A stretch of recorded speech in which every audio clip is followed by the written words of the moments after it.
这个男人不对劲，别人都在啃树皮吃野菜，而他顿顿都有肉吃，只因他是个穿越者，凭借前世的知识，轻轻松松捕到别人梦寐以求的鸟兽。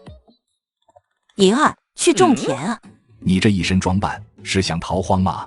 眼前这个男人叫云超，是个穿越者。根据原主的记忆得知，这是一个叫大武的朝代，悲惨的是刚来就天崩开局，家里没了粮食，只能喝西北风充饥。进山打猎呢？哈哈，就你还打猎？你要是能打到猎物，我请你吃白面馒头。你那算什么？云儿，你要是能打到猎物，我把分茶吞下去。云儿，我支持你，一定要打只猎物回来，咱们看他怎么吃分茶。村民几乎都在拿云超开涮，云超懒得和他们计较，谁让前任做的是人增狗厌。来到后山，云超找了一棵大树，在附近清理了一块空地，捡了一根树枝，上面系上麻绳，支起竹筐，下面撒上碎米，随即躲到了大树后面，手里拽着麻绳的另一头，开始静静等待。五朝的生态没有受到破坏，鸟兽很多，有了粮食的诱惑，时间不长就飞来了好几只，其中有一只鸟比其他都大。云超强忍着拉绳子的冲动，直到鸟都走到了竹筐中间，云超才猛力一拽，竹筐扣了下来，感受到竹筐的震动，云超兴奋极了，这下不用挨饿了。耶，云儿回来了，怎么样，打到猎物了吗？哈哈，他要是能打到猎物，太阳就从西边出来了。银儿，赶紧回去歇着吧，有小媳妇养着，自己还操什么心啊？云超本来不想搭理拿他开涮的家伙，可是这帮家伙太过分，话是越说越难听。于是云超打开了麻袋，鸟兽在装进麻袋之前，已经用草绳拴好了腿，不怕它们飞走。哎呀，这么多鸟，云儿你真是好样的，还是活的，你是怎么抓的？云儿，赶紧回家吧，这下你的小媳妇肯定高兴坏了。对了，之前是谁说银儿打到了猎物就吞粪叉？看我干什么？我可没说过这话。在众村民羡慕嫉妒的目光下，云超昂首阔步向家走去。哎，二哥，这都是你捉的吗？眼前这个姑娘叫林幼娘，说是她的小妹，其实是云超的大哥临死前买回来的。云超爹妈也都早早不在了，没有家人管教，原主养成了很多不良的坏习惯。是啊，都是我抓的，我们有吃的了，不用再饿肚子。听到云超回答，林幼娘的眼泪就扑簌簌地落了下来。她的要求不高，只要二哥能少惹事就行，不指望他养活这个家。可万万没想到，二哥突然开了窍，抓了这么多猎物回来。哎呀，云儿家的，你哭什么啊？云儿长大了，是到顾家了，你该高兴才对啊。是啊，幼娘别哭了，赶紧跟你二哥回家做好吃的吧。听着一旁村民的话，云超有点意外，就原主曾经干过的那些破事，村民不把自己赶出村子就是好的，真是没想到自己这才刚刚有了改变，就有这么多人替自己高兴。云儿，把你的鸟给我。赖小二，你做梦呢？眼前这个人是村正的第二个儿子，在村里名声极差。哼，云儿，别给脸不要脸。给脸不要脸？你有脸吗？真想吃肉，拿粮食来换，你换得起吗？云儿，你敢小看我？不就是几只鸟吗？怎么换？我全都要了。一只鸟换1斤粮食，换吗？云儿，你怎么不去抢？赖守义虽然有些混，却不傻，知道1斤粮食的价值，而且当着众多村民还不敢明抢，只能骂骂咧咧地离开了。二哥，今天咱们先吃2只，不吃1只鸟好不好？1只鸟够谁吃的？全都煮了。二哥你吃肉，我只喝汤就好，其他的留着慢慢吃，好不好？不好，今天咱们都吃肉，不够明天我再抓。啊，二哥你真的会抓鸟吗？我以前怎么不知道呢？云超可没办法解释，于是拿出了原主的做派。小丫头片子，问那么多干什么？还不赶紧做饭去？林幼娘见云超发火，不敢再问，趁势就钻进了厨房。时间不长，鸟肉就被林幼娘煮熟了。也不知道是五朝的生态好，还是云超的肚子太饿，感觉就是前世也没有闻过这么香的味道。太香了，幼娘，开饭吧。林幼娘早就饿得头晕眼花，云超一说开饭就动了起来。听到哭声，林幼娘脸色一暗，手也停下了。幼娘你怎么了？是不是哪里不舒服？两世为人的阅历，结合隔壁小孩子的哭声，很快就让云超明白了林幼娘为什么情绪低落。幼娘，是不是隔壁王婶家也断粮了？想起自己刚穿越过来时掉到冰窟受了风寒，喝的那碗姜汤，云超就觉得有必要关心一下隔壁的王婶。何况云超的父母和大哥死后，因为他和林幼娘年纪都小，没少受到隔壁王婶照顾。应该断粮了。今天我看见石头去村正家借粮，好像没借到。云儿，你给我出来！赖小二，你叫唤什么？东西已经炖了，你就是想换也换不成。哼，不是我找你，是我爹找你，赶紧跟我走一趟。闻到从屋子传来的香味，赖守义拼命地吞口水，恨不得现在就冲进云超家，把他的东西吃个精光。你爹找我干什么？我哪知道，你去了不就知道了吗？好，前面带路。云儿，听说你抓了很多鸟。前面这人就是村正赖之成。不是很多，才抓了6只。赖志成嘴角直抽抽，也就是他不知道什么叫装逼，不然一定会赏他2个大耳刮子。那你还能像今天抓这么多吗？能啊，要不是我饿了，今天还能抓更多。听到云儿的话，赖志成的一张脸笑成了菊花。云儿啊，你说叔对你怎么样？云超看着他没有说话。想忽悠你云哥，老赖同志你还嫩点。云儿，你说吧，要怎么样才能把抓鸟的法子告诉我？村正，你不能抢我们家的秘方啊，这可是我大哥用命换来的呀。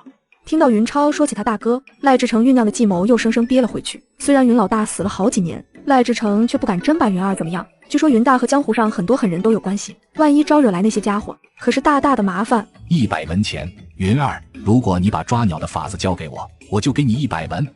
在赖志成看来，听说有100文钱可拿，云超一定会答应。可是云超不但没有答应，甚至扭头就走。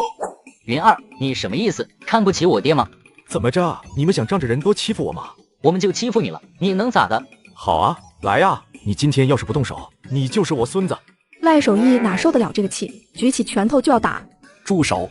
见赖志成阻止，云超松了一口气，总算猜对了。姓赖的这只老狐狸，在弄清楚自己为什么会有这么大的变化之前，应该不敢把自己怎么样。村正，不是我不愿意把捕鸟的法子交给你，是你的条件跟他们的要求。这样吧，你要是肯给我2担粮食，我就告诉你。赖志成眼睛一亮，果然被自己猜中了。这小子还真勾搭上了云大的那些狐朋狗友。2担太多，我只能给你1担，不行就算了。那好，1担就1担，不过我只能教给你下雪的时候怎么抓鸟，天晴的时候不行。怎么，下雪和天晴的时候法子还不一样吗？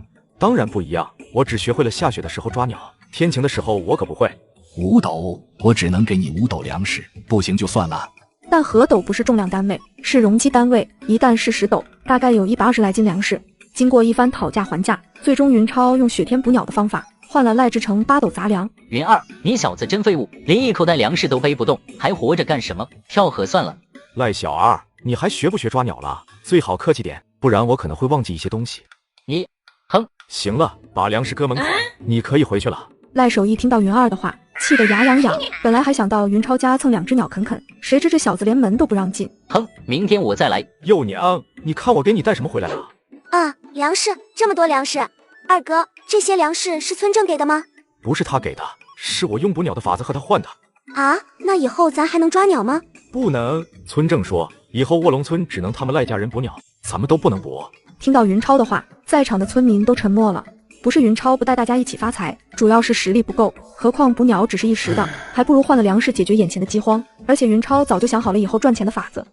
村民们都在啃树皮充饥，而这男人却大口吃着肉汤泡饭，连隔壁的小孩都被馋哭了。二哥，你说咱们要不要给隔壁王婶送一些过去？行啊，幼娘你看着办好了。云超虽然不认为自己是什么好人，但是王婶的救命针伸一伸援手还是没问题。啊，二哥，你真是个好人。云超哭笑不得，居然被自己的小媳妇发了好人卡。幼娘，你那够谁吃的？再盛2碗，肉也多放几块。这林幼娘不知道该怎么说了，之前是害怕云超小气，现在又害怕他大手大脚，不懂得过日子。愣什么呢？赶紧送过去啊，回来好接着吃。哦，我这就去。小超可不敢这样，你的好姨婶子心领了。王婶，你就拿回去吧，不是什么好东西，让石头和小果都尝尝鲜。好说歹说，王婶也不肯再把碗端回去。无奈之余，云超也有些感动，明明家里都断粮了，却还要担心自己家不够吃。石头，你过来。干啥？王石头个子很大，在这个饭都吃不饱的年代，不知道这小子是怎么长的。愿不愿意以后跟我干？我保证你能吃饱饭。啥？你说啥？王石头以为自己听错了，这个自己从来就瞧不起的活，居然让自己跟他干，难道跟着他去做偷鸡摸狗的事吗？放心，不让你干坏事，只要你能听我的，我保证你不会再饿肚子，怎么样？就在石头迟疑时，王婶出声了：石头，你就跟着你二哥干吧，娘能看出来，你二哥已经不是之前的那个二哥了。好吧，不过咱们要先说好，伤天害理的事情我可不干。行，你就是想干，我也不会让你干，不然王婶还不骂死我啊！小超，看来你真是长大了，你爹爹和大哥要是知道了，肯定会高兴的。王婶，来，把这2碗饭拿回去。我说了，石头跟我干，我就管你们吃饱饭。王婶这回没跟云超客气。第二天一大早，赖守仁和赖守义兄弟俩就背着工具来了。云儿，赶紧教我们怎么抓鸟。云超刚想接话，就看见石头往这里走了过来，一句话没说，直接就站到了云超身边。石头，你来干什么？哦，石头是我喊来的。哼，石头要是学会抓鸟怎么办？放心，我既然已经答应不交给别人，就不会食言。就算石头学会了，他也不会用的。好，这可是你说的。云儿，你要是敢骗人，后果……赶紧走吧！怎么这么多废话？还学不学了？赖氏兄弟气呼呼跟着云超去了卧龙沟后面，云超没有藏私，详细给他们演示了一遍捕鸟的方法。怎么没鸟来呢？云儿，你是不是骗我们？废话，咱们这么多人待在一起，鸟又不是傻瓜，能来才怪。不是告诉你们了吗？要藏起来，多好，不能让鸟看见，这都不明白。教完赖家两兄弟，云超和石头沿着卧龙沟一路向上，找了一块空阔的冰面，随即云超指着脚下，石头，来，在这里砸一个窟窿。石头个子高，力气也大，时间不长就砸出了一个冰窟窿。好了，石头，接下来交给我就好。在石头奇怪的目光下，云超把捡来的竹子一头削尖，劈出一个十字开口，把2根短树枝卡在里面，让十字开口保持张开状态，一杆竹制的鱼叉就做好了。超哥，你是要插鱼吗？对，石头你真聪明。插那玩意干什么？鱼又不好吃。云超先是一愣，这才反应过来石头为什么这么说。在原主的记忆里，卧龙村人几乎全都一样不吃鱼，不是不爱吃，是不知道该怎么吃，另外就是缺少调料。石头，鱼不是不好吃，是你不会吃。等抓了鱼，今天我给你露一手，保准你吃了1次想2次，吃了2次想3次。见石头一副我相信你个鬼的表情，云超懒得再解释，事实胜于雄辩。超哥，有鱼。云超动作很快，一用力，鱼叉像是一条毒蛇，一头就钻进了水里。云超再用力一甩，一条大鲤鱼就被他甩到了岸上。随着这一次的成功，云超一鼓作气，不到2个小时就插了10来条。超哥，还插吗？石头已经震惊地说不好话了，因为云超每次插的位置都是在鱼的位置下方，每次石头都觉得云超会失败，可是和想象的不一样，云超竟然没有失手，插了一条又一条。差不多了，人不能太贪。石头，把鱼装起来，咱们撤。超哥，你放心，我绝对不会把你插鱼的法子说出去。云超一愣，谁说石头这小子笨，不用交代就知道该怎么做，是颗好苗子。二哥，你从哪里弄了这么多鱼？当然是从河里抓的。二哥，你怎么又去水边了？多危险啊！哼！林幼娘小嘴一撅，生起气来，想起自己前不久才掉进了冰窟窿，就又跑去玩水，难怪小丫头不高兴。好了，幼娘，我保证以后没有你的同意，再也不去抓鱼了，好不好？好吧，可是这些鱼怎么吃啊？没关系，幼娘，我会煮，你等着吃就行了。二哥这是咋了？好像变了个人一样，以前二哥哪里会干这些粗活？胡思乱想间，一股诱人的鲜香突然钻进了幼娘的鼻孔，没想到被卧龙村人嫌弃的鲤鱼居然这么香。幼娘，你去喊王婶一家过来吃饭。哦，我这就去。你们都看着我干什么？怎么不吃啊？云超看着大家坐着干瞪眼无从动手，转念一想就明白了，合着大家是不知道怎么吃。无奈之下，云超只好一边吃一边示范，众人这才勉强学会了怎么吃鱼。怎么样，石头？我没骗你吧？鱼好吃吗？好吃，太好吃了。吃完饭，云超带着石头又一次出发了，目标依然是卧龙沟。在云超的指导下，石头很快也掌握了插鱼的要领。傍晚回家的时候，2个人的背篓里装满了大鱼。哎呀，这么多鱼，这可怎么吃啊？没关系，收拾干净，抹上盐，做成咸鱼放起来，不会坏的。二哥，咱们去哪儿找那么多盐啊？云超这才想起来，这可不是前世那个物资丰富的时代，5朝的盐铁都是官府专卖，不是一般平头百姓能消费的。没关系，现在天气冷，就算没有盐，冻起来也能放一段时间，等过几天雪化了，我进城看看能不能卖掉。晚饭毫无疑问的继续煮鱼吃，正在大家吃的热火朝天的时候，嘎嘎嘎！云儿，看看老子抓了多少鸟！什么东西？怎么这么香？赖守义可不是什么讲礼仪的家伙，直接就闯了进来。哈哈，赖小二，你来的正好。石头，给他盛半碗鱼汤尝尝。石头虽然疑惑为什么给赖小二鱼汤，但还是照做了。在香味诱惑下，赖小二把汤喝完，随后云超还教他怎么吃鱼。云儿，快告诉我你的鱼是怎么做的，我以后照着你。怎么做不重要，难道你不想知道这些鱼是怎么抓的吗？有了上次的交换经验，赖小二很快就明白云超打了什么主意。云儿，说吧，你要多少粮食才能把抓鱼的法子告诉我？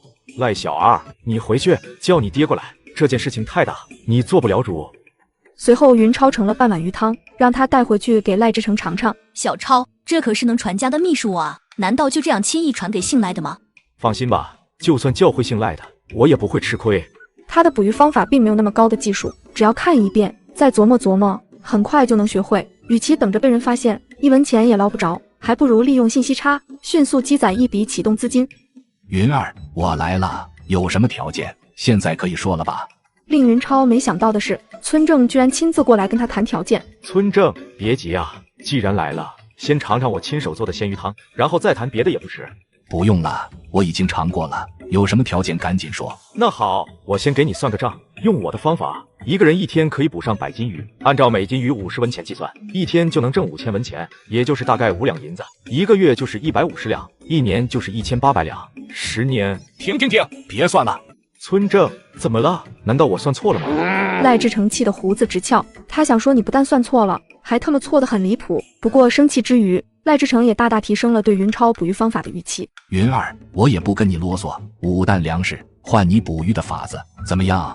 村正，5担粮食肯定不行，你要是真想学我的捕鱼秘术，1000两，我现在就交给你。崩溃了，我真的崩溃了。云儿，你看这样好不好？我用20亩地跟你换。村正，你拿我当小孩子哄呢？20亩地，顶多100来两银子，我抓半个月的鱼就够了，还用跟你换？云儿，不要太过分，你到底要怎样？我不是说了吗？1000两，这还是看在你村正的面子上。好，很好，云儿，算你有种。这样吧，我给你100亩田。不行，100亩田才500两，我要200亩。好，200亩就200亩，现在咱们就写契约。出乎云超的意料，赖志成还真答应了。村正，咱们先把话说清楚，你准备用哪200亩地和我交换？哼，当然是卧龙沟北岸的田了。你觉得我会用村里的好田跟你换吗？村长，你可别看小超的年纪小就骗他，卧龙沟北面哪有那么多田？而且卧龙沟北边哪能种田？不是山洪冲，就是野兽捣乱。给老子闭嘴！娘的，你再敢多嘴，下次再剿匪，我就送你儿子上战场。村正的一番话确实镇住了王婶，可是云超并不怕他。这样吧，村正，咱们明人不说暗话，你也别问我的捕鱼方法是跟谁学的，我也不问你在卧龙沟北岸有多少亩开出来的熟地，你给我100两银子，再加卧龙沟北岸所有的田地，我就把捕鱼的方法交给你。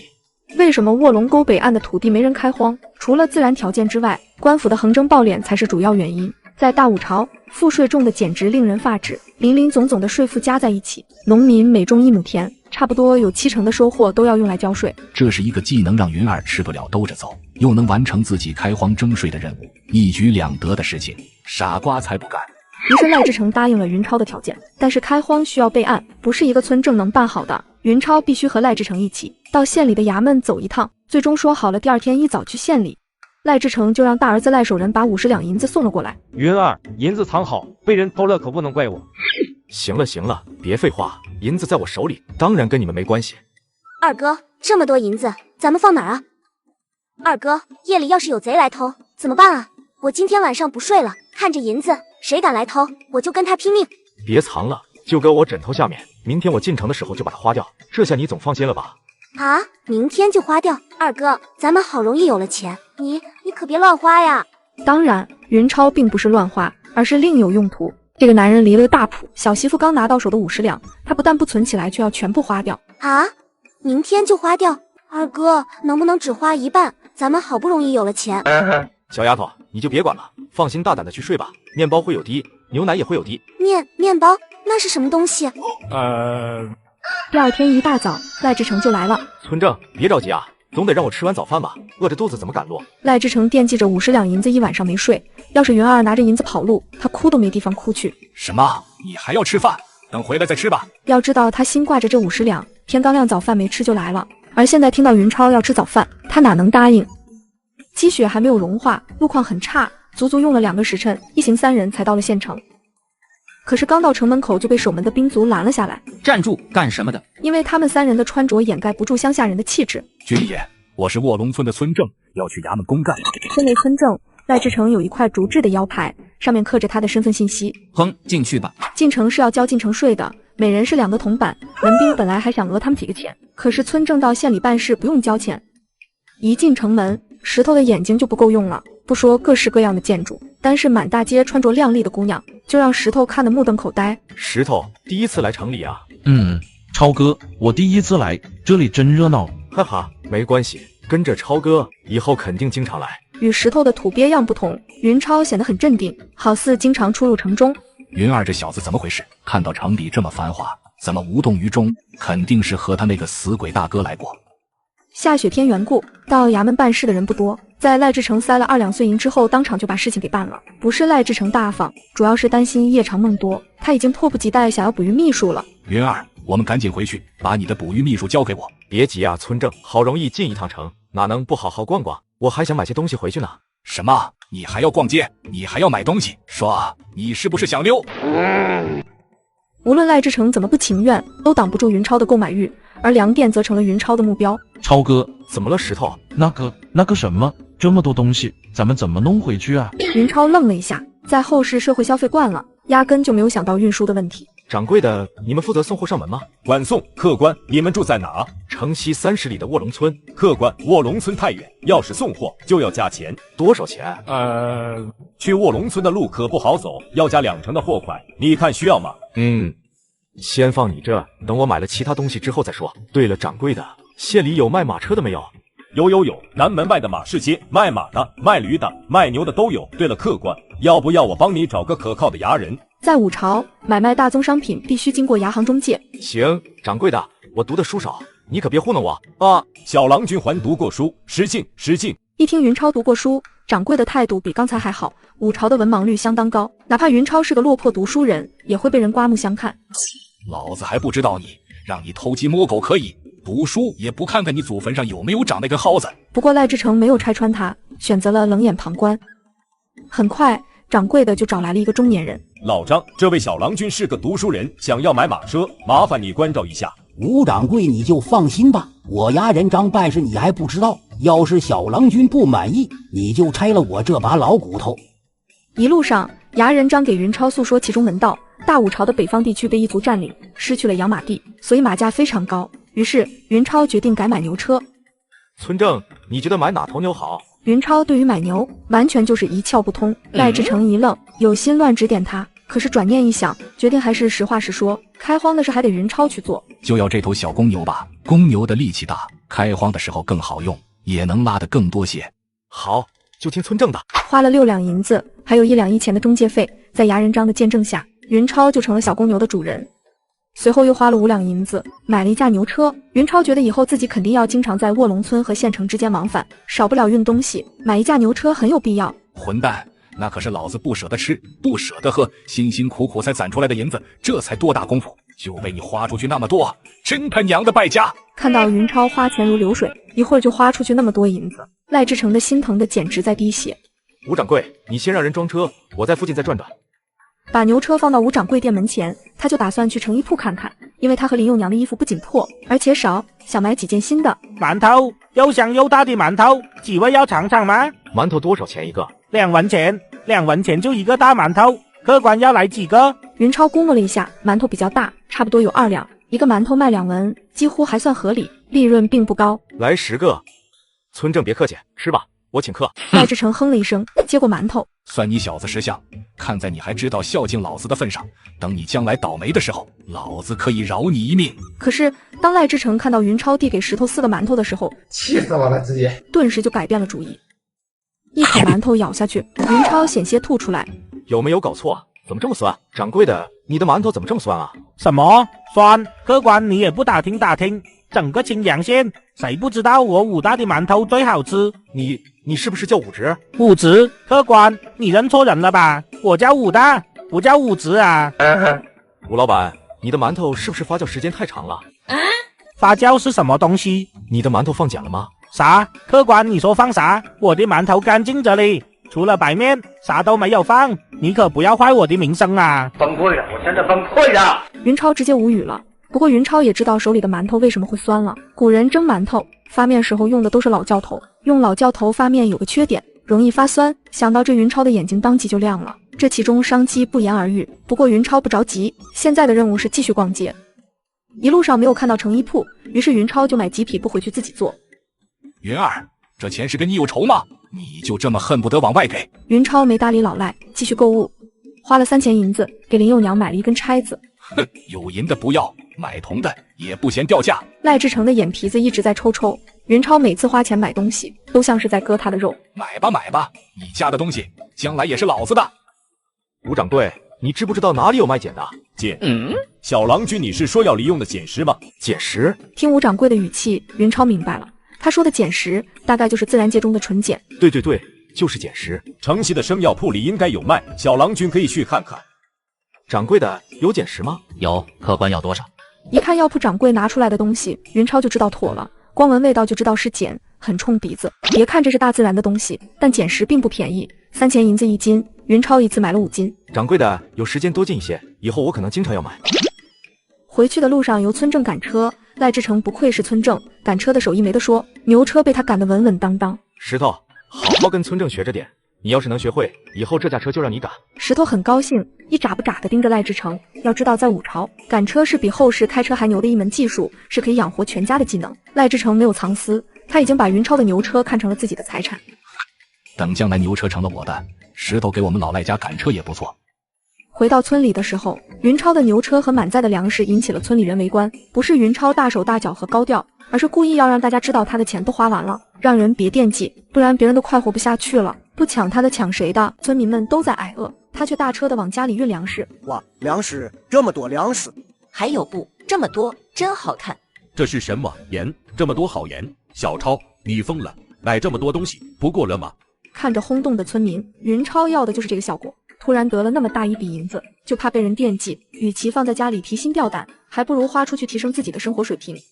二哥，钱都花了。有好事的村民已经提前通知了幼娘，说他的二哥又开始败家了。是啊，幼娘都买了这些东西。听到肯定的回答，幼娘眼睛就开始发红。云超当即就把买的铜钗插到他头上。当着这么多人面，林幼娘脸红的不行。哇，幼娘，你二哥给你买的钗子真好看。幼娘，真羡慕你，婶子嫁到你们卧龙村18年，咋就没人给我买钗子呢？热闹了好一阵，村民才渐渐散去。第二天一大早，赖志成就带着2个儿子来了。云超也懒得啰嗦，带着他们去了卧龙沟，把冰窟窿插鱼的方法教给了他们。回到家的时候，云超并没有躺下继续睡，而是准备把昨天买的天然碱加工成食用碱。超二哥又在干什么？又是皱眉又是挠头的。幼娘，快去发面，我今天要吃大白馒头。哼，坏二哥又要败家。云超没有跟幼娘说食用碱的事情，他准备打个小埋伏，悄悄在发好的面里加碱，看看林幼娘吃了馒头之后会有什么反应。不一会馒头就蒸好了，一掀开盖，林幼娘看的是目瞪口呆，因为锅里的馒头跟她想象的不一样，眼前的馒头又白又大，还有一股香甜的味道。这是怎么回事？难道是自己的厨艺进步了？二哥，你笑什么？难道我蒸的馒头不好吗？好，太好了，咱们幼娘烧的一手好茶饭，10里8香，谁不知道？去，二哥你真坏。闻着香味，云超迫不及待地拿起馒头咬了下去，险些没哭出来。终于找回一些前世的感觉了。林幼娘看到云超啃着馒头不说话，以为不好吃，随即也拿起馒头咬了一口。这哪是馒头，简直就是世界上最好的点心啊！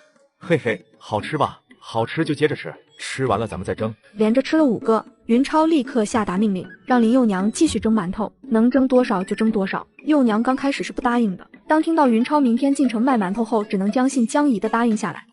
第二天，云超就坐着牛车出发了。云二，停一下，等等我们。赖手艺兄弟俩一人挑着2个竹筐追了过来。我去，你们这是准备徒步走去城里吗？我们去找你借车，谁知道你比兔子跑得还快。老家伙真抠门，家里又不是没有牛车，竟然让2个儿子借自己的车，真是抠门他妈给抠门开门，抠门到家了。坐车也不是不行，咱们丑话说到前头，我的牛车可不白坐。喂，云二，你什么意思？你们知道我买车是干什么的吗？干什么的？笨蛋，当然是搞运输。搞运输？这都不知道？运输就是专门给别人送货，也可以拉人。哼，云二，有话就直说，你是不是想要钱？对，你真聪明，拿来吧，每人10文钱，不多。混蛋，你敢跟我们俩要钱？我看你是活得不耐烦了。说着，赖手艺就举起了拳头，准备狠狠教训云超一顿。老二，别动手！赖手人一看王石头狠狠看着他们，赶紧拦住赖手艺。石头这货又高又壮，他们兄弟俩加在一起也不是对手。兄弟俩纠结了一会，最终决定还是花钱坐云超的牛车。等一下，先别急着上车，你们只是给了自己的钱，还没给拉鱼的钱呢。怎么，鱼还要给钱？当然，你们的鱼已经超重，必须办托运。托运？赖氏兄弟感觉要疯了，云二说的话怎么都听不懂，难道是昨天进了趟城，长学问了？云二，你不要太过分，信不信我们砸了你的牛车？砸呀！我正好觉得买卖做亏了，你们要是砸了我的牛车，我就把捕鱼的方法说出去，让乡亲们都去捕鱼。一听云超要反悔，赖氏兄弟立马就萎缩了。昨天他们父子3个，加上几个狗腿子帮闲，一天居然收获了200来斤鱼货，这么赚钱的买卖，又怎么能再还给云超？无赖，云儿你是个大无赖，我们不做了，把钱还回来。不行，钱货已经2清，概不退货，这是大武朝最新颁布的规矩，难道你们老爹没告诉你们吗？还有这规矩？赖氏兄弟2个土鳖，哪知道什么朝廷法令？那你要多少钱？不多，1筐鱼10文钱，4筐鱼总共40文，感谢惠顾。鱼比人还贵，土包子早些送到城里，就早些卖出去，鱼越新鲜就越能卖个好价钱，这点道理都不懂，还做什么买卖？我劝你们还是回去吃奶吧。那好吧。一路上云超也没有闲着，天南地北，漫无边际，一通神砍，县城还没到，赖氏兄弟就彻底被他砍晕了。这年头信息严重闭塞，谁知道的东西多，谁就牛逼。站住，干什么的？牛车上一股鱼腥味，军汉一看就知道云超他们是进城卖鱼的，于是想着好好敲诈一番。进城税每人2文，牛车10文，竹筐100文。见赖氏兄弟一副没见识的样子，守门的兵卒底气更足了。看什么呀？赶紧交钱，别挡路！你们一共6个竹筐，总共600文。我们不进城了，鱼不卖了。什么？你们以为这里是什么地方？不进城可以把税交了。对，赶紧的，而且还要罚款，不交罚款把你们抓进大牢。罚款罚多少啊？哼，念你们是初犯，稍加惩戒，2两银子。2两。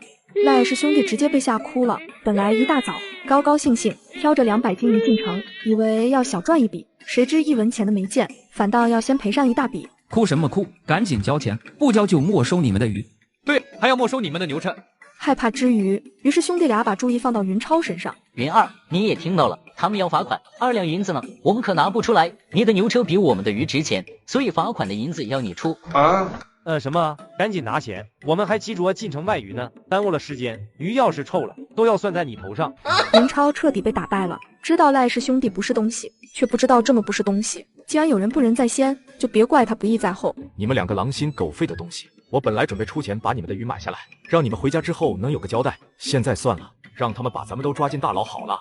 那云儿你想拿多少？这样吧，我用1两银子把你们的鱼买下来，你们用这1两银子交罚款，我也出1两银子，咱们各出一半。什么？我们200斤鱼，你1两银子就想买下来？做梦呢！不卖就算了，我交我自己的罚款，你们兄弟俩去坐牢。云儿，你先别急，有话好好说，咱们再商量商量。见他们嘀嘀咕咕，守门的军汉不干了。你们磨蹭什么？赶紧滚过来交钱，不然我们现在就抓人。这样吧，我给你们1两银子，你们现在就走，也不用交罚款了。鱼归我，罚款也由我来交，行就行，不行就算。这200斤鱼卖2两银子，好像卖的有些便宜。不过能不坐牢，还能拿1两银子回去交差，这笔买卖好像也不是太亏。仓促之下，兄弟俩只能答应云超。便宜你们俩了，以后再进城，说什么我都不会和你们一起。接过银子后，赖氏兄弟就高兴得走了。几位长官，刚才我是不想让那2个乡下人知道，所以没说。这些鱼是狮子楼的掌柜让我送的。说着，云超就递过去了一串铜钱。军汉面面相觑。狮子楼是青阳县最好的酒楼，其背后的势力可见一斑，几个穷军汉哪敢招惹？进去吧。嘿嘿，2位长官，谢了。这是我兄弟，以后再给狮子楼送东西，我就不来了。你们记住他，别引起什么误会。军汉闻言也没敢再说什么。至于狮子楼是云超上次进城时看见的，说是掌柜的让他送鱼，纯属胡编，完全就是狐假虎威，忽悠几个兵痞而已。1两银子买下的鲤鱼，他却转手赚了10倍。站住，干什么的？我有上好的鲜鱼，想问一下你们要吗？不要，走，别挡路。同样是底层打工仔，但在狮子楼当伙计，自我感觉不是一般的良好。我的鲜鱼都很大，一条好几斤，你们真的不要吗？不要，你这人怎么回事？听不懂人话是吧？赶紧滚蛋！就在这时候，从酒楼里出来一个中年胖子。酒楼种地，为何无故喧哗？一个破酒楼还种地，不知道的还以为是白虎堂呢。掌柜的，这个乡下小子挡着咱们酒楼不走。小子，你怎么回事？为什么来我们狮子楼捣乱？掌柜的，没有捣乱，我是想问问你们酒楼要不要鲜鱼？胡说，没有捣乱，你用牛车挡着我们酒。你说什么？你是卖什么的？云超也不废话，直接把鱼筐拿了下来。看到满筐的大鱼，中年胖子的眼睛顿时就是一亮，不过还是说道：小子，你的鱼不行，都是死的，而且还都烂了。接下来，中年胖子足足说了5分钟，全都是挑毛病。总之就是云超的鱼各种不好，但是看到云超依然笑嘻嘻，根本不上当时。小子，说吧，你的鱼准备怎么卖？这个数。什么？就这种破鱼，你竟敢要100文钱1斤？你怎么不去抢？自己是那个意思吗？明明是想说总共10两银子，怎么就成100文1斤了？掌柜的，你要知道，现在是冬天，这些鱼都冻结实了，根本就不会坏，放多久都是新鲜的。别看他们身上有一些伤口，做鱼生也好，做松鼠鱼也罢，丝毫都不影响卖相。等一等，什么是鱼生？鱼生就是鱼块，生鱼片在古代就叫鱼块。那什么是松鼠鱼？你会做吗？松鼠鱼嘛，简单，就是先把鱼……话说到一半，云超就不说了。咦，小子，接着说，干嘛不说了？你要是说的能让我满意，我可以考虑考虑买你几条鱼。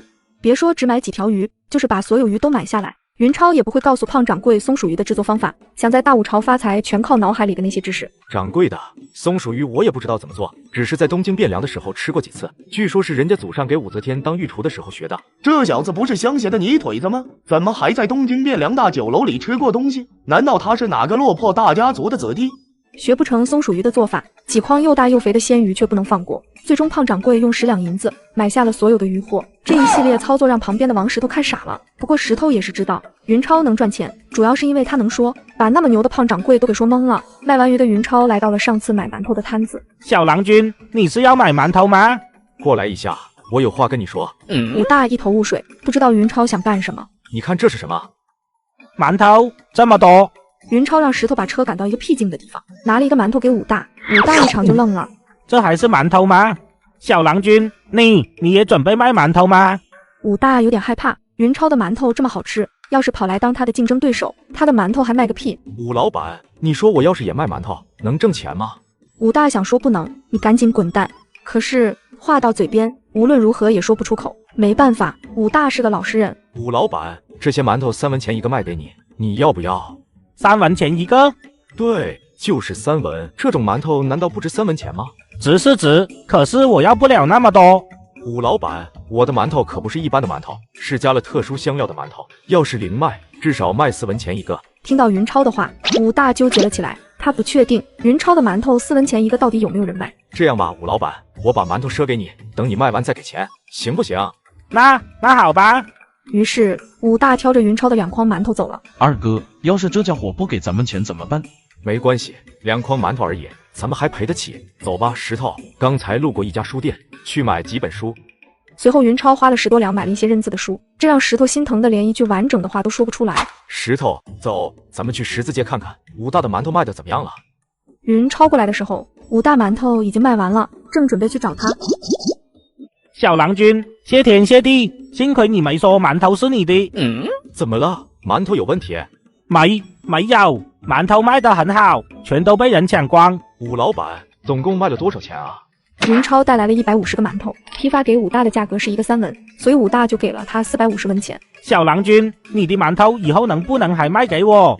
既不用蒸馒头，又不用运输，轻松就赚了1钱半银子，傻瓜才不干。武老板，我家离城太远，每天跑不方便，你看这样行不行？我卖给你那种特殊香料，你自己蒸馒头卖，这样行吗？当然可以。你想啊，加了特殊香料的馒头销量那么好，你不是就赚得更多了吗？见武大还在犹豫不决，于是云超说道：武老板，你家在哪里？我去亲自给你演示一回，你就知道这宝贝有多好用了。那好吧，我家住的不远，就在城南。武大指路，石头赶车，不一会就到了武大家里。娘子，我回来了。一个长相妩媚的少妇走了出来，一双水汪汪的桃花眼，一张红扑扑的芙蓉面。云超没有再往下看，因为不礼貌。武大其貌不扬，却找了一个这么漂亮的老婆，怪不得后来会倒霉。呸呸呸！这里是大武朝，不是水浒世界。蒸馒头前面的步骤都一样，和面、发面这些都不用云超管。等面团发好了之后，云超才开始发挥。不等馒头彻底蒸好，香甜的味道就飘满了整个房子。大郎，你今天蒸的馒头真香啊！娘子，快别乱讲，是这位小郎君在馒头里加了特殊香料，馒头才这么香甜。你是不知道，今天我在十字街。见一向冷淡的娘子难得有个笑，武大就像是打开了话匣子，把今天卖馒头的盛况说的那叫一个精彩。于是小少妇看云超的眼神就不对劲了。嗨，武老板，时间差不多了吧？一揭锅盖，馒头的甜香更是肆无忌惮。小郎君，谢谢你让奴家吃到了这种美味。如果不是你，奴家这辈子可能都尝不到东京汴梁的美食。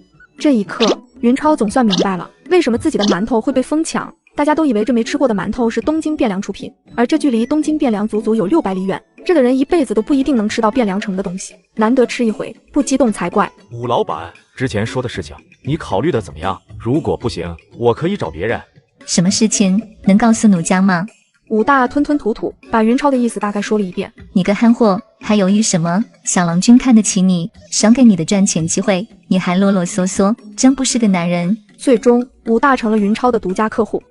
眼前这个男人刚赚了10两银子，不料刚出城就被歹人盯上了。石头，快走！可是牛车哪里跑得过人？不一会就被几个劫匪追上了。把东西给爷爷留下。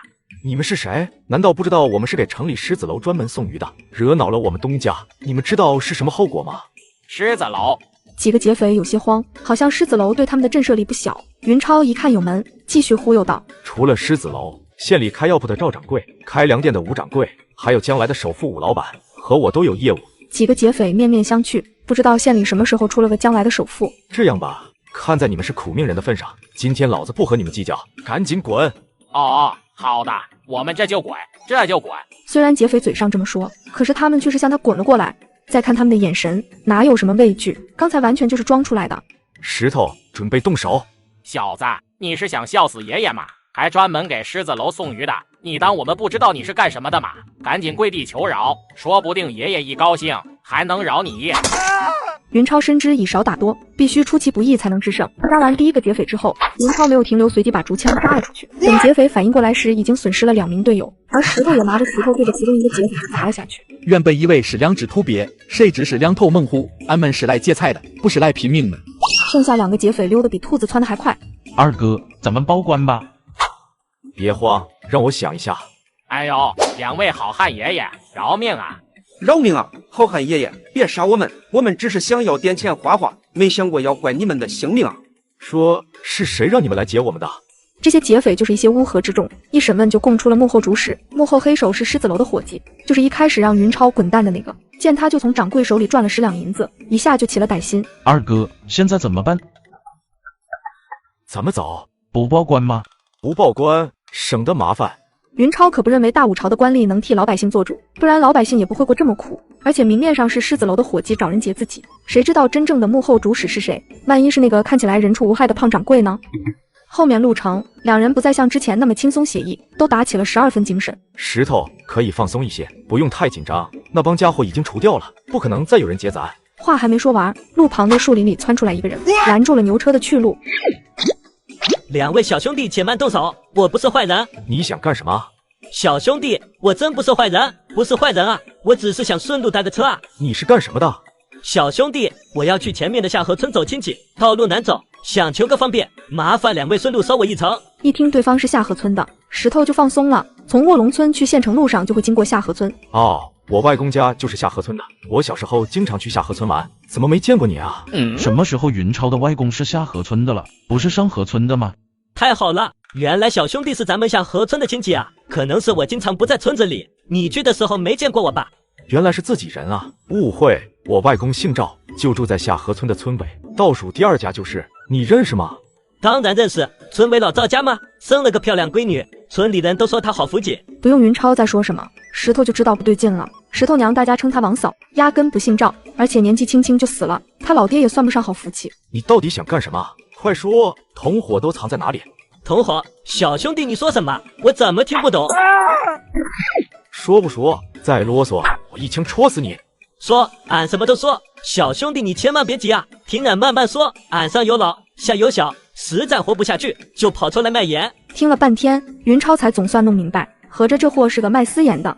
大武朝很多东西都是官方专卖，比如盐和铁，想要贩卖，必须得到官方允许。不对，你的盐呢？小兄弟，别动手，别动手呀！我的东西都在树林里呢，不信你去看看。二哥，你别动，我去看看。石头是个老实人，同时也是个年轻人，是少年就容易冲动。石头，别进去！云超可不想让他到树林里冒险，谁知道里面有没有埋伏？小兄弟，求求你们，赶紧给我包扎一下伤口吧！不然会流血流死的。谁让你不老实？什么时候说实话，我就什么时候给你止血。小兄弟，我真是卖私盐的啊！不信你去树林里看看，我的驴还在树上拴着呢。好巧不巧，就在这时候，树林里传出来一声驴叫。为什么云超又捅他几枪？是想试探一下树林里有没有埋伏。如果有同伙看到他连续挨捅，应该会跳出来。石头，你来看着他，我去树林里看看。云超手握竹枪，小心翼翼向树林走去。没走多远，就看到一头毛驴拴在一棵树上。仔细观察了一阵之后，就慢慢退出了树林。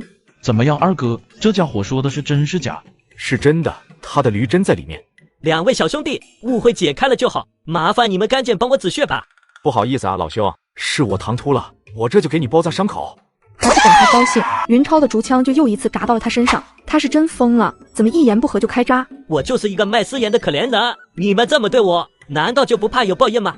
云超没有解释，让石头自己到树林里看，再顺便把毛驴牵出来。时间不长，石头就牵着驴出来了。怎么样，石头，你看出什么了吗？是不是这头驴太瘦了？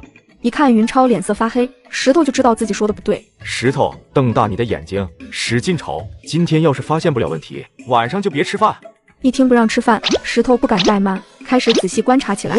二哥，我明白了，说说到底是哪里有问题？这头驴是公的。算了，石头，你还是歇着吧，动脑筋的事情不适合你。嘿嘿，二哥，那我晚上还能吃饭吗？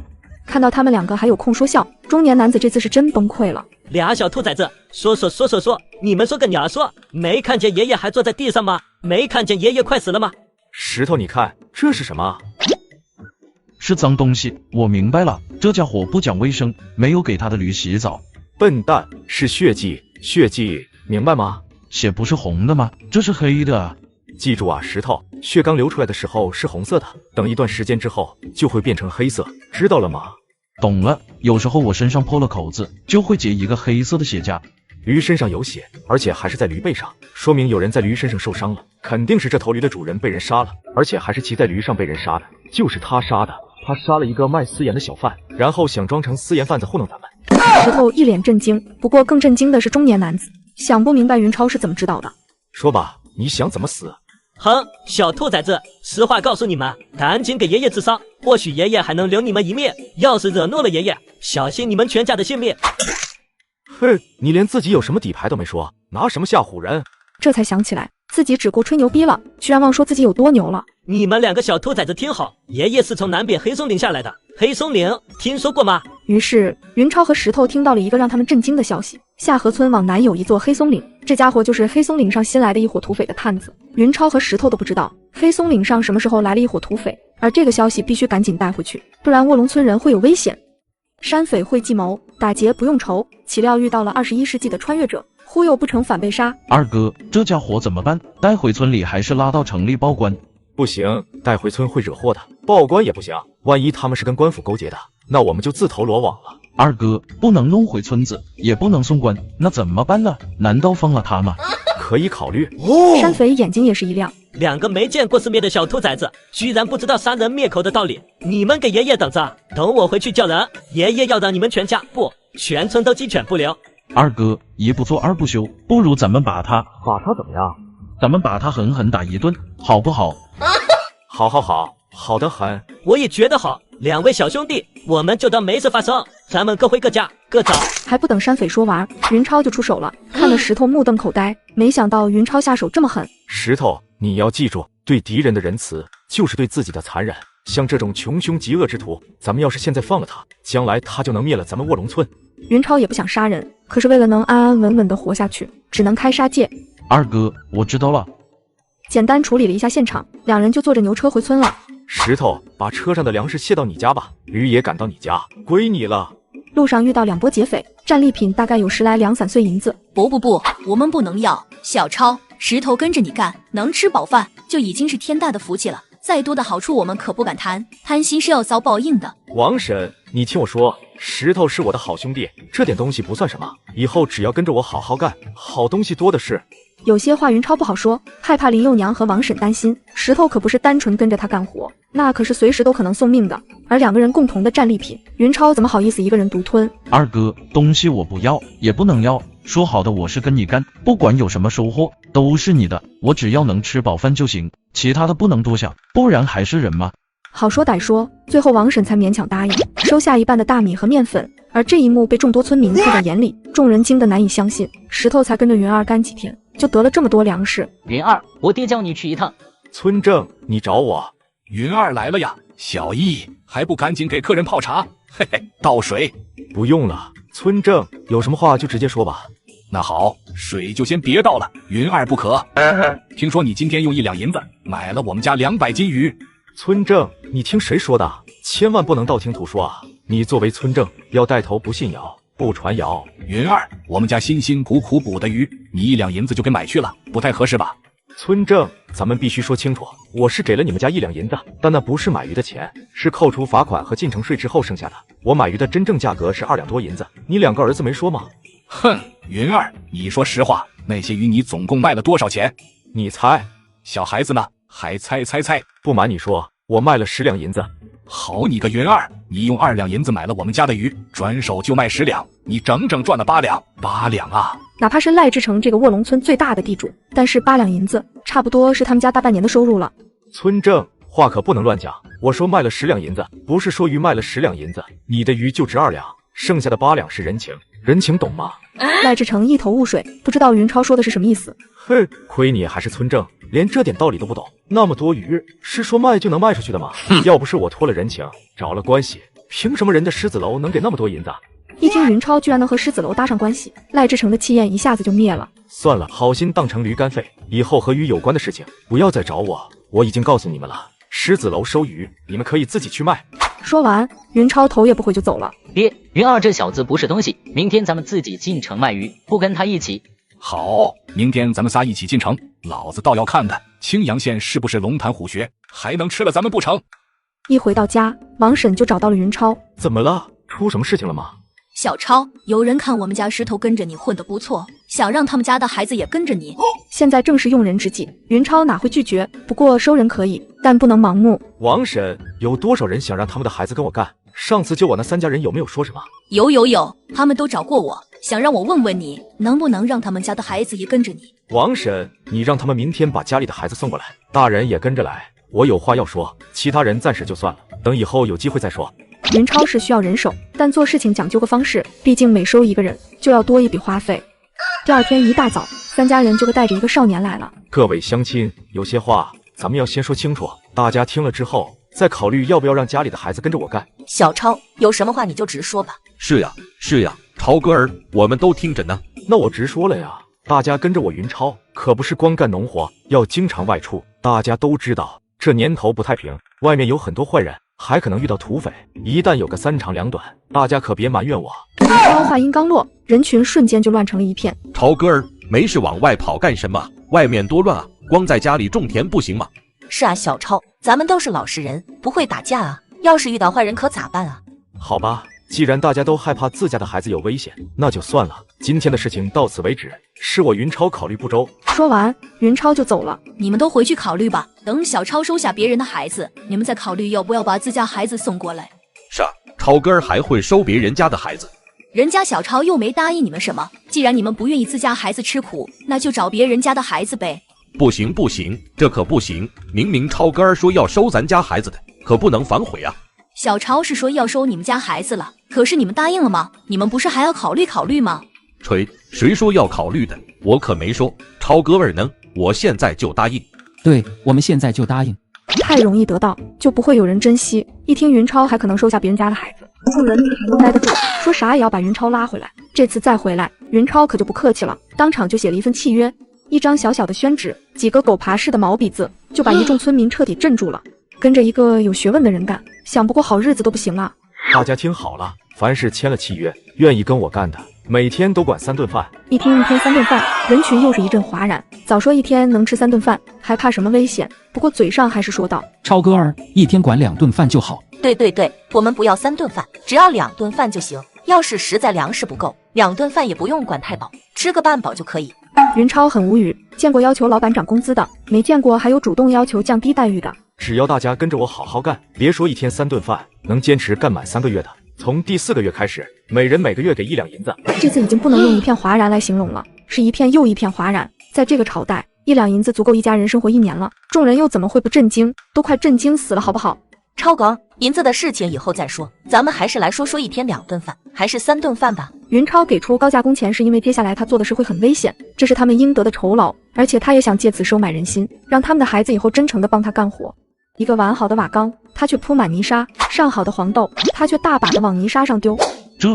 超哥，你这是干嘛？超哥儿，别往沙子里放了，这些可都是粮食啊，浪费了多可惜啊！你们别急啊，等过几天你们就知道是怎么回事了。还有，记着保密哦。随后云超又舀了温水往破缸里浇起来。浪费黄豆就够败家了，现在又把好好的热水往沙子里倒，是不是最近几天赚了点钱，有些飘飘然了？就在云超在家折腾时，赖氏父子也来到了青阳县。不过赖志成没有直接去狮子楼，而是在附近让2个儿子看着牛车，他自己到狮子楼转悠起来。好不容易才等到一个狮子楼的小伙计外出。小兄弟，我想跟你打听个事情，放心，不是什么重要的事情。说吧，什么事情？赶紧说，我还有急事呢。小兄弟，前天是不是有个小子给你们狮子楼送了1车鱼？听到这话，小伙计当即就怀疑起赖志成是竞争对手派来的。看他们狮子楼大冬天有鲜鱼卖，想打听鱼的来路。你打听这个干什么？我就想问问，那小子在你们狮子楼有熟人吗？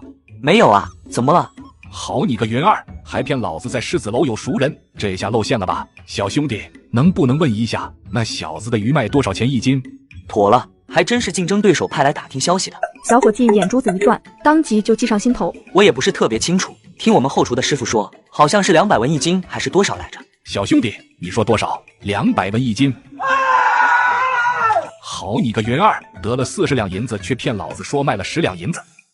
听说有人来送鱼，狮子楼的胖掌柜以为是云超，亲自到门口迎接，可惜看到的却是胡子拉碴的中年人。但是鱼还是要买，毕竟大冬天鲜鱼不好弄。你的鱼多少钱1斤？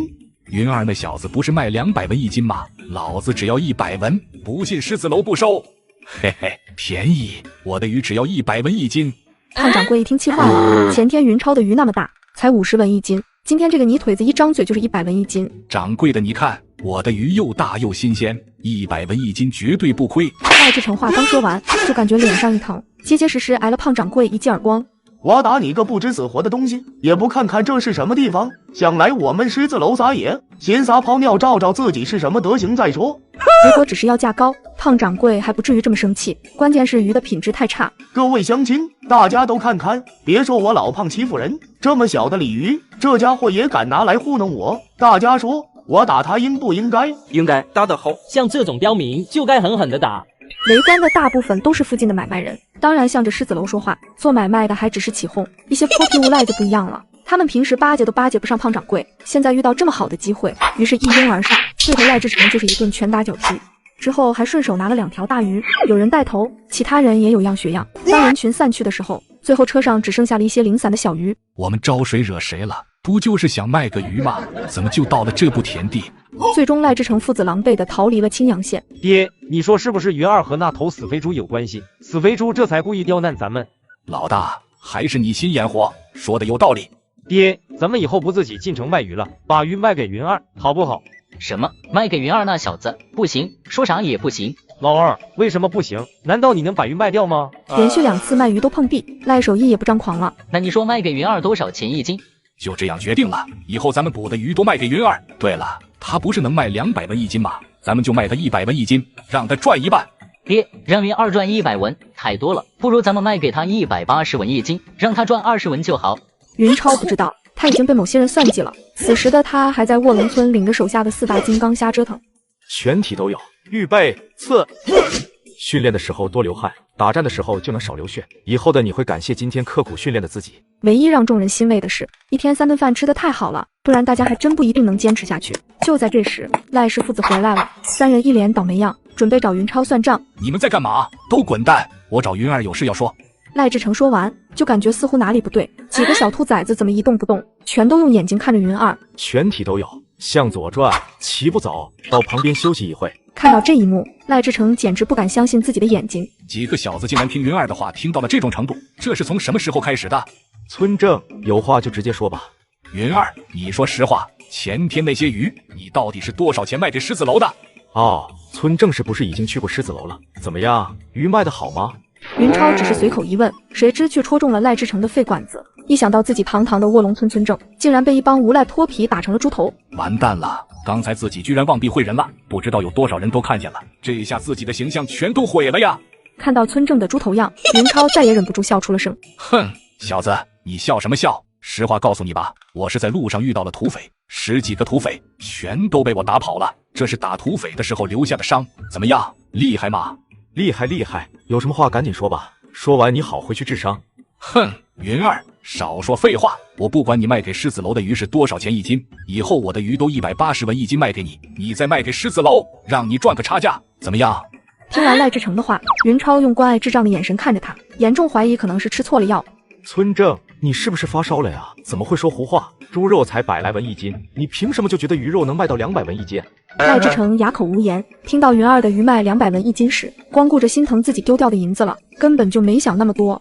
云儿，那你说多少钱一斤你才肯要？10文钱一斤，只要2斤以上的大鱼，小的不要，谢绝讲价，愿意咱们就合作，不愿意你还自己卖。云儿，你不要太过分，人家狮子楼的伙计都说了，你卖的鱼是200文一斤，你只给我10文，难道你的良心不痛吗？村正，你平时好像不傻呀，怎么净干傻事呢？狮子楼的伙计说我卖200文一斤，我就真卖200文一斤，他要是说我明天就能中状元，是不是你也相信啊？赖志成气坏了，云儿敢用这种语气跟他说话，完全就是在挑战他的权威。可是当赖志成的眼神和云超的眼神一碰，突然就有一种毛骨悚然的感觉。不对劲，云儿这小子不简单，手上肯定沾过血。赖志成并不是大少爷，年轻的时候上过战场。哼，10文就10文，咱可说好，等我抓到鱼，你可不能抵赖。出乎云超的意料，没想到赖志成连价都没还，答应的这么干脆。放心，我云超可不像某些人，说话不算数。赖志成答应的这么快，是因为他被狮子楼的胖掌柜吓坏了。狮子楼不是他一个小小的村正能招惹的，就是要了他的命都有可能。一筐普通的豆芽却被他卖出1头猪的价钱。续接上集，没几天，云超用瓦缸种的豆芽已经长好了。小超真是好本事，婶子还以为你是在浪费黄豆，没想到弄出了这么好吃的芽菜。午饭的时候，云超下厨炒了一碟豆芽，把王婶他们吃的只想叫唤。嘿嘿，这几天吃肉多了，有点油腻，正好解解腻。二哥，村正来了。云儿，赶紧给钱，这是我们抓的鱼，你可别想抵赖。哟，村正，你们真够勤快的呀！少废话，按照咱说好的10文一斤，这里有300斤。每筐鱼大概50斤，6筐就是300斤。云超也懒得废话，直接给了他3两银子。嘿嘿，村正，合作愉快。听到云超的话，赖志成的心就在滴血，脏活累活都是他干了。云超转手却赚得更多。第二天，云超就带着鱼和芽菜来到了青阳县。石头，你去把卖馒头的武大喊来，咱们先了解一下情况再说。云超不知道赖志成上次进城到底和狮子楼发生了什么，所以没有盲目就找上狮子楼。小郎君，你来了。武大，我问你，前2天狮子楼你知道发生什么事吗？那天赖氏父子整出的动静很大，武大自然也是吃瓜群众里的一员。于是武大一五一十把那天的情况告诉了云超。怪不得信赖的愿意把鱼卖给我，原来上次进城的时候吃了那么大一个亏。石头，我们去狮子楼。小兄弟，你可算来了，这次又给我带了什么新鲜玩意？这胖子为什么这么热情啊？不是说赖氏父子被他欺负的都不行了吗？云超并不知道，上一次他的吹牛技术令胖掌柜以为他知道很多东京汴梁的东西。对于一心想要提升逼格的胖掌柜来说，最是稀罕不过。掌柜好啊，要说新鲜东西，我今天还真有。什么？你真有新鲜玩意儿？掌柜的，你看这是什么？这是什么？胖掌柜瞪着眼，使劲瞅了半天，也没看出来是什么东西。妥了，从胖掌柜的反应可以判断，豆芽这东西至少青阳县没有，不然一个开酒楼的掌柜不可能不认识。掌柜的，这叫翡翠芽菜，是东京汴梁城都难得一见的稀罕东西，特别是冬天，没有特殊的秘法，根本就培育不出来。接下来，云超把豆芽一通猛夸，什么御厨秘法、皇家贡品，什么男人吃了女人受不了，女人吃了男人受不了之类。好，小兄弟，快拿一些翡翠芽菜让我尝尝。那可要借用一下胖掌柜你酒楼的后厨。云超没有跟胖掌柜客气，直接霸占了狮子楼的后厨，而且让石头他们守在门口，不准任何人偷窥。没过多久，云超就自信地端着一盘芽菜出来。云超之所以那么自信，是因为他早就观察到狮子楼居然没有炒菜，他相信胖掌柜是抵抗不了炒菜的魅力。而事实也是如此，当胖掌柜把第一根豆芽放进嘴里之后，就再也没有停下来，直到把盘子清光了。小兄弟，说吧，你的翡翠芽菜怎么卖？掌柜的，你猜？小子，你是跟我玩心眼吗？我直接给你报个低价，看你怎么办。哼，我猜你准备卖5文钱一斤，对不对？云超很意外，没想到胖掌柜居然开价这么高，本来他的心理价位就是5文钱1斤，但是看他的表情，分明就是在揶揄自己。胖掌柜的心理价位绝对不止5文钱。掌柜的，既然你没有诚意，那就算了，我再去问问别人要不要。小兄弟，别生气，哥哥只是和你开个玩笑，要多少钱你尽管说。这样吧，掌柜的，看在咱们之前的合作还算愉快，我就吃点亏，这个数100文。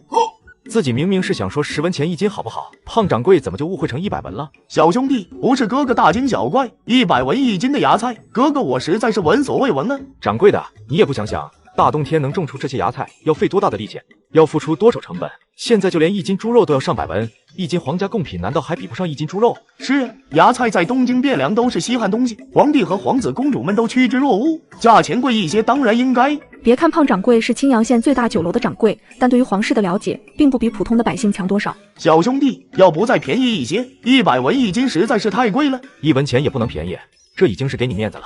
最终胖掌柜拗不过云超，按照100文1斤的高价买下了云超手里所有的豆芽。云超带来的200斤豆芽和300斤鲜鱼，一共卖了35两银子。小兄弟，哥哥我还想麻烦你一件事情。掌柜的，什么事情直接说就是，咱们用不着这么客气。就是你那个做芽菜的方法，能不能教一教我们的厨师？不好意思，那是我的家传秘术，概不外传。小兄弟，先别急着拒绝，你再好好考虑考虑，银子不是问题。掌柜的，咱们明人不说暗话，你如果真想要，绝对不能少于1000两银子。什么？一个做菜的法子要1000两？你怎么不去讲？胖掌柜这次是真怒了。云超的报价已经不是在谈生意，甚至已经对云超起了杀心。不过云超丝毫没有惊慌。掌柜的，稍安勿躁，听我把话说完，你再生气也不迟。这次云超没有忽悠胖掌柜，炒豆芽不值1000两，炒菜的方法却值这个价。如果云超教会了厨师怎么炒豆芽，那么其他的炒菜方法他们自己就能摸索出来。真要是像云超说的那样，花1000两银子还真算不上吃亏。听完云超的解释，胖掌柜陷入了沉思，最后咬牙答应。好，小兄弟，我答应你，1000两换你的炒菜秘术。最终，胖掌柜花了整整1000两白银，换取了云超炒菜的技术。为了最大程度保密，胖掌柜撵走所有人，亲自跟着云超学技术。因为胖掌柜是厨师出身，很多东西都是一点就透。直到从狮子楼出来，石头他们几个小子还处于懵逼之中。云超随便逮吧几句，就从胖掌柜那里弄了1000两银子。石头，走去城南的铁匠铺。掌柜的，你这里的枪怎么卖？客官，这是长枪，3两银子一杆。云超根本就不懂兵器，之所以要买枪，是因为体会到了竹枪的好处。好，来10杆。买完枪，云超又开始瞄上了刀和盾牌，买了10把单刀和10面盾牌。掌柜的，有弓弩吗？客官，咱们大吴朝禁止贩卖弓弩甲胄，我可没有。掌柜的，少要诓我，给我来几把弩。没有，客官还是到其他地方去看看吧，我这里没有。掌柜的，你不老实哦，我可是听某个胖子掌柜说了，你这里有货。谁？什么胖子掌柜？我不认识。是吗？要不要我喊他过来？哎，算了，小兄弟不要声张，听我来。随后掌柜就带云超走进了一间厢房。客官，咱们有话说到前头，卖这些东西，我是冒了杀头的风险，价钱方面你可要有心理准备。说吧，多少钱？我可是老胖介绍来的，你可别坑我呀。这是比利诺，我是2一张，客官要几张？价钱还算是在云超的接受范围。给我来5张。因为云超买的东西很多，每张弩箭还送了40支。对了，还有农具，给我来20套。云超要开荒，必要的农具需要提前准备。离开青阳县之前，云超还通过牙人张买了架牛车来运东西。大家多加小心，我感觉要出事情。眼前这个男人刚赚了1000两白银，不料还没捂热，城外就已经有劫匪在等着他了。大家小心一些，前面就是乱树林。这个树林是回村的必经之路，旁边的树木众多，是杀人夺货的好地方。不对劲，停车！不好，有埋伏！小子，此树是我栽，要从。一旦对方冲到跟前，准得完，必须得先下手为强。另一个弓手自相死情，这个云超也来了一箭。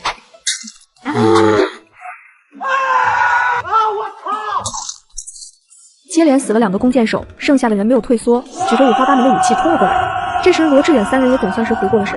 快，拿臂力弩，都给我瞄准射！因为距离太近了，5支弩箭命中了寇人，哪怕没有被射死，也暂时失去了战斗力。不过剩下的人也已经冲到眼前，此时弩枪再想装箭已经来不及了。都愣着干什么？赶紧拿枪！石头还好点，罗志远他们3个可是第一次拿活人做靶子，这时全都是懵逼状态，现在只是凭借本能拿起了长枪。出乎云超的意料，有人出枪，居然刺中了3人。晶晶，今天出门的时候整整，怎么就没看黄历，遇到了这么一帮杀神？剩下的2个人看撒丫子的就往小树林跑，边跑还边喊：“救命啊！大人！不要跑，给我追！”此时的石头已经杀红了眼，对着劫匪就追了上去。石头，不要追，有埋伏！话还没说完，就从小树林里冲出一个骑士，石头眼睁睁看着砍刀朝自己脑袋上劈来，惊恐的大吼一声，本能的蹲了下去。石头这一蹲，歪打正着，居然奇迹般的躲过了骑马劫匪的一击。没想到啊，自己终日打雁，却被雁啄了眼，竟然栽在一群小兔崽子手里。这要是传出去，以后还怎么有脸见人？云超也没想到，对方居然还有骑兵单位，这也太扯淡了！之前怎么不出来？卧龙村是吧？老子记住你们了，今天晚上就带人血洗你们全村。说完就转身想走。听到这话，云超他们哪里还能淡定，5把弩枪对着骑马的劫匪就射了出去。畜生，给我去死！骑马的是谁？好汉爷爷饶命，我什么都不知道，是他让我来的。既然你不想活了，那我就成全你。别，我说他是狮子楼的平八爷。云超一愣，怪不得看骑马的劫匪有些眼熟。所谓的平八爷，只不过是狮子楼的一个打手而已。狮子楼总共有8个打手，骑马的劫匪在打手中排行第8，所以人称平八爷。胖掌柜给云超的1000两白银就是平八爷去取的，所以一下起了歹意。本来平八爷以为几个乡下小子，他的手下就可以解决，但没想到他们居然有弩枪，一件又一件的往自己小弟身上射，平八爷就没敢露头。可惜平八爷的小弟不给力，逃跑的时候居然往他的方向钻，这才无奈冲了出来。知道了事情的前因后果，云超狠下杀手，一枪一个劫匪，全都没放过。石头，你把搜出来的银子给大家分一下，我就不要了。二哥，我们都是跟着你干的，银子都该归你所有，我们哪有资格分银子？对，超哥，石头说的对，银子都是你的，我们不能分。云超能看出来，尽管眼里还有不舍，但大家说的应该都是真心话。这样吧，1半银子归我，剩下的1半你们分，这是命令。一听是命令，几个小子没有拒绝。挖坑埋尸浪费了不少时间，但最终还是在天黑之前回到了卧龙村。迎面就看到一帮村民，都是几个小子的家人。他们3个第一次出远门，家里人不免有些担心。来了，他们回来了。还不等高兴，众人就惊得张大了嘴巴。早上进城的时候，云超他们只赶了1辆牛车，现在怎么多了1辆牛车和1匹马？看到自家的父母跑来接自己，几个小子全都落下了眼泪，冲过去就扑到了父母怀里。爹娘，你们看，儿子能挣钱了。太丢人了，看来这帮小子也是真吓坏了，不然干不出这么二的事情。不过云超知道，几个小子第一次遇匪，第一次杀人，对他们心里的冲击确实有些大。云儿，我们的鱼卖了多少钱啊？是不是发财了呀？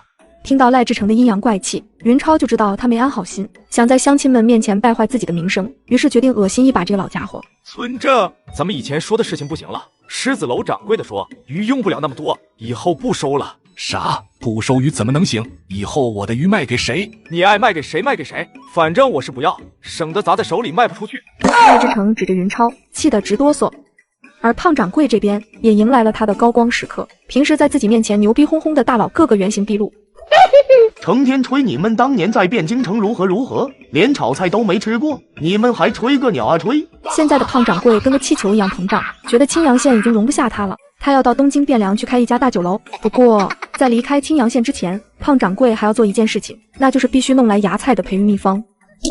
超哥，求你给我一次机会，让我跟着你，只要我家人能吃饱饭，我李兴做牛做马报答你。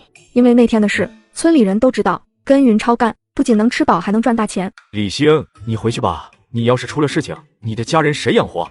不是云超不讲情面，而是李兴的老爹服徭役的时候死了，老娘也郁结而终，家中剩下一个哭瞎双眼的奶奶，还有2个未成年的弟妹。求求你了，超哥，不然我全家就真完了。你家里就你一个劳动力，一旦有个什么意外，我没办法向你的家人交代。李兴奶奶一下子跪到了地上。小超，你就收下我家心儿吧，他就是死了，老婆子我也不会怪你。云超前世也是贫苦人家出身，多少也能对穷人的苦难产生共情。最终云超在衡量利弊之后做出决定。好，我给你一次机会。在这个吃不饱的年代，只要给点吃的就有人拼命，现在跟着云超做事，不仅能吃饱，而且还能赚大钱。于是卧龙村的人都抢着要跟着云超混。续接上集，经过考核，除了李兴外，云超还招下了5个人。云儿，你什么时候进城？嘿嘿，不好意思啊，我这2天暂时还没有进城的计划。云儿，你不进城，我的鱼怎么办？你的鱼，你爱怎么办是你的事，关我什么事？云超铁了心要教训赖志成。当日刚从城里回来，赖志成就拿他的鱼说事，话里话外尽是挑拨之事。好你个云儿，咱们走着瞧。爹，云儿那小子不肯进城卖鱼，这可怎么办？哼，云儿那小子不进城，咱们自己去。听到赖志成的话，赖守义两兄弟都沉默了。上次进城吃了那么大的亏，都快有心理阴影了。怕什么？这次我们不去狮子楼。第二天，赖氏父子去了青阳县的衙前街，这里离衙门近，想来那些刁民不敢动抢。赖志成确实想的没错，还真没有刁民来抢鱼。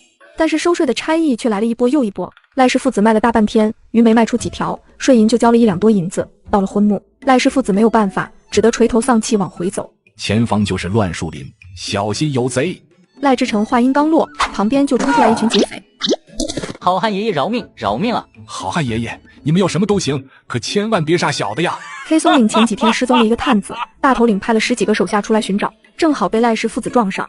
乖乖把钱交出来，省得爷爷我亲自动手。听到银子，赖氏父子直接傻眼了，因为赖氏父子的银子都被差役讹走了，身上只有几文钱。好汉爷爷，我们身上的银子都花完了，饶命啊！我们回去拿给你。对，我们回去拿。听到这话，劫匪暴怒，狠狠把赖氏父子打了一顿。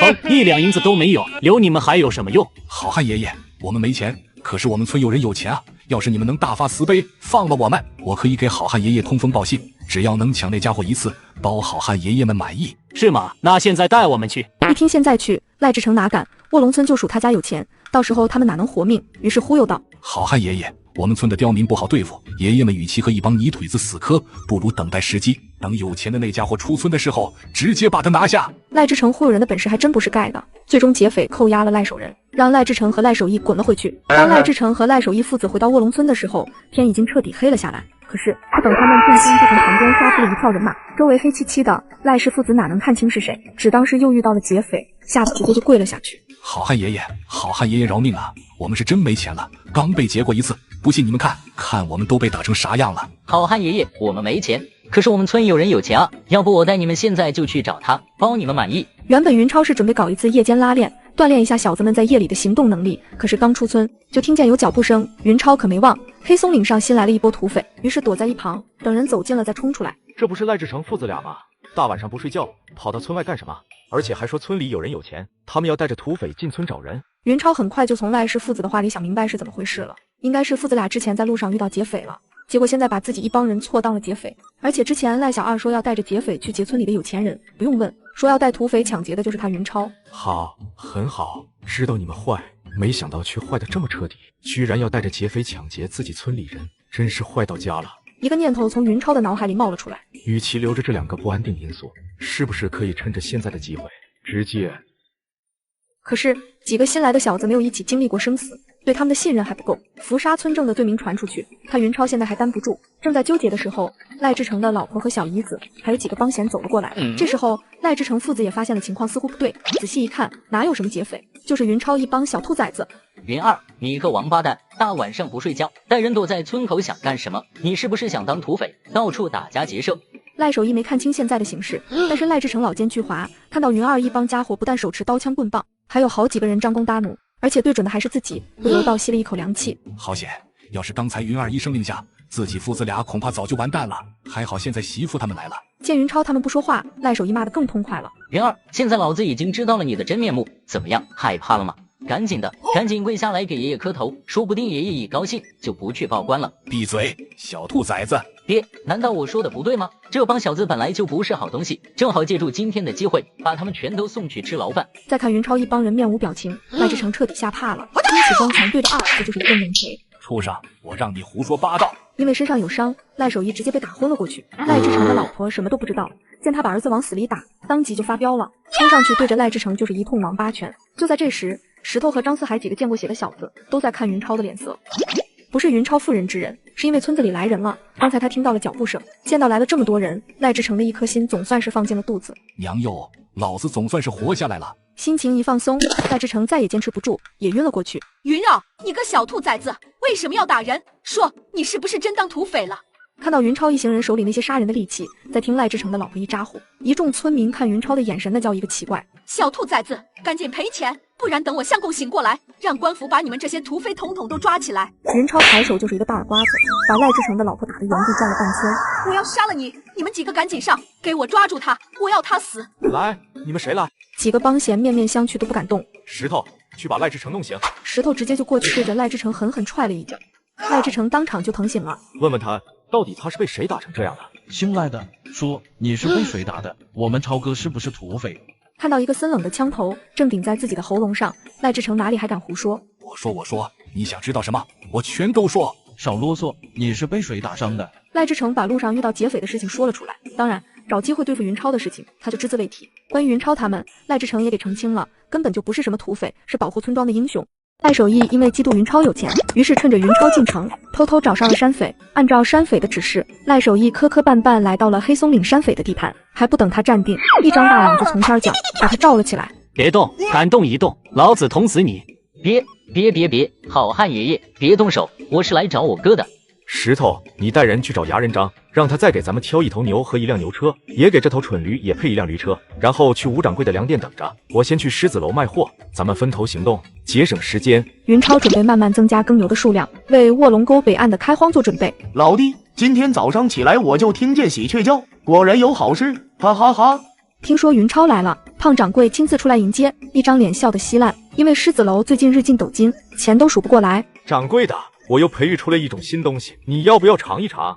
一听云超又有新东西，胖掌柜更是喜出望外，当即让出了他的专用小厨房。云超手脚麻利地炒了一碟醋溜绿豆芽。咦，老弟，这不还是翡翠芽菜吗？尽管绿豆芽和黄豆芽看起来不一样，但在胖掌柜想来，味道应该都差不多。嘿嘿，掌柜的，你试试便知。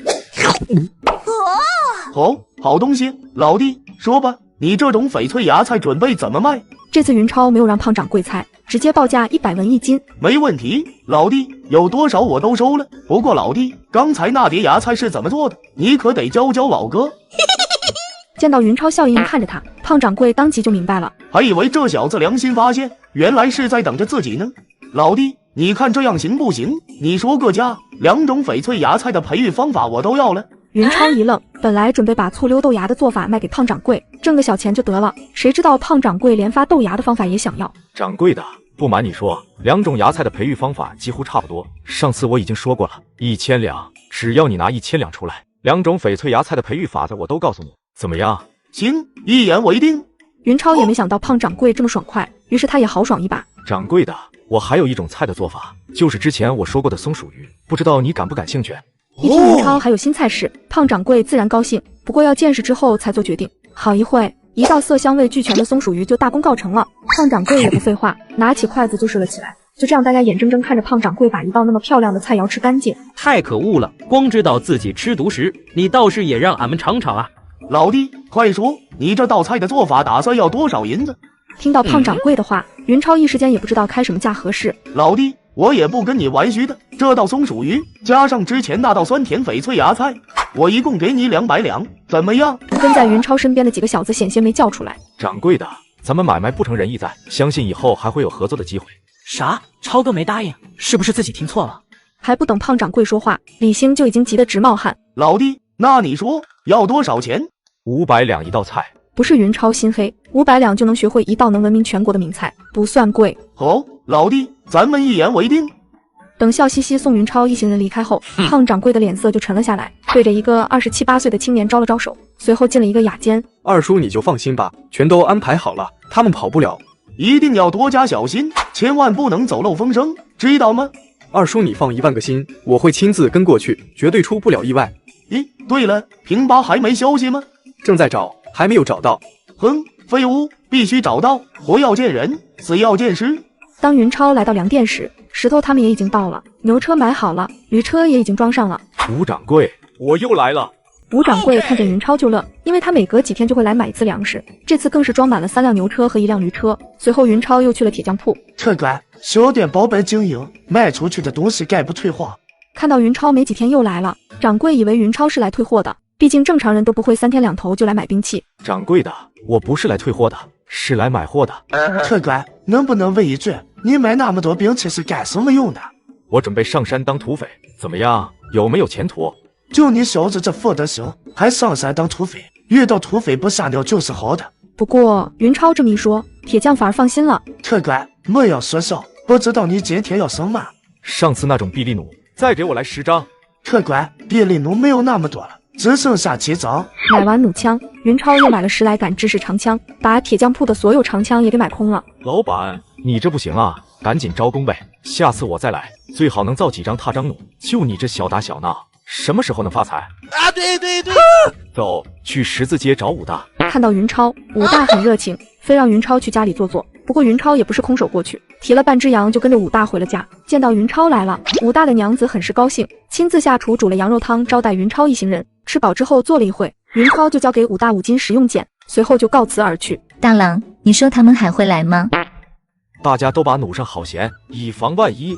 一帮小子还算谨慎，毕竟在家训练了好几天，服从性和纪律性还是有一些的。大家都小心些，再往前2里就是乱树林，这是咱们卧龙村和青阳县之间最容易埋伏劫匪的地方，一定要。云超突然不说了，因为前方烟尘弥漫，伴随着疾驰的马蹄声，3名骑士狂奔而来。让众人惊讶的是，对方无论是人是马，全都沾满了血迹。大家都准备好，小心一些。但是走近之后，3个壮汉看了云超他们，什么都没说，直接疾驰而去。二愣子，瞧把你吓的，头上都冒汗了。拉倒吧，也不知道刚才是谁，牙都吓得咯咯响。然而一众小子才刚刚放松下来，就听身后马蹄疾驰，回头一看，刚才过去的3个骑马壮汉又转了回来。停车，大家做好准备。3个土匪第一次下山打劫就被揍得浑身是伤，原因是刚刚还看着手无寸铁的村民，下一秒却突然掏出弩箭向他们射来。你们给老子等着，老子要学习你们的卧龙村，鸡犬不留啊！都给我站住！我是怎么教你们的？不要急着过去，先把你们的弩都上好弦，知道吗？一众小子这才想起来，要保证手中的武器处于随时都可以攻击的状态。啊，他袖子里有刀。别动，敢动一动，我捅死你！好汉爷爷饶命！我们远日无冤，近日无仇，都是误会呀！超哥，他死了。包括新来的小子，几乎所有人都撇了撇嘴。一个死鬼，瞧把你紧张的，还见过血的老人呢，丢人！四海，去看看另外一个。超哥，他也死了。好了，大家抓紧时间，把尸体都抬到树林里，清理留下的痕迹。这里的小树林很稀疏，不过挡住路人的视线是足够了。说，你怎么知道我的名字？又是怎么知道我们是卧龙村人？云超见对方眼神闪烁，不等他说话，就抡着皮鞭劈头盖脸抽了起来。说，你说不说？好汉爷爷，好汉爷爷，饶命啊！我家里还有80岁的老母，3个月的婴孩，全家10几口人，就指着我一个人吃饭。你要是杀了我，我全家都要饿死啊！云超看了看手下一帮小子，鼻子险些没气歪，还真有2个笨蛋，脸上露出了怜悯的神色。二愣子、三耙子，你们说这家伙应该怎么处理？2个小子没想到云超居然会突然问他们的意见，支支吾吾了半天，也没能说出个所以然。你们是不是觉得他很可怜，想要放他回去赡养老母，照顾妻儿啊？2个小子想说是，可是总觉得似乎有哪里不对。云超说话怎么阴阳怪气的？哼，你们要是想放他回去，我现在就可以答应，并且让你们送他回家，你们看可好？超哥，不是我们不肯送他回家，主要是不认识他家的路啊。你们又没问，怎么知道不认识他家的路？2个小子挠了挠头，感觉云超说的很有道理。不愧是超哥，就是比俺们想的多。喂，你家住在哪里？要不要我们送你回去啊？没想到自己还真聪明，真就把这帮泥腿子给瞒过去了。我住在青阳县东30里的景阳冈下，实在活不下去，才跟着几个强人干些没有本钱的买卖。我是真没杀过人啊！什么玩意儿？景阳冈是那个传说中的景阳冈吗？云超苦笑着摇了摇头，还真是任重道远。这种在后世几岁小孩子都知道的骗人把戏，没想到居然会有这么多人相信。没办法，卧龙村信息闭塞，村民没有见识，根本不知道江湖险恶。这时候有人实在看不下去了。二愣子、三耙子，你们2个笨蛋，被人骗了还不知道。和别人不一样，李兴对云超的感激发自肺腑，见二愣子和三耙子实在丢脸，哪还能忍得住？这不是给超哥丢人吗？别听他胡说八道，我认识他。一听李兴说认识对方，云超也顾不上锻炼手下了，一脚一个，砰砰2下，把二愣子和三耙子踹成了滚地葫芦。你们2个笨蛋，到旁边反省反省。不是你让我们送他回家的吗？踹我们干什么？超哥，这家伙是狮子楼的人，我在狮子楼的时候见过他。你这才4秒，还不老实交代？四海，交给你一个任务，让他说实话，能不能完成？得到了云超的任务，张四海激动的险些没哭出来，然后狠狠在壮汉身上戳了几个窟窿之后，壮汉就把没说的全都说了。原来庞万年要把云超从胖掌柜手里拿走的2000两银子再拿回去。四海你干得不错，再问问他，抢劫咱们的银子是胖掌柜的主意，还是庞万年自作主张？云超来到树林外面观察情况，省得被人一窝端。这次张四海回来的更快，说赵四不知道，庞万年没说。你去问问大家，让大家全都发表一下意见，看看怎么处置那个赵四。张四海感觉自己被云超看中，心情不是一般激动。如果不是害怕别人嘲笑，非跪下来给云超当场磕一个不可。时间不长，张四海又回来了。超哥，大部分人都说要杀了赵四，是不是有人不同意，还想放了他？这马明的意见是保管。哼，你去告诉马明，让他动手杀了赵四，真是废物。片刻后，处理完后事，云超感觉时间差不多了，再耽误就要摸黑赶路回家。这次上路，一众小子更是紧张，他们都知道，在前方的乱树林还可能有一帮悍匪在等着自己。距离乱树林还有2里地，一众小子就开始冒汗。这样下去不行，不等接敌，自己一方就先累垮了。大河向东流啊，天上的星星参北斗啊。一众小子全都愣了。超哥居然会唱歌，以前怎么不知道？这是一个严重缺乏娱乐的时代，或许城里的有钱人偶尔还能到勾栏瓦寺欣赏一下音乐，乡下的穷小子别说音乐，连音乐是啥东西都不知道，顶多就是唱几句乡野小调，干活的时候吼几声号子，哪听过完整的歌曲，而且还是这么好听的歌曲。一众小子心情激荡。超歌就是超歌，听听唱得多好。大河向东流，天上的星星参北斗，这是一般人能想出来的吗？云超自己都没想到，一段几乎跑调的歌，一下子就让手下的小子们不紧张了，个个豪气万丈，2只眼睛血红，恨不得像歌里唱的一样，该出手时就出手，风风火火闯九州。停车，停下来！云超一声停车，险些没把几个胆小的家伙吓尿，以为是乱树林里有土匪，刷刷刷刷，全都把藏在棉布下的弩拿了出来。石头，带几个人跟我去乱树林里看看。二哥，这种小事用不着你亲自出马，我自己去就行。超哥，要是什么都让你亲自出马，还要我们这些手下干什么？你就放心吧，有石头带队，绝对出不了问题。石头险些一口老血，喷张四海的生活不能自理。合着你拍了半天胸脯，是把我豁出去了，你自己怎么不去？云超被一帮活宝逗乐了。不去就不去，危险性实在不大，就让这帮小子表现表现吧，也好缓解一下他们之前紧张的情绪。谁知石头带着几个人刚进去，就慌慌张张退了出来。二哥，没事，土匪都走了，只留下几具尸体，看样子像是狮子楼的打手。不过说到这里，石头往周围看了看，好像有什么顾忌。没事，石头，有话尽管说，都是自己人，听见也没什么。有一具尸体眼熟，好像是。是谁？石头，你倒是说啊！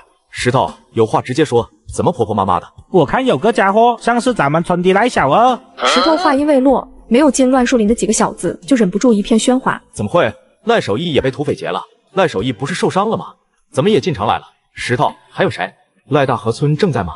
地上一个平平无奇的坑洞，却经常散发出难闻无比的臭味，导致这里的人都不敢走这条路，生怕被传染什么病毒。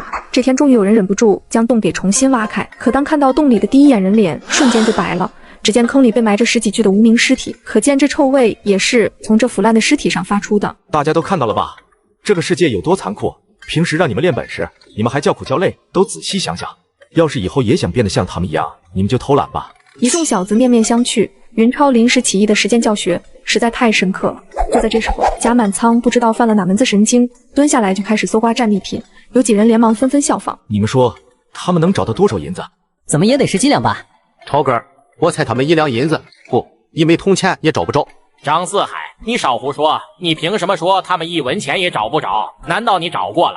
是啊，张四海，你胆子小，大家不怪你。可是你也不能胡说八道啊！这么多土匪，身上连1文钱也没有，可能吗？石头，你说呢？他们能找到多少银子？二哥，俺也说不好，俺听你的，你让俺怎么说，俺就怎么说，嘿嘿。就在这时候，贾满仓不甘地站了起来。呸，这晦气，1文钱也没找着。怎么回事？这么多土匪，怎么就没钱呢？云超没有解释原因，让这些单纯的小子自己慢慢悟吧。来，把他们也扔进去，一起埋上吧。一众小子齐齐在心里给云超竖了一根大拇指。还是咱们超哥心善，就连狮子楼的打手也不忍心让他们暴尸荒野。算了，还是把他们吊起来吧。云超可没有虐尸癖，之所以要把狮子楼的3个打手吊起来，是想给胖掌柜留个信，让他知道仇人是谁。吊起来3个打手之后，云超就在树上刻了一段话：狮子楼的死肥猪，想你侄子活命，3天内送1万两银子到黑松岭，过期不候。高，还是咱们超哥高。超哥，赖小二呢？要不要弄回去交给村正？马明啊，要是咱们把赖小二送回去，村正问是谁杀的他，你怎么回答？土匪啊，要不就说是狮子楼。要是赖志成问咱们是怎么知道的，你怎么回答？这就说是狮子楼的打手说的。赖志成要是让咱们带他找狮子楼的打手对峙，你怎么办？马明无言以对，顿时就引起了一片哄笑。马明，你是不是想讨好信赖的，要出卖兄弟们啊？是啊，马明，我看你小子没安好心，就是想向信赖的讨赏。对，之前抓到狮子楼的打手，你就想报官，现在又想讨好村正，说你到底是什么居心？不是一帮小子联合起来欺负人，主要是马明的做法让大家很不满。回去的路上，云超再三交代，千万不要把看到赖小二的事情说出去，不然后患无穷。大家记清楚，不要提赖小二，但是要说咱们遇到土匪了，知道吗？一众小子被云超弄得一懵一懵，不知道他葫芦里卖的是什么药。你们想想，不管赖小二是被狮子楼的人杀的，还是被土匪杀的，黑松岭的土匪很可能已经知道了他是咱们卧龙村人，咱们要提醒乡亲们做好准备，一旦土匪来咱们村抢劫，咱们也好有自保之力。云超还搞不清楚具体是什么原因，但总有一种预感，好像危险正在逼近。狮子楼、黑松岭，无论是哪一方，都不是现在的自己能抗衡的。等众人回到卧龙村的时候，天色已经彻底黑了下来。担心自家小子有危险，很多村民都跑到村口，点着火把，翘首以盼。爹，你怎么来了？其他村民也赶了过来，很快就和众人相会。看到亲人，几个新来的小子实在没控制住情绪，哇哇的哭了起来。爹，俺们遇到土匪了！谁知小姑娘一个没控制住，一下子扑进云超怀里，哇的一声哭了起来。对，瞧把小姑娘给吓的。云超一脸苦笑，没事幼娘，几个土匪而已，没什么好怕的。你瞧，我不是毫发无伤的回来了吗？见林幼娘哭，王婶和她的小女儿也哭了起来。小果才4岁，也不知道她哭个什么劲。过了一会儿，云超这才大声说：“乡亲们，各位老少爷们，大家静一下，我有话要说。”见云超要说话，他手下的小子立刻离开家人，开始自觉维持起了秩序。云超很满意。各位，今天我们遇到土匪了，说是黑松岭上下来的，他们正在和狮子楼的人打仗，结果双方两败俱伤，不然我们也不可能这么轻易脱身。云超和手下刚回去不久，村正赖志成家的大门突然响了起来。谁呀？大晚上敲什么敲？刚回家就有人砸门，赖志成哪还顾得上身上是不是有伤，咕噜一下就爬了起来，亲自跑去开门。大门一开，赖志成差点吓晕过去，因为门口趴着满身血污的家伙，正是自己的大儿子赖守仁。娘子，敲晕！你们快来！等赖志成的老婆给赖守仁灌了半碗米粥之后，赖守仁终于缓缓睁开了眼睛。儿啊，你终于醒了，吓死娘了！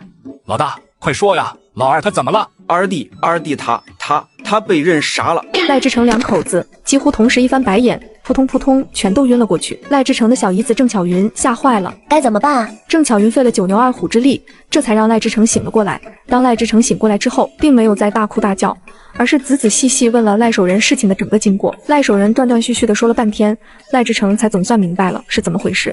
两兄弟第一次尝试不穿内衣走进土匪窝，就被隔壁土匪头子给拦住了去路。大姐，弟弟还没开口就被土匪一刀砍死。哥哥见状也不管给弟弟收尸，一溜烟就跑没影了。原来黑松岭的土匪就带着他们兄弟俩一起出发，一共30来个土匪藏在乱树林里，等着云超回村的时候动手。谁知没把云超等来，倒等来了一帮骑马的狠人。那帮家伙一来就闯进乱树林，刹那间双方的战斗就进入了白热化。赖守仁趁机逃了回来。郑巧云听完之后，整个人都傻了。哪怕有再大的矛盾，自己村的人也不能算计自己村的人，尤其还是和土匪合伙，这不是吃里扒外吗？云儿和狮子楼有关系，狮子楼的人突然冲进乱树林，这件事情跟云儿肯定有关。难道云儿已经知道我们和黑松岭的土匪有交易了吗？想到云儿知情的后果，这要是云儿带着手下杀来报复，他们全家都要死光光。别慌，我觉得事情还没有那么糟。老大，你怎么说？要是云儿那小子知道咱们和黑松岭的土匪有关系，肯定早就来找咱们算账了。你说呢？还是老大你有见识？对呀，云儿那小子睚眦必报，要是知道了咱们算计他，一回来肯定就会来找咱们。心情一放松，赖志成的恨意就上来了。一想到二儿子死得那么惨，险些咬碎满嘴牙。云儿，都怪云儿，就算他不知道咱们和黑松岭的土匪有关系，狮子楼的人肯定也是他喊去的。要不是他叫了狮子楼的人帮忙，你二弟又怎么会死？好吗？赖守一被杀，赖志成不怪土匪，不怪狮子楼，反倒怪起了云超，找谁说理去？老大，黑松岭的土匪以为狮子楼的人是咱们找来的，会不会来找咱们报复啊？不行，我要组建护村队。对，护村队，我现在就去找云儿，试探一下他的口风，看他怎么说。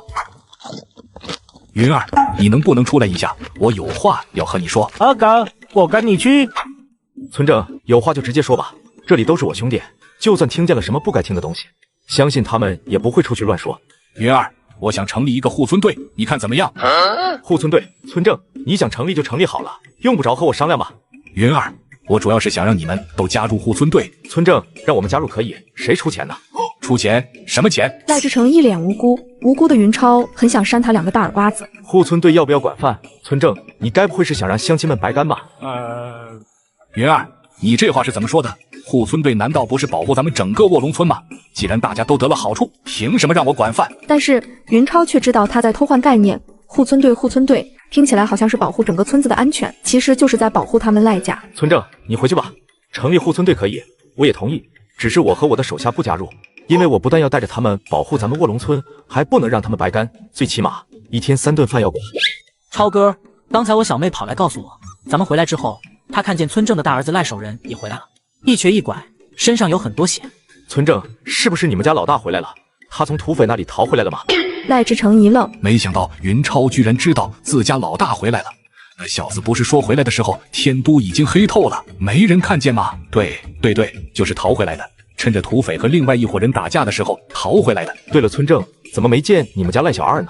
赖志成一口气没上来，险些没噎死。越是哪壶不开，你越提哪壶。你小子这是故意往老子伤口上撒盐啊！老二出去办事了，过段时间才能回来。关于护村队的事情，2个人又争执了一阵，谁也没能说服谁，最终来了个不欢而散。看着赖志成摔门而去的背影，云超若有所思。大家听着，今天夜里都机灵着点，大家回去之后通知一下亲朋好友，就说明天我要再收几个人，想来的提前做好准备。今天不知道怎么了，可能是听说云超遇到了土匪，林幼娘有些吓坏了，不用云超说，主动爬上了火炕。林幼娘一个含苞待放的小姑娘，一旦没控制住，很容易擦枪走火。大武朝可没有什么避孕的手段，一旦小姑娘怀了孕，那可是真可能要命的。幼娘睡着了没有？睡着了。睡着了还说话？小姑娘气得差点爬起来捶云超一顿。坏二哥，知道人家没睡着还问，欺负人。幼娘，我给你讲个故事吧。从前，一个大户人家的小姐看上了一个穷书生，邀他一起出游。到了半路，遇到了大雨，正好有一间空屋，2个人进去避雨。屋里只有一张床。到了夜里睡觉的时候，富家小姐怜惜书生，含羞邀他一起睡了上去。富家小姐是个知礼法的，在2人之间放了一个枕头，写了张字条，谁越界谁是禽兽。二哥好像也没那么坏，这是拐着弯夸人家懂礼法呢。那书生别看穷，却是个君子，竟真的隐忍了一夜，都没有越过枕头1寸。二哥这是借着故事表明他不会欺负人家呢。谁知第2天早上，穷书生醒来，发现富家小姐竟然不见了。啊，二哥是不是半夜遇到鬼了？鬼把富家小姐抓走了。云超一夜都没睡好，结果连一根土匪毛都没来。第2天，云超顶着一双兔子眼睛起了床。一帮小子有了昨天的经历，今天训练起来一个比一个刻苦，生怕以后遇到危险的时候掉链子。刚晨练完，还不等吃早饭，很多村民就来了。超哥，听说你要收人，是真的吗？超哥，我家小子上次是没有吃饭，这次一定能合格，你还是收了他吧。超哥，听说你要组织护村队，我的年纪虽然大了些，但是力气也大，我能参加吗？上次测试合格，后来因为赖志成的一番话，主动选择放弃的2家人，这次也来了。谁知不但云超没同意，甚至连再次参加考核的机会都没给，直接就给拒了。开玩笑，当我这里是干什么的？想来就来，想走就走，不管是谁，只要反悔过1次，就不可能再有第2次机会。云儿，你要是这么做，苏可就要说你几句了，都是乡里乡亲。咱家小子上次也是考核过关的，你怎么就这么不讲情面呢？云儿，就是你爹当年还活着的时候，也要给俺个面子。怎么着？你现在翅膀硬了，瞧不起俺们这些穷长辈了是吧？你们都闭嘴吧！自己做了什么？难道非要我们大家说出来吗？是啊，超哥儿又不是没有给你们机会，你们自己不知道珍惜。说句不好听的，你们就是叛徒，现在还想回来，讲得咱的美呢。对呀，你们自己摸着良心想想，要不是乡里乡亲，就你们上次非要退出，超哥儿能轻饶了你们？哼，知足吧你们，少在这里得了便宜还卖乖，赶紧滚蛋，不然超哥儿肯原谅你们，我们大家也不饶你们。根本就不用云超说话，2家人就被群情汹汹的村民给骂跑了。西西，二愣子他娘，我好像昨天晚上听你说，以后再也不让你们家二愣子跟着超哥儿往外跑了，有这回事吗？三爬子他娘，你可别血口喷人，谁要是说过那样的话，谁就是卧龙沟里的大王八。这次报名最终达到标准的是16个，最终云超按照成绩从高到低取了12个人。不过云超说了，正式的是收10个人，多出来的2个是后备，如果训练不好，表现不佳，还是要退回去的。就在卧龙村人心惶惶的时候，狮子楼的胖掌柜也在如坐针毡。自己侄子昨天带着6个打手出去办事，居然连1个都没回来。快到中午的时候，胡老二脸色苍白的回来了，告诉胖掌柜一个噩耗，他在乱树林里发现了3个打手的尸体，另外还有黑松岭土匪留下的刻字，限期送1万两银子到黑松岭赎回庞万年，不然后果自负。胖掌柜又惊又怒，胡二，拿我的名帖，我要去见大老爷，请他派兵剿了黑松岭。大老爷就是县令，为了表示尊重，一般人都管他叫大老爷。掌柜的，大老爷要是发了兵，万年公子怎么办？那帮土匪会不会？这胡二，那你说怎么办？你问我有个了用，我说让你拿1万两银子赎人，你肯吗？作为狮子楼8大打手排行第2，胡老两对胖掌柜太了解了，这家伙就是属貔貅的，只要吃进去的东西，从来就不见往外拉。直娘贼，胡二，你去找人给黑松岭的土匪送信，就说我庞大海答应赎人，不过1万两银子太多，让他们少要一些。是。胡二很是奇怪，胖掌柜今天是犯了哪门子毛病？怎么答应的这么痛快？1万两银子，说给就给。把红糖变成白砂糖，在古代有一种方法叫黄泥脱色术，就是用黄泥给红糖脱色，主要原理就是吸附和过滤。卧龙村有一种叫瓦溜的东西，类似瓦制的大号漏斗，一般榨油的时候用，普通村民连饭都吃不起，几乎不会榨油。云超只能找赖志成借。云儿，你都知道了，嗨嗨，你找谁？云超吓了一跳，还以为赖志成家养了条美女蛇，仔细一看，原来是他小姨子。我是来借瓦溜的。这小娘子一直盯着自己看是几个意思？难道自己脸上有什么脏东西？乍一看见云超，郑巧云的魂儿险些没吓飞，以为是云二知道了真相，来找他姐姐和姐夫算账了。云二好像不是来算账的哦。好，我这就去给你拿。见郑巧云马上就要摔跤，云超赶紧跨前一步，一伸手搂住了他的小蛮腰。你没事吧？被云超搂着腰，郑巧云一张脸红成了大苹果，浑身僵硬，手脚都不知道往哪儿搁。就在这时候，屋门一开，赖志成拄着拐杖出现了。云儿，你欺人太甚，老子跟你拼了！郑巧云也不知道哪来的力气，一下子就把云超推到了门外。云儿，你快走！云超一脸懵逼，怎么了？我就快走，不知道的还以为我干了什么见不得人的事情了。天哪！原本以为是云儿这小子欺负自己小姨子，合着是2个人有一腿呀！2个家伙要是清白的，小姨子推他干什么？还显得这么焦急。听到赖志成大叫，周围的邻居也都跑出来看是什么情况。云儿说：“你把我们家巧云怎么了？”村正，你可别误会，我是来找你借瓦溜的。你借瓦溜就借瓦溜，搂俺小姨子干什么？是她的腰细胸大，光看上半身的话，像是一个瓦溜。可你也不能直接就上手搂啊，就连老子都没舍得搂，好不好？赖志成真生气，可是他老婆却不像他那么生气。自家小妹连续克死了3个未婚夫，知根知底的谁还敢娶？可是换成云二这小子就不一样了，这小子不但人长得好看，最近还发了财，要是真不怕死，愿意娶自家小妹也不是不能考虑哈。嗨，云二啊，你进来，有什么话咱们进去再说。云超被赖志成老婆突然转变的态度吓了一跳。进去干什么？要用仙人跳吗？想让哥在作风方面犯错误，别说门，连窗户都没有。云超找了个借口，36计溜之大吉了，瓦溜没借着，反倒惹了一身骚。云超这个憋屈就甭提了。然而还没走到家，就听身后有人娇喘吁吁地喊道：“云二，别走那么快，等我。”嗖，云超不但没停下来，反而加快了脚步。赶紧走，赖志成的小姨子追来了。这是要使美人计，把自己引诱过去，然后全家人齐上阵，铲除自己这个心腹大患啊！这一天，很多卧龙村的村民都看到了奇特的一幕：云超在前面走，赖志成的小姨子在后面追。这是什么情况？村正的小姨子倒追云二吗？云二这小子也太不解风情了吧！那么漂亮的一个大姑娘追他，跑什么跑？换我也跑，怕被扫把星克死。切，人家村正的小姨子根本就看不上你，你就是想跑都没机会，好不好？吃瓜群众哪里知道？人家郑巧云是奉了姐姐的命令来给云超送瓦溜的。云二，你不是要我？大庭广众之下，朗朗乾坤之间，赖志成的小姨子连你是不是要我的话都说出来了，没有什么图谋，谁信啊？哎呦，什么情况啊？他身边那个碎成好几瓣的是什么东西？是我要借的瓦溜吗？云超也傻脸了，挠着脑袋讪讪地走了过去，没有办法，只能伸手扶他起来。这次云超没有直接搂人家的小蛮腰，而是拽着他背后的衣服，想要把他拽起来。撕拉，云超愣了，郑巧云愣了，看到这一幕的所有村民都愣了。什么情况？云儿这小子胆子也太大了吧！当着这么多人的面，还是大白天，竟然就撕人家小娘子的衣裳，这么猴急吗？谁说穷人就不会传八卦？不到半天功夫，云超和村正小姨子有一腿的八卦就在整个卧龙村传开了。别人暂且不说，当林幼娘听到这个噩耗之后，当场就哭了。自己对二哥那么好，没想到他竟然跑到外面去找狐狸精，难道是自己一直不和他睡一张炕？二哥生气了，二哥要是不要自己以后可怎么办啊？看着林幼娘哭得梨花带雨，王婶的气就不打一处来。好你个元儿，还以为你浪子回头转性了呢，原来不但没好，还变本加厉了。幼娘别哭，婶子给你做主。于是云超刚从外面训练回来，王婶就发飙了。元儿，你是不是这几天好东西吃多了，吃饱了撑的？啊，咋了王婶？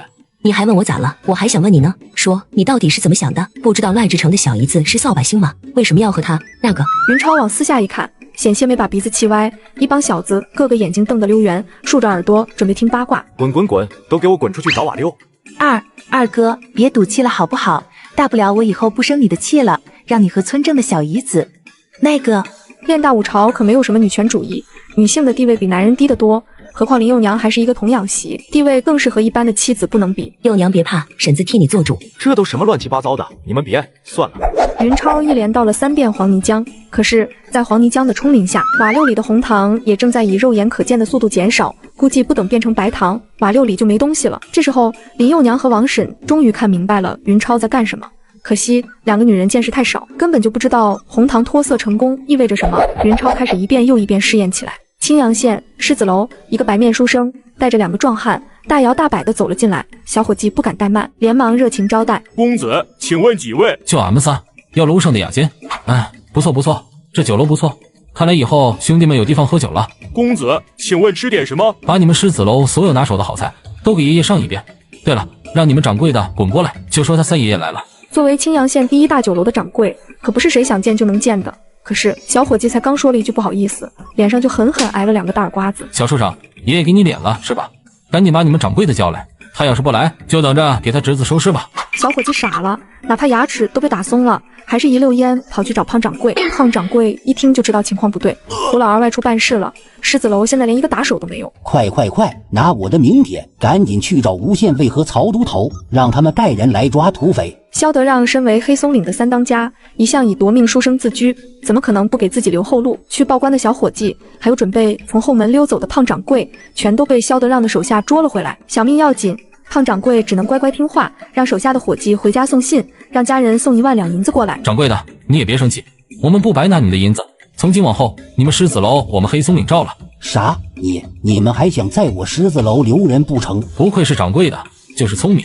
没错，为了狮子楼的安全，我们黑松岭会派几个兄弟住在狮子楼。掌柜的，你尽管放心，以后再也没人敢欺负你们狮子楼了。经过了若干次失败，云超终于试验成功了。看着瓦六里一层洁白的糖块，云超欣喜若狂，搂过旁边的林幼娘就香了一个。云超这下突袭猝不及防，林幼娘整个人都傻了。什么情况？元二这小子疯了吗？当着自己的面就跟小媳妇玩亲亲，好不知羞。云超知羞不知羞先不说，王婶倒羞了个大红脸。年轻人不讲武德，你们这样搞，想过老人家的感受吗？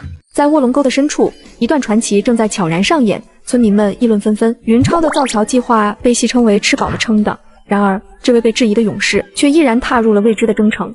今日卧龙沟上空回荡着一声巨响，云超的全盘指挥下，独木桥横空出世，村民们瞬间沸腾，欢呼声、尖叫声此起彼伏。这一刻，卧龙沟见证了奇迹的诞生。切，一座独木桥有什么用？牛车不是还过不去吗？对啊，折腾了半天，云儿也不过在卧龙沟上多架了一座独木桥而已，既过不了牛，更过不了牛车，有个鸟用。云超手下有个瘪小子，尤其是那些新来的，听到村民的议论，也对云超升起了疑惑。难道真像大家说的那样，超哥干了一件傻事吗？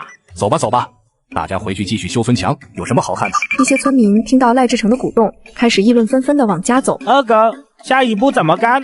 你就赶紧说吧。嗨，大家都愣着干什么？你们也都动动脑筋，想想办法。接下来咱们该怎么办？我们一众小子全都翻起白眼。云老师课堂又要开始了。超哥，咱们挨着这个独木桥再放一根树干，让它们并在一起，桥不就变宽了吗？要是这种方法管用，我干嘛刚才不让这根树干挨着老桥放呢？见云超给手下人批讲，很多村民也围过来看热闹。云儿，你说为什么不能把2根树干直接并着放在一起啊？你们谁能回答？我吗？不是不能，是没有必要。直接把他和老乔放在一起，万一失手砸坏了老乔怎么办？再往这根树干旁边放树干嘛？反正有老乔，砸坏了新放的树干也没什么，对吗？对，还是云儿聪明，我也是这么想的。二哥，我有办法。哦，是小果啊，你有什么办法啊？二哥，把他抬到老桥旁边不就行了吗？哈哈，你们听见了吗？小孩子就是小孩子，这种办法也只有小孩子才能想出来。真是的，云儿，你没人了吗？让一个小孩子出来讲笑话，哈哈哈哈哈哈！和云超不对付的村民，一个个全都放声大笑。他们根本就不关心小果说了什么，一个小丫头又能说出什么有用的话，只管笑就是。可是笑到一半，这些人就发现，好像除了自己，没多少人附和。更诡异的是，很多村民都在看着他们，用看傻瓜的眼神看着他们。一众村民万没想到，方法居然这么简单，把2根树干抬到一起就行。就这种方法，我们也会呀。可惜众人都被经验主义束缚住了思维。然而这么简单的方法，现场几百号人，有老有小，还有自诩聪明人，竟然全都没想起来，还不如一个4、5岁的小丫头。这已经不是打脸了，是把脸扔到地上摩擦呀。小果好样的，等下次进城，二哥给你买糖吃。二哥，我不要糖，吃烦了。傻，毫不夸张，大部分村民一辈子都没尝过糖是什么味道，只是听说糖是很甜很甜的东西，吃一口一辈子都忘不了。一众村民就像后世的小孩子，听说幼儿园的小伙伴曾经上过月亮一样，简直羡慕嫉妒的都不行了。小果，那你说要什么奖励？二哥，我不要奖励，我要嫁给你当娘子。幼娘姐姐是大娘子，我是小娘子。大家都让一让，吃午饭了。什么吃午饭？吃个鸟啊吃！卧龙村哪有人吃午饭？这不是败家吗？天哪，那是传说中的白米饭吗？2大桶满满的大米饭，晃花了无数卧龙村人的眼睛，同时也晃花了他们的心。大家都还愣着干什么？赶紧排队啊！张四海，你小子滚到后面去，让你们的家人先吃。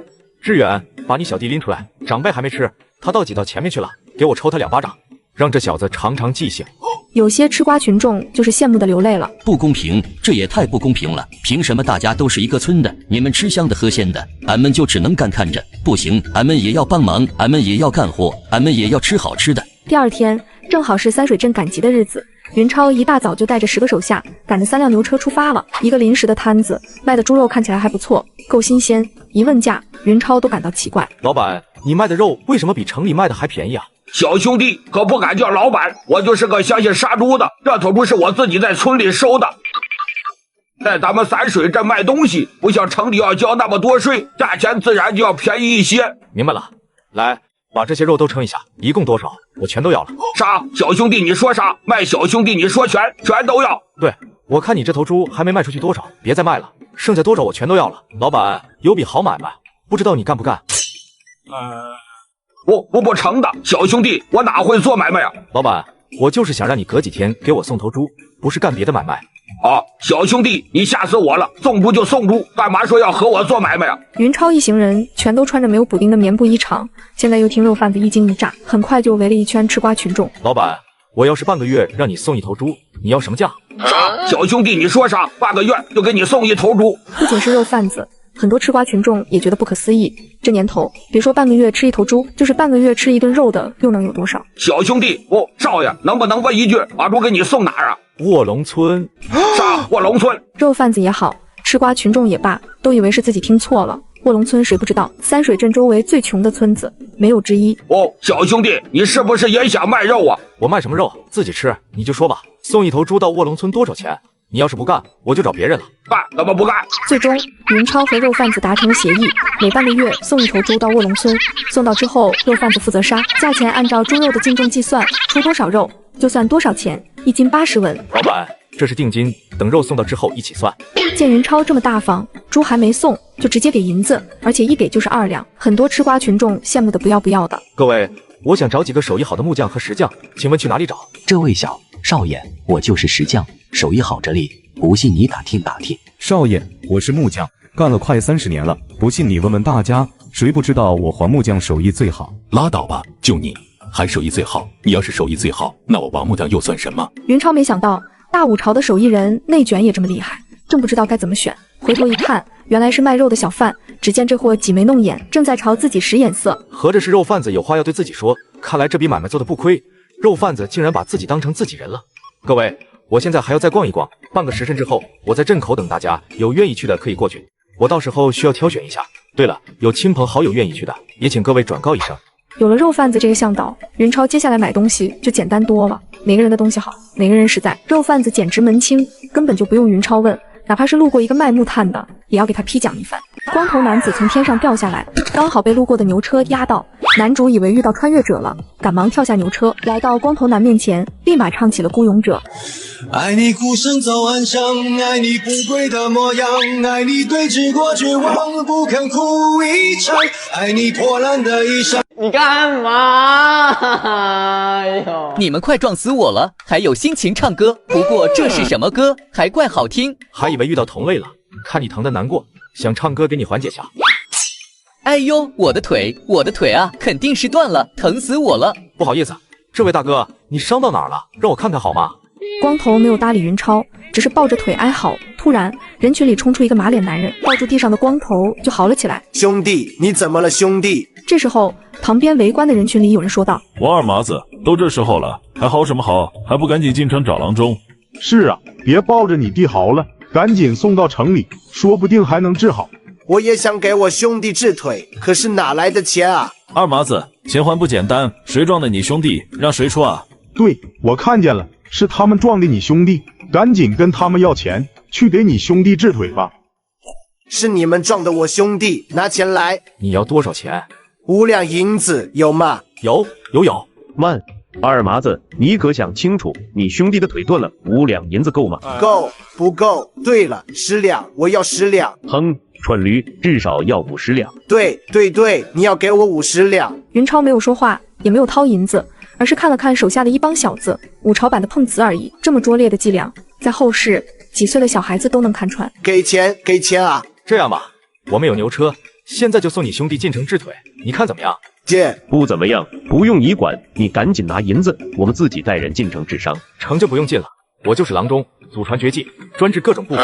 你们放心，我一定能给他看好。啥？他刚才说什么？专治什么东西？好像是说专治各种不服。不服是啥？腿断了叫不服吗？没管吃瓜群众说什么，也没有搭理王二麻子和酒糟鼻。云超跨前一步，指着光头抱着的那条腿：“是这条腿断了吗？”哎呦，疼死我了！我问你，是不是这条腿断了？是，哎呦！好，忍着点，我要给你治伤了。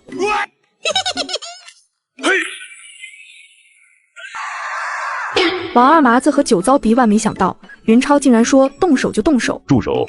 小子，你知不知道这是什么地方？竟敢在三水镇撒野！小子，你完了，知道吗？撞伤了我们三水镇的人，还敢伤人！乡亲们，大家都说，咱们能让这帮外乡人走吗？大家都上啊！外乡人欺负咱们三水镇的人了。什么？竟然有人敢欺负咱们三水镇的人？大家都去啊！别让他们跑了。对，谁敢跑到咱们三水镇胡来，弄死他！哈哈，我当时哪来的过江龙？原来是一帮毛都没长齐的小兔崽子。四海、满仓，你们说怎么办？超哥，光棍不吃眼前亏，咱们先服个软，过后再找他们算账也不迟。服什么软？人都怕什么？咱们曹家伙一起上，跟他们拼了，杀一个够本，杀俩赚一个。刹那间，全场鸦雀无声，尤其是一帮吃瓜群众，刚才还在往前挤，现在突然就开始往后退。好家伙，俺们都看到了什么？长枪、砍刀、盾牌，还他娘的有功夫！这哪是乡下的泥腿子，简直比巡检老爷的兵还厉害啊！见到这场面，王二麻子和酒糟鼻只能把目光看向了人群后方的青面虎。这帮成事不足败事有余的家伙，你们干你们的活，看老子干什么？这不是把老子暴露了吗？小子，说吧，伤了我们三水镇的人，你准备怎么解决？你打算怎么解决？伤了人当然要赔偿，不要多，你就给100。既然人是我伤的，现在就用牛车送他进城看郎中，怎么样？不怎么样，谁知道你会不会真给他治伤？我们不信你，我们要自己带他。你们可以跟着。不行，不管你怎么说，今天你的钱是赔定了。你这人怎么不讲理？我说了要负责到底，带他去看郎中，你怎么就不答应呢？你是不是不想让他好，只想要钱啊？少废话，不管怎么说，你就要赔钱。你还把朋友的命当回事吗？我有车，抓紧时间送他进城看郎中，肯定能治好。再被你耽误下去，他的腿非废了不可。难道你就是这么对待兄弟的吗？我不。你什么你？你真要是把兄弟当兄弟，就不会这么干。让大家看看你吃的肥头大耳，再看看你的这些兄弟，一个个面黄肌瘦，是不是你平时全靠压榨手下的兄弟，才把自己养得这么肥？我没，还想狡辩，事实胜于雄辩，任你说的天花乱坠，也改变不了你吸手下兄弟的血，吃兄弟肉的事实。你敢胡说八道，老子跟你拼了！兄弟们，外乡人欺负咱们三水镇的人都操家伙，给老子杀！李欣和几个胆大的小子直接冲过去，一枪赶一个，全都抡趴。看到这一幕，几个本来还蠢蠢欲动的家伙立马就彻底消停了。突然，人群后方有人喊道：“让开，都让开！何管事来了！”你们怎么回事？为什么在光天化日之下聚众斗殴？何管事，你要替咱们三水镇的人做主啊！这小子不知道是从哪个石头缝里蹦出来的，竟然跑到咱们三水镇撒野，撞伤了我兄弟还不拉倒，又踩断了他一条腿，然后还把我好几个兄弟都打晕了。青面虎一个泼皮，懂个毛线！这小子一看身份就不一般。本来何管事还想狠狠教训一下云超，让他知道三水镇谁说了算。现在看出了云超的不凡之处，哪怕青面虎是半个自己人，何管事也不想再趟这趟浑水。小虎啊，我看你的人好像也没怎么受伤，给我一个面子，这件事就这样算了吧，好不好？什么狗屁东西！你哪只眼睛看见我的人没怎么受伤？没见地上躺着好几个吗？没见光头的腿都扭曲成那样了吗？可惜，哪怕在憋屈，青面虎也不敢违背何管事的命令。好，全凭何管事做主。小兄弟，看着面生，哪里人啊？何管事，我是卧龙村的，这次来三水镇赶集，没想到被狗咬了一口。就是不知道这条狗是不是何管事养的，如果不是，我可就要杀狗吃肉了。云超说话时面带微笑，何管事却听出了血雨腥风。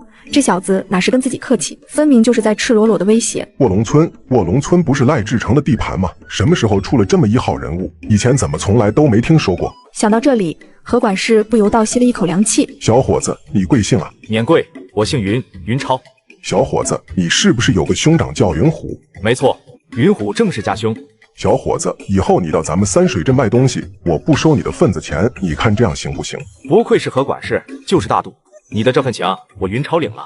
云超这么一说，何管事知道他是同意和解了，现在拿到了三水镇的入室资格，云超怎么能不高兴？和何管事寒暄了几句之后，云超就带人离开了三水。满仓是不是因为被人摆了一刀，上了人家的当，心里感觉憋屈啊？超哥，你是不是想要收拾那个何管事？不要动不动就喊打喊杀，那个何管事毕竟在官面上有一定身份，咱们要是办了他，肯定会引起官府的注意。一帮小子垂头丧气，看来超哥也有不敢干的事情。云超不由失笑：你们丧什么气？暂时不能动姓何的，难道还不能收拾那帮泼皮无赖吗？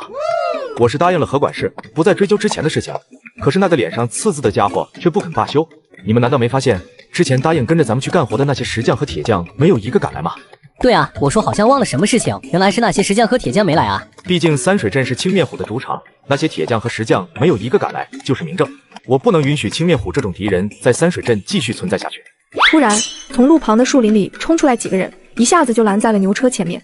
他是鲁班的18代传人，可惜到了他这里就出事了。原来是他小儿子喜欢上了当地的酒楼头牌，为了见他一面，每天都借高利贷去酒楼消费。然而在利滚利之下，要还180两。鲁班传人几代人挣的钱加在一起也没有那么多，于是大儿媳就被拖走抵了债，祖宅也被青面虎收走了。这一下，鲁班传人几乎走投无路。正好听说云超要找木匠，所以就来拦路了。少爷，我听说你要找木匠，小老儿我就是木匠，还是鲁班传人，这是我的大儿子，这是我的徒弟。我要的木匠很多，你还有认识的吗？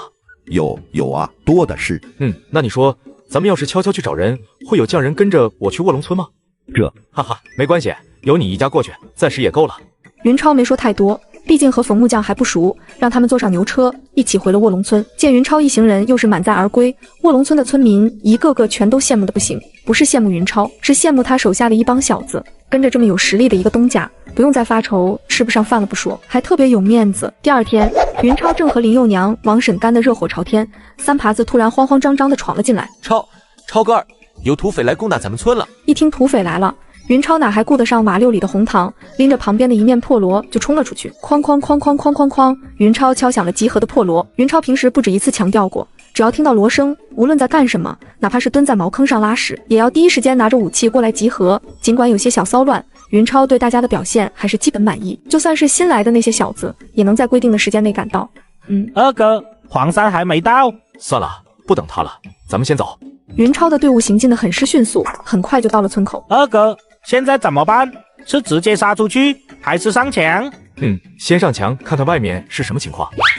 云儿，你别上去，危险！不仅是云超，看到这一幕的人全都傻了。云儿，你小子给老子滚开，别碰老子的小姨子！哈哈，原来是村正啊！你不上墙只会抗击土匪，在下面转悠什么呢？嗨，兄弟们别搭理姓赖的，咱们上墙。自己招谁惹谁了？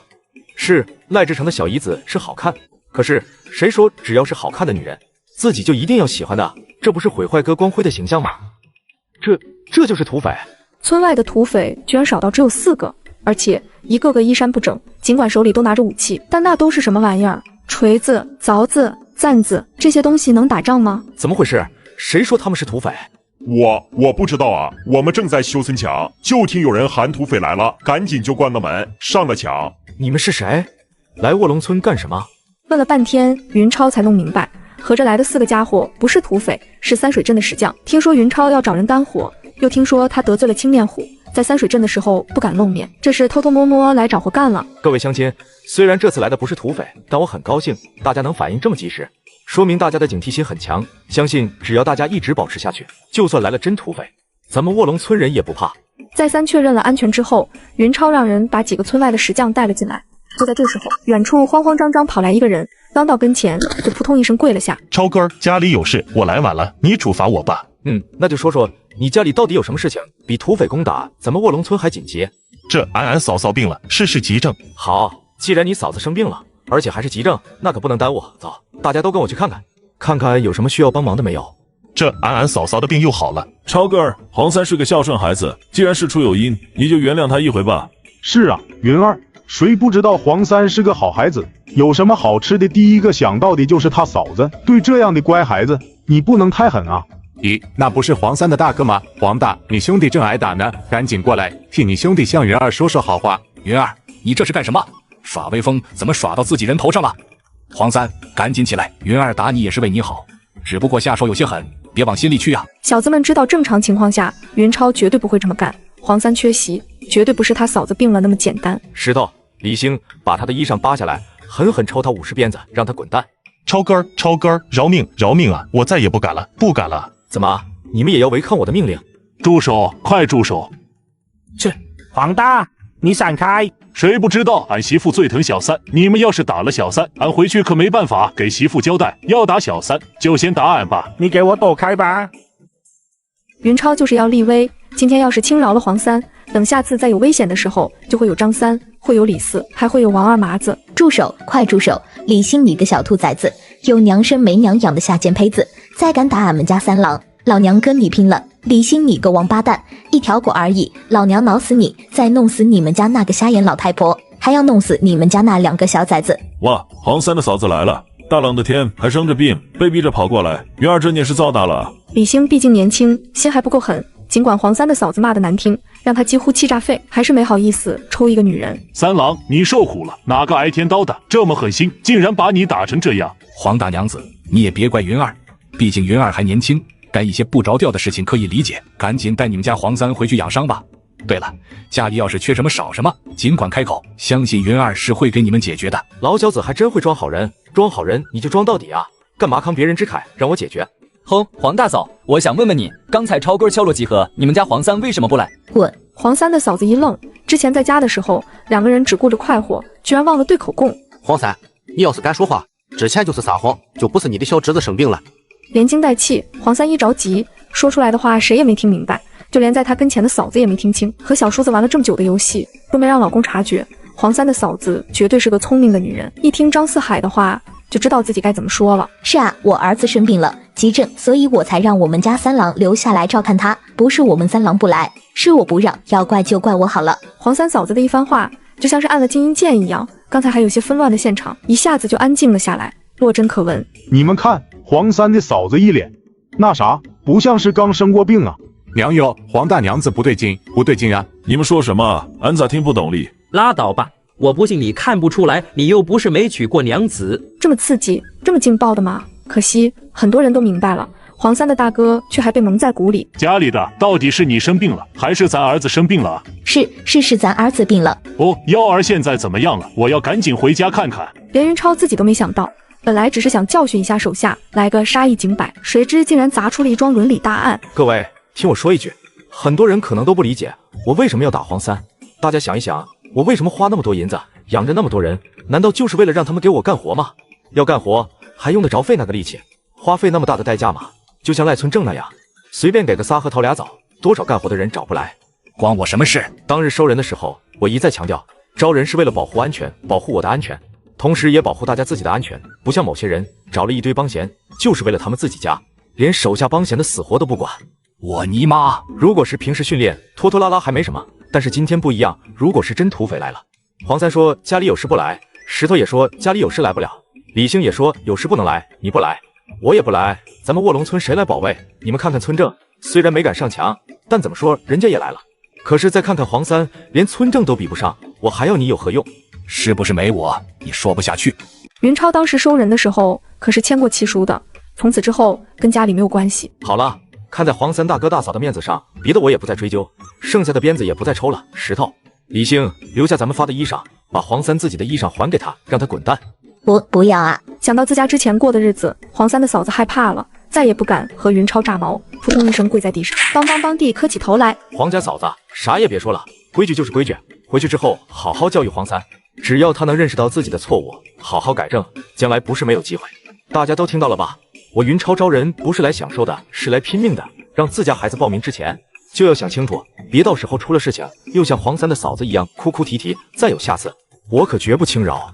说完，云超再不停留，下了台子，大步流星向家走去。第二天一大早，云超就带着手下10个小子出发了，目标依然是狮子楼。赵掌柜有没有捡拾？小郎君，你是不知道，最近咱们青阳县境内闹土匪，很多商人都被劫了。我的货前几天也被劫了一批，进的捡拾也一起被劫了。赵掌柜，知不知道是哪来的土匪？不清楚，有人说是二梁山的，有人说是黑松岭的，说什么的都有，不能确定。云超对五朝的医术很好奇，没急着走，准备看看赵掌柜怎么抓药。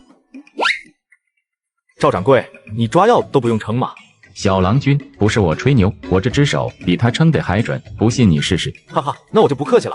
赵掌柜，你就给我来3钱的砂糖吧。哇，赵掌柜你真厉害，不多不少刚刚好。难得在一个疑似读书的小子面前装逼，赵掌柜一高兴，彻底打开了话匣子。赵掌柜，那你能摸出女人有没有怀孕吗？什么摸女人，真难听，是把脉，把出女人怀不怀孕，怀的是男是女，只要是个真正的医生全都会。赵掌柜，这砂糖也是药吗？当然，白砂糖味甘，性平，入肺脾经，具有润肺生津、化痰止咳、补中益气、清热燥湿、醒酒解毒之功效，可以用于治疗脾虚泄泻、口干舌燥、肺燥、咳嗽、中虚、腹痛等症。长见识了。赵掌柜，你稍微等一下，我去就回。赵掌柜，你看这是什么？这小郎君，这么好的白砂糖，你是从哪里弄的？赵掌柜，你就说吧，这种白砂糖你收不收？收啊，小郎君，你有多少？赵掌柜，先别问我有多少，你先说多少钱收吧。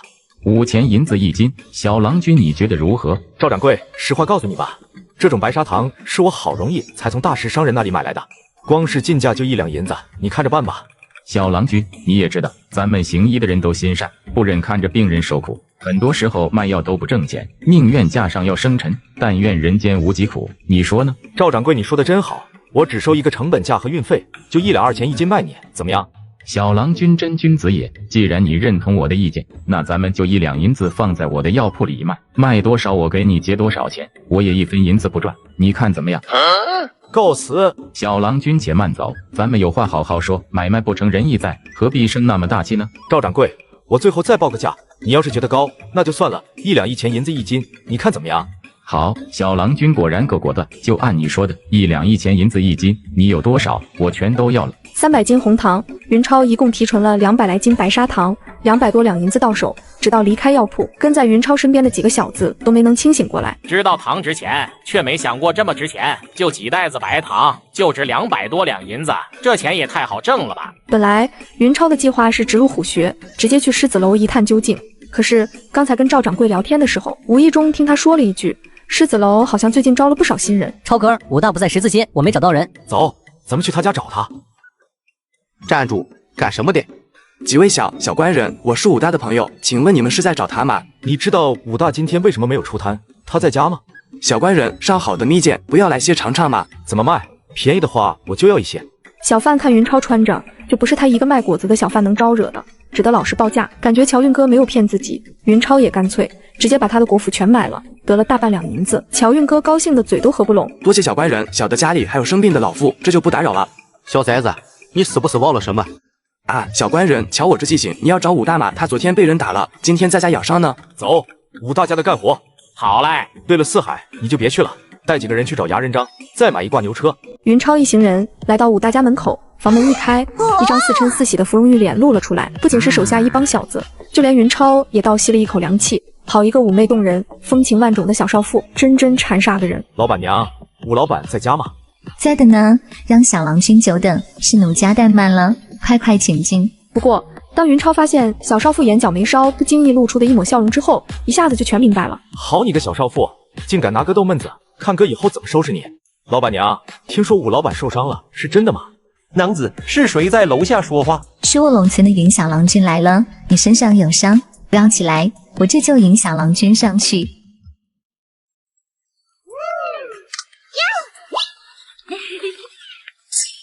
嗨，好险！要不是我眼疾手快，老板娘就摔下去了。放开那个女人，让我来。娘子，小郎君走了吗？没有，小郎君这就上去。误会，这都是误会，你们都看到了吧？我是见义勇为，做好事，回去之后可不要乱讲啊。武老板，这是怎么回事？谁干的？武大也不管云超有没有兴趣，直接给他批讲起来。武大是遇到吃霸王餐的了，不但不给钱，还把摊子砸了，就连人也被打个半死。好大的贼胆！光天化日之下，朗朗乾坤之间，居然有人敢如此行凶！大武朝还有王法吗？小郎君，你可千万莫动怒，咱们小胳膊拧不过人家狮子楼的大腿，千万不要为了我武大一个不祥之人，毁了小郎君你的前程啊！武老板，你放心，我一定会替你找回公道的。啊，小郎君，不要啊！云超没有说什么。聊了一会后，探望了武大的伤势，知道了狮子楼的大致情况，云超就准备告辞离开。小郎君，难得来一回，一定要留下来吃顿饭，不然人家该说奴不懂事了呢。这也太奔放了吧，还让不让人活了？云超又去铁匠铺转了一圈，除了一堆农具之外，什么都没买。面对云超的询问，掌柜的直翻白眼。这才几天啊，自己就能打造出兵器了？你当兵器是大白菜呢？掌柜的，干脆你也别开铁匠铺了，去我们卧龙村干吧。我保证你比现在挣得多。客官，我还真没听说卧龙村人的生活有多好，倒是经常听说卧龙村饿死人。扎心了老铁，你给哥等着，早晚让你听说卧龙村的传说，村民个个都有饭吃，个个都有衣穿的那种。超哥，3头牛1架车，你猜我花了多少银子？少卖关子，有话快说，有屁快放。20两，才20两银子，3头牛加1架车。超哥，你说便宜不便宜？哦，那是够便宜的。四海，你确定这几头牛没问题？超哥，你放心，3头牛都是那个牙人老张看过的，保证绝对没问题。他说了，有问题尽管找他就是。站住，偷牛贼，把我们的牛还回来！站住，就是你们偷了他们的牛！你们胡说八道，牛是我花银子买的，怎么是偷你们的呢？花银子买的，你有契书吗？这是你们说家老有人生了急症，等着拿银子回去救命，来不及写契书。切，哄谁呢？你问问大家，看看有没有人买牛不要契书的，偷的就是偷的，耍赖也没有用。你们好啊，偷了牛还不老实承认，走，跟我们到衙门里走一趟。好啊，你们这些刁民竟敢当街行凶，公然持械袭击官差，想要造反吗？云超一直没有吭声，抱着膀子在旁边看热闹，看看这帮小子没有自己帮忙，能把事情处理到哪种程度。你怎么回事？笑什么笑？是不是看不起我们？你们说呢？两位，咱们明人不说暗话，今天你们也就是遇到我了，我这人心善，见不得人受罪。这样吧，我给你们指条明路，你们哪来的回哪去，我就不再追究了。两个差役又惊又怒，果然人家早就看穿了一切，这是给自己留台阶呢，不想把脸撕破。你们这帮头牛贼被我们抓到了，还敢嘴硬，大家评评理，见过这么嚣张的贼吗？各位高邻街坊，有人竟敢跑到咱们青阳县作妖，大家说咱们能轻饶他们吗？算了，看你们这些乡下人也不容易，偷牛可能也是一时冲动，这件事情就这样算了，把他们的牛还给他们就行。哦，好，还给你们就还给你们，不过什么？我们把牛还给你们，你们拿我的40两银子也该还给我们吧？啥？你说什么？胡说八道！明明只有20，嗨，15两，你们却说40两，这不是血口喷人吗？哼，小子，少废话！既然你们双方讲不拢，那就全都跟我们走一趟，咱们到衙门里说清楚。那赔多少合适呢？多了你也赔不起，把你这几挂牛车赔给他们，再拿3、4、50不100两银子出来，这事就算接过去。两位老哥，要是我不赔银子，会怎样？小子，你会后悔你爹妈把你生出来的，不信你就试试。对方一直拿自己的爹娘说事，云超已经有些出离愤怒了。两位老哥，100两银子我有，只不过不过什么？因为我胆子小，害怕银子被偷。进城之前，让我的2个兄弟拿着银子在城外等，没敢让他们进城。你们看，简单，你找个人去把银子拿过来不就行了吧？嘿嘿，2位老哥，实在不好意思，不瞒你们说，我这人胆子小，那么大一笔银子，我一个人去拿总觉得有危险。要不这样吧，你让我的兄弟们都跟我去，保护我的安全，同时也保护银子，好不好？哼，想什么呢？让你们都出城去拿银子，你们要是跑了怎么办？哼，不行，顶多让你带2个人。好嘞，那就带2个人。四海、满仓，你们跟我走，其他人在这里等着。要是等不到，嗨，你们别着急，知道吗？且慢，我们跟你一起去。这样不好吧？麻烦2位老哥，小的实在于心不忍啊。没关系，我们吃的就是这碗饭，给百姓办事理所应当。你们说对不对？对，2位大爷就是我们青阳县人的保护。云超早就分析过了利弊，之前在城里，就算能把对方打倒，但得罪了官差，以后肯定会有数不尽的麻烦，所以只能把他们引出城外。哼，都已经出城了，你怎么还往前走？爷，怎么回事？你怎么还往前走？还有多远啊？2位老哥，快了，你们看，前面就到了。小子，少耍花招，说你是不是根本就没让人拿着银子在城外等？诺，就是那里，马上就到。是吗？你怎么会让人等在树林里？不瞒2位老哥，我觉得这里安全，要是让他们拿着银子在城里等，万一他们花了怎么办？很快，小树林到了。2位老哥，跟我进去拿银子吧。哼，让你的人出来。好嘞，王石头、罗志远，赶紧出来吧，老子来了。王石头、罗志远，你们耳朵里塞驴毛了，没听见老子来了吗？王石头、罗志远，你们2个二逼睡着了吗？喊了半天，树林里静悄悄，连一丁点动静都没有。啊，2位老哥，肯定是那2个小子心生歹念，拿着我的银子跑了。哎呦，我的天啊，没了银子，我可咋活呀？2位老哥，你们在外面等一等，我去就回。哎呦，我的银子！且慢，你们跟他进去看看，别让他跑了。云超很无奈，这俩差役太鸡贼了，竟然不上当。没办法，只好带着3个泼皮到树林里转了一圈。树林很小，片刻功夫就转完了。2位老哥，人跑了，我可怎么办啊？说完，云超就痛苦地靠在牛车上哼哼起来。云超乃是在哼哼，他是在发暗号，别人不明白他哼哼的是什么东西，他手下一众小子却知道，该出手时就出手。快，大家都动手，赶紧把他们都抬进树林里去，摸尸，搜他们的身，看看有没有什么好东西。就在这时候，负责警戒的李兴快步走了进来。超哥，远处来了一辆马车，还有几个骑马的家伙，身上都带着兵器，看起来不像是好人。七哥，咱当家不是让咱们把小娘皮送回山吗？你怎么停下来了？笨蛋，这么漂亮的小娘皮，要是送回山，哪还轮得到咱们兄弟喝头汤？我看这里不错，不如天当被，地当床，咱们兄弟先快活，轮流穿一穿靴子。嘎嘎，七哥说的对，咱们兄弟辛辛苦苦在外办事，凭什么便宜家里那帮阿杂货？我早就想尝尝鲜了，反正交了赎金大当家也不会放人，不如先便宜了咱们兄弟。你们，哦，原来有人了。那算了，咱们换个地方休息。哈哈，还以为是何方神圣，害老子紧张半天，原来是一帮小雏鸡啊！七哥英明，这几个小子穿的衣裳不赖，不像是普通的泥腿子。是啊，他们有那么多牛，还有牛车，车上还拉着货，妥的肥羊啊！七哥，刚才我还以为你要走呢，原来是试探他们。狗蛋狗剩，你们去狠狠扇他们一顿耳光，问问他们是哪里人，看看能敲出多少油水。好嘞，七哥你就瞧好吧。哈哈。2个小逼崽子，长得还不赖，过来让老子看看你们还是不是处。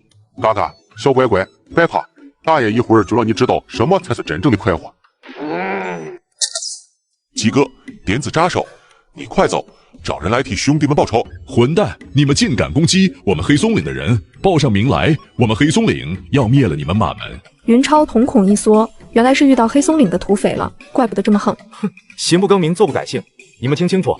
老子是狮子楼胖掌柜请来的帮手，就是要灭了你们黑松岭，明白了吗？啊，死肥猪！早知有今日，老子早就杀他全家了。七哥，你快走，回去报信，让3当家小心那个死肥猪。哼，别提那个姓萧的，要不是他看上了死肥猪的家业，非要留在青阳县，咱们弟兄哪会有这么大的损伤？回去之后，我要找大当家，给咱们兄弟讨一个说法。啊！快，别让他跑了！算了，那家伙骑着马，咱们追也追不上。你们这帮笨蛋，难道就没有一个人去看看马车上有什么东西吗？啊，还有马车！你们都别跟我抢，让我来。超哥儿，你快来！淡定，要淡定不知道吗？干嘛一惊一乍的，引来其他人怎么？哼，不就是一箱银子吗？有什么大惊小怪的？看你们那没见过世面的样子。出去别说是我云超的兄弟，丢人。哼，瞧你们那没见过世面的样子，不就是又1箱银子吗？有什么大不了的？信不信我带你们几天就能挣回来？云超决定不再说话了，因为他又打开了一个箱子，依然是1箱子雪花银，目测依然是1000两。他决定把机会让给别人，开箱子的感觉不要太爽，独乐乐不如众乐乐，快乐要大家一起分享。谁？你们谁来开这个箱子？我，小莹莹，别着急，哥哥来了。云超也石化了，因为箱子里的东西太他妈震撼了。之前3个箱子打开之后都是白花花一片，可是这个箱子不同，打开之后居然是一片金灿灿。没错，这是1箱黄金，满1箱黄金，太刺激了！胖掌柜啊，胖掌柜，你也有今天，这么有钱，竟然还为了2000两银子干那非法之事，想要算计我，真是恶有恶报啊，活该！大家注意，土匪丢了这么多金银，不可能不愤怒。要是知道是咱们干的，后果是什么？不用我说，相信大家也知道。这可不是开玩笑的，一旦黑松岭的土匪找上门来，他们卧龙村很可能有灭顶之灾。很好，既然大家都明白了事情的危险性，废话我就不多说了。总之，大家要记住一点，回去之后谁也不准多嘴多舌，哪怕是你们的爹娘。什么声音？小树林里，云超正在交代一众小子千万要守口如瓶，突然戛然而止，全都听到了一种奇怪的呜呜声。李星，外面有动静吗？超哥，没有，没人经过。几乎同时，所有人的目光都看向了马车。之前大家的注意力被装金银的木箱吸引，居然忽视了箱子旁边的2个铺盖卷。伸手一拉，一众小子全都倒吸了一口凉气，以为铺盖卷里藏的是一个刺客，谁知居然是一个美女。小娘子，你……哼，你们这些坏蛋，赶紧把我放了，不然我家老爷饶不了你们。哦，云超这才注意，小美女梳的是双压髻，在五朝梳这种发型的一般是大户人家的丫鬟。小娘子，你先说说你是哪家的丫鬟？哼，你们这些坏蛋，是不是看上了我家小姐？我警告你们，不要白日做梦，我们家老爷可是大人物，你们根本就惹不起，还是赶紧把我放走，不然要你们好看。哼，你知道我们是谁吗？告诉你吧，我们是黑松岭的土匪，今天就要把你抓回去当压寨夫人。知道什么是压寨夫人吗？啊，不要啊！我不要当压寨夫人，我不要被人吃掉。哼，别哭了，再哭我现在就吃了你。赶紧说，你到底是哪家的丫鬟？不说现在我就吃你。我是赵老爷家的丫鬟。哪个赵老爷？说清楚。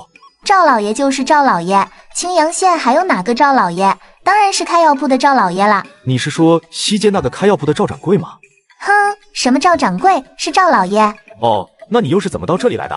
不是你们把我抓来的吗？我跟我家小姐正在后花园荡秋千，头突然一疼，什么都不知道啊。我家小姐呢？你们没动我家小姐吧？云超拉开了铺盖卷，一众小子再次齐声发出了惊呼。没办法，之前的小丫鬟就够漂亮的，这个铺盖卷里的少女更漂亮啊！你个登徒子，不要碰我家小姐！完了，没气了。云超没有功夫搭理小丫鬟，伸手按在她的胸口上。啊！你个坏蛋，把你的脏手拿开！不仅是小丫鬟，就连一众小子都觉得云超有些过分了。人家小美女都没气了，你还对人家动手动脚，这也太那啥了吧？闭嘴！再吵我杀了你，把你和你家小姐都剁成肉酱！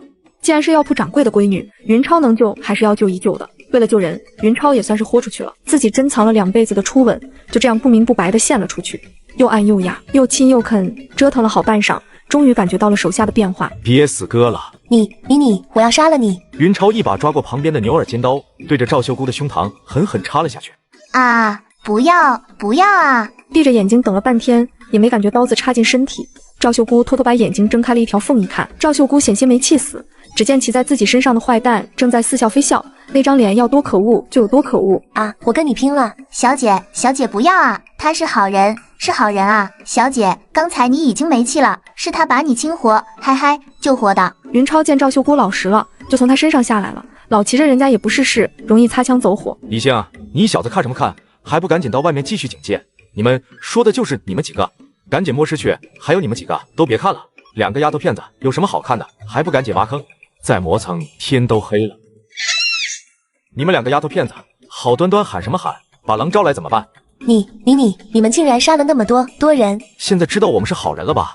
要不是我们见义勇为，你们现在早就被他们先奸，嗨，被他们杀了。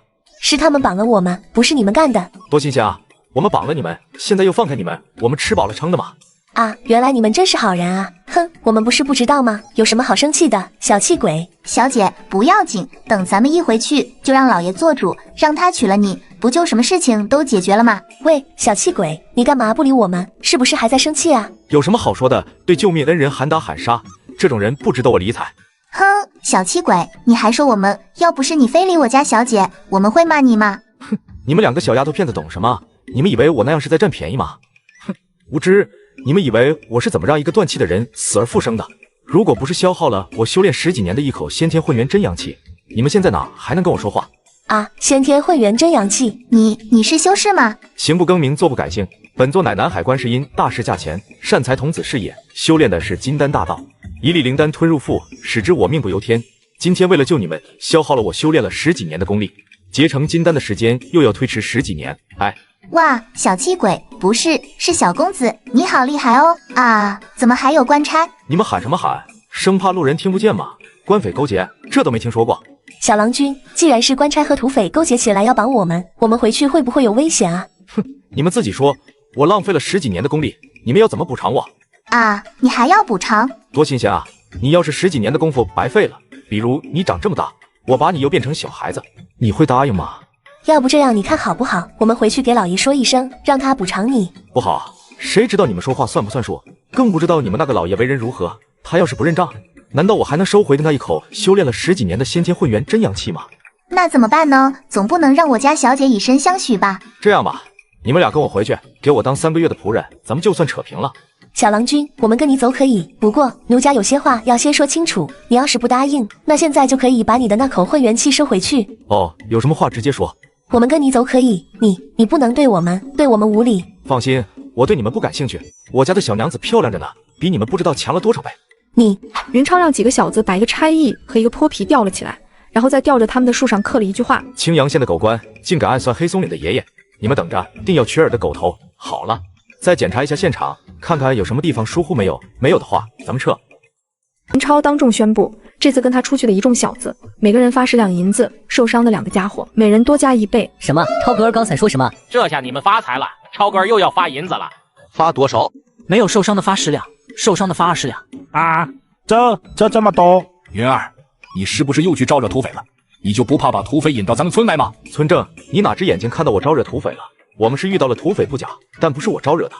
哼，看看你们身上多少人都沾着血，还有2个受伤的，这还不是招惹土匪？怎么才算是招惹土匪？村正，那就要问你了，要不是你大儿子从黑松岭跑回来，黑松岭的土匪怎么会找到咱们卧龙村？又怎么会正好遇到回来的我们？姓赖的，我们还没找你算账，你就主动送上门来。要不是你们父子，我们又怎么会撞到土匪？二愣子和陈健他们又怎么会受伤？这件事你要负全责。你！赖之成万没想到，云儿这小子突然倒打一耙，弄了他一个措手不及，半天才反应过来。你胡说！明明是你们招惹了土匪，却想赖在我们父子身上，好不要脸！你们告诉乡亲们，到底那些黑松岭的土匪是不是冲着他姓赖的来的？对，超哥说的没错，那些土匪说了，他们就是来找赖大的。对，我听得清清楚楚，他们说赖大和他们说好了，要带着他们攻破卧龙村。哼，村正，你还有脸说我们？先问问你自己，是怎么和土匪合伙算计咱们村的吧？姓赖的说，你为什么要和土匪合伙算计咱们卧龙村的乡亲？啊，我没有，不是我。实锤了，云超只是随便一试，就发现了赖之成的阴谋。好啊，还真是你姓赖的和土匪勾搭到了一起。云儿，你小子少血口喷人，你要有证据，现在就拿出来，要是没有，就别胡咧咧。乡亲们谁也不是笨蛋，是不会有人相信你的。哼，姓赖的，谁干的事情谁心里清楚，相信总有一天某些人的狐狸尾巴会露出来。好，云儿，那我就等着那一天，到时候让大家看看谁才是咱们卧龙村的罪人。云超现在才有功夫询问家里的情况，结果很快就发现不对劲，留守的一帮小子个个垂头丧气，一脸倒霉德行。明白了，云超当众宣布，留守在家的小子们没有功劳也有苦劳，每人赏银1两。天哪，每跟云儿出去的人也发1两银子，这个云儿也太败家了吧？是啊，照他这种糟蹋法，家里就是有金山银山也会败光啊。对了，幼娘，你给这2个小娘皮，嗨，小娘子安排一下住的地方。二哥，我以后不任性了，跟你一个被窝睡觉还不行吗？你不要让他们睡到咱们炕上好不好？云儿，你小子不行啊，这才吃了几天饱饭就开始瞎折腾，弄2个小娘子回来，让你们家幼娘怎么办？云儿，你们家幼娘对你不错，你可不能当负心汉呢。云儿，你要是看不上你们家幼娘，不如让给我吧，让她给我家小子当娘子。幼娘，哭什么哭？他们俩又不是来给我当老婆的，是来教咱们村的孩子读书的，知道吗？啥？云儿刚才说啥？那2个小娘子是来教咱们村的孩子读书的？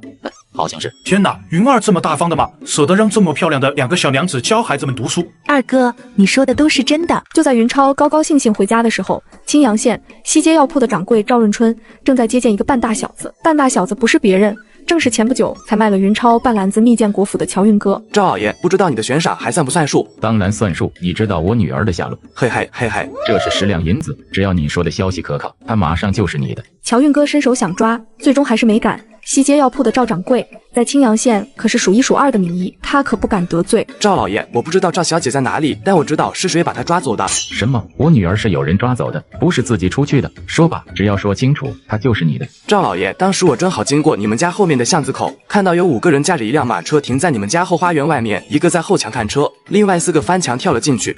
你认识他们是谁，对不对？是狮子楼胖掌柜家新来的几个亲戚。什么？竟然是他？胖掌柜在官府有关系，他赵润春也不是吃素的。这年头谁还没几个朋友？拿着银子带着几个佣人和乔运哥直奔县衙而去。卧龙村又轰动了。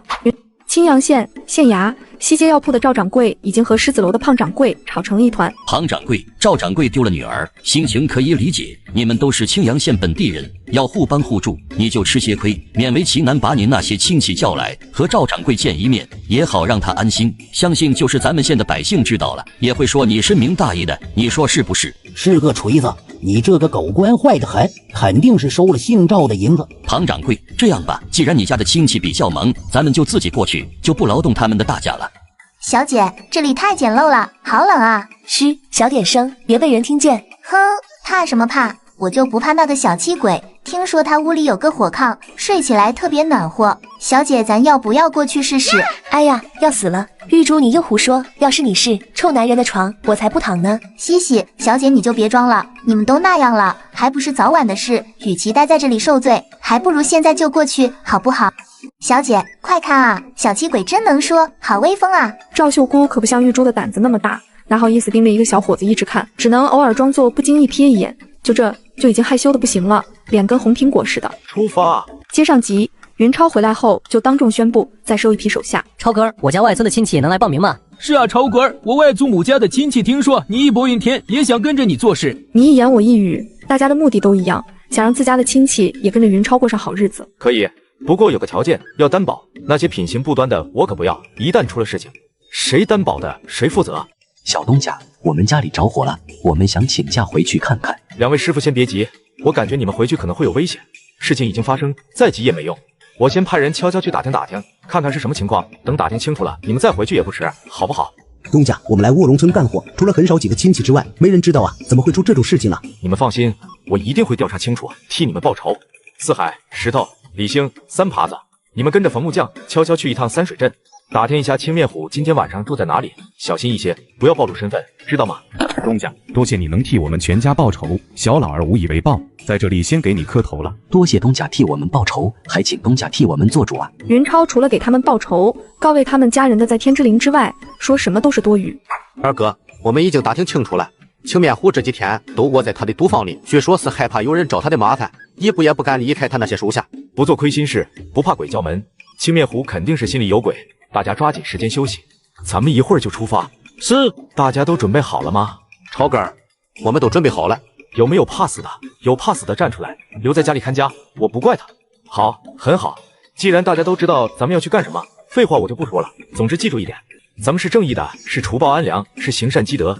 如果有人觉得咱们去找青面虎算账不对，也可以这时候提出来，不用跟着大家一起去。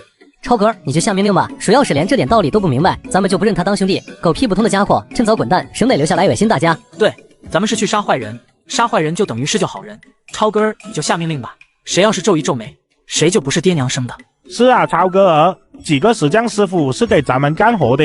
青面虎为了报复他们，烧了他们的家，害死了他们的家人，咱们给他们报仇，天经地义，老天都会保佑咱们。小姐，快看啊，小气鬼真能说，好威风啊！赵秀姑可不像玉珠的胆子那么大，哪好意思盯着一个小伙子一直看，只能偶尔装作不经意瞥一眼，就已经害羞的不行了，脸跟红苹果似的。出发！虎哥，你是没见今天镇上那些人看见咱们兄弟是什么样子？嘎嘎嘎嘎嘎嘎！哼，看以后谁还敢跟咱们作对？卧龙村的小崽子得罪了咱们，镇上竟然有人还敢给他干活，真是活得不耐烦了。是啊，不给他们点颜色看看，那些王八蛋就不知道三水镇谁说了算。一众手下你一言我一语，青面虎却一言不发，并不像其他人那么兴奋。虎哥，你好像不高兴，怎么了？大家这几天都小心一些，我总觉得不对劲。哈哈，虎哥你放心吧，兄弟们已经和镇上守门那几个王八蛋交代过了，一有陌生人进镇子，马上就会通知咱们。那就好，兄弟们办事我放心。咦，什么声音？好像是马蹄声，还有马车的声音，肯定又是河管事那条老狗在倒腾什么好东西。哼，河管事那条喂不熟的老狗，没少吃咱们的，居然胳膊肘向外拐，替卧龙村的小兔崽子说话，早晚要他好看。石头，先不要进去。满仓，你小子别懊悔了，赶紧去柴房多弄些柴火过来。虎哥，怎么办？有人要烧房。虎哥，别犹豫了，趁着对方还没准备好，咱们赶紧撤吧。虎哥，后窗户，咱们从后窗户走。好，就听你们的，咱们从后窗户走。虎哥，后窗户有人，怎么办？兄弟们，冲啊，跟他们拼了！说银子藏在哪里？我不知道啊，我只是一个普通的。满仓，杀了！贼死鸟，别怪天，也别怪的，更别怪老子，要怪就怪你们自己丧尽天良，上路吧！别杀我！我说，现在说已经晚了，杀了！别说你们的银子藏在哪？在地窖里。下去几个人把银子搬上来。石头，把冯木匠和几位石匠师傅叫进来，让他们处置青面虎吧。几位师傅，那家伙就是青面虎，你们有什么话直接问就好，不要怕，弄死也没关系。说，昨天我们两家是不是你放火烧的？几位叔叔，咱们都是土生土长的三水镇人，你们都是从小看着我长大的，我是什么人，你们还能不知道吗？我们家不是你烧的。几位叔叔，要是我青面虎点火烧的你们家，就天打五雷轰，不得好死。你说几位石匠师傅的家是谁烧的？我不知道啊。满仓，砍了。好嘞，好汉爷爷别动手。我说，我们老大没有点火烧几个石匠的房子，是他派别人烧的，不是他亲自放的火。云爷、二爷，留我一条性命吧，我可以替你管理三水镇。住手！有件事情你需要回答一下，你是怎么知道几位师傅在我那里干活的？二爷，不知道你打算怎么安排我？现在是我问你，不是你问我。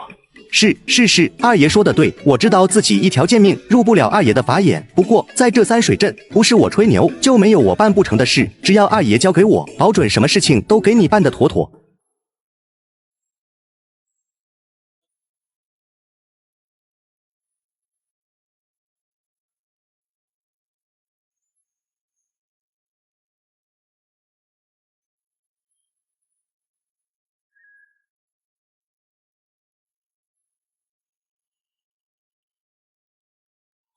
接上集，云超打倒青面虎后继续审问。你说你们是怎么知道几位石匠师傅在我那里干活的？好汉爷爷，不瞒你说，是有人告的密，是你们村一个叫李兴的跑来说的。几乎是同时，所有人的目光都看向了李兴。李兴险些一口老血把自己喷死，脸都白了，嘴唇直哆嗦，半天都没能说出话来。你说那个李兴是什么时候跑来告的密？是前天。不对，是昨天。也不对。你知道他叫什么吗？不知道。满仓，砍了。好嘞。不要啊！我说他叫满仓。好汉爷爷，我知道青面虎还藏的有金子。说青面虎睡觉的床后面有一个暗格，里面藏的有宝贝。你个王八蛋，原来你早就对爷爷有了疑心。说你是怎么知道爷爷有暗格的？超哥，你看，来，你们都看看，这是什么？大家都说说，这些东西上的血迹是怎么来的？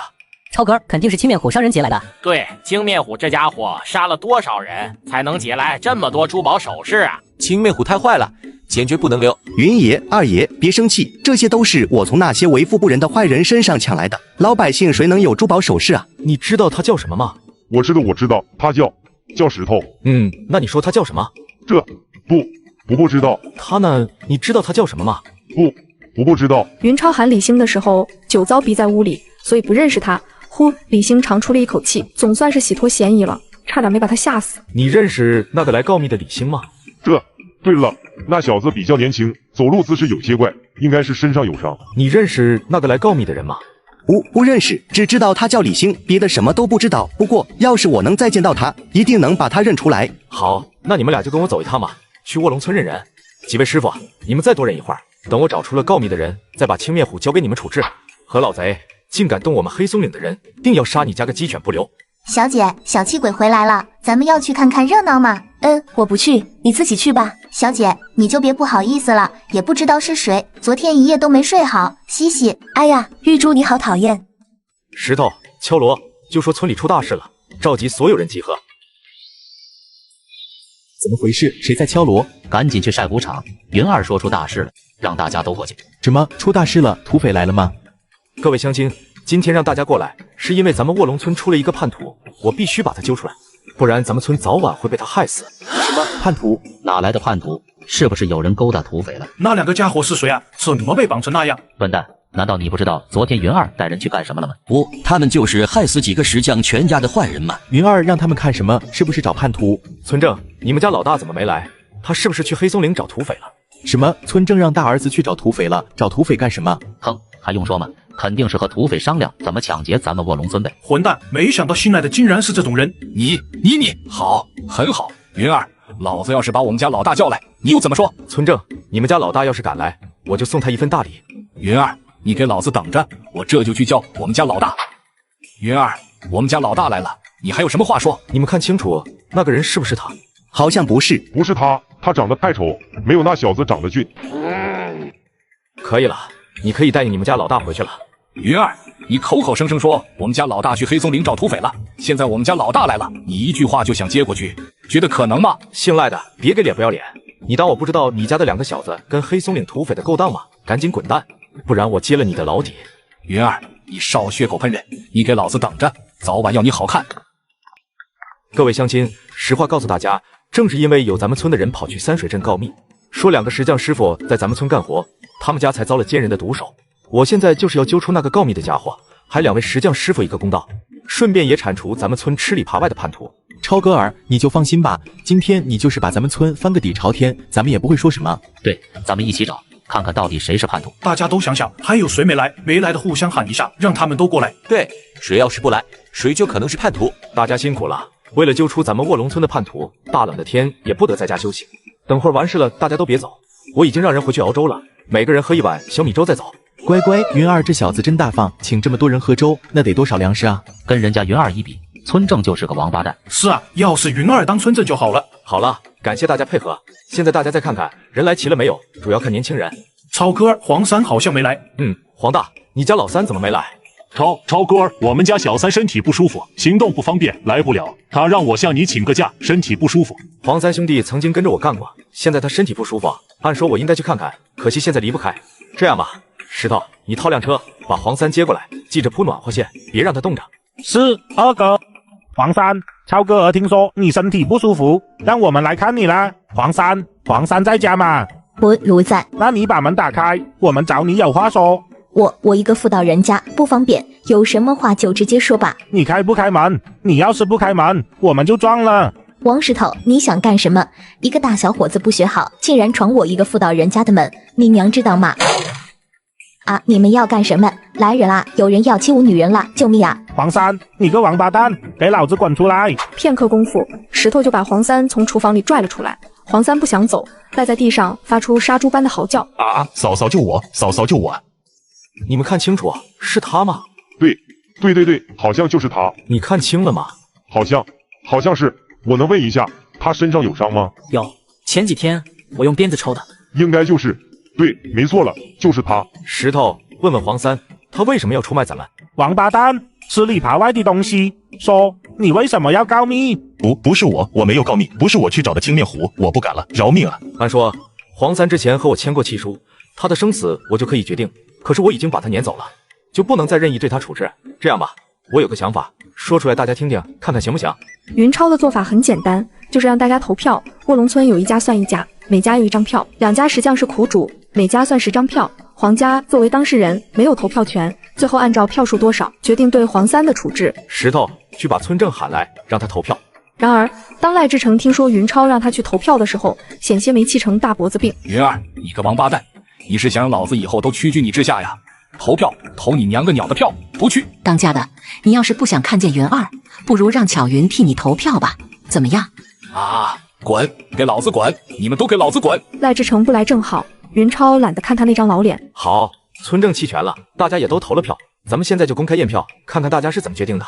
很快，投票完毕，将近80%的绿豆都丢进了血债血偿的瓦盆里。黄三这个告密者罪有应得，必须给2位石匠惨死的家人抵命。宣布一出，黄三当场吓尿，一头就拱进了大嫂怀里当鸵鸟。嫂救我救我！三郎，我的三郎啊，没了你我可咋活啊？石头，李星，把黄三押过来。哎呀，云儿这是来真的啊？可不是咋的，看样子云儿是要亲自动手。云儿这小子真狠啊，以前怎么就没看出来？现在看出来也不晚，以后千万别跟他作对。黄三，这一切完全是你咎由自取，不要觉得自己冤枉。你要是冤枉，几位石匠师傅被你害死的妻儿老小又找谁申冤？黄三，记着下辈子做个好人，上路吧。啊，不要的。云儿，你个王八蛋，早晚有一天老娘要弄死你全家。然而，云超不但没搭理黄大的老婆，反而还丢给黄大5两银子。黄大，找人把你兄弟安葬了吧？不是吧，云儿竟然没收拾黄大家的！天哪，还给了黄大5两银子，云儿这是疯了吧？哼，我说什么来着？云儿才是好样的，黄三犯了罪，该杀，这是公道。事后人家还给黄大5两银子，这是情义，你们谁能跟人家云儿比？是啊，云儿是好样的。石头，把东西拿过来。来，二哥发银子了。昨天晚上去山水镇的，每人10两。啥？云儿又发银子了？不会吧，前2天不是才发过吗？怎么又发？多少？刚才石头说每个人发多少？10两。石头声音那么大，你没听见吗？耳朵里塞鱼毛了。天哪，又是10两银子！卧龙村的村民要疯了，尤其是石头把袋子打开之后，白花花的银子晃得一众村民睁不开眼睛，恨不得也变成云超身边的小子之一。冯师傅、杨师傅、江师傅，你们怎么不去领银子？啊，还有我们的银子。对，凡是昨天晚上去三水镇的都有银子。你们虽然没有参加战斗，但安全的把大家带进了镇子，又把大家安全地带了出来，这就是功劳。去吧，去领银子吧。对了，冯师傅不要声张，问问青面虎和酒糟鼻，看看你们家大郎的娘子被他们弄到哪里去了。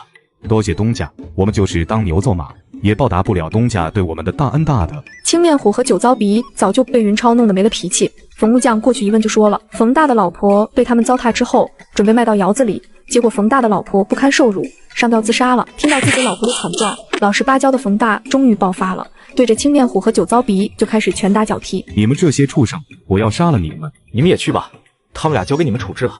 多谢东家，这也太狠了吧！姐，站着说话不腰疼，活着死的不是你家人。那家伙就是三水镇的青面虎吗？听说在三水镇横得很，就连上河村的村正都被他弄死了。哦，好像听说过三水镇的青面虎，谁都不敢惹。你们就吹吧，他那么厉害，怎么会被云儿抓过来？呵呵，你们就给云儿溜钩子吧，看云儿会不会也给你们发几两银子。几位师傅，别再打了，他们已经死了。来，你们给大家讲讲，青面虎这些年在三水镇是怎么作恶的。大家都愣着干什么？赶紧都过来喝粥啊！好嘞，多谢超哥儿。就在卧龙村人高高兴兴喝粥的时候，青阳县西门外2里地的小树林里，吴县尉和曹都头正在看着树上的几具尸体发呆。吴县尉，我认识他。他是谁？他是狮子楼胖掌柜家的一个亲戚。云超可不知道发生在青阳县的事情，除掉了黄三这个告密的叛徒，让他的威望打着滚的翻了好几番。然而不久之后，三水镇的人就听说了一个消息，昨天夜里青面虎的赌坊竟然被人洗了，青面虎和他的所有手下一个都没能活下来，全都被杀死在赌坊里。无数曾经被青面虎欺负过的三水镇人奔走相告，一定要给替咱们报仇的好汉立长生牌位，保佑他长命百岁。和欣喜若狂的普通百姓不同，何管事的脸阴沉的简直能滴出水来。查，给我狠狠的查，到底是谁竟敢在太岁头上动土，跑来三水镇行凶？很快就有人向何管事报告，青面虎的尸体没有找到，而且对方还用血刻了字，说三水镇得罪了黑松岭，他们是来报仇的。何管事就不敢怠慢了，立刻就去了何府，找何巡检汇报情况。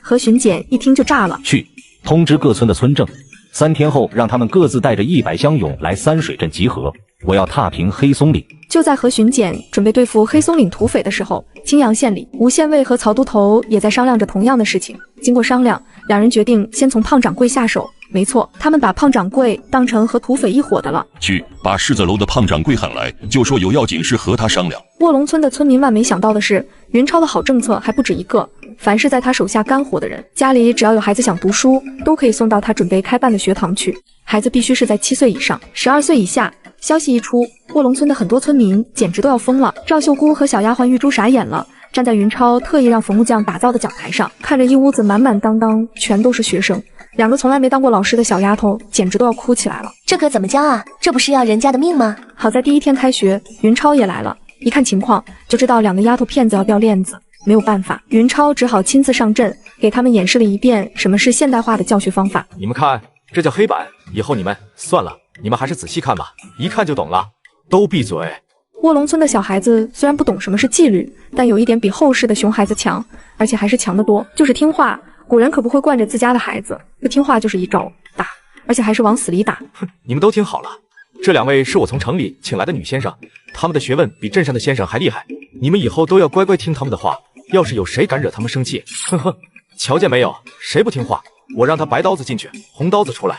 这不管孩子们怕不怕，反正赵秀姑和玉珠是吓坏了，这也太野蛮了吧！2小时后，云超一连教了人、口、手3个字，又看着他们练习了一会儿，叮嘱孩子们回去之后要多加练习，然后就放学了。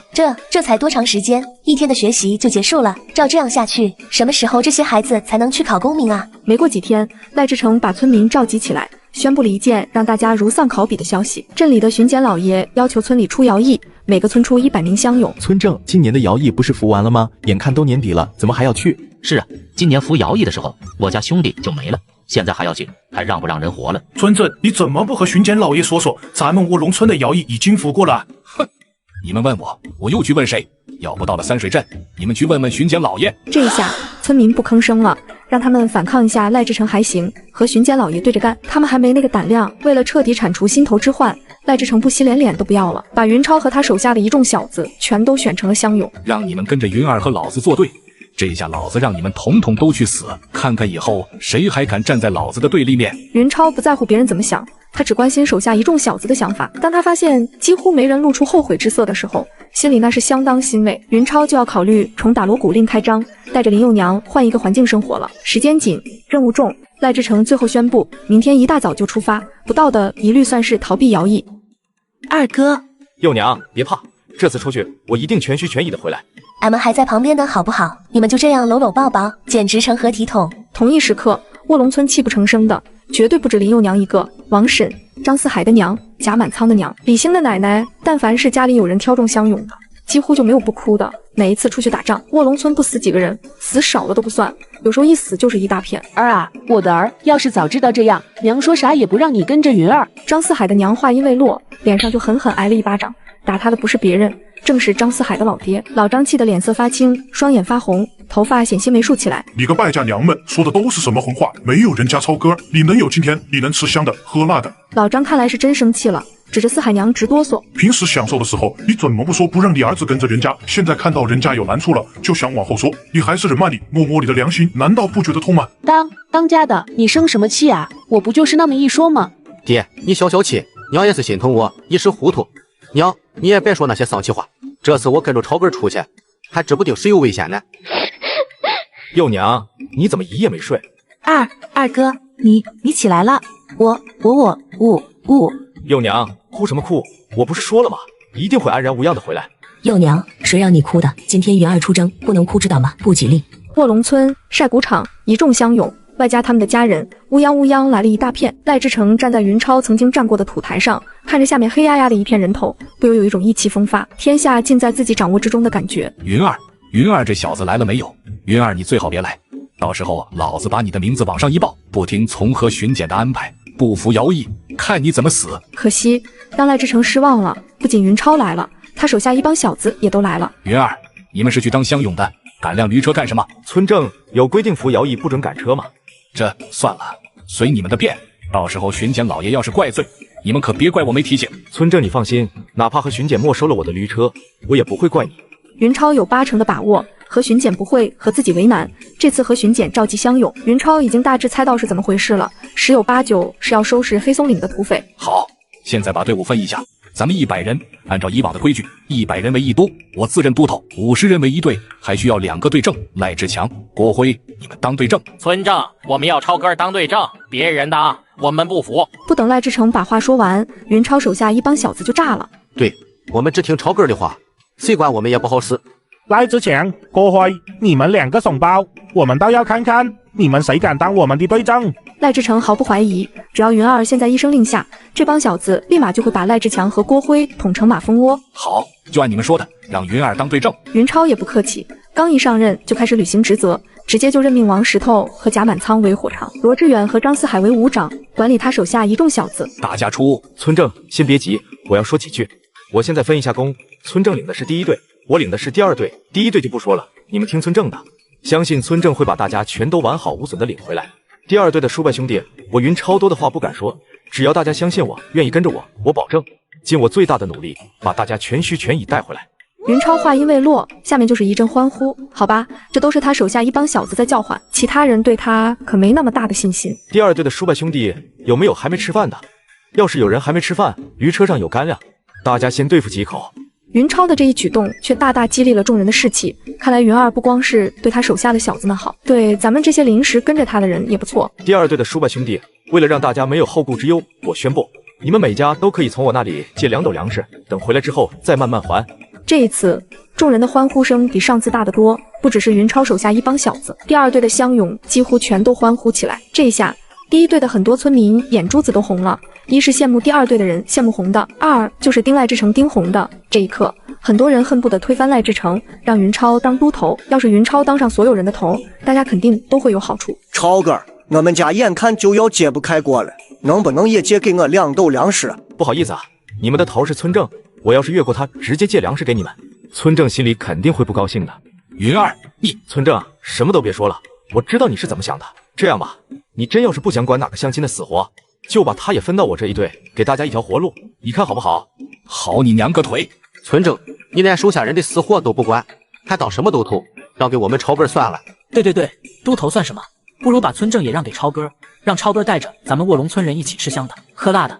是啊，各位父老乡亲，你们想吃饱饭吗？你们想穿暖和衣裳吗？你们想活着从战场上回来吗？赶紧让超哥儿当村正吧！只要超哥儿能当上村正，大家就不用担心家里饿死人了。乡亲们，想想大家饿死的家人，要不是姓赖的，他们能饿死吗？大家还愣着干什么？还不干翻姓赖的，想眼睁睁看着家里人活活饿死吗？这一下，不仅是赖志成，就连云超都懵逼了。我去，几个意思？这帮小子是要打土豪闹革命吗？反了，云儿这小子要反了。赖村正，你到底怎么说？还让他说什么？他又能说出什么好话？超哥儿，我愿意跟着你，让你当我们的都头。对，超哥儿，我也愿意跟着你，你就当我们的都头吧。是啊，超哥儿，我看这个都头非你来当不可，不然我们家就要有人饿死了。不，超哥儿，你还是别当都头了，直接当村正吧，让姓赖的滚蛋。姓赖的滚下去，我们要超哥儿当村正。刹那之间，村民的情绪就高涨起来。一想到跟着云超的种种好处，几乎所有乡勇都觉得必须推翻赖志成，让云超当都头，甚至是当村正。刚开始，只有赖志成手下的乡勇嚷嚷，到了后来，几乎所有的村民都开始叫唤起来。对，让姓赖的滚蛋，让超哥当村正。超哥，你就别退让了，这个村正你必须当。姓赖的，你让不让位？你要是不让位，我们就弄死你！反抗的情绪一释放出来，就像是冲溃了堤坝的洪水一样，哪里还能拦得住？不等赖志成说什么，就有石头土块砸了过来。反了！你们是要造反啊！赖志成一晕，按说这场闹剧就该结束了。然而，村民的兽性已经被彻底激发了出来，从老实巴交、任人宰割的猪羊，变成了一头头吃人的野兽。反正姓赖的已经昏过去了，什么也不知道，干脆有仇的报仇，有怨的抱怨吧。刹那间，就从远距离投掷石头土块，变成了近距离攻击。众村民纷纷爬上土台，不容分说就往赖志成身上招。接上集片刻后，云超险些被一个血里呼啦的东西吓一跳。我去，这货是赖志成，赖志成已经没法看了。嫂嫂，你带人赶紧把我哥抬回家，我去镇上找郎中。老子的机会终于来了，我要去报官，说云二不想服徭役，带着一帮刁民重伤了村正。等巡检老爷把云二这帮刁民一抓，卧龙村就是我赖志强的了。赖志强，你要去哪楼呀？张四海，你小子想干什么？我要去找郎中，你给老子闪开！赖志强，别急，反正咱们村的乡勇要去3水镇集合，你一起跟着就行。到时候让超哥给村正找个好郎中，你看怎么样？哼，不怎么样。等大家到3水镇，还不知道要多久。赖志成的伤那么重，哪能等得及？姓赖的，别忘了，你也是乡勇。现在咱们村的乡勇要一起去服徭役，你是不是想违抗巡检老爷的命令，要偷偷逃走？这时候，很多村民又重新提起让云超当都头，甚至是当村正的事情。各位乡亲，既然姓赖的不行，那我就暂时领着大家干。村正不村正的先不说，咱们先把乡勇的事情应付过去。这样吧，所有选中乡勇的乡亲都可以从我那里借2斗粮食，等回来之后慢慢还。超哥2人意。是啊，超哥就是救苦救难的活菩萨。胡说八道！超哥儿明明是善财童子，他自己说的，不然哪能这么善财？对对对，超哥儿是善财童子，善财童子最喜欢善财。云超没有马上带着众人出发，而是让每个乡勇都回去找2根竹竿，拿着农具上战场可不行，一把锄头远远不如一根削尖的竹子好用。超哥儿，竹竿来了，现在就出发嘛！别急，大家跟我学，咱们先把这些竹竿处理一下。制作竹枪，只要把竹竿一头削尖，放在火上炙烤，使其尖端碳化变硬，1根竹枪就做好了。云超拿着刚刚做好的竹枪，很多村民心里都在打鼓，这不就是1根削尖的竹子吗？拿着这玩意儿打仗，是嫌自己死得不够快吗？超哥儿，我还是用锄头吧，总觉得这东西不靠谱啊。是啊，超哥儿用竹子捅人，实在。超哥儿，我不习惯用竹子，还是用我的柴刀吧，好不好？云超刚想解释几句，突然听到动静不对，一阵哼哼声由远及近，众人顺着声音传来的方向一看，是一个人赶着1头猪朝村口走来。二哥，是山水镇那个卖肉的小贩。石头，带着你的人换竹枪。是。小郎君，我来给你送住啊！话说到一半，卖肉小贩就傻眼了，因为他看到云超一挥手，一帮小子就端着1排竹子，一言不发朝他冲了过来。这看到这一幕，很多村民都倒吸了一口凉气。这也太厉害了吧！1根普通的竹子，只是削了1个尖，放在火上烤了烤，就能轻易捅死1头大猪。少爷，我不敢了，你就饶了我吧！不要害怕，我是让大家看看我的竹枪威力如何。云超可没工夫琢磨村民想什么，他正在可惜浪费掉的猪血。我的血肠，我的血豆腐，我的杀猪饭，为了让你们看看竹枪的威力，哥的损失大了呀！还愣着干什么？还不赶紧杀猪，再磨蹭猪就凉了。趁着卖肉小贩收拾猪的时间，云超把手下的乡勇重新编了一下队。四海，你来当这个队正，负责管理辎重队，有没有问题？一听让自己管理辎重队，张四海险些没乐晕过去，当即就用一双小眼睛瞟起了其他人。呵呵，看你们以后谁还敢看不起老子？时间紧，任务重，队列是暂时来不及练了。石头，你现在就带着大家练刺激。是，二哥。王闪，你让人去把猪下水洗出来。幼娘，你带人回去蒸米饭。郑老板，称一下拢共出了多少肉，我现在就给你结账。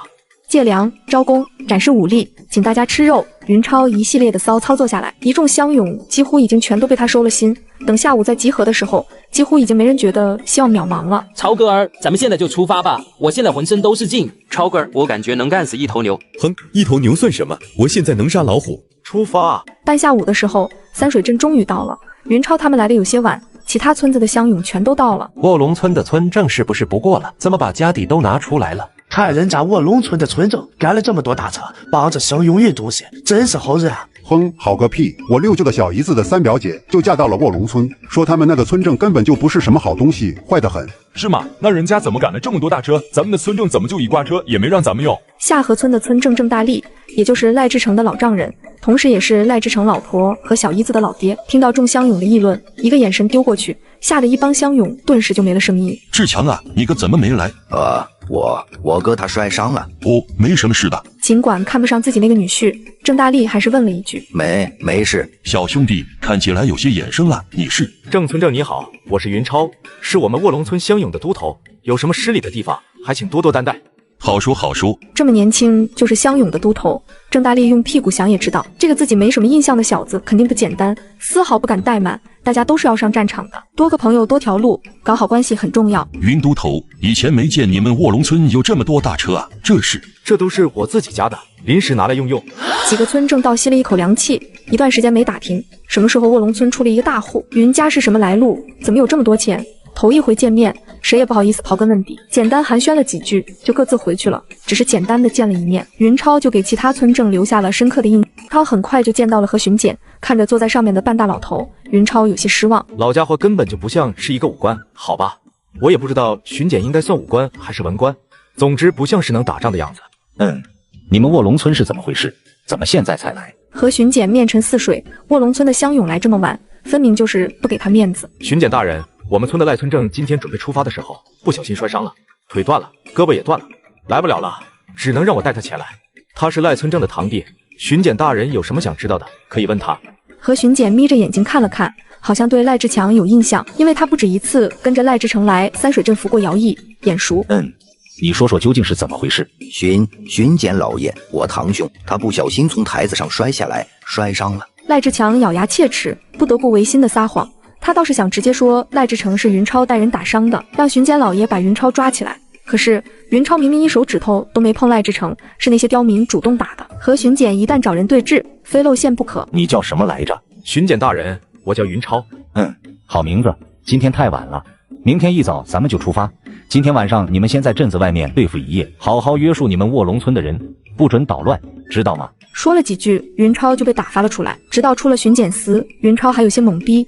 就这样算了，什么都没安排，就让自己这些乡勇在镇子外面对付一夜。这么冷的天，这不是要命吗？老赖，你们以前服摇役都是怎么过夜的？还能怎么过夜？大家挤在一起凑合一夜就得了。那要是冻坏了人怎么办？冻坏了就冻坏了，还能怎么办？哪一次出来服摇役，咱们村不死几个人？在赖志强看来，云儿纯粹就是矫情，出来服摇役哪有不死人的？云超等出了镇子一看，果然其他村子连一个搭帐篷的都没有，看来早就做好了露天过夜的准备。别的村子可以这么干，别的村镇可以不把手下当人，可是云超不行。在云超看来，只有人是真正的宝贵资源，其他财货之类的身外之物，统统都是浮云。走，石头、四海，你们几个跟我再去一趟三水镇，看看有什么办法，这样过夜，大家非冻坏不可。云超没去找别人，打听之后，直接找到了何管事。何管事现在很忙，见云超来了，脸上勉强挤出了一些笑模样。云超也不啰嗦，直接就把1锭5两的银子塞了过去。何管事，我是第一次带队，还请多多关照。好说好说，小兄弟果然不凡，这么快就当上兜头了，恭喜恭喜！何管事嘴上说着恭喜，云超能听出来，实际上相当敷衍。估计一个乡勇的小督头，在何管事眼里连芝麻绿豆大的官都算不上，只是看在银子的份上，说几句好听话而已。何管事，我们村的人穿的太少，这么冷的天，在外面待一夜实在不是办法，你看能不能帮帮忙？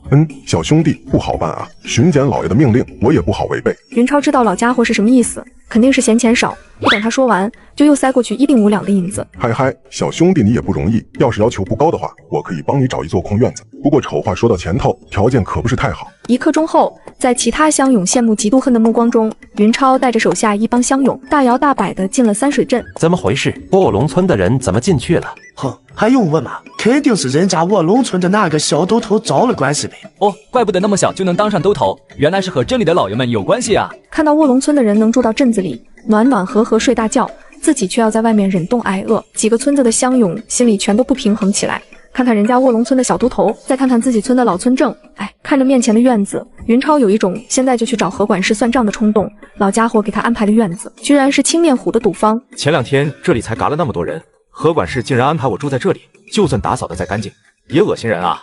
姓何的真无耻，早晚让你连本带利还回来。石头，你去买1担粮食回来，今天晚上咱们不吃干粮，吃口热乎的。云超并没有再找何管事，懒得费那个劲，既然姓何的不讲究，再找他也没什么意思。咱们骑驴看唱本，走着瞧。然而云超没有去找何管事，何管事却自己找了过来。小兄弟，来，老哥有事情要和你商量。弄了半天，云超才明白，何管事居然想把青面虎这个院子卖给自己。小兄弟，你看这院子多好，前后3进，青砖铺地，房子也都是8成新，你就不想在镇上找一个落脚点吗？云超严重怀疑老家伙以前干过传销，太能说了。小兄弟，我保证，你只要买下这座院子，以后你们村的人再来镇上服徭役，我一定不让他们住在外面。云超心里直骂娘，我都在镇上有院子了，我们村的徭役还能住在外面吗？说了半天，见云超无动于衷，何管事的脸色就不好看了。怎么着，小兄弟，是不是看不起老哥，不想和老哥做这笔买卖？何管事，咱们明人不说暗话，你这座院子恐怕有事情吧？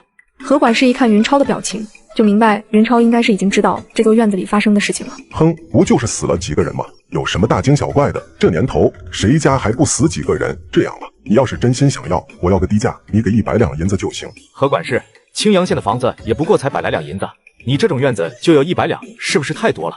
哼，你就说到底要不要吧，哪来那么多废话？何管事，你到江湖上打听打听，我云超的绰号是什么？剑气纵横3万里，一剑光寒19州，孝母思梦长，交友赛专诸，是不是下代的？这样吧，你要是真心想卖，我说个办法，你考虑考虑。一剑光寒19州。何管事有些懵逼，一听云超竟然是江湖中人，而且还是有名有号的，马上就打了退堂鼓。哼，那你就说什么办法？何管事，我们卧龙村这次来了100个人，如果一个不损的从战场上回来，我就用100两银子买你这座院子；如果只有90个人活着回来，我就用90两买你这座院子，以此类推，你看如何？哼，小兄弟打得好算盘，要是你们只回来了50个人，岂不是50两就能买我一座院子？何管事，如果嫌价钱低，你可以不卖。你敢威胁我？哼，何管事，只要你心里没鬼，怕什么威胁？我还等着和你做买卖呢。何管事有心直接和云超撕破脸，又怕他背后的江湖人找麻烦，思前想后，何管事最终还是决定先等等再说。何管事走后，云超若有所思，自己的实力还是不够强，不然乃用和老家伙墨迹，直接干到他服就完了。石头，继续操练，今天晚上主要练习对练。正在云超发愁的时候，其他几个村正找了过来，众人好是一阵寒暄，在云超看来，就是想来蹭地方睡觉。几位前辈，我之前在镇上看到一家客栈，你们怎么不去住客栈呢？哈哈，小兄弟你是不知道，那家客栈的条件实在太差，老鼠成群，臭虫成堆，实在是待不住啊。对，小兄弟你是没去过，只要去一次，保准你不想再去第二次。几个老家伙说的冠冕堂皇，云超却100个不相信。来，几位老哥，你们跟我来，我带你们去看一个好地方。这什么味啊？哎呀，呛死我了！嗨，受不了！何管事尽管已经让人把地窖打扫干净了，但因为里面嘎的人太多，腐败的尸体太多，残留的尸臭无论如何也散不干净。几位老哥，你们知道为什么这么臭吗？不知道。怎么这么臭？小兄弟你知道吗？我知道。几位老哥，你们都比我有经验，难道闻不出这是什么味道吗？小兄弟，你是说？我听说这是青面虎杀人藏尸的地方，这里头不知道有多少冤魂，每天晚上都跑出来作怪。啊，小兄弟你别说了，这里味道太难闻，咱们还是去前院吧。是啊，小兄弟，都是过去的事情了，咱们就不要再提了吧。过去的事情，几位老哥，告诉你们一个秘密，你们可千万别出去乱说。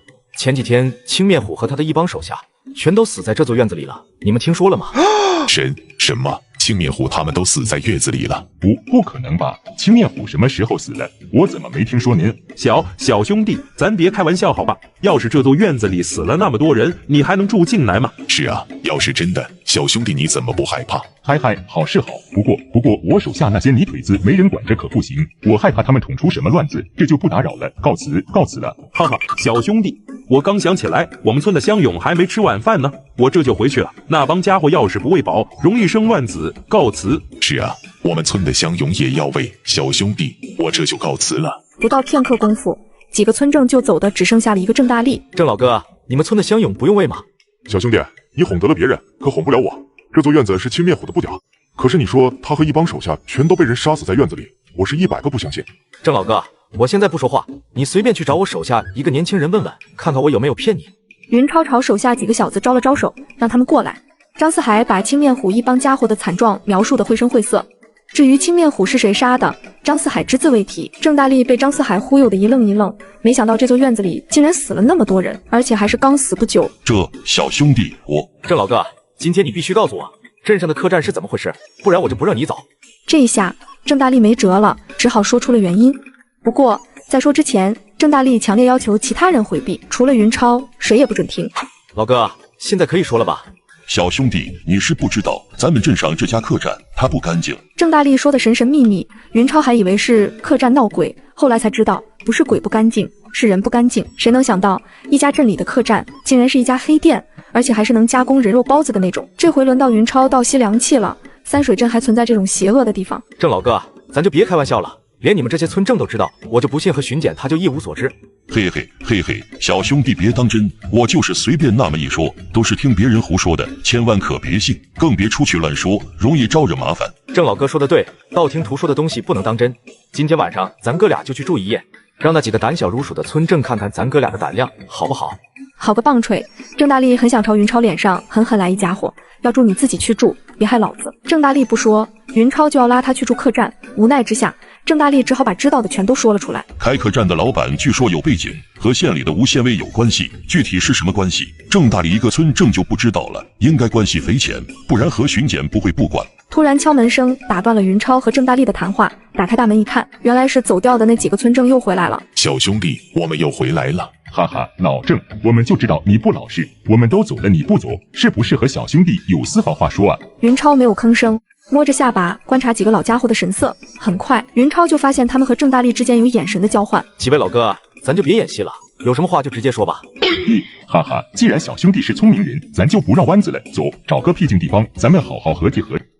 进了屋后，不用云超再问，郑大力直接就说了起来。原来几个村正并不是想蹭云超的房子住，主要是商量怎么和何巡检斗智斗勇。以往只要有危险，何巡检就会让村子里来的乡勇当炮灰，他自己的手下跟在后面捡便宜。小兄弟，等明天上了战场，何巡检无论让你干什么，你可千万别糊涂，一定要看咱们其他几个村子都是怎么做的，可别傻乎乎被老家伙当枪使。6个家伙商量了半夜，最终还是拗不过云超，半推半就留下来睡了一夜。第二天，云超起床一看，险些没笑出声，几个老家伙全都顶着一对熊猫眼，一个比一个的眼圈黑。小兄弟，老哥可被你害惨了，一夜都没睡好。是啊，我也做了一夜噩梦，青面虎。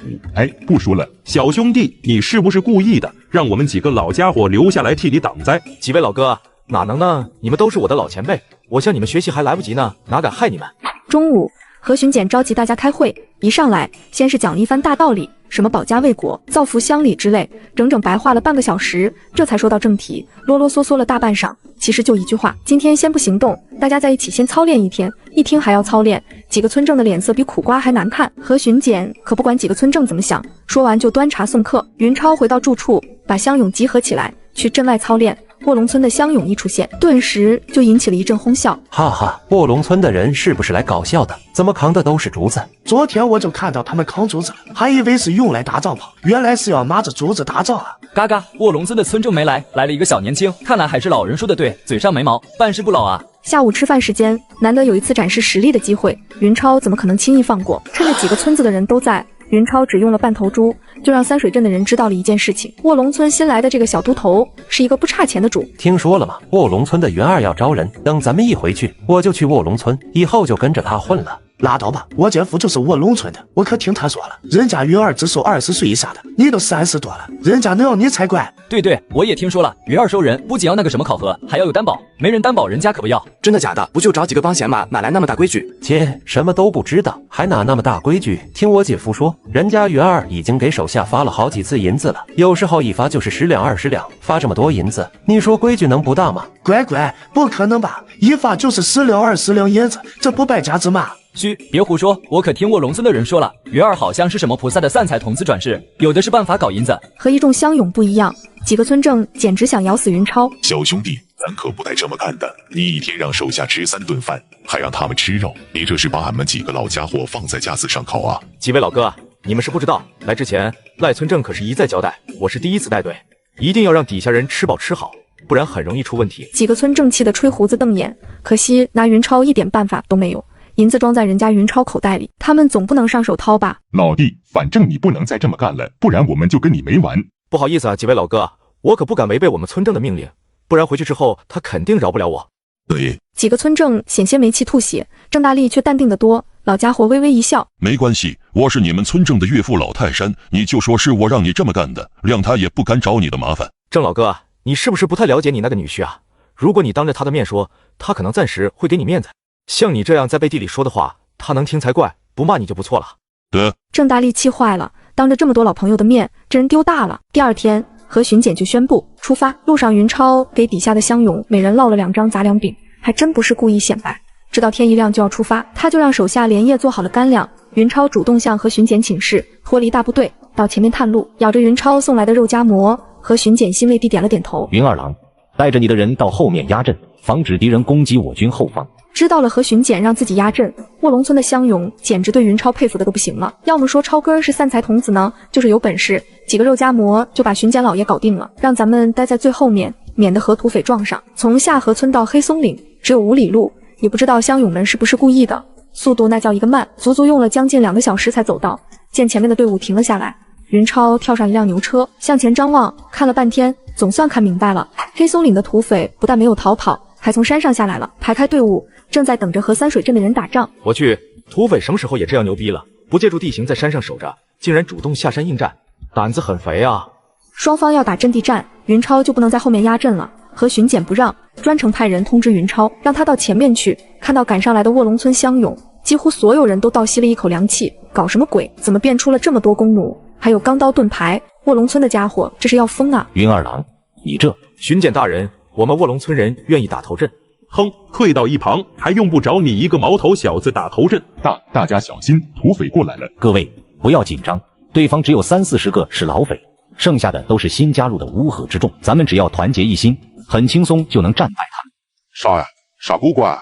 杀了狗官！咱们兄弟到三水镇抢粮、抢钱、抢粮吗？哈哈，你们谁也别跟老子抢，狗官的狗头老子看定了。大家不要慌，听我的命令，保持住阵型，谁也不准乱，慢慢后退。谁知事情出乎意料的顺利，三水镇的官兵实在弱鸡，不等手下的老匪发力，仅靠着一帮刚刚入伙的新人就把他们打败了。哈哈，兄弟们，杀啊！杀光这帮狗官兵，老子带你们去三水镇抢粮、抢钱、抢娘们！小六子，那群家伙是怎么回事？为什么不逃？大当家，我还以为是什么人呢，原来是一帮泥腿子，可能是被你的威风吓坏了，跑不动了吧？哈哈，小六子你真会说话，去带上几个兄弟，把他们杀散。老子要让三水镇附近的村子都知道谁才是这一带的王，看看以后谁还敢和咱们黑松岭作对。得令，全体都有，听我的命令，立定。满仓带着你的长枪手排好枪阵，志远带着你的弩手到满仓前面，等对方接近到20米以内再发射。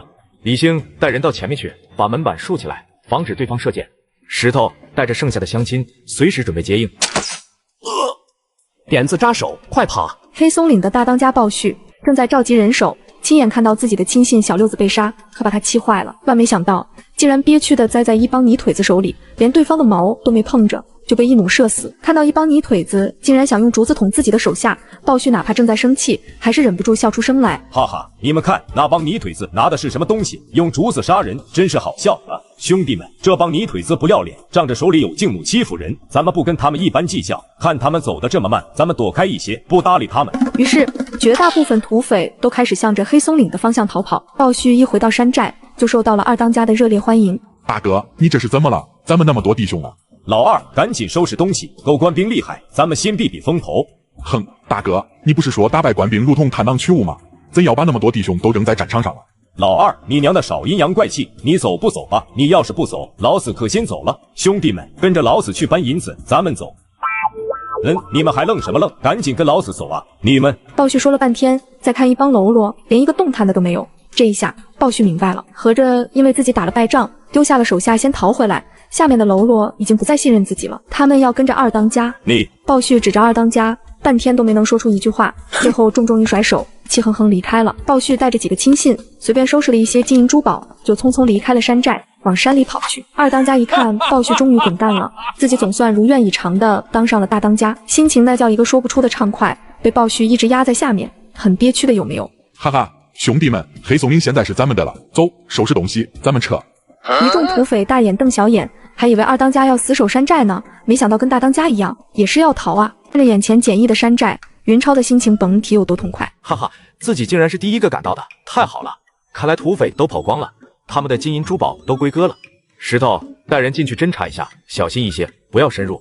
石头带人进了山寨，时间不长就退了出来。二哥，里面一个人都没有，土匪应该是跑光了。好，李兴，你带着10个人守住寨门，没有我的命令，不准放任何人进去，知道吗？是。云超很快就带人转了一圈，果然一个土匪都没有了。山寨的后门敞开着，还有新鲜的车辙印，看来土匪是赶着大车从后门逃了。满仓带人守着后门，防止土匪杀个回马枪。剩下的5人一组，赶紧搜查山寨，看看有什么财货没有。是。在各自伍长的带领下，分头在山寨里搜查起来。时间不长，有一个伍长回来报告：超哥儿，我们发现了土匪的粮仓。好，带我去看看。云超跟着过去一看，眼泪险些没乐出来。粮仓里的粮食还真不少，目测至少1000担以上。粮仓隔壁还有一个货仓，里面堆着布匹、食盐之类的杂货，乱七八糟，一看就是土匪劫来的。好，从现在开始，你们就负责守护仓库，没有我的命令，谁也不准靠近，明白吗？明白。超哥，我们发现，哎，你还是过来看看吧。云超跟着三耙子走到一座大屋子近前，屋里是几10个女人，一个个衣衫不整，披头散发，有些甚至连衣服都没穿。再看他们的表情，一个个神情呆滞，目光无神。不用问，云超也知道是怎么回事。这些可怜的女人肯定都是土匪抓回来供其淫辱的泄欲工具。三耙子，你让2个人守住这里，没有我的命令，谁也不准进去，更不能欺侮这些女人，知道吗？是。石头，怎么回事？怎么还没发现土匪的银库？二哥，我正想找你汇报，那边有一间屋子，看样子像是放金银的地方。不过现在已经空了，屋里还有箱子留下的印记。哪里？我去看看。混蛋，这帮要钱不要命的家伙，逃跑还不忘带着银子。石头，召集大家集合，咱们追。大家注意，从现在开始，谁也不准说话，连咳嗽都给我憋着，放轻脚步，咱们悄悄过去。因为太过嘈杂，又没有想到身后会有人追过来，所以直到云超带人接近到100米以内，才被前方的土匪发现。二当家，后面，你看后面。兄弟们，不要害怕，是一帮泥腿子，咱们先停一下，杀光这帮泥腿子再赶路也不迟。二当家一喊，一众土匪这才发现追上来的原来是一帮种地的农民，不是三水镇正经的官兵。呼，吓死老子了，还以为是狗官兵杀来了，原来是一帮村汉。哈哈，二当家，你就瞧好吧，用不着你亲自出马，小子带人就能搞定。二当家，让我去，我带10个兄弟就能杀光这帮泥腿子。杀呀，杀死这帮不知道死活的乡巴佬。这娘贼，这帮泥腿子竟然有公墓封金，兄弟们撤户，兄弟们不能便宜了这帮泥腿子，赶紧把马车赶下山涧，让他们什么也得不到。云超是干什么的？早就在防备着土匪破罐子破摔，一听二当家说要把马车赶到山涧里，对着他就是一弩。两个兄，二当家被人射死了。几乎是眨眼的功夫，土匪们就逃了个精光。不对，还有2个受伤的没跑掉，钻到了马车底下。石头，抓舌头。是，二哥。跟了云超这么久，石头已经能听懂很多云超的怪话了，比如抓舌头，石头就知道是抓个活口审问的意思。其他乡勇却一脸懵逼，说山寨里到底发生了什么事情？你们为什么逃跑？满仓带人把这些尸体搜一遍，然后扔到山涧里。李兴检查一下这些马车，看看有没有哪里出问题。志远，赶紧看看咱们的人伤的怎么样，有需要救治的赶紧治疗。石头，你问有几条路干什么？这不是耽误时间吗？石头，那条路好走吗？通到哪里？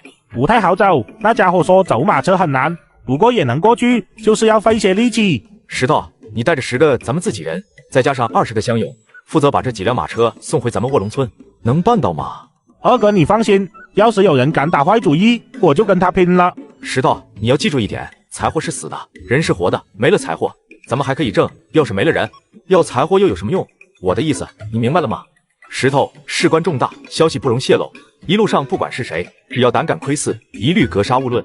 见云超把押运马车的任务交给了石头，张四海心里五味杂陈，他既想被云超委以重任，又怕自己担不住。大家听着，等会儿回到山寨，谁也不准提刚才的事情，记住了吗？记住了。来，都往身上抹些血，如果有人问起来，就说中了土匪的埋伏，损失了几10个弟兄，明白了吗？明白了。半个小时后，云超带着一帮残兵败将重新回到了山寨。刚一进后门，云超的眉头就皱了起来。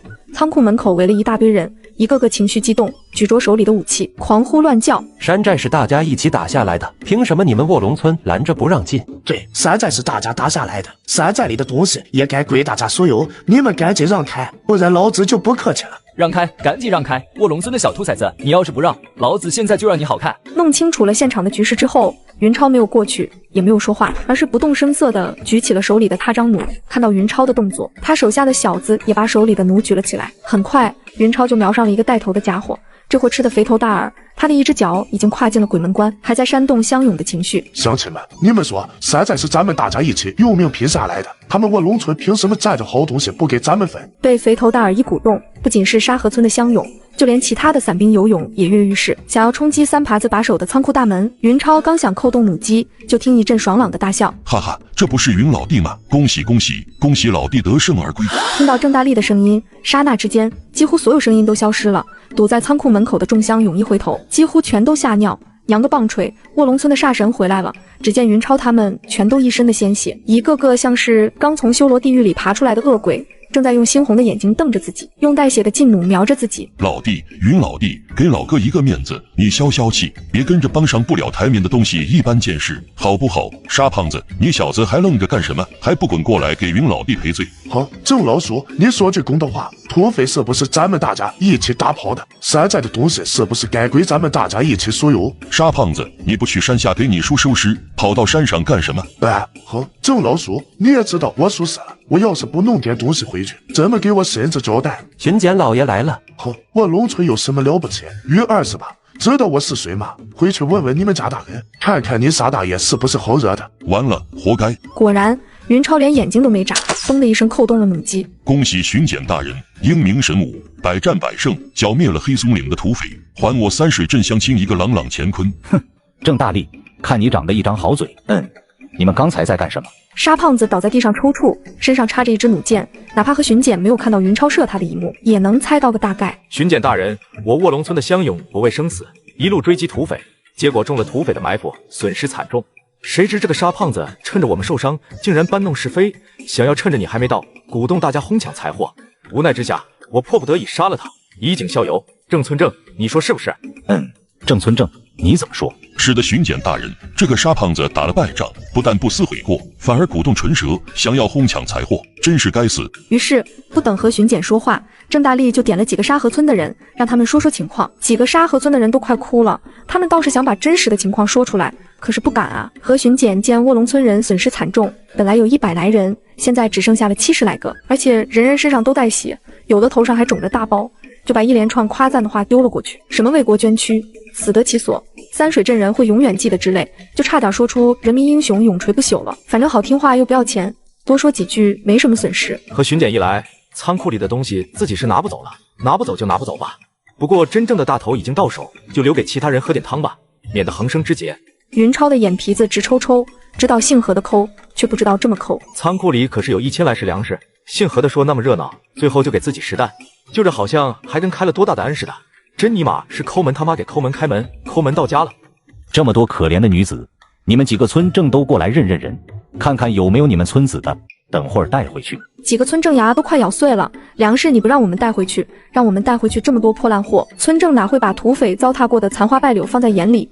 别说他们这些女人，就是他们的家人也入不了几个村正的法眼。这时候已经有乡勇认出了被土匪抓上山的女人，有的是自己村里的乡亲，有的是自己的亲戚，还有一个竟然是其中一个乡勇的老婆。家里的你。那个乡勇指着屋里的女人你了半天，也没有说出一句完整的话。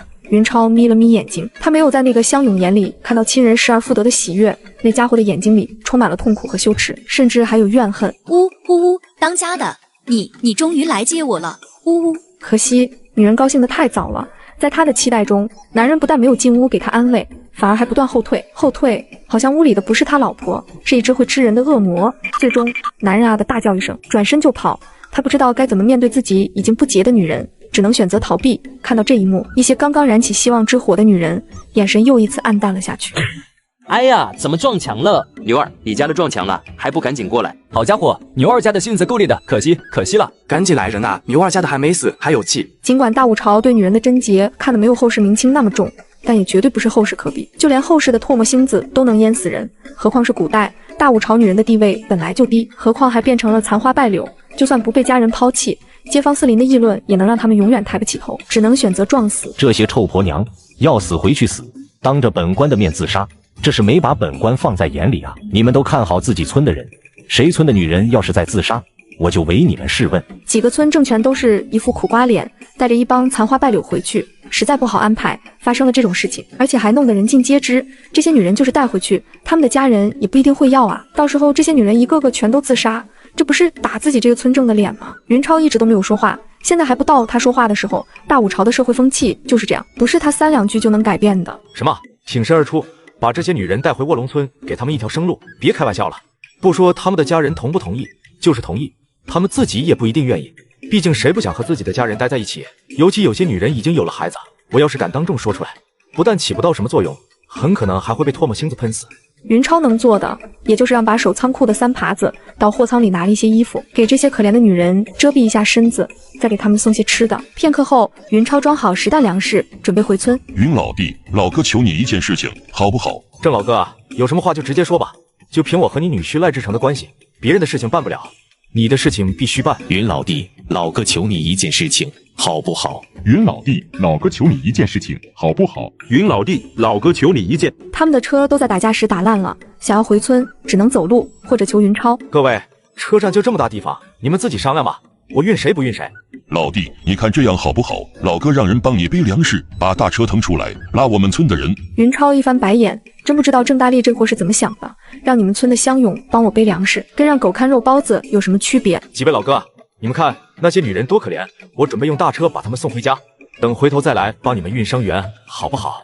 尽管云超只是说帮忙送那些女人回家，而不是把她们带回卧龙村，还是引起了一片哗然。怎么回事？卧龙村的云二搞什么？是不是看上那些烂货了？嘿嘿，那还用说吗？我可是听我在卧龙村的小舅子说过，云二这小子最好上，见了女人就走不动路。不要脸，咱们可不能让云二这小子胡来，传出去丢的是咱们整个三水镇的人。云超没有说话，一直在观察着众人的反应。见子弹飞得差不多了，在场的都是咱们三水镇的父老乡亲，大部分都比我的年纪大。本来有些话是不该我说的，可是有些话憋在心里，我却不吐不快。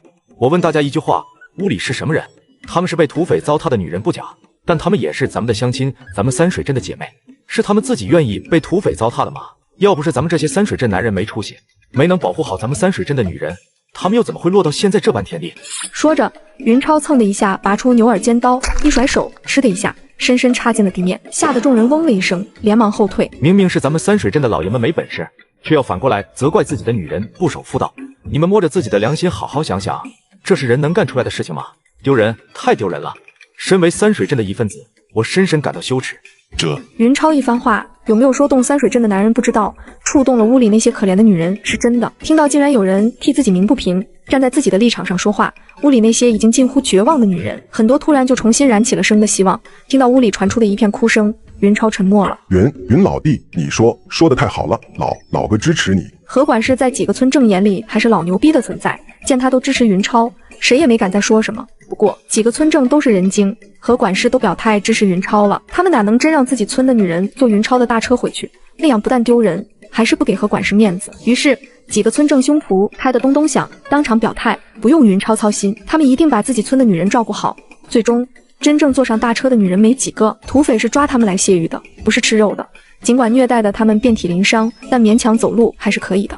云超啊，这次你表现不错，既然你们村的村正身体不好，你回去之后就暂代村正吧，一定要照顾好你们卧龙村的乡亲，不能让他们在这个冬天饿死，知道吗？啥？云儿这么年轻就当上村正了？毛长齐了没有就当村正，他能当好吗？姐，不就是仗着家里有几个烂钱吗？我要像他那么有钱，我也能当村正。巡检老爷，小的有话要说，我们卧龙村的人根本就没有。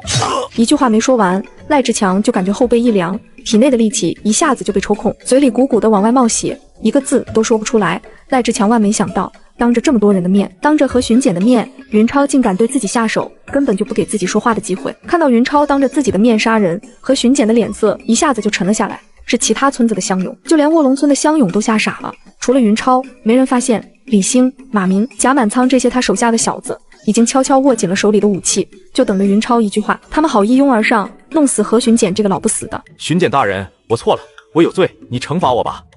这小子什么意思？云超把何巡检整不会了，现在的小子都这么光棍的吗？杀人连个理由都不给。何巡检没有说话，眯着一双三角眼盯着云超瞅了半天，说：“你为什么要杀他？”巡检大人，这是赖村正的心腹，你问问他，我为什么要杀赖村正的堂弟？赖志成的帮闲都快哭了。老子还想知道你为什么要杀赖志强呢？你让巡检老爷问老子，老子说个毛啊！说为什么云超要杀他？我。帮闲想说我知道个毛，可是没敢，因为他不想死。不愧是赖志成的帮闲，脑子就是比一般的村民活，几乎是片刻功夫就想出了对策。巡检老爷，不是云儿，嗨，不是我们云村正要杀赖志强，实在是他该杀，是他勾结土匪，害死了我们卧龙村那么多弟兄。巡检老爷，不信你问他，他也是我们前村正的帮闲。你娘个葫芦头，拿上老子干什么？嫌老子死得不够快吗？为了不被云超报复，这个帮闲也不含糊，不等和巡检询问，自己就说了起来。巡检老爷，他说的没错，就是因为赖志强勾结土匪，给土匪发了信号，我们才中了土匪的埋伏，一下子死了那么多人。刚才我们云村正也是一时气不过，这才杀了他。对，本来我们还不知道是谁向土匪告的密，刚才赖志强一跳出来准备陷害云村正，我们这才知道是他在使唤。是啊，巡检老爷，赖志强该杀。哼！何巡检重重的哼了一声，撂下一句好自为之，就甩手离开了。云儿，老子记住你了，咱们有账不怕算。各位，我还要回去安抚我们卧龙村的老少爷们，他们刚刚才没了亲人，实在是让人悲痛，就不和大家多说了，告辞。这位大嫂，你为什么要拦着我们？云村正，我不想回下河村了，我想跟着你。真不要脸，严家都不要了，也要跟着卧龙村的小村正。好，还不是看他长得好。你们酸什么酸？人家小村正本来就长得好，我要是牛二家的，我也愿意跟着他。呸！你要是牛二家的，人家土匪瞎了眼才会抓你上山。不仅是外村人，就连卧龙村人也对牛二的老婆充满鄙夷，也不撒泡尿照自己是什么东西。大破鞋一只，还想跟着云儿吃香喝辣，想得咋那美呢？外人都是这样，就不要说牛二的老公牛二了，见自己老婆竟然当众说要跟着别人，牛二的眼睛珠子都红了，血红。看云超的眼神充满了怨毒。大嫂，请你把话说完。云村正，不用担心，我是要跟着你去卧龙村，给你当牛做马，为奴为婢，并不是给你当娘子。哦，大嫂，你不回自己家了吗？不回了，那个家已经不是我的家了，我再也不想回去。你的父母家人呢？你征得他们的同意了吗？我爹娘都死了，我也没有孩子，其他人我管不着。见老婆看都不看自己，牛二终于忍不下去了，大吼一声臭不要脸，冲过去就重重朝他脸上扇了一巴掌。臭婆娘，我打死你个丢人败家的玩意！没用的废物，保护不好自己的女人，这时候到来劲了是吧？你的女人受苦受难的时候，你在干什么？怎么不见你这么横呢？事情发展到这一步，作为牛二的村正，郑大力不得不硬着头皮站了出来。牛二，你个王八蛋，谁让你打人的？还不赶紧把你家里的扶起来！郑老哥，你们村的人很有血性啊，当着你这个村正的面就敢打人。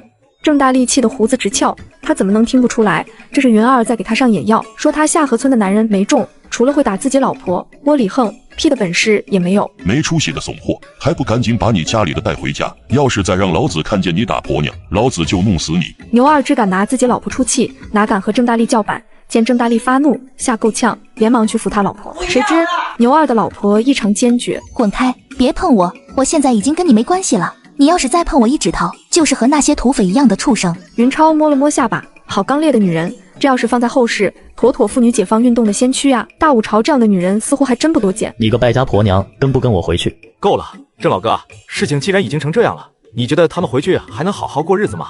这老弟，你的意思是？呵呵，郑老哥，我能有什么意思？他们是你下河村的人，要看你是什么意思。呵呵，老弟啊，俗话说清官难断家务事，何况老哥只是一个小小的村正，他们自己家的事情，老哥实在是做不了主啊。郑大力，你个王八蛋，再敢啰嗦一句，老子弄死你！谁？老子看你娘的是活得不耐烦。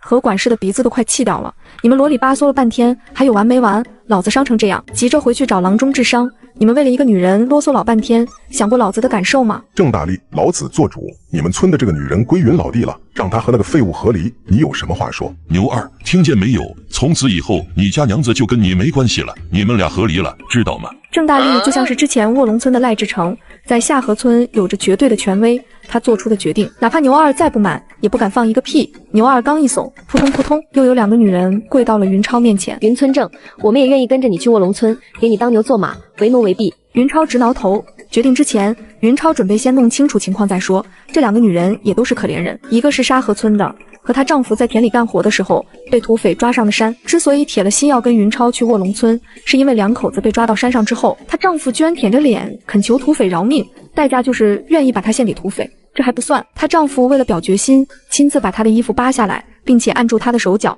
让土匪随便糟蹋。像这种情况，她能回去才怪。娘家嫌丢人，败坏了家风；婆家更嫌丢人，就算不一封休书赶回娘家，也会想办法活活折磨死，然后再娶一房清白人家的闺女。既然是这种情况，云超就没再说什么。人手是他现阶段最需要的，对于大武朝的人来说，女人算不了什么，可是两世为人的云超却知道女人能发挥的作用到底有多大。听了几个女人的诉说，之前还鄙视他们的很多乡勇态度也不那么强硬了。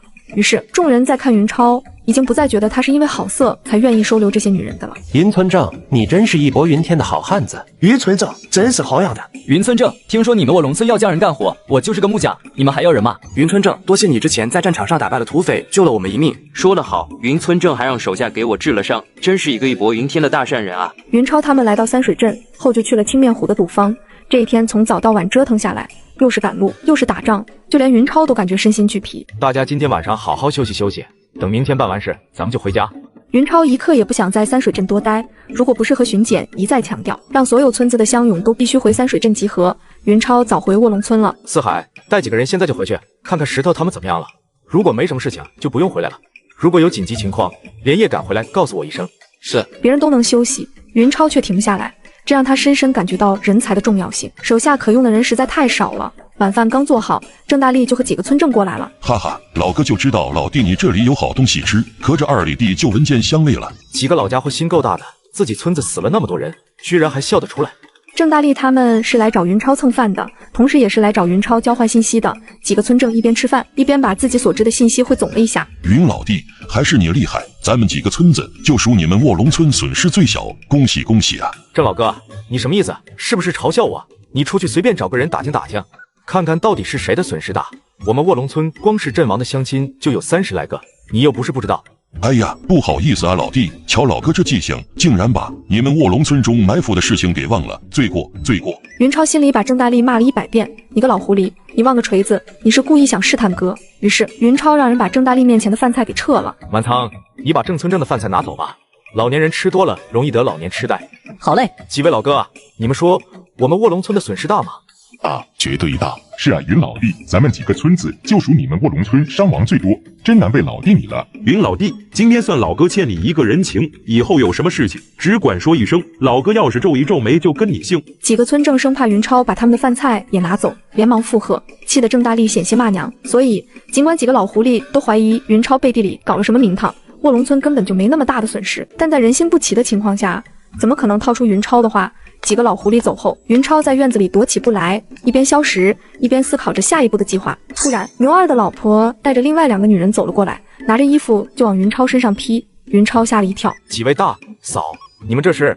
云超也不知道该怎么称呼他们这些女人，说大嫂吧，她们的年纪其实算不上大，最大的是牛二的老婆，也不过20来岁。最小的是那个结婚路上被劫的三水镇姑娘，今年才17，只比云超大1岁。小官人，我们现在是你的奴婢，你以后的生活就由我们照料了，有什么事情你尽管吩咐就是。是啊，小官人，洗脚水已经热好了，让奴家帮你洗脚吧。小官人，夜里冷，要不要奴家帮你挽被窝？云超吓坏了，作为一只两世为人的纯情小处男，哪见过这种高级服务？3个女人围着他团团转，这尼玛妥妥的地主恶霸呀！人生还能这么腐败的吗？让云超杀土匪可以，要让他当地主恶霸，实在是还没做好思想准备。几位大嫂、大姐，算了，你们各自做一下自我介绍，以后我总不能一直称呼你们大嫂大姐吧？为了不犯原则性错误，云超赶紧转移话题。自从决定跟着云超的那一刻，几个女人就做好了为奴为婢的思想准备，当然不会违背云超的命令。奴家叫天晓哎。大武朝，女人地位低下，能有个名字就不错了。父母一般都不会专程找读书人给他们起名字，就是随便叫。比如花二姐，一听就知道在家排行老2，不用问，她下面如果有妹妹，就是花3姐、花4姐。几位娘子，有些话今天我必须说清楚，你们也听清楚、记清楚，我这些话只说一遍，你们以后要是犯了错，我可饶不了你们。云超一严肃起来，3个女人全都吓够呛，她们现在是云超的奴婢，惹得小官人生气，后果很可能不堪设想。云超哭笑不得，自己还什么都没说呢，3个女人就吓得瑟瑟发抖了。嗨，我之所以收留你们，是想请你们帮我做事，并不是让你们给我当牛做马的，知道吗？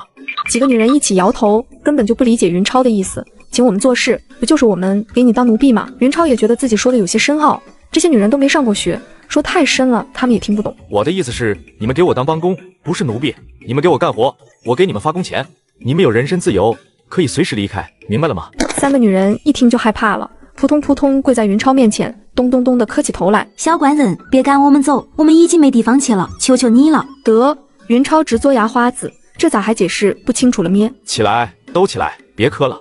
下意识，云超伸手去扶3个女人，这下坏了。3个女人以为云超要占他们的便宜，先是吓得拼命往后缩，后来可能又觉得这样对云超不敬，干脆把眼睛一闭，爱咋咋地吧。云超哭笑不得，都给我起来！谁要是不起来，我现在就把他赶走。小官人，现在要洗脚吗？小官人，现在要暖被窝吗？小官人，奴家会捏肩，现在给你捶捶背吧。云超算是彻底被大武朝的女人打败了，无奈之下，云超只好有选择的接受了部分服务，比如打洗脚水、拿擦脚布之辈，不然几个女人心里不踏实，总以为云超嫌他们脏，随时都可能撵他们走。至于其他诸如暖被窝之类的服务，云超实在接受不了，最起码现在还接受不了。昨天才折腾了一天，卧龙村的乡勇个个疲惫不堪，即便过了一夜，很多人身上还是酸痛不已。然而云超根本就不给他们休息的时间，刚训练不久，郑大力就风风火火走了过来。老弟，你怎么跑到这里来了？赶紧回去看看吧，你老窝出事了。一听老窝出事了，卧龙村的一众乡勇当即就急了。卧龙村可是他们的家园，家里还有父母妻儿，这要是被人偷了家，下半辈子就得生活在痛苦之中。超哥，村正，咱们现在就回去，谁敢动咱们卧龙村，咱们就跟他拼到底。对，村正，别犹豫了，咱们现在就走。走，村正跟他们拼了。张四海昨天一夜都没回来，云超以为是卧龙村太平无事，没想到还真出事了。老少爷们，操家伙，跟我杀回卧龙村。是，村正。卧龙村的乡勇士气高涨，群情汹汹，嗷嗷直叫。郑大力目瞪口呆，他被乡勇们爆发出来的气势吓到了，半天才反应过来，一把拽住了云超的胳膊。老弟，云老弟，你要去哪里？老哥，感谢你给我们报信，别拦着我，不管是谁敢动我们卧龙村，我一定要让他求生不能，求死不得。郑大力禁不住倒吸一口凉气，好重的煞气，这小子到底杀过多少人啊？尽管很想看云超的笑话，但理智告诉郑大力，千万不要在这种事情上开玩笑，不然很可能会有不堪设想的后果。老弟，你误会了，我说的老窝不是你们卧龙村，是你们在镇上住的地方。郑大力一句话没说完，现场就凝固了。包括云超在内，卧龙村所有人的眼睛都盯到了他身上。郑老哥，咱可不兴开玩笑，你说到底是哪里出事了？呵呵呵呵，老弟，都怪老哥没把话说清楚，是你们在镇上住的地方出事了，有人去闹事，不是你们卧龙村。云超没有再搭理郑大力，一挥手，带着一众乡勇迅速朝三水镇跑去。小浪蹄子，不要脸的烂货，给老娘滚出来！还有你们两个烂货，别拦着老娘，滚开！狗屎的卧龙村，什么东西也不撒泡尿照照你们这些泥腿子是什么德行？竟敢管俺们三水镇的事情！三水镇的老少爷们，大家说说，咱们三水镇的事情什么时候轮到下面的泥腿子做主了？好家伙，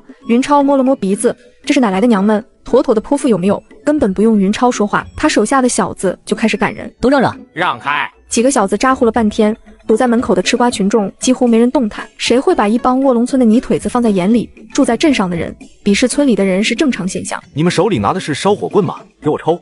云超一发话，手下一众小子才算是找到了发泄口，抡起手里的长枪就抽打起来。没抽两下，堵在门口的吃瓜群众就跑了个精光。凡是跑得慢的，几乎就没有身上不带伤的，被一帮自己瞧不起的泥腿子打得哭爹喊娘，吃了这么大一个暴亏。三水镇人怎么可能轻易善罢甘休？一个个拧眉瞪眼，撸胳膊挽袖子，就要和卧龙村的人玩命。可是当他们看到卧龙村一众乡勇散发的煞气之后，满腔的怒火一下子就泄了个干干净净。开玩笑，谁会和一帮拿着武器准备拼命的家伙过不去？直到这时候，有些吃瓜群众才想起来，面前这群家伙并不是普通的泥腿子，是昨天杀散了黑松岭土匪的一群狠人。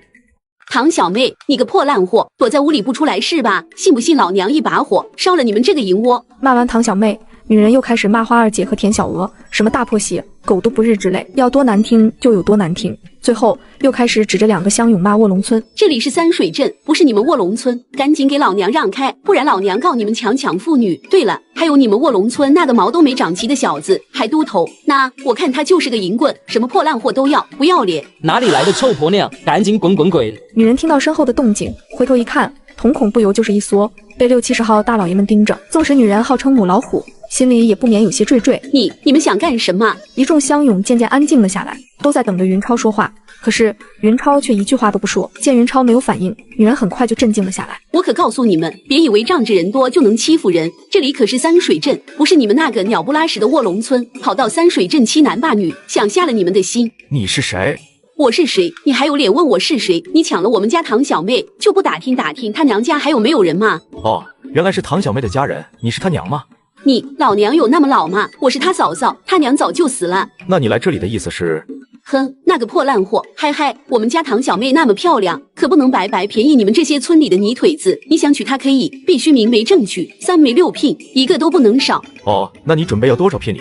一听云超的语气，女人的眼睛当即就亮了。永门最少要10两，不100两银子，拿得出来吗？那好，我把唐小妹还给你，这下就不用给你银子了吧？云超话音刚落，唐小妹就从屋里冲了出来，扑通一声就跪了下去。小官人，你可千万别把奴家送回去啊，他们会把奴家卖到窑子里的，奴家求求你了。说着，唐小妹就咣咣咣的开始给云超磕起头来。云超一皱眉，小妮子真沉不住气，算了，不吓唬她了。唐小妹，你个烂货，你还有脸出来？你都已经被卧龙村的泥腿子糟蹋了，还有脸回家？你就是想回家，我们也不要。我现在就是把唐小妹还给你们，你们也不要了，是吗？和女人一起来的大概是唐小妹家族的人，其中应该有她哥。一群家伙半天也没能憋出一个屁。哼，你别问他们，他们都是老实人，欺负老实人算什么本事？有本事就朝老娘来，看看老娘怕不怕你。唐小妹我们是不能再要了，被你们玩坏的残花败柳，要回去有什么用？我们要彩礼，听懂了吗？要彩礼。云超总算弄明白了，合着这些家伙不是来领唐小妹回家的，是来敲诈勒索的。当日送唐小妹出嫁的时候，你们谁跟着去送亲来着？你问这个干什么？是不是抢了人还不算，还想杀人灭口？是不是你跟着一起去送亲了？看见土匪丢下唐小妹，自己跑了。女人就像是被人踩了尾巴的猫，当即就蹦了起来。你怎么知？胡说，我根本就没跑，是你们抢了这个破烂货就跑，没抓我。弄明白了情况之后，云超就懒得再和他啰嗦了，转头看向手下一帮乡勇。你们谁让他冷静冷静？回想一下当时究竟发生了什么？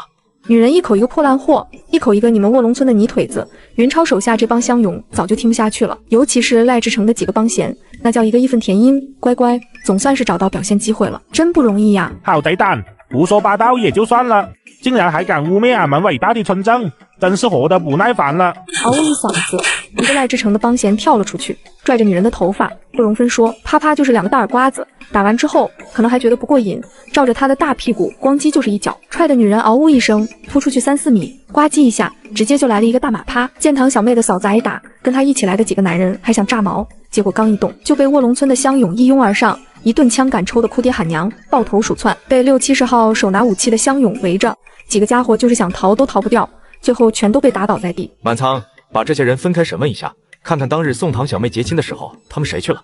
是。贾满仓可不客气，带着一帮乡勇，把躺在地上哼哼的几个家伙拎到了后院，其中也包括堂小妹的嫂子。看到卧龙村的乡勇连女人都拎走了，院外围观的吃瓜群众顿时就小声议论起来。好家伙，卧龙村的人真猛啊，不会是看上唐二家的了吧？拉倒吧，就唐二家的那副德行，给你敢要吗？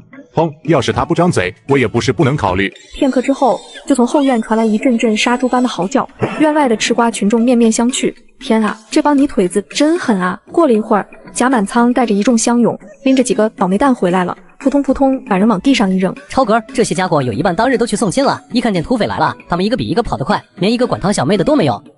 不但没能保护好自己的女人，还想嫁祸给咱们，甚至还想敲诈咱们的银子。你们说，这帮家伙要怎么处置？杀！被吓到的不只是吃瓜群众，就连巡检司里的何巡检都吓了一跳，以为是黑松岭的土匪来报仇，吓得何巡检两股战战，爬起来就准备开溜。准备开溜的不只是何巡检，他手下那些弓手比何巡检跑得还快，毕竟年轻，哪怕是受伤了，也照样蹭蹭蹭的往外窜。看到巡检司里有土兵往外跑，三水镇一下子就乱套了。怎么回事？巡检老爷的兵跑什么？什么？土匪杀来了？那还等什么？赶紧跑啊！片刻功夫，三水镇就乱成了一团。随着何巡检的高头大马出现在街上，三水镇的混乱达到了高潮。一时间，男人叫，女人嚎，老人喊，小孩子哭，街上到处是无头苍蝇般乱窜的人群，跟世界末日降临了似的。最后，杂乱声甚至传到了云超耳朵里。大家都安静一下，满仓，你去看看外面是怎么回事，怎么这么乱？贾满仓不敢怠慢，答应一声，带着2个手下跑了出去。很快，贾满仓就冲了回来。超哥，快走，土匪杀来了！贾满仓，我是怎么说你的？要淡定，淡定忘了吗？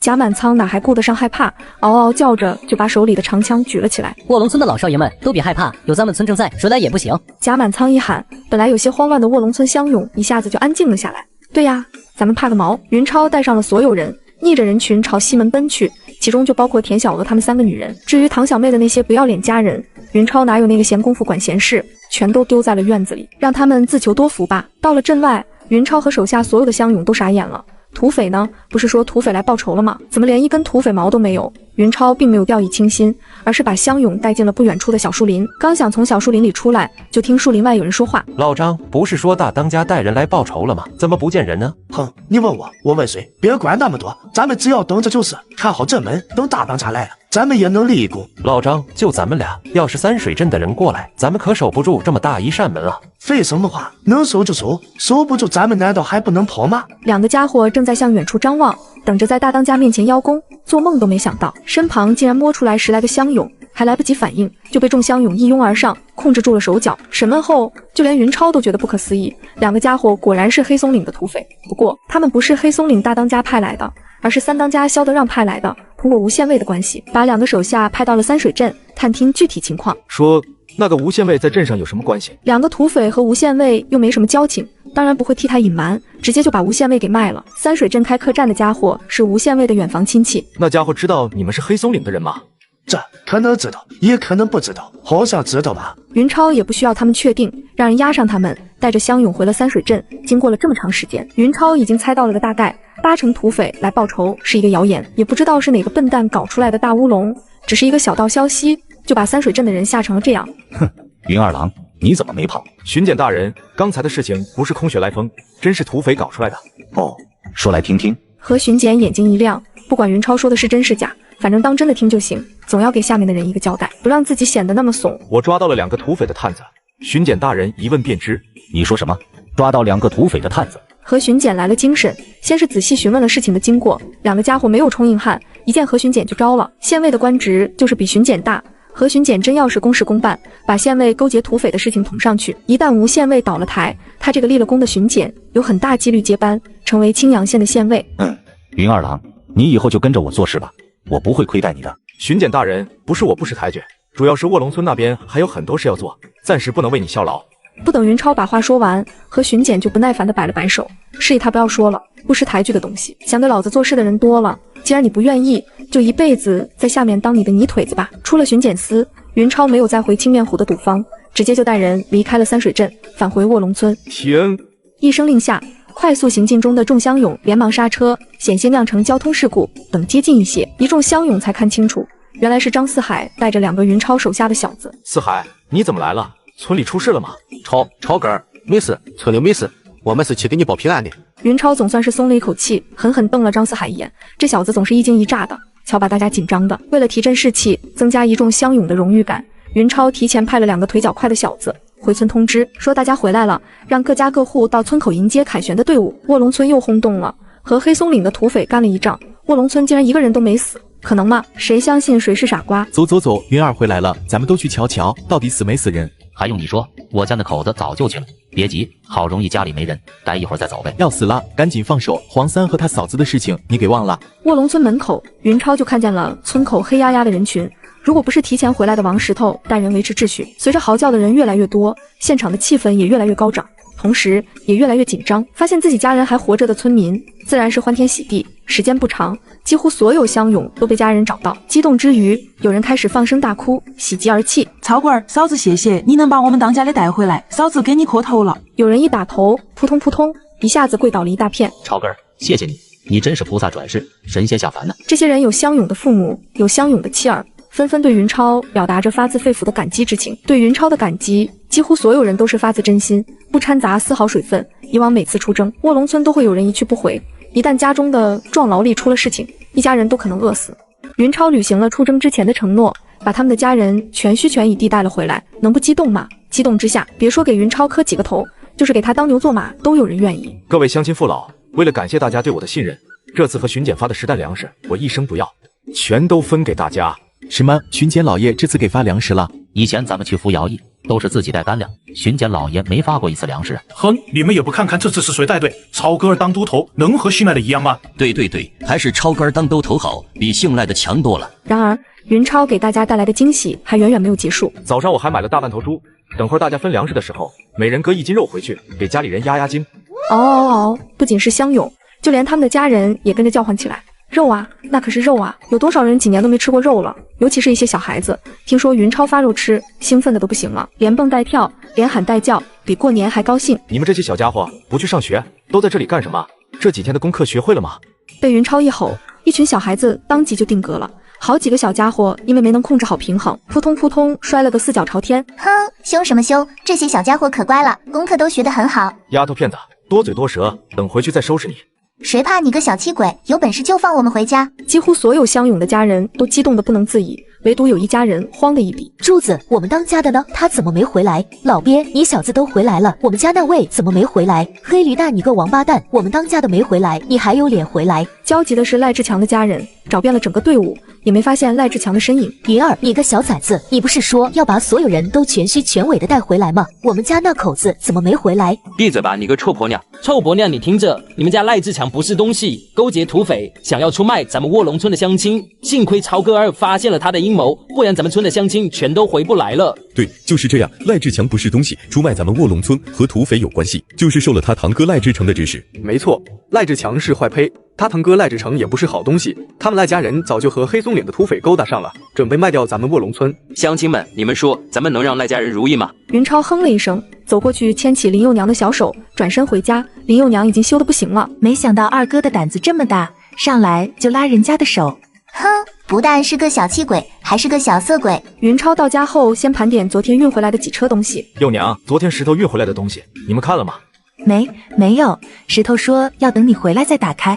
第二天一大早，云超就召集几个亲信，直接捡了400两银子，分别扔给了4个小子。这些东西现在还不能拿出去乱花，容易引人注意。兄弟几个先每人拿100两吧，回去给家里改善一下生活。二哥，我们全家都天天在你这里吃饭，这东西花不着，我就不要了。看到石头不要银子，贾满仓也把银子扔了回去。超哥，我也不要，这东西拿着烫手，万一家里有人没管住嘴，说出去就坏了。都拿着吧，100两银子不多，你们跟着我，以后的好日子还长着呢，这点好处算得了什么？失而复得，张四海那叫一个兴奋，想象着自己拿着100两银子回家的场景，就算不出去炫耀，自家人总能关起门来乐呵乐呵吧。张四海，你小子少嘚瑟，就算是自己家的人也小心一些，尤其是家里的小孩子。要是让我在外面听到一句关于这些银子的事情，后果你自己看着办。张四海还真就是这么想的，能在弟弟妹妹面前装逼，他这个当哥的也是很爽的，好不好？张四海发现，不但云超，其他几个小子也都正在用大眼珠子瞪自己，当即就毛了。你们都是什么眼神？我是那种泄露藏不住事的人吗？你就是那种人，我们都知道。放心，我要是让我们家小孩子知道，就天打五里轰。幼娘，别看了，跟我说说这几天卧龙沟那边工地的事情。林幼娘正在忘我的看那些珠宝首饰，眼睛珠子都快拔不出来了。云超一连喊了他好几声，这才如梦方醒。啊，二哥，你刚才说什么？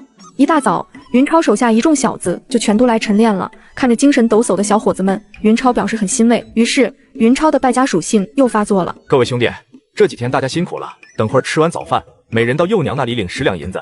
我的话说完了，谁赞成，谁反对？反对个锤子，傻瓜才跟银子有仇。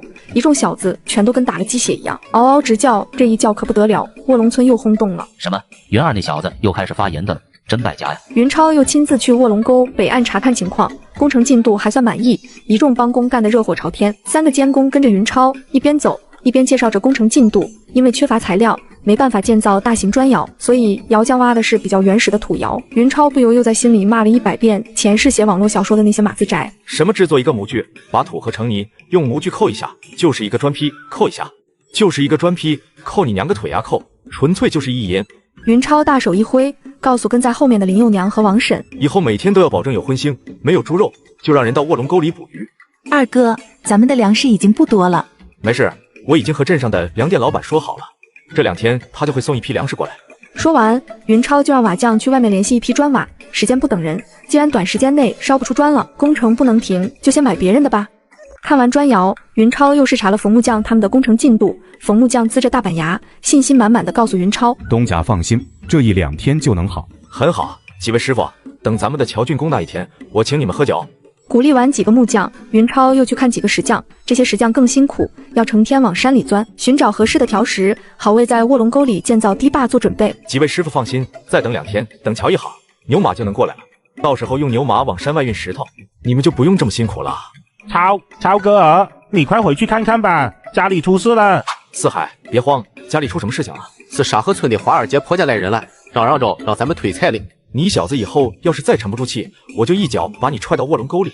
王婶，你告诉村里人，就说咱们工程还需要人手，只要是咱们村的，没有限制，除了那些二流子无赖，谁来都可以。对了，如果有人担保外村的也行。超哥儿，招那么多人，咱们的粮食能跟上吗？没事，王婶，粮食不够你就提前给我说，我会想办法解决的。你个臭婊子，还有脸哭，败坏了俺们沙家的门风，你怎么不去死？还有你们卧龙村的混蛋，要脸不要，连土匪婆子也收，真是没见过女人。今天你们要是不把这个臭婊子的彩礼还给我们，我们就不走了。不会吧？云儿昨天带回来的3个女人竟然是土匪婆子？大大，我说什么来着？云儿那小子好色吧？你们还不信，连土匪婆子也不放过，这下你们总该相信了吧？那个正在哭的女人我认识，是我娘家沙河村的，叫花二姐，是我们村镇远房堂侄的娘子。沙河村的怎么成土匪婆子了？还用问吗？肯定是被土匪抓上山了呗。梁个熊，那3个女人该不会都是被土匪玩过的烂货吧？石头撵人。云超听不下去了，这帮吃瓜村民闲着没事，东家长西家短，实在八卦的厉害。哎呀，你就是卧龙村的云二郎吧？我可是早就听说了，云二郎义薄云天。可是呀，闻名不如见面，原来也是一个小白脸，怪不得这个臭婊子愿意跟着你。你是？哥哥，我就是那个臭婊子的男人啊，你不认识我吗？哦，如果我听到的消息没错的话，你不是被土匪抓了吗？哥哥，小郎君还真是消息灵通了，我是被抓了，可是我又跑了，怎么不行吗？好好说话，不然就滚蛋。哼，于二郎，咱们明人不说暗话，你抢了我的老婆，怎么说？你想怎么办？要么让我把这个有辱门风的臭婊子带走，按照我们家族的规矩沉猪笼。要是你于二郎怜香惜玉，不舍得他死，就要看你的诚意了。你要什么诚意？既然你于二郎够仗义，那我也不能多要，你就给个50，不100-200两银子就行。小官人，你就把我交给他们吧，我一条贱命不值那么多银子。闭嘴，男人说话，女人多什么舌？哼，小气鬼，胆小鬼，就会欺负自己人，有本事跟他们横啊！云超眼皮子直抽抽，要不是人多，非把小丫头片子抓过来打屁股不可。什么都没弄明白就褒贬是非，跟后世那些一上网就乱喷的键盘侠有什么区别？张四海，给你一个弥补错误的机会，去把这家伙肚子里的东西都给我掏出来，看看他是怎么从黑松岭上跑掉的。是。杜荣峰说。张四海过去对着油头粉面啪啪啪啪就先来了一顿大耳刮子。完了，你完了，你们都完了，知道吗？我和你们村镇的大公子赖守仁是好朋友，你们竟敢打我，我这就让他弄死你们。哦，说说看，你是怎么认识我们村郑大公子的？哼，怎么样，害怕了吧？告诉你，现在才害怕。完了，我和你们赖公子是在黑松，嗨，说出来你们也不懂，反正你们完了。现在给我跪下来磕头，说不定爷爷一高兴还能饶你们一命。哈哈，让我猜猜，你是不是刚回的沙河村？你们是不是不知道他前段时间都干了些什么？哼，我三哥是被土匪抓啊，不过他跑回来了，怎么了？你们问他，让他说实话，是从土匪那里跑回来了，还是当土匪了？不可能，你胡说八道！三哥，你告诉这小子，他说的不是真的。张四海，你还愣着干什么？我是怎么说的？赶紧来几个人，把这小子弄到后院，我要亲自让他后悔来到这个世界上。不到2分钟就招了。当张四海把油头粉面重新拎回来之后，不用他说话，油头粉面就开始自己交代起来。听完油头粉面的自述，不管是和他一起来的人，还是院子外面的吃瓜村民，全都懵逼了。真没想到世界上还有这种厚颜无耻之人。打死他！对，这样的家伙不能留，早晚是个祸害。村正，你就下命令吧，只要你一声令下，不用你动手，俺们就能弄死这家伙。是啊，村正，这种人已经坏透了，留着也是浪费粮食。什么？他是村正？听卧龙村的人喊云超村正，油头粉面和他一起来的人全都傻眼了，自己真是吃饱了撑的，竟然敲诈到人家卧龙村的村正头上了。这位小村正是我兄弟，不是东西，还请你原谅。我们这就带他回去好好管教，再也不准他出来胡来了。既然你们是沙河村的，那我跟你们打听个人，一个叫沙胖子的家伙，不知道你们认识不认识？认识，他是我堂哥，怎么了？那你们不知道他死了吗？知道啊，怎么了？那你们不知道他是怎么死的吗？听说是得罪了人，被人杀了。没错，沙胖子就是我们村正杀的。你们村的乡勇没告诉你们吗？说你和赖大是不是在黑松岭上认识的？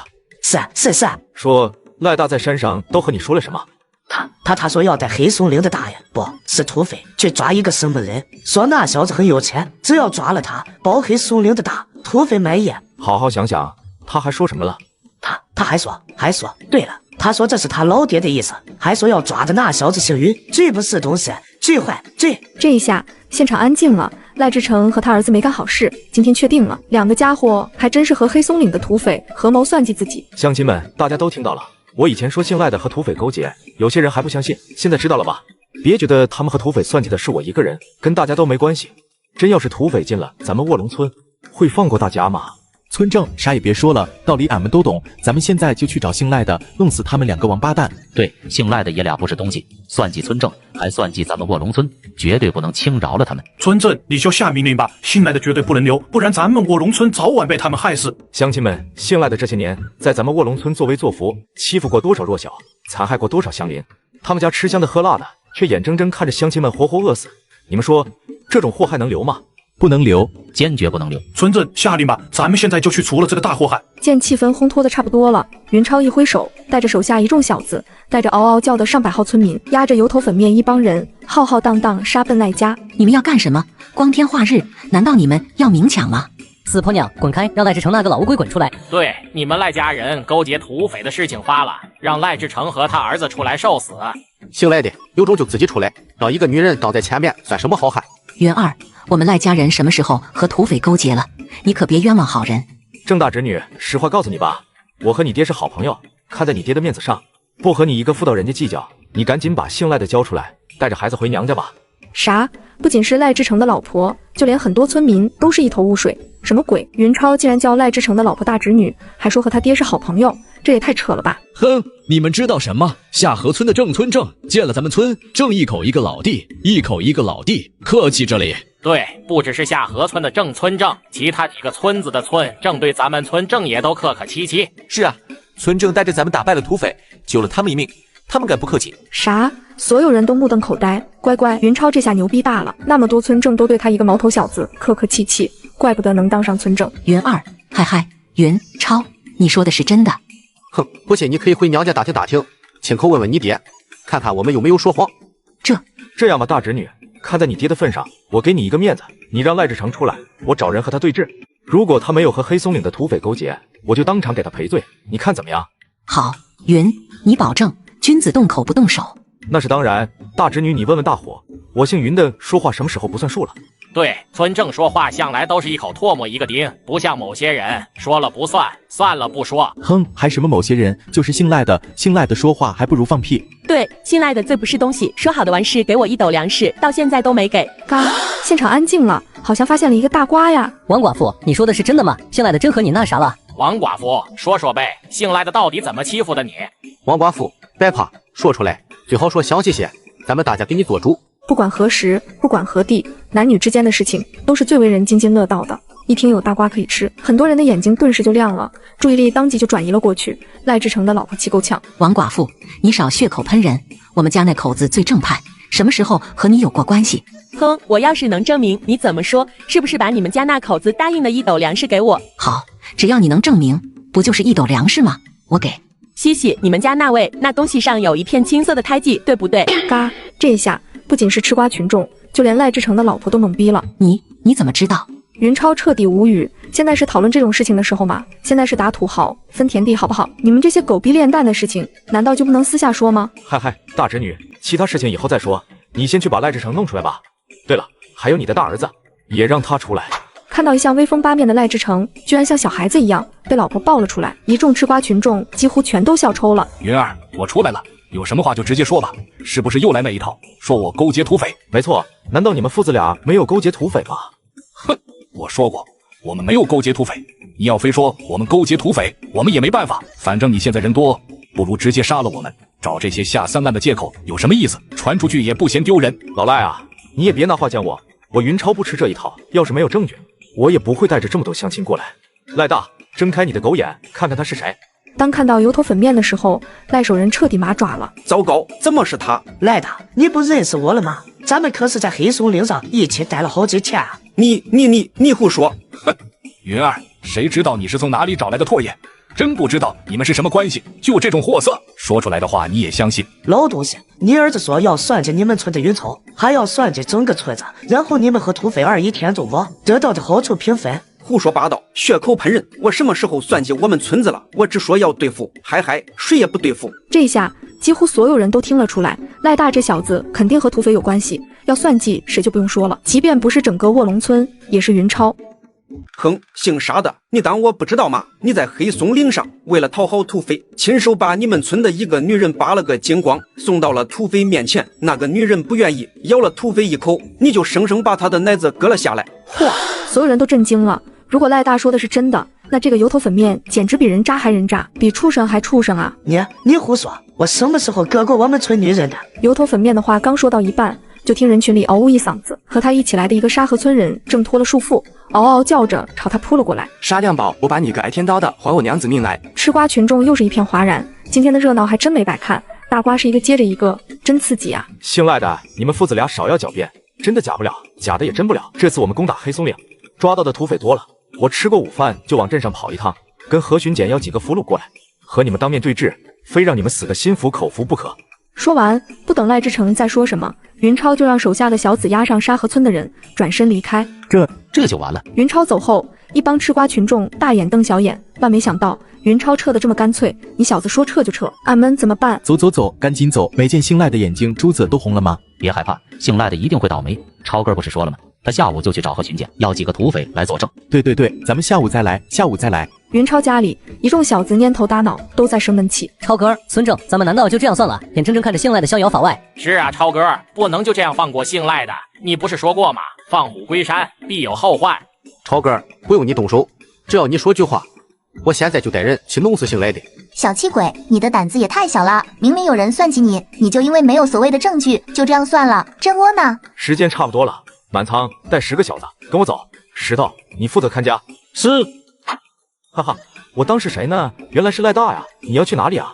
云儿，你不是去三水镇了吗？怎么会在这里？赖村正，既然来都来了，就别遮着掩着了，请您现身吧。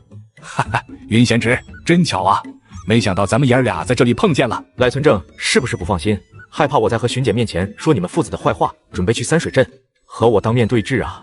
是，对，我就是这么想的。云贤侄，尽管咱们之间有些误会，但我相信，通过巡检大人地调停，咱爷儿俩一定会握手言和的。哈哈，贤侄，你说我说的对吗？对，赖村正你说的很对。满仓，你说我下一步会怎么做？杀了他。嗨，满仓大侄子，咱不开玩笑好吧？怎么说我对你家有恩，这是事实吧？你要是不知道，可以回去问你爹，当年你家遭了大难，是不是我借给你爷爷的粮食？赖老狗，你还有脸说当初你借给俺爷5斗粮食，转过年就逼着他还1时，俺爷拿不出来，只得进山打猎，结果一去就没有再回来。嗨，李兴啊，你说2句公道话，当年你爹受了重伤，是不是我借银子让他看得郎中？赖老狗，你还有脸提借银子的事情？你是不是忘了当时都说了什么？你说借银子可以，必须让俺娘跟你，结果俺爹被你气死了，俺娘也气病了，后来也死了。李兴，你去审问赖大，满仓，你去审问赖志成，我要让他们死得心服口服。不，云儿，你不能这样对我，我是卧龙村的村正，真要是有个3长2短，县里的老爷一定会派人来调查的，到时候你们都要有麻烦。1刻钟后，贾满仓和李兴先后带着赖氏父子回来了。超哥，没错，就是他们俩和土匪说好的，准备在半路截杀你。对，那次咱们进城，赖小二就跑去黑松岭报信了，找了几10号土匪，准备半路截杀咱们。幸亏上天保佑，狮子楼的打手半路横插一脚，来了个狗咬狗，咱们这才躲过一劫。超哥，你就下命令吧，这样的坏胚绝对不能留。是啊，村正，对这种人千万可不能心善，不然早晚被他们害死。村正，不用你亲自动手，俺跟他们赖家人有仇，把他们交给俺就行。凭什么交给你？俺和赖家人也有仇，交给俺，俺要报仇。俺也有仇，让俺来。云儿，云大侄子，云老弟，咱们都是乡里乡亲的，你可不能下狠手啊，给俺们爷俩留条活路吧。云叔、云爷，俺不想死，你可千万别杀俺啊！要杀你就杀俺爹吧，这都是他出的主意。他还说，等巡检老爷处决完土匪的俘虏，就到县里告你，说你勾结土匪，还要说你煽动刁民作乱。老大，你个畜生，胡说八道！俺什么时候说过那样的话？要有也是你自己想的，跟俺没关系。你们说，咱们该怎么处置他们？这样吧，看在咱们都是乡里乡亲的份上，我就给你们留一个全尸。你们还有什么想说的？现在就可以说了。不要，云村正，你就发慈悲，把俺们当个屁给放了吧。云爷爷，只要你能饶俺一命，俺这辈子、下辈子、下辈子都给你当牛做马。差不多就行了，挖个坑把他们埋了吧。超哥，这是从他们身上搜出来的东西，你看看。超哥，牛车上还有一个箱子，要打开吗？打开吧。这超哥，俺们不认识。平时让你们读书，你们都不当回事，现在傻眼了吧？有好东西放到面前，你们也不认识。你小子就不能淡定一些？喊什么喊？贾正经于某年某月某日向村正赖志成借粮5斗，半年后归还，本息共1担，立字为据。云超还真不知道贾满仓他爹叫贾正经，也不知道是谁给起的奇葩名字，太搞笑了。啥？这是俺爹跟姓赖的借粮的欠条？对，这就是一张欠条，借5斗，半年后还1担，翻倍。直娘贼，姓赖的王八蛋，也就是他死了，要是没死，俺非再杀他一回不可，这也太黑了。超哥，这些是不是都是欠条啊？你看看有咱们家的吗？这里头全都是欠条，有最近1、2年的，有前几年的，还有10几年前的，甚至还有几10年前的。啥？这么多都是欠条？那咱们村不全都归他们姓赖的了？没错，要是按照欠条上写的，把咱们整个卧龙村卖了都不够还债的。赖家人放债都是驴打滚，今年借5斗，明年还1担，2年呢，3年呢，10几十年呢，你们自己想吧，又该还多少？啊，那姓赖的怎么不逼着咱们还钱呢？只要他愿意，咱们村的乡亲不全都是他的奴仆了吗？是啊，这么说，姓赖的岂不是没那么坏吗？这个问题我不能马上告诉你们，你们印象不深。这样吧，大家开动脑筋，自己好好想一想，为什么姓赖的拿着这么多欠条，却不急着逼大家还债？云超的问题一抛出来，一众小子顿时就提高了警惕。又来了，见一众小子全都一副如临大敌的样子，云超的鼻子险些没气歪。哥有那么可怕吗？瞧你们都是什么表情？满仓，你来回答。这是赖家人心善，不想看到大家受罪。不可能，赖家人绝对没有那么好心。李兴，你来说。姓赖的怕大家还不起，联合起来造他们家的反。马明，你说。超哥，俺听你的，你说什么就是什么。姓赖的没有逼大家还债，主要原因就只有一个，赖家人知道大家还不起这些欠债，就是逼着大家还，大家也还不上。看这张是王寡妇她公公当年活着的时候写的欠条，借了2斗粮食，貌似不多，但按照欠条上写的，如果利滚利到现在，至少要还几10担。你们说王寡妇能还起吗？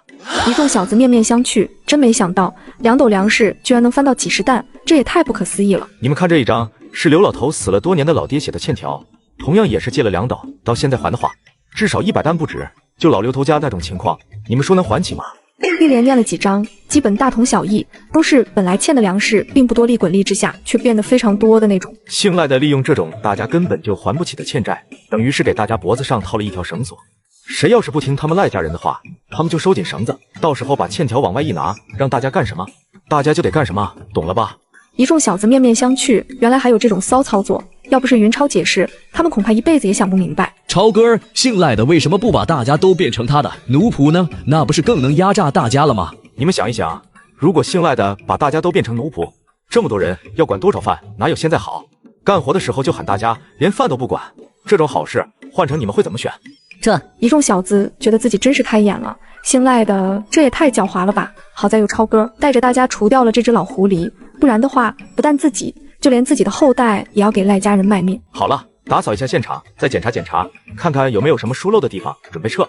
超哥，牛车怎么办？要不要毁掉？毁掉干什么？赖家人不是东西，不关牛车的事情。这么好的一挂牛车，可不能浪费。这要是赖家人认出了牛车，不就知道是咱干的了吗？没关系，大家谨慎一些是好的，但这件事情用不着。咱们现在已经不怕赖家人了，就是他们认出来又怎么样？云超有句话没说，他就是要让卧龙村的人都知道，赖志成完了，彻底完了，以后再也不用忌惮他了。什么赖家人闹事怎么办？云超还巴不得有人闹事呢。如果赖家人都老老实实的，云超还真不太好收拾他们。当然，有些事情只能是私下里转，表面上是绝对不能承认的。无论是谁问起来，云超也会说不知道赖志成父子的下落。什么牛车？我半路捡的不行吗？我在市场上买的不行吗？拉车的小母牛看我长得帅，主动跑来的不行吗？对了，大家把这些银子分一分，全当是辛苦费。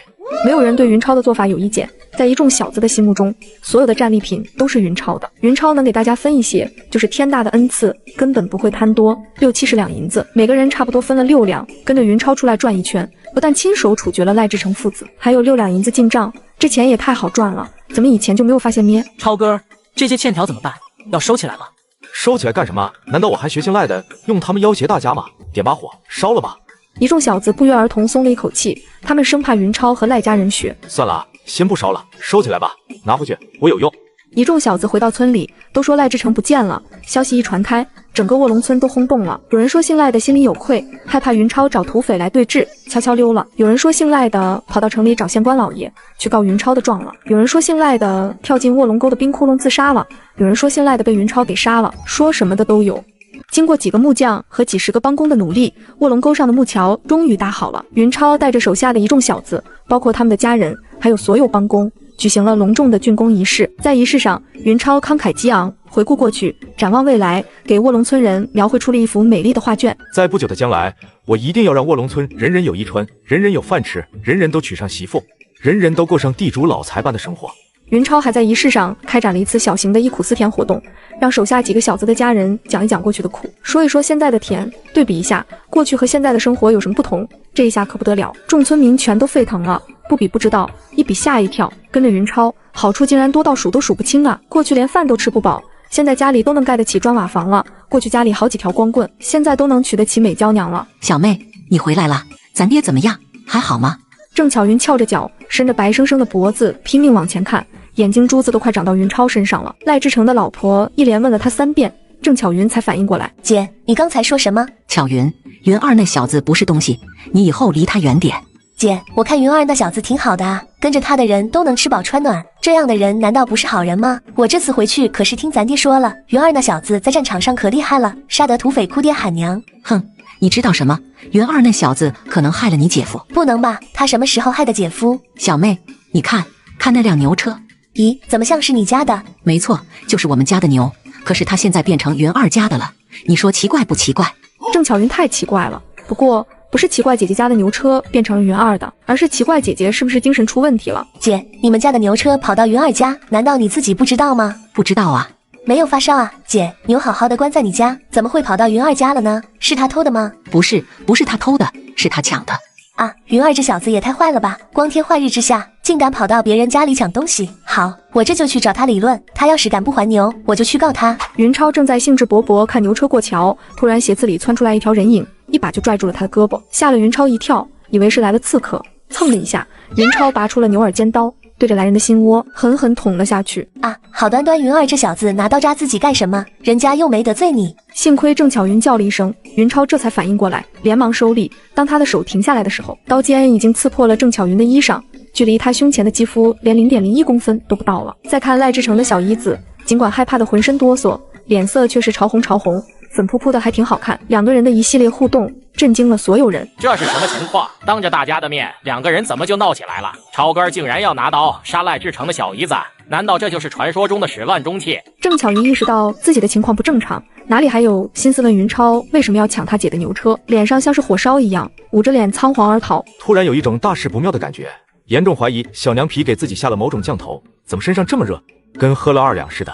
被赖志成的小姨子一搞，现场的气氛一下子就变了，人们的八卦之火这一烧起来，无论是说的还是想的，全都是云超和赖志成的小姨子，就连新桥的通车仪式都没那么好看了。突然，看守村门的护村队员跑来报告：村正，村外来了几辆大车，说是来给你送砖瓦的，要不要放他们进来？云超不敢大意，带着人亲自去了村口，爬到村墙的架子上一看，一个瓦匠当即就乐了：东家，他们是我找来的，是送砖瓦的。云超让人把大车赶到卧龙沟北岸，卸了车，验了货，结了账，告诉他们尽快再送几车砖瓦过来。送砖瓦的人走后，云超一声令下：择日不如撞日，就今天了，开始动工盖房子。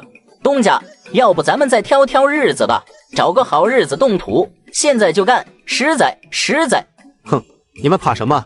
我们村正是观音菩萨家前的三彩童子，知道什么是三彩童子吗？说了你们也不懂，你们只要知道我们村正是神仙就行了。神仙说的话，难道还会有错吗？几个瓦匠一听，似乎有道理。卧龙村的村正是神仙下凡的事情，他们最近可没少听人说，古人可不是后世怀疑一切的键盘侠，对这种神神鬼鬼的事情是相当迷信的。如果云超不是神仙下凡，怎么可能年纪轻轻就当上村正？好吧，既然这样，那就今天动土。不过几位师傅放心，只要你们认真负责，真要是出了事情，统统都算在我身上。就在这时候，守门的护村队员跑来报告，又有几辆大车到了村口，说是来送粮食的。还不等云超说什么，一众村民就炸了。乖，散财童子就是散财童子，嘴跟开光了似的，说今天是个好日子，今天就是个好日子。这边刚说要动土，那边就有人送粮食。是啊，云儿，嗨，云村正真神了嘿。几位师傅，这下你们放心了吧？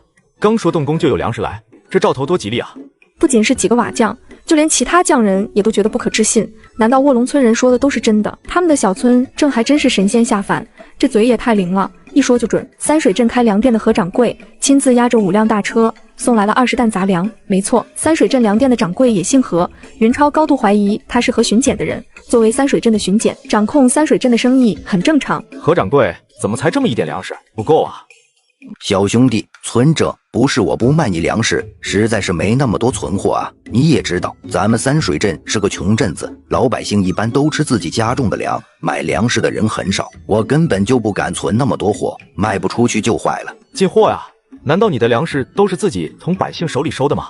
云村正，你还真说对了，我的粮食并不是从别人那里进的货，就是自己收的。得，云超无语了，合着这货根本就没有进货渠道。没有进货渠道，你说个锤子！赶紧给哥闪人。对了，何掌柜，我这里有几个人，麻烦你帮我捎给何巡检。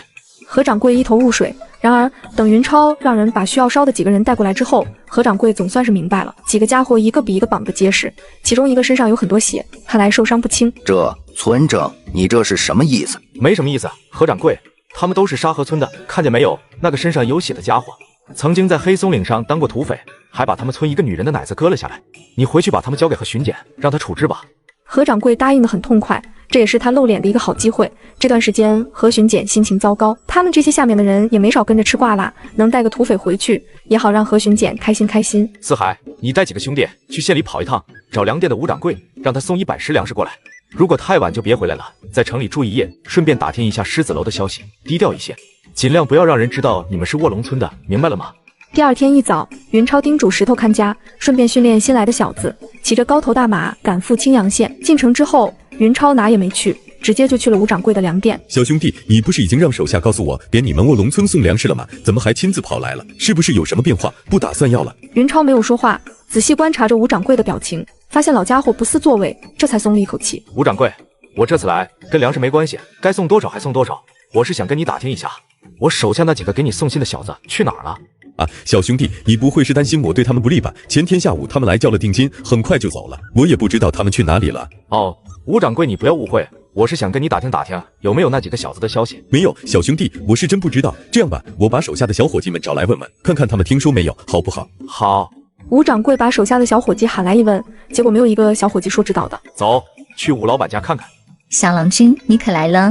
奴家正发愁怎么才能找到你呢？看到小少妇如此激动，云超手下几个小子又开始面面相觑了。乖乖，看来超哥和武大的娘子真是有一腿啊，不然武大娘子见了超哥怎么会激动成这样，就像是远行的男人回来了一样。好像自己的魅力没那么强啊。小少妇一见自己怎么激动的都不行了，跟要抽筋了似的。小郎君，你真厉害，待在卧龙村就知道你手下人有难了。云超一听张四海他们有难，云超的一颗心当即就沉了下去，哪还顾得上男女生死有别，一把就攥住了小少妇的手。老板娘，那几个小子到底怎么了？少妇之心顿时就跳成了一片，这么有力这么温暖的一双手，要是能经常握一握，那该多好啊！小少妇开始给云超讲起了张四海他们的事情，总的来说就是被曹都头逮进了监牢。老板娘，你知道那个曹都头住在哪里吗？小少妇，咱可不行这样，这要是传到俺媳妇耳朵里，小丫头又该吃醋了。告别了依依不舍的小少妇，云超带人直接就去了西街药铺。老赵这货真不地道，自己辛辛苦苦帮他养闺女，他却连自己的手下也不救。你们赵掌柜呢？让他出来。云超对着柜台里一个胡子拉碴、比狗都瘦的中年伙计说道：“我就是赵掌柜，小兄弟你不认识我了？”啥？赵掌柜，你怎么成这样了？哎，家里出点事，不说了。小兄弟你要买什么？赵掌柜，我几个兄弟因为见义勇为被抓，你怎么不帮忙呢？云超无语了，合着人家压根就不认识张四海他们，何来的帮忙？何况看老赵这种倒霉模样，估计连看热闹的心思都欠奉。赵掌柜，你要是能帮忙把我几个兄弟捞出来，我就送你一份惊喜，怎么样？哎，赵润春带着云超很快就在县衙见到了曹都头。赵润春把事情简单一说，云超顺势塞过去10两银子，事情就算是成了。张四海他们还没有宣判，并不是关在监牢里，就关在县衙。曹都头直接就让人把他们给放了。看到是云超亲自来接自己，张四海和他带的4个小子当即就哭了。超哥，俺们给你丢人了，还你亲自跑一趟，俺们兄弟们受苦了，啥也别说了，走，咱们回家。是。几个小子一个比一个腰杆挺得直，这一刻他们再也不是青阳县的阶下囚，而是菩萨驾前散财童子手下的战士。云超并没有马上回卧龙村，而是跟着赵掌柜去了西街药铺。赵掌柜，之前我说过，只要你能帮忙，我就给你一个大大的惊喜。哎，小兄弟不用了，现在对我来说什么惊喜都没用了。见赵润春一副半死不活的样子，云超气不打一处来。赵掌柜，不就是丢了一个女儿，用得着这样吗？大不了再生几个就是。咱们大武朝也没有计划生育，再说就是有计划生育，现在不是也鼓励生3胎了吗？小兄弟，你怎么知道我女儿丢了？嗨，赵掌柜，你丢女儿的事情是什么秘密吗？哎，瞧我这记性都贴悬赏了，你怎么会不知道？刚才是我激动了，不好意思啊。悬赏？赵掌柜，要是能把你女儿找回来，你给多少钱？1000两。谁要是能帮我找回女儿，我就给他1000两银子。只要有确切消息，我也给500两。赵润春一个医生，而且还是白手起家，可没法跟狮子楼的胖掌柜比，能拿出1000两银子就已经是他的极限了，再多就要卖宅子。云超有些失望。哎，才1000两银子，不值当费那个劲啊。小兄弟，你知道我女儿在哪里，对不对？算了，1000两就1000两吧，谁让我这人心善呢？小兄弟，你这是……赵掌柜，拿银子，这都看不懂吗？没有银子，我怎么给你找女儿？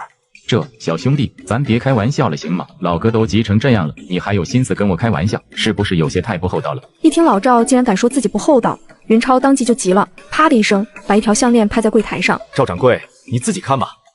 这是秀姑的项链。咣当，没有征求赵润春的同意，云超就把药铺的大门关上了。小兄弟，你关门干啥？难道想抢我的银子吗？老小子哪里还有刚才那副焦急的样子，一副老神在在的倒霉德行，仿佛是吃定了自己似的。你不急，我自然也不会着急。老小子想跟哥玩心理战术，后悔去吧。赵掌柜，感谢你能帮忙救出我几个兄弟，小子无以为报。这条捡来的项链就当谢礼了。家中还有事情，就不打扰了，告辞。云超离开药铺之后，并没有马上出西城门回家，而是拐到了县城的东南角，赖志成提前准备好的那座宅子。四海，你们都记住这里，以后进城，如果时间晚了，就到这里休息，知道吗？哦，明白了。云超离开青阳县，打马赶回卧龙村。没走一会儿，云超突然听到路旁的小树林里有动静，一众小子也都提高了警惕。云超没有说话，打了个手势，李兴带着义武小队小心翼翼走进了树林。片刻后，超哥，你进来看看吧，树林里有一头肥羊。赵掌柜，你好啊，怎么在这儿挂着呢？一棵歪脖子柳树上，赵润春赵掌柜像是一头被人褪了毛的白猪，正挂在树枝上摆来摆去。看见云超，赵掌柜嘴里发出呜呜的声音，怪不得树林里有洞狗子的声音，原来赵掌柜的嘴被人堵上了。云超一摆手，几个小子把他从树上解了下来，顺手把他嘴里的臭袜子拽了出来。呸呸呸呸！小兄弟，多亏遇到你，不然老哥非冻死不可。云超让人拿过去一匹棉布，出城的时候在南货铺子刚买的。赵掌柜，你就将就一下吧，我们可没带着衣服。十几分钟后，云超总算知道是怎么回事了。赵润春第一次出城被劫之后，实在不甘心，担心自己女儿，又凑了110两银子，准备第二次去卧龙村。谁知还是原来的配方，还是原来的味道，连地方都没换，又被抢了一次。这次可能是觉得赵润春身上的银子带的太少，劫匪很不满意，除了扒光了他的衣服之外，还把他吊了起来。就在赵润春觉得自己必死无疑的时候，突然听到了树林外传来的马车声。为了求救，赵润春拼命呜咽，这才惊动了云超，救了他一命。赵掌柜，你这是何苦呢？早知今日何必当初，早些把那1000两银子给我，不是什么事都没有了吗？哎，惭愧惭愧，做生意时间长了，满身的铜锈，让小兄弟见笑了。赵掌柜，不是我非要了你那1000两银子，救你女儿不是一件简单的事情，弄不好就要搭上我这些兄弟的性命。你说我这些兄弟的性命不值1000两吗？赵润春想说他们的命还真不值1000两，可是没敢，自己女儿的生死还要着落在人家身上，人家说什么就是什么，自己就别嘴硬了。这匹棉布借给你，赵掌柜你赶紧回家吧，什么时候等凑齐了银子再去卧龙村找我，我一定负责把你女儿找回来，好不好？不好不好啊，小兄弟小兄弟，老哥求求你了，你就告诉老哥我女儿在哪里吧，没了女儿老哥真活不下去了。老小子要是真着急他闺女，之前在药铺的时候干嘛还摆出一副谈判的架势，这不扯淡吗？不好意思啊，赵掌柜，银子不到位，我是真无能为力啊。现在才想起来打亲情牌，有银子你宁可送给劫匪，也不救济一下咱们这些穷人。要是不给你一点教训，下次你还不长记性。赵掌柜，说不行就不行，你要是胡搅蛮缠，我可要把棉布收回去，还把你吊树上来啊。见云超不答应，赵润春扑通一声，堂堂的青阳县名医，居然给一个小年轻跪了下去。李兴，既然赵掌柜不想回家，咱们就帮他一个小忙，把他再吊上去吧。李兴可不管什么赵掌柜李掌柜，他只听云超一个人的命令，答应一声，拖着赵掌柜就往树上吊。这小子怎么这么二？不就是没给你银子吗？还用不着把老子往树上吊吧？超哥，咱们虽然没办法把赵掌柜的女儿还给他，嘿嘿，自救出来，干脆帮他把抢劫他的那些家伙除掉算了，你说好不好？不对劲，这里头好像哪里有问题。你说怎样才能除掉那些抢劫赵掌柜的人？既然赵掌柜连续2次都是一出城就被抢劫，肯定是有人盯上他了，让赵掌柜再回城一趟，然后再出城来个引蛇出洞，咱们就在这喽守株待兔。要是那些劫匪还来抢劫赵掌柜，咱们就能把他们干掉。行啊，四海，成语学的不错呀。嘿嘿嘿嘿，一般一般，都是超哥你教的好。光张四海万没想到，正说的好好的，云超突然飞起一脚，一下子就把他踹了一个跟斗。混账东西，什么时候轮到你说话了？云超是真生气了，不是气张四海自作主张，主要是气这小子不长进。来，你们谁告诉这货，我为什么要踹他？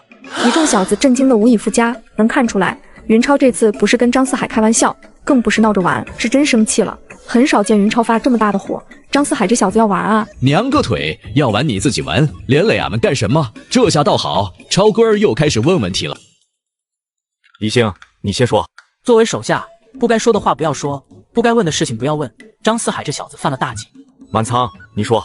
张四海这小子不要脸，惦记人家赵掌柜的闺女。贾满仓，你个王八蛋，胡说八道！谁惦记赵掌柜的闺女了？老大的女人，我敢惦记吗？赵润春的眼神已经开始不对劲了，严重怀疑云超就是拐卖妇女儿童的大坏蛋。失望，你们都太让我失望了。哼，你们是不是也觉得张四海说的有道理？就算咱们不能帮赵掌柜把他女儿救出来，也能干掉几个劫匪？一众小子没有回答，不过眼神告诉云超，他们就是这么想的。用你们那颗比猪还笨的脑袋瓜子，好好想想，咱们要是让赵掌柜当诱饵，一旦劫匪有漏网之鱼，能不报复赵掌柜吗？张四海这小子光顾着自己痛快了，置别人的安危于不顾，你们说该不该踹？啊！除了赵掌柜有危险，咱们卧龙村也有危险。劫匪把赵掌柜抓住一审问，就知道是咱们杀死了他们的同伙。你们说，他们能不报复咱们卧龙村吗？打！一众小子这次是彻底服了。散财童子就是散财童子，脑瓜子根本就不是一般人能比的。要是按照张四海的主意，非给卧龙村惹来大祸不可。小兄弟，我老赵可不是那种人，你们帮我报仇，我能出卖你们吗？能，你太能出卖我们了。其实赵润春一直都在懵逼中，完全没搞懂这帮小子在说什么。张嘴就是铲除劫匪，闭嘴就是除掉劫匪。你们当劫匪是大白菜吗？说除掉就除掉，真能吹，还担心事后劫匪报复老子。没本事就说自己没本事，别拿老子当挡箭牌。你们不告诉老子女儿的下落也就算了，现在还吹了一个这么大的牛逼，老子倒要看看你们能吹到什么程度。各位兄弟，你们不用考虑我的安全，我不怕报复，只要你们能帮我报仇，以后不管出什么事情，我都不怪你们。云超从赵润春的眼神里看到了鄙视和怀疑，明白了，老小子是觉得自己在吹牛。不过云超没中赵润春的激将法。赵掌柜，你自己不要命无所谓，别害了我们卧龙村，赶紧回去吧，不然我真要把你吊起来了哦。赵润春气得直哆嗦，无奈之下，赵润春只好先回城，等缓过这口气再说。然而还不等赵润春离开，树林外放哨的三耙子就走了进来。超官，远处来了4个骑马的人。赵掌柜，你记得抢劫你的人长什么样子吗？没看见，他们都蒙着面。他们骑马了吗？切了啊，小兄弟，你是说外面来的那4个骑马的？不对不对，抢劫我的是6个人，不是4个。赵掌柜，抢劫你的是10个人也没关系，现在回来4个就行了。云超没有搭理张四海和赵润春，摆了摆手，让三耙子把外面放哨的人叫回来。应付这种情况，根本就不用云超指挥，他手下一众小子有的是经验，不管来的几个是不是劫匪，先做好准备是不会错的。回去，三当家是怎么了？不就是一个开药铺的穷郎中吗？咱们拿了他1000两银子，他已经没钱了，还要放长线钓大鱼，钓个毛钓。我看他闺女早就被人玩死了，留着他干嘛？直接冻死算了。少说几句吧，三当家最近心情不好，你可别触他的眉头。是啊，三当家和二当家的交情最好，二当家死了，他正在气头上，可别招惹他。嘘，有件事情我告诉你们，你们可别说出去。据说咱们的大当家也来了。大当家也来了？来哪了？废话，当然是来青阳县了，只不过没有跟咱们住在一起。说到这里，几个家伙已经走进了小树林，然后几个家伙就不说话了。直娘贼，小树林里怎么有这么多人？刚才自己说的话，岂不是都被他们听见了？可惜还不等4个家伙反应过来，就听咚咚咚咚一阵弓弦响，连情况都没弄明白，就一个接一个扑倒在血泊之中。你们这帮废物怎么都射死了，连个活口也没留？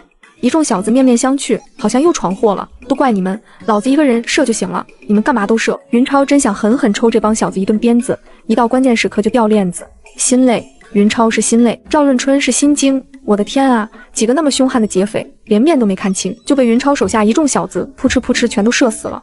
这也太夸张了吧！乖乖，这帮家伙杀过多少人啊？下手怎么这么狠？这一刻，赵润春更怀疑自家闺女就是被云超绑票的了。只不过他没有证据，又害怕云超撕票，硬是忍着没敢问。接下来，赵润春看到云超手下一众小子的操作之后，就更加确定他们就是祸害自己闺女的坏人。面对满地的血腥，几个小子居然连丝毫犹豫都没有，就上去摸起了尸体身上的财货。天啊，这肯定是经常干啊，没干过10次8次，根本练不出这么熟练的手法。超哥真会气，几个家伙都是穷鬼，身上只搜出了几10两银子。赵润春更懵逼了，随身带着几10两银子还是穷鬼，这帮小子的口气也太大了吧。然而云超接下来的举动才让赵润春知道什么才叫口气大。银子不用给我了，你们都分了吧。嘿嘿嘿嘿，小兄弟，几个抢劫我的坏人既然已经伏诛，那我就不耽误你们的时间了，这就告辞告辞。赵掌柜，何必这么着急呢？刚才你还不想走，现在怎么就急着走了呢？云超一句话没说完，呼啦一下，几个小子就把赵润春围了起来，一个个刀枪并举，一副随时准备动手的样子。赵润春腿都吓软。小兄弟，各位兄弟，别误会，我真不是回去报官，真不是要报官啊！你们看，赵掌柜像是要报官的样子吗？像，太像了，他就是要报官。还是超哥你英明，知道老小子不是东西，绝对不能放他走，不然他准去报官。对，俺早就说了，这种货色不能留。超哥，不如把他交给俺，俺让他后悔来到这个世界上。云超无语了，这帮小子现在怎么这么暴力，动不动就想杀人，这样下去可不行，千万可别培养出一帮杀人魔王啊！说什么呢？赵掌柜可是咱们的贵客，我留他下来，可不是害怕他去报官，是想请他看一出好戏。好戏！不仅是赵润春，就连一众小子也都一头雾水。大冬天又是荒郊野外，到哪里去看戏？云超没有解释，让人收拾了一下现场。赵润春傻眼了，走也不是，留也不是，走吧。担心云超杀人灭口，留下来吧。和一帮土匪待在一起，实在心里没底呀。纠结中，时间过得像是老牛一样慢慢吞吞，也不知道过去了多久。超哥，又来了几个骑马的。差不多了，大家都准备吧。老楼他们几个笨蛋，怎么到现在都没回去？还得咱们兄弟还要跑一趟。可不是咋的，三当家真是胆小，老李他们几个大活人能有什么危险？说不定早就跑到哪里快活了。你们都少说几句吧，小心一些，城外可不太平。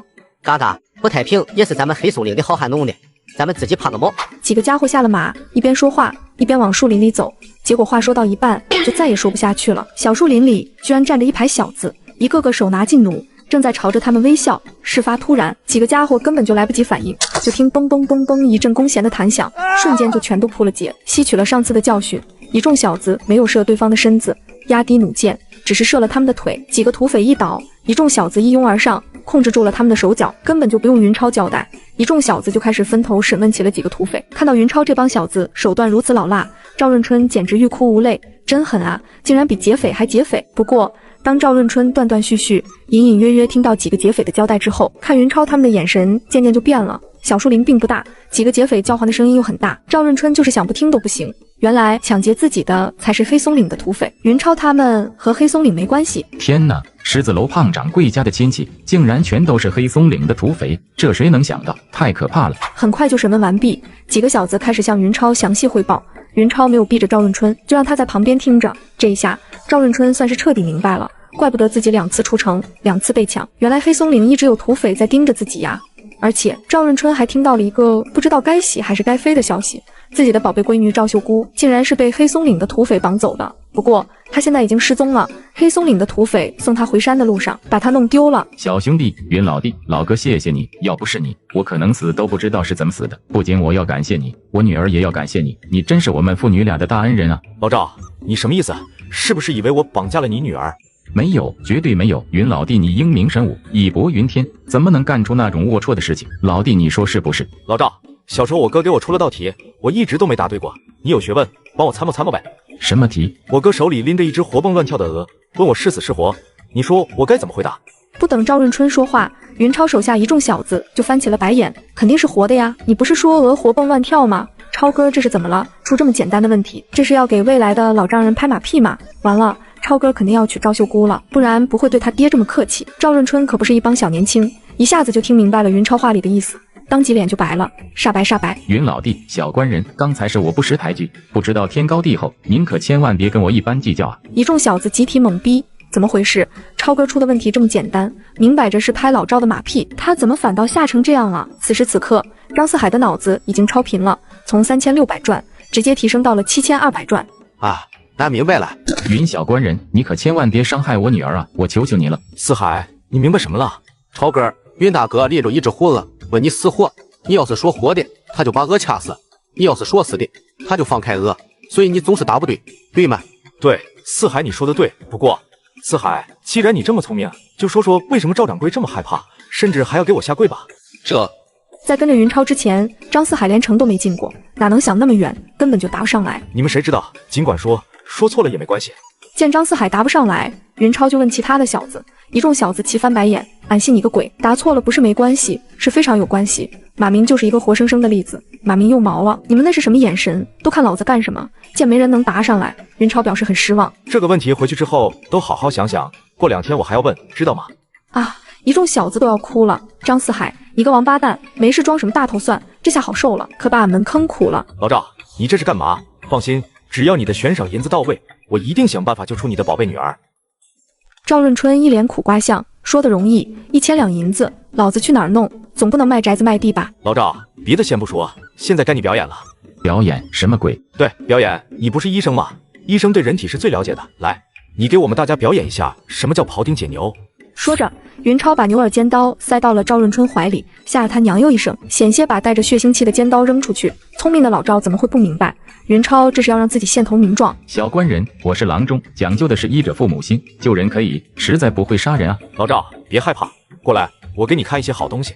说着，云超就把赵润春拽到了一具尸体跟前。老赵，你看，人体分为头、颈、躯干和四肢几部分，这些你都知道，我就不说了。看这里，人体最外面这一层叫皮肤，皮肤在往里，这一层黄黄的东西叫脂肪，也就是人们常说的肥肉。对了，你知道为什么人的肥肉是黄色的，猪的肥肉却是白色的吗？不仅是赵润春感到强烈的胃部不适，就连云超手下一众小子也都目瞪口呆。超哥真神啊，什么都知道，这都是跟谁学的？难道真是生下来就知道？怪不得是菩萨驾前的散财童子，就是厉害。云超可不管赵润春恶心不恶心，作为一个医生，要是连这点心理障碍都克服不了，还当的什么医生？不如回家奶孩子去求。老赵，看仔细了，等会儿我可是要提问的，你要是答不上来，想想那只鹅的下场。赵润春当即就老实了，关乎到自己宝贝闺女的生死，赵润春哪还管恶心不恶心，强打精神，瞪着眼睛拼命看，生怕记不住，害了自家闺女。不过在赵润春的心目中，已经给云超贴上了一个精神病的标签，哪有好人非逼着人研究尸体的？不是疯子是什么？老赵，咱们接着往里看，脂肪层里面通常就是肌肉，肌肉再往里是骨骼。对了，你看这些红色的管子，知道它们是干什么的吗？血脉，里面是血液。答对了，老赵，你真聪明，你的鹅又可以多活几天了。小官人，咱不提鹅好吗？我害怕。好，不提鹅，咱们继续研究人体。你看这些血管，也就是你说的血脉，有的颜色深，有的颜色浅，是因为里面流的血不一样。红色的是动脉血，暗色的是静脉血。云超这一讲起来可不得了，整整讲了2个小时还没完。赵润春也是越听越来劲，甚至把其他事情全都抛到了脑后，就连他的宝贝闺女都暂时忘了。听着云超一个个给他讲解这些内脏的作用，赵润春觉得自己前半辈子简直是白活了，愧对恩师，愧对姓林中的历代祖师啊！超哥儿，不好了，有一个土匪吓死了。土匪不吓死才怪，本来身上就受了伤，又被狠狠审问了一番，现在又眼睁睁看着2个疯子把同伙的尸体当猪羊一样研究，魂都吓飞了好不好？几个俘虏严重怀疑自己遇到的是真土匪，而自己是假土匪，这帮家伙哪来的？怎么比俺们这些土匪还土匪？一共有4个土匪，直接就吓死俩，当然也可能是失血过多，再加上惊吓，这才去了另一个世界。云超一看这样下去不行，再耽误时间，老赵可就没办法献头名状了。老赵，等回去之后再慢慢研究。哎，这2个抢劫你的家伙，你现在可以报仇了。赵润春正在兴头上，对云超打断他的探究表示严正抗议，哪有时间跟云超啰嗦，连看都没看，回身一刀，扑哧一下结果了一个土匪的性命。我去，不仅是一众小子，就连云超都看呆了。老赵这一招太帅了，手法怎么这么老练？尖刀直接就从肋骨之间的缝隙里插了进去，不偏不倚，正中土匪的心脏，一刀毙命，毫不拖泥带水。打完人后，赵润春跟个没事人似的，继续研究尸体，直到几分钟之后才渐渐反应过来。回头看了看还在往外鼓鼓冒血的倒霉蛋，赵润春用沾满血迹的手挠了挠头，可惜了，太可惜了，应该留着慢慢研究的。云超也麻了，自己是想培养出一个内外科全都精通的医生，并不是想培养出一个变态科学家呀。老赵，别研究了，天都快黑了，你还是赶紧回家吧。不顾老赵反对，云超一挥手，几个小子一拥而上，把尸体扔进了早就挖好的坑里，3下5除2埋了起来。哎呀，可惜了，可惜了啊！云老弟，我真的不能回去。你想啊，黑松岭的土匪是追着我出来的，现在我回去了，他们却没回去。你说黑松岭那个3当家能善罢甘休吗？算了，老赵，那你就跟我们回去吧。不过咱们可先说好，要是黑松岭的土匪对你的家人不利，你可别怪我们。一行人终于赶回了卧龙村，村口已经有人在等着云超他们了。看到众人回来，很多家属都情不自禁地欢呼起来。云超眼尖，一眼就看到了人群最前方的林幼娘。随着云超的地位越来越高，林幼娘的地位也水涨船高，现在已经没人敢和她叫板了。看到林幼娘之后，云超的眉毛就是一皱，因为在小姑娘身后，一个珠圆玉润的小丫头也在蹦蹦跳跳。不是赵秀姑的小丫鬟玉珠，还能是谁？丫头片子高兴什么？好像哥跟你没那么亲吧？看到小丫鬟玉珠，赵润春再也坐不住了，嗷呜一嗓子，窜下马车，直奔前方的人群而去。这时候，人群里的赵秀姑和小丫鬟玉珠也都看到了赵润春，因为天色比较暗，再加上没往那方面想，2个小丫头硬是没把他认出来。他们没认出来赵润春，赵润春却认出了他们。秀姑，我的秀姑啊，你可想死爹了？你谁啊？离我们家小姐远一些，小心我们家姑爷揍你。啥？姑爷？赵润春的脑袋嗡的一下，心拔凉拔凉的。小丫鬟喊姑爷，肯定就是自家的女婿啊，自己的宝贝闺女还没出嫁呢，哪来的女婿？完了，完蛋了，肯定是自家闺女被人给糟蹋了呀！你离我们远点，没听见吗？小玉珠，你不认识老爷了吗？你是谁老爷？也不看看自己是什么德行，跟个大血粽子似的，还想冒充我们家老爷？赵润春裹着一匹棉布，满脸都是血，身上更是散发着难闻的血腥气。别说小丫鬟玉珠，就是亲生女儿赵秀姑都没能认出赵润春是谁。赵润春欲哭无泪，拼命解释，最后还是赵秀姑听着像自己老爹，这才把他认出来。小丫鬟玉珠，小丫鬟玉珠，叫唤的正欢。一听小姐说大血粽子真是老爷，当即就蔫了。老爷，你怎么成这样了？嗨，这些事等以后再说。秀姑，你没事吧？在古代遇到晕倒的女子，千万不要救哦，不然你是跑不掉的。男子只因给女孩做了人工呼吸，他的丫鬟就去告状了，要求男子要负责。老爷，你要替小姐做主啊！云超那个小气鬼，他竟然亲小姐！嘎的一声，赵润春2只眼睛往上一翻，华丽丽的晕了过去。啊！快来人啊！老爷晕了！哈哈，小丫头，这下好受了吧？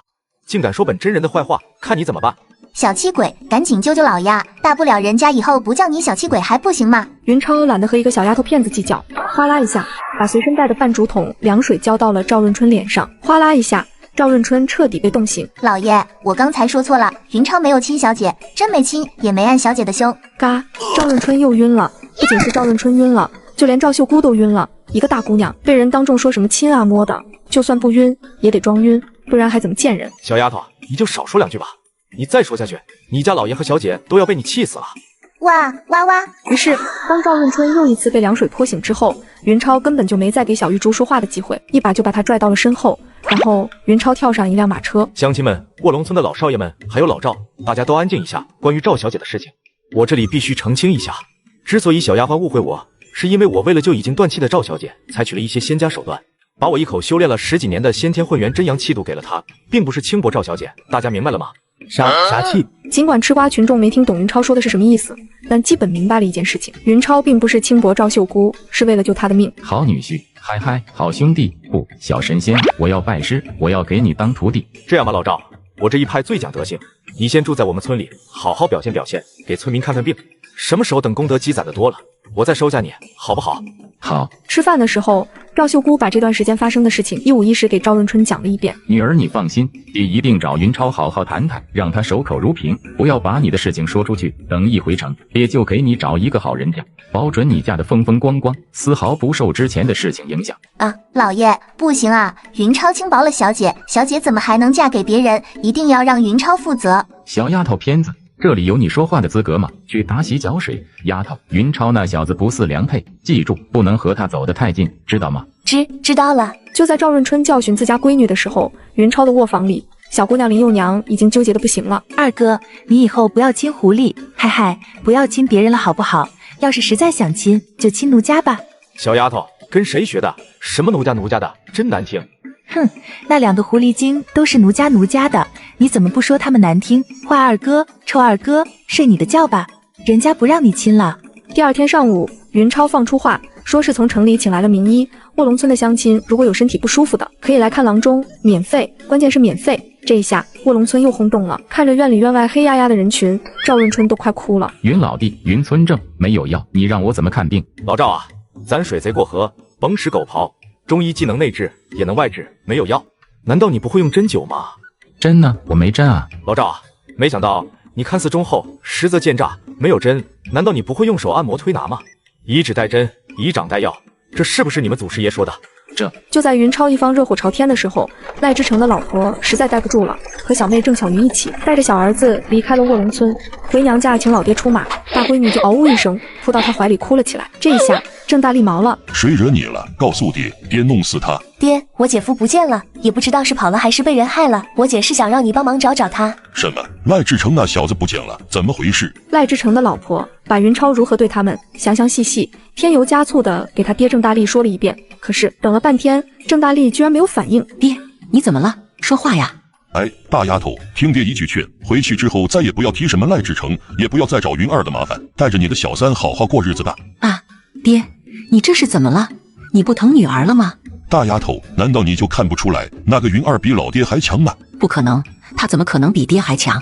大丫头，你也不想想，那个云儿从一个啥都不是的穷小子，到当上卧龙村的村正，才用了多长时间？这是一般人能做到的吗？爹，你是说那些泥腿子传说的都是真的？云儿真是神仙下凡，是什么散财童子转世？渔夫之言，大半不足信。不过有些事情说不清楚，反正你记住一点，你是斗不过那个云儿的，就连赖志成都不是他的对手，何况是你。爹，不是还有你吗？爹也不成，这次去黑松林剿匪，爹已经和那个云儿打过交道了。别说爹已经老了，就是再年轻20岁，也不是那小子的对手啊！不可能，这不可能。爹，你是不想管我的闲事才这么说的，对不对？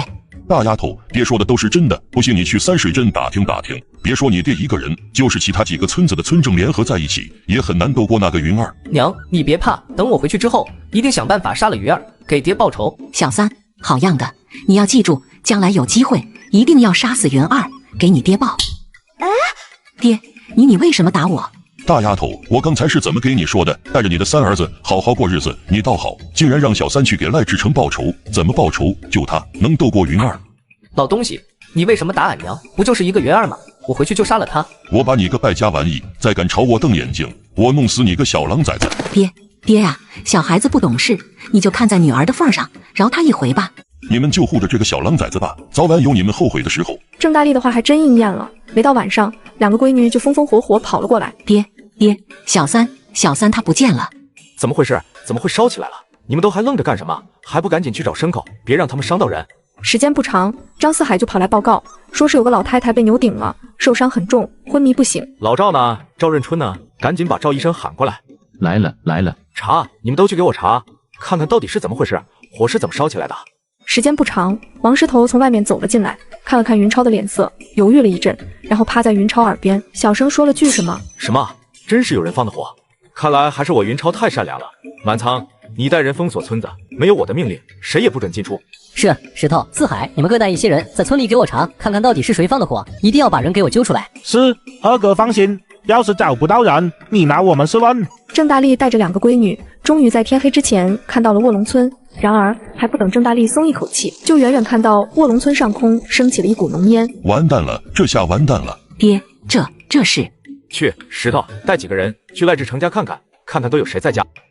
王石头带人绕着赖家的院子转了一圈，石头很快就发现了猫腻。你们俩爬上这棵树，翻进去瞧瞧。石头哥，院子里有人，是赖小三。赖小三，给我滚出来！你要是不出来，我就砸烂你们家的门。石头哥，赖小三往后院跑了。石头哥，他要从对面的墙翻出去。你们谁也别进来，你们要是进来，我就放火烧房子。好啊，小兔崽子，赶紧放火！我要看看你是怎么把自己家房子点着的。伴随着扑通扑通两声，树上的两个小子已经跳进了院子。赖小三彻底慌了神，像是一只无头苍蝇，满院子乱窜起来。把这小子带回去，交给二哥处置。赖小三恐惧极了，他想起了黄三，当日云超处决黄三的时候，很快赖小三就被带到了云超面前。看着还不到10岁的赖小三，云超直嘬牙花子，这就是大武朝版的熊孩子吗？石头，召集全体村民紧急集合，我要和大家商量，看看怎么处置这小子。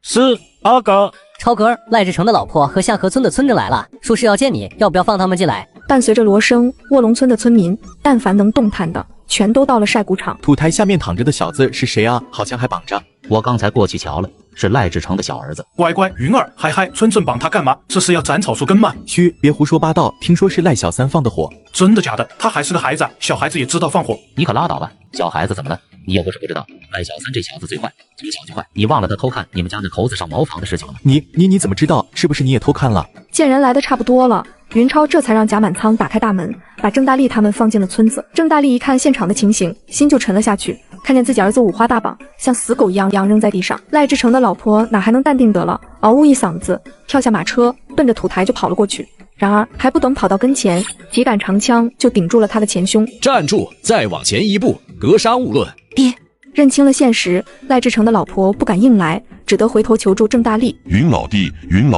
是我是郑老哥啊。郑大力这一开口，卧龙村的村民彻底相信了。云超之前没有对赖志成的老婆撒谎，还真是和下河村的村正称兄道弟。好在云超还算给面子，让手下的小子把他放了过去。不过赖志成的老婆还是不能过去。哼，谁知道赖小三放火是不是有人叫的？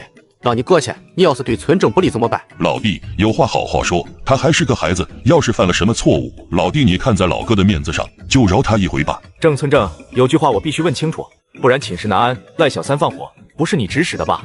老弟，你误会了，老哥是什么人？怎么可能让一个小孩子放火呢？你要相信老哥，老哥要是有半句假话，就天打五雷轰。郑村正，你是不是除了救你外孙，还想知道你的好女婿赖志成去哪里了？郑大力汗都下来了，云儿这小子怎么不按套路出牌，直接说到脸上，这是一点儿也没留转圜的余地呀！不用反驳，你的好女婿去哪里了？我不知道，但是我可以告诉你他都干了什么。不知道你闺女是不是已经告诉你了？他要是没告诉你，就是想把你往火坑里推。大丫头，还有什么事情你没告诉我吗？云儿，你小子少血口喷人，我们家那位就算和你不对付，你也不能冤枉人。你成天说他和土匪勾结，想要算计卧龙村，有什么证据？全都是你自己一个人胡说。证据？我不是已经找人和赖志成对峙了吗？那都还不算证据，你还要什么证据？哼，谁知道你是从哪里找来的家伙？随便找个人就能当证据？我也能找到证据。我不是去三水镇找和巡检要俘虏，回来对峙了吗？赖志成那家伙跑什么跑？哼，我们家那位不是跑，他是去县里找大老爷给他做主，谁知你居然在半路害了他。哦，你怎么知道是我害了赖志成？有什么证据？你当我傻吗？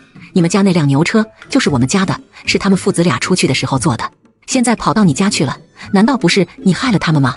郑村正，当着卧龙村这么多乡亲，你可以问问当日的情况。沙河村有个家伙当了土匪，说之前在黑松岭见过赖大，亲耳听赖大说要和土匪一起算计我云超，算计我们卧龙村。谁知赖志成不承认，我去找何巡检要俘虏回来对质，赖志成和赖大害怕，偷偷就跑掉了。这就是事情的原委。你要是不相信，除了问乡亲们，还可以去三水镇找何巡检，问问俘虏的土匪，看看赖大是不是上过黑松岭。不可能，你胡说八道。大姐，云儿说的是真的，我亲耳听见姐夫他们说和黑松岭的土匪算计云儿的事情。不可能。那牛车呢？牛车你怎么解释？哼，我们是在路上捡的牛车，根本就没看见赖志成和赖大。你胡说八道！他们父子俩坐着牛车进城，你们捡到牛车，那他们俩呢？那谁知道，说不定是故意扔下牛车，制造一个被土匪杀死的假象，留你在村里做挡箭牌。他们早就跑到其他地方快活了。嘎嘎，说不定这时候赖志成已经搂着漂亮的小娘子睡觉觉了。赖志成的老婆不由也怀疑起来，难道张思海说的是真的？赖志成那个老淫棍真来了一招金蝉脱壳，跑到其他地方快活去了。云老弟，你要相信老哥，老哥是真不知情啊。云老弟，我刚才已经听人说了，是这小子误会你害了他爹，这才放的火。有道是国有国法，家有家规，既然他是你们卧龙村人，就该由你这个村正处置，老哥不管了。爹，大丫头，不是我说你，这小子小年纪就知道放火，要是等他长大了还不得杀人造反了，与其到时候让他害了你，还不如现在就这样吧。郑村正，看在你的面子上，我就不处置赖小三了。你说的是真的？我还没说完呢，我可以看在你爹的面子上，不追究赖小三放火的事情。不过你爹说了，国有国法，毕竟赖小三放了火，等于是犯了国法，我会把他交给何巡检，让何巡检处置。这下你不用担心我公报私仇了吧？啊，真的？赖志成的老婆高兴极了，到了何巡检那里，巡检大人看自己儿子年纪小，肯定会网开一面的。然而还不等赖志成的老婆高兴多久，郑大力就吓得一蹦3尺高。不行，绝对不行！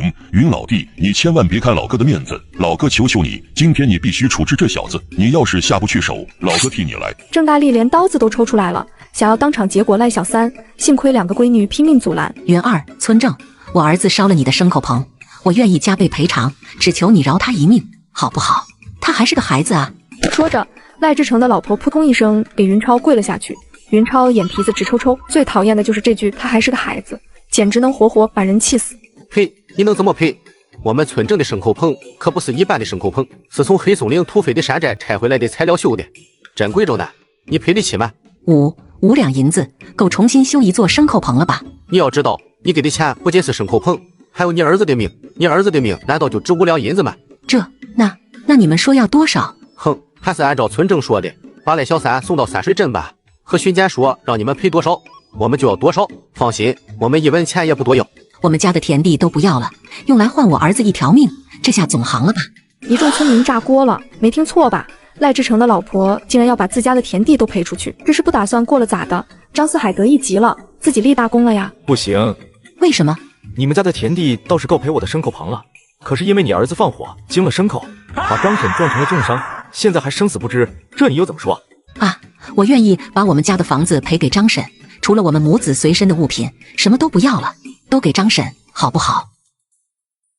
赖志成的田地和房子等于是一个标志，赖志成的老婆一交出来，就等于是赖家的势力在卧龙村彻底消亡了。郑老哥，既然你亲自跑一趟，我也不能不给你面子，就按大侄女说的办，签了契书，你就把他们母子领走吧。第二天一大早，天还没亮，赖志成的老婆就收拾了一些随身物品，装上家里还剩下的一辆牛车，跟着他爹郑大力离开了卧龙村。中午的时候，又有好消息传来，城里粮店的吴掌柜派人给云超送来了100石粮食。就在云超看着仓库里的粮食高兴的时候，张思海的老爹突然找了过来，说赶紧去工地看看吧，出事了。云超来到出事地点，发现杨石匠跪在地上，紧紧握着儿子的手，老泪纵横，泣不成声。杨师傅，这是怎么回事？东家，我们是遇到野猪了，大郎是被野猪撞的。石匠们在山里采石头的时候，遇到了一窝野猪，领头的大公猪一看见人就毛了，不容分说就冲了过来。为了掩护自己老爹，杨石匠的大儿子主动冲了出去，尽管在野猪头上抡了一锤，但还是被野猪撞中，身受重伤，昏迷不醒。老赵呢？去请老赵了吗？已经有人去了，应该快。赵神医来了。一看杨石匠大儿子的症状，赵润春就一皱眉，怎么又是这种内伤？对于一个没有针更没有药的医生来说，这种内伤简直就是束手无策。来吧，老赵，给你针，这下总能治了吧？还真别说，赵润春确实有两下子。扎了几针之后，杨石匠的大儿子就咳嗽起来。看到这一幕，哪怕不懂医的普通村民也知道赵润春的治疗起了作用，当即就送上了一连串的彩虹屁。神医就是神医，杨石匠趴地上就给赵润春磕起了头。赵润春最吃这一套，只要有人夸赞他医术高明，他就飘飘然，跟喝了2两似的，浑身都舒坦。云超见人暂时没事了，就开始详细询问杨石匠大儿子受伤的过程，是在哪里受的伤，那窝野猪现在怎么样了？东家，最近山里有很多动物都跑出来了，光是野猪俺就见过好几次。是啊，村正，可能是山里缺吃的了。俺前2天还看见一只狼呢。村正，俺也看见狼了，不是一只，是好几只。老赵，现在你有针了，赶紧去看看昨天晚上被牛顶伤的张婶，看看还有没有救。石头，你在家里训练那帮新来的小子，满仓、志远，带着你们的小队跟我进山一趟。说干就干，不过该准备的东西还得准备，长枪、钢刀、盾牌、弓弩，一件也不能少。另外，云超还专程去请了村里的老猎人乔七叔。乔七叔是卧龙村现存的唯一猎人，剩下的猎人都被猎物变成了猎物。猎人和猎物之间有时候是可以互相转换的。尽管乔七叔活了下来，但也没落着好，常在河边走，哪有不湿鞋，打了半辈子猎。乔七叔最终还是遭了难，被狼群围攻。尽管凭借精湛的猎术逃了一命，乔七叔还是被咬掉了一只手，变成了残疾，少了一只手的猎人，还打了毛的猎，不被猎物吃掉就是好的。别说打猎，就连重活都干不了。乔七叔这几年过得相当困苦，已经到了即将饿死的边缘。云超一说要请他进山，乔七叔的头摇得像是拨浪鼓，连声说进山太危险，他不能带着村正冒险。可是当云超说起当一天向导就给他5升粮食的时候，乔七叔当即就把胸膛拍得咚咚响。村正你放心，要是找不到猎物，你就把俺老乔扔到山里喂狼。云超并不是让乔七叔打猎，主要是让他当向导。山里的动物很多，可是如果不懂藏，一天也不一定能打到一只猎物。乔七叔带着云超他们刚进山不久，就找到了一窝山鸡，还不等乔七叔说话，几个小子就迫不及待把手里的弩射了出去。可惜山鸡不是土匪，体积在那儿摆着，几个小子发射的又比较仓促，弩箭定在树干上，定在泥土里，定在石头上，就是没定在山鸡身上。受到惊吓，山鸡们一哄而散，扑棱扑棱连窜带飞的跑掉了。云超气得直踹人。之前是怎么交代你们的？乔七叔不发话，谁也不准射，都忘了吗？第一次狩猎，云超并没有急着一进山就直接去找大型野兽，准备找一些小猎物，先让大家练练手，别到时候太紧张，没打着野兽，到反被野兽给伤了。乔七叔见云超发火，连忙劝说：超哥不用生气，刚开始都是这样，头一回跟着俺爹进山的时候，但还不如他们呢，看见一头野猪就吓软了。时间不长，乔七叔突然往侧前方一指，众人顺着他手指的方向一看，是一只灰色的野兔。这一次，一众小子吸取了教训，直到乔七叔打了一个可以发射的手势，才把手里的弩箭射了出去。中了，射中了。接下来，乔七叔带着众人在山里转悠了一天，拢共打了10几只山鸡，还有7、8只野兔。至于野狼和野猪，一头也没看见。这不能说山里的野兽少，而是乔七叔故意为之。无论是大型野兽，还是野兔、山鸡之类的小动物，都有他们的行动规律。想要猎杀它们，就需要专程寻找，而不是胡乱转悠撞大运。10几号人，全副武装，一天才打了这么多猎物，说起来绝对是赔了。然而云超却很欣慰，今天收获不错，明天咱们再来。第一次打猎就能有这种收获，云超相信只要锻炼一定时间，肯定能打到大型野兽。当天晚上，云超手下一众小子就享用了野味，尽管已经给了乔七叔5升粮食的报酬，云超还是把他拉到家里吃饭，差点没把乔七叔撑死。记不清有多久，自己都没吃过这么饱的饱饭了。村正，谢谢你能给俺老乔一条活路，俺老乔别的本事没有，这条命就卖给你了。乔七叔，客气的话就不用说了，这几个馒头拿回去，也让家里人尝尝。云超这人有个毛病，就是大方，只要别人对他不吝啬，他就不会对别人吝啬。乔七叔今天当向导，绝对拿出了真本事，不仅带着大家寻找猎物，还循循善诱，教了大家很多东西。别看乔七叔说的都是一些打猎经验，不是什么高科技，但对于云超来说，这些经验都相当宝贵，不仅能让大家成为猎手，关键时刻还能保命。一条命不比什么值钱，多给几个馒头又算什么？可能是昨天吃了一顿饱饭。第二天在进山的时候，乔七叔的精神面貌简直和昨天判若两人，一众小子也都信心满满，一副山中无老虎，猴子称大王的架势。见差不多了，云超就向乔七叔提出要求，想让他带着大家寻找野猪。乔七叔的头又摇起了拨浪鼓。村正，不行啊，这帮小子才训练了一天，要是现在遇到野猪，他们非慌神不可，一旦乱了阵脚，被野猪冲过来，损伤可就大了啊。乔七叔，你说的是普通人，我这些兄弟不一样，他们土匪都不知道杀了多少。岂会害怕几头畜生？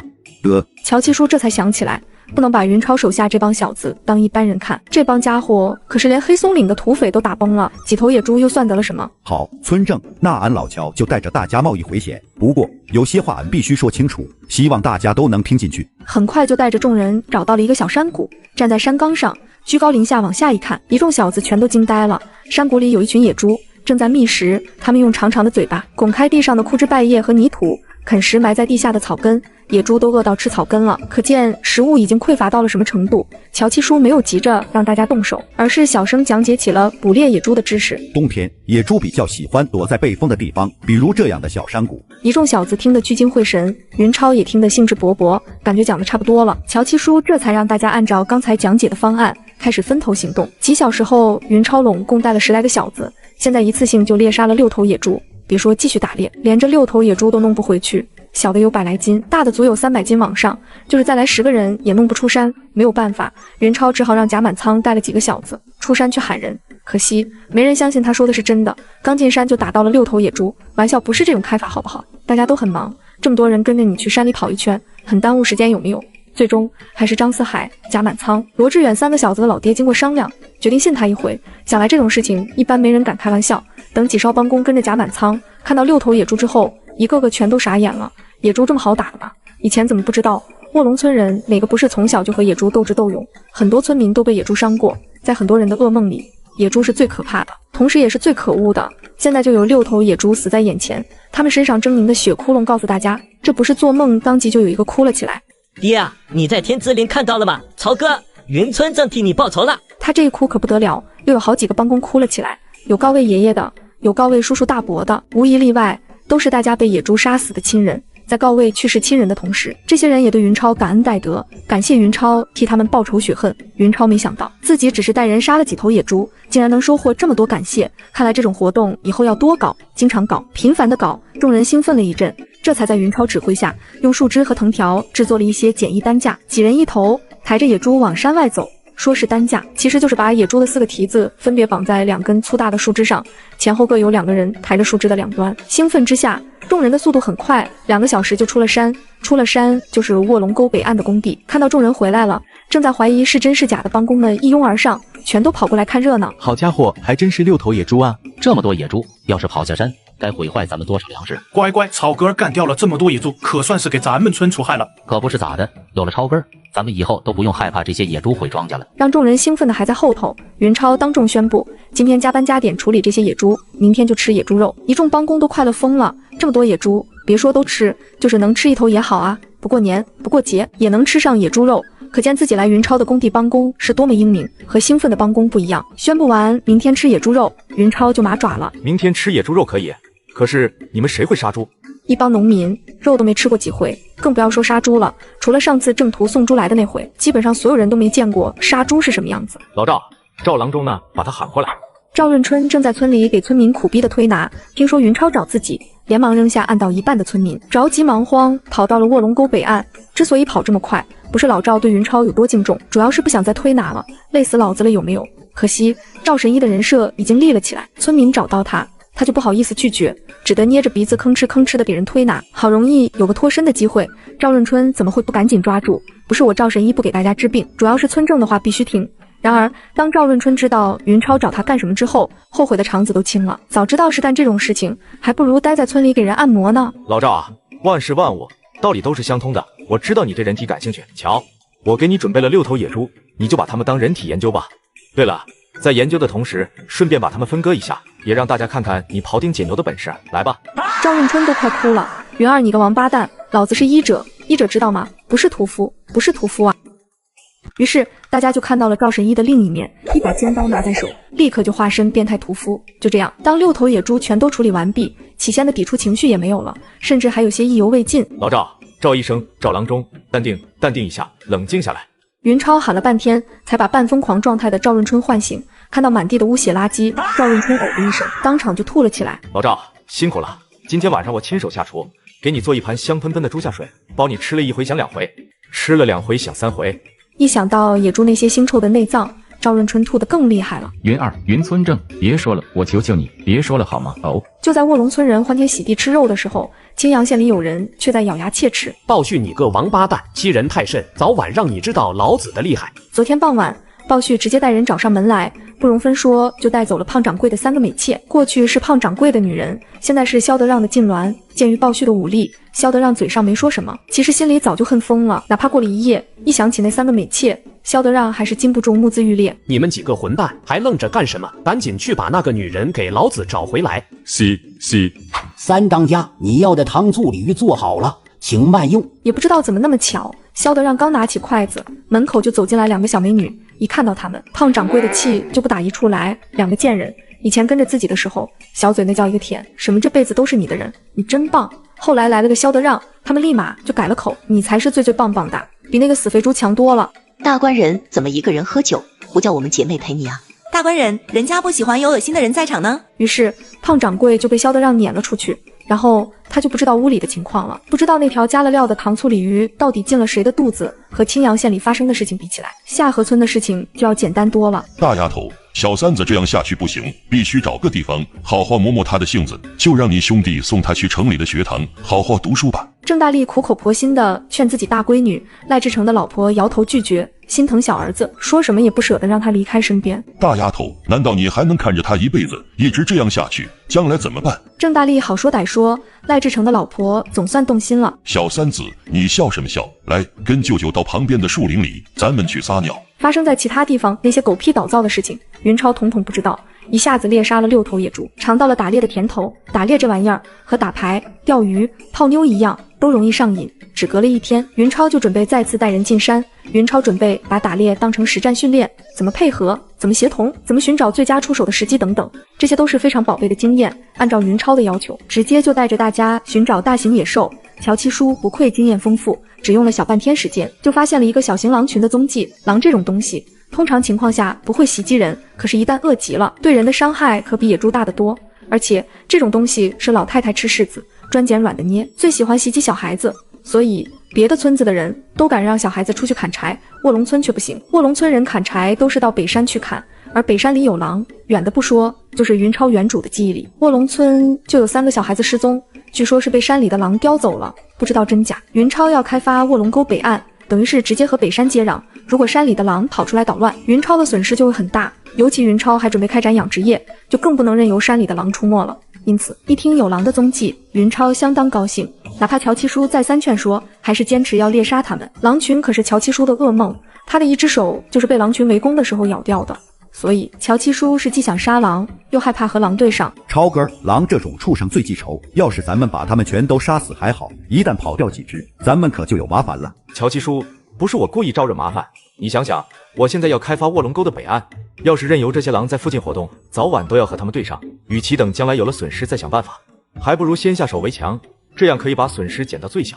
好，超哥，既然你决心要杀狼，那我老乔就陪你疯一回。打猎最难的不是怎样杀死猎物，而是怎样找到猎物。没有经验，在山里胡乱转悠撞大运，就算偶尔能有一些收获，早晚也得饿死。作为一个经验丰富的老猎手，乔七叔既然已经发现了狼群的踪迹，就不可能找不到。只用了1个多小时，云超一行就爬上了一道山岗，躲在灌木丛后面，居高临下看着下方山坳里正在休息的狼群，云超不由自主皱起了眉头。和前天猎杀的那群野猪一样，这只仅有8、9匹狼的小狼群也躲在一个比较温暖的地方避风。不过和野猪待的小山谷不同，这群狼待的山坳相对比较开阔，再想堵着2头包饺子是不可能了。狼这种东西很狡猾，也很聪明，不像野猪一样直来直去，见势不妙，一旦逃跑起来，别说猎杀整个狼群，能杀死1匹就不错了。在大山里和狼比赛跑路，云超还不觉得自己这帮人有那么实。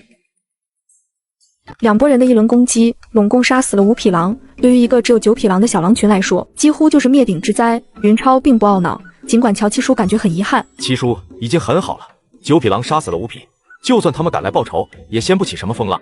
超哥，我打了半辈子猎，还没你想得开，真是惭愧啊。老赵啊，我又给你带礼物回来了。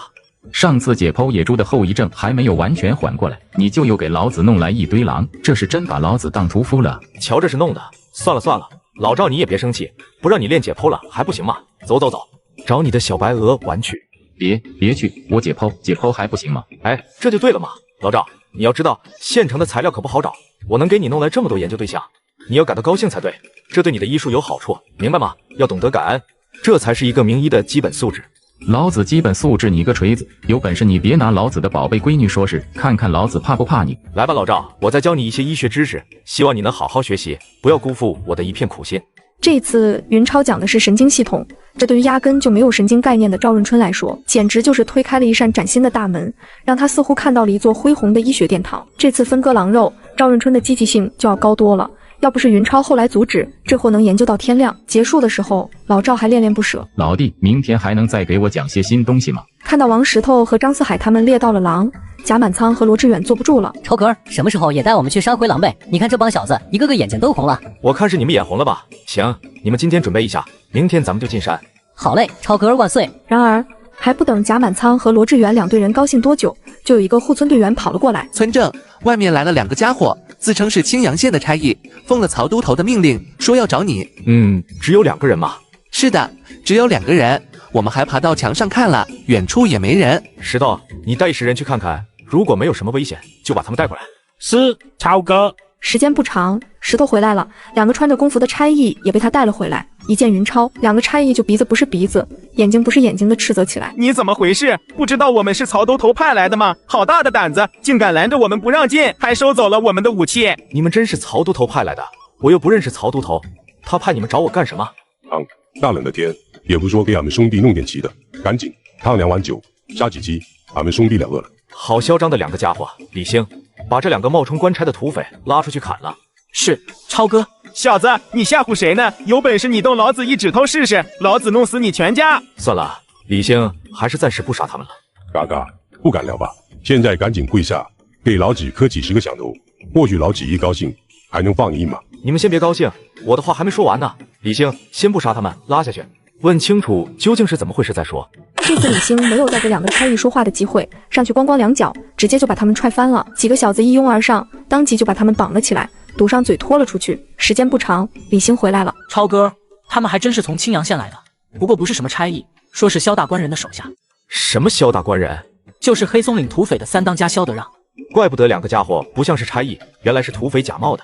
超哥真厉害，一眼就看出有问题，那就什么也没看出来。一众小子齐翻白眼。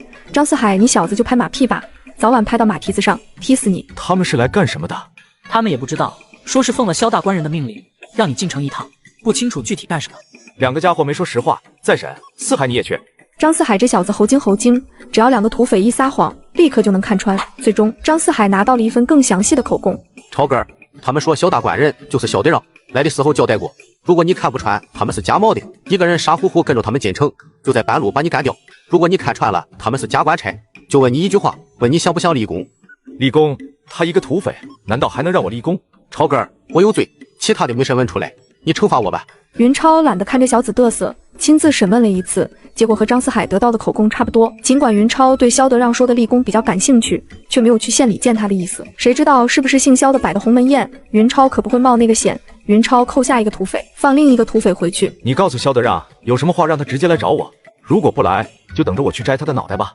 第2天，萧德让没来，来了2个自称是3水镇的差役。有了上次的经验，守门的护村队员根本就没给2个差役什么好脸色。石头更是不客气，出去就把他们按翻了。说了吧，你们是怎么回事？2个差役都快哭了。你问俺们怎么回事，俺们还想问你怎么回事呢。好好的，俺们又没骂你，又没打你，你干嘛让手下一见面就打俺们？巡检老爷让你带着卧龙村的乡勇去镇里一趟，俺们是来传话的。经过反复盘问，2个倒霉蛋还真是3水镇的差役。和巡检让我去干什么？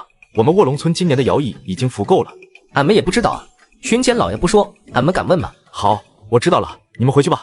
2个差役面面相觑，什么叫知道了？你到底是去还是不去？倒是说一声，俺们也好回话呀。可惜云超根本没给他们询问的机会，几个小子直接就把他们推了出去。赶紧走，路上最好小心一些。最近俺们这里闹土匪，小心撞上。 2个家伙一听卧龙村附近有土匪，吓得脸都白了，哪还顾得上其他？赶紧开。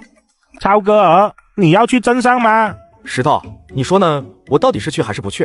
啊，这石头后悔的想扇自己几个大耳刮子，让你嘴贱，好端端问什么问？这下好受了，把自己陷进去了吧？其他小子险些笑出声，明知道老大喜欢问问题，你还舔着脸往跟前凑合，活该！你们别看石头的笑话，也都想一想，我到底是该去还是不该去？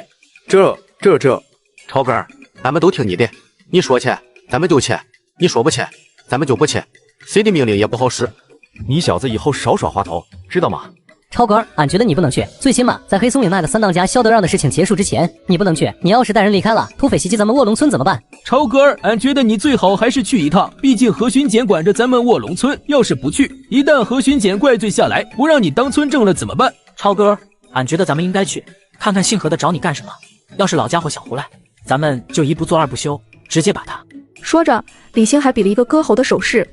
一众小子齐齐倒吸一口凉气，李兴这小子真狠啊，竟然连巡检老爷也想杀，怪不得李兴来的时间短，却能被老大看中，真豁得出去啊！这下长经验了，以后一定要跟着人家好好学。这一次，云超准备让子弹多飞一会儿，手下这帮小子越好奇，就越会动脑筋思考，也就越容易成长。第二天，送砖瓦的大车来了。第三天，送粮食的大车来了，萧德让的人没来，和巡检的人也没来。看着悠哉悠哉的云超，一众小子实在忍不住了，趁着吃饭的机会，纷纷围过来打探情况。超哥，到底咱们还去不去三水镇了？何巡检要是怪罪下来怎么办？要不咱们到县里举报那个萧德让吧，说他是黑松明的漏网之鱼。我平时是怎么说的？遇到事情千万不能着急，要淡定。知道什么是淡定吗？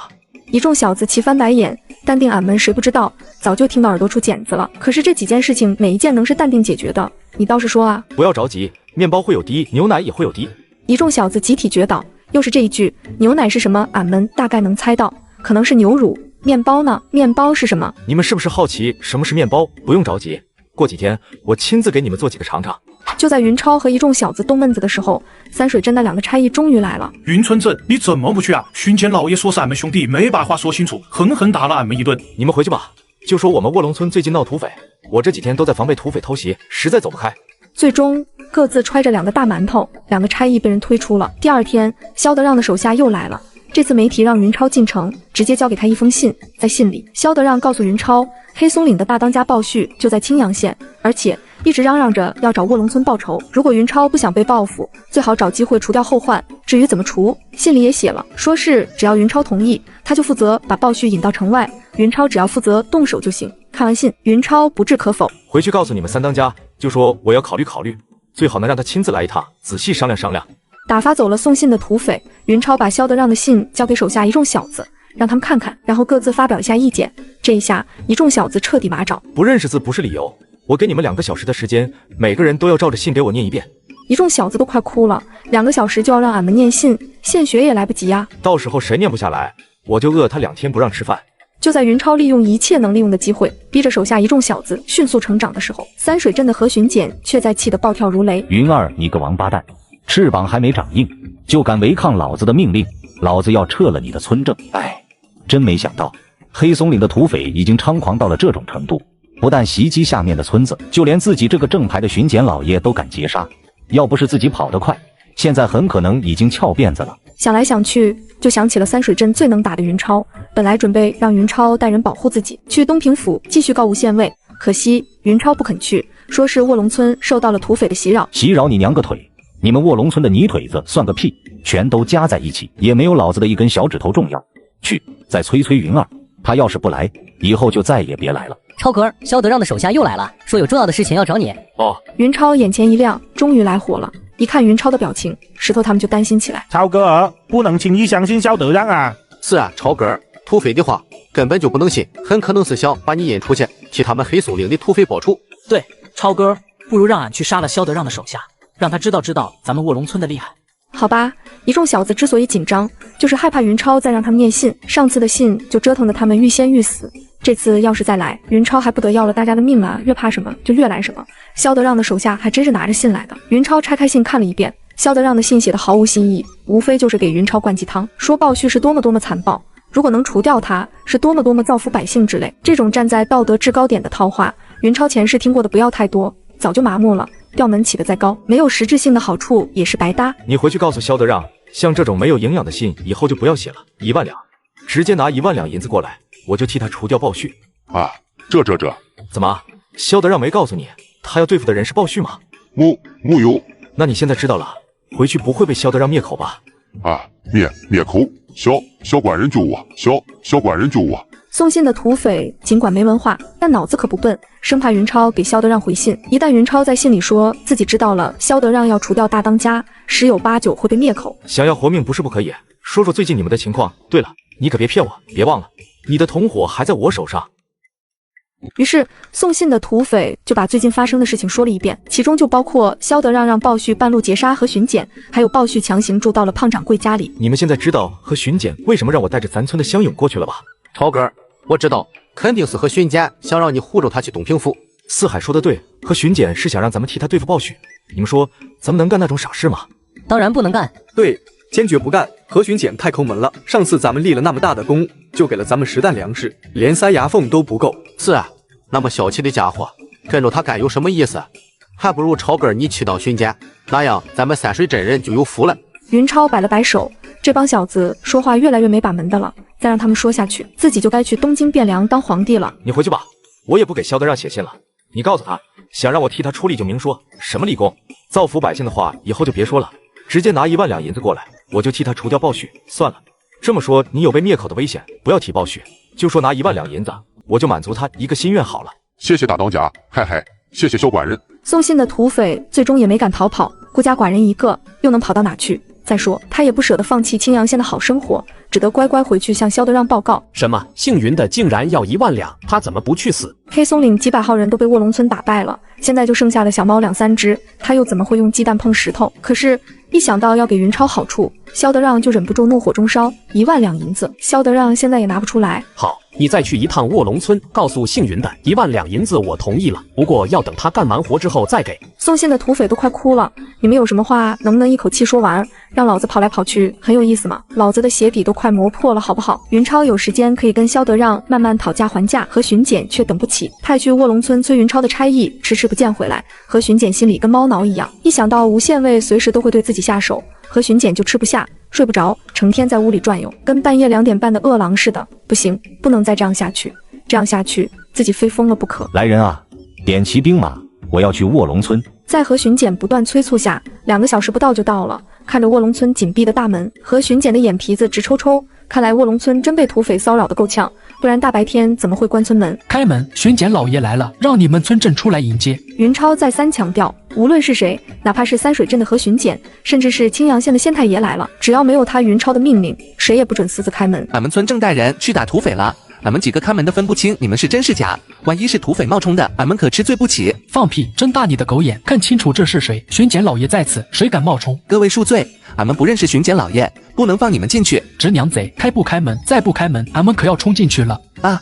你们竟然想冲进来？明白了，你们就是土匪假扮的，冒充巡检老爷，想要炸开村门，对不对？何巡检气坏了，卧龙村的泥腿子怎么这么笨？哪只眼睛看见自己是假冒的了？开门！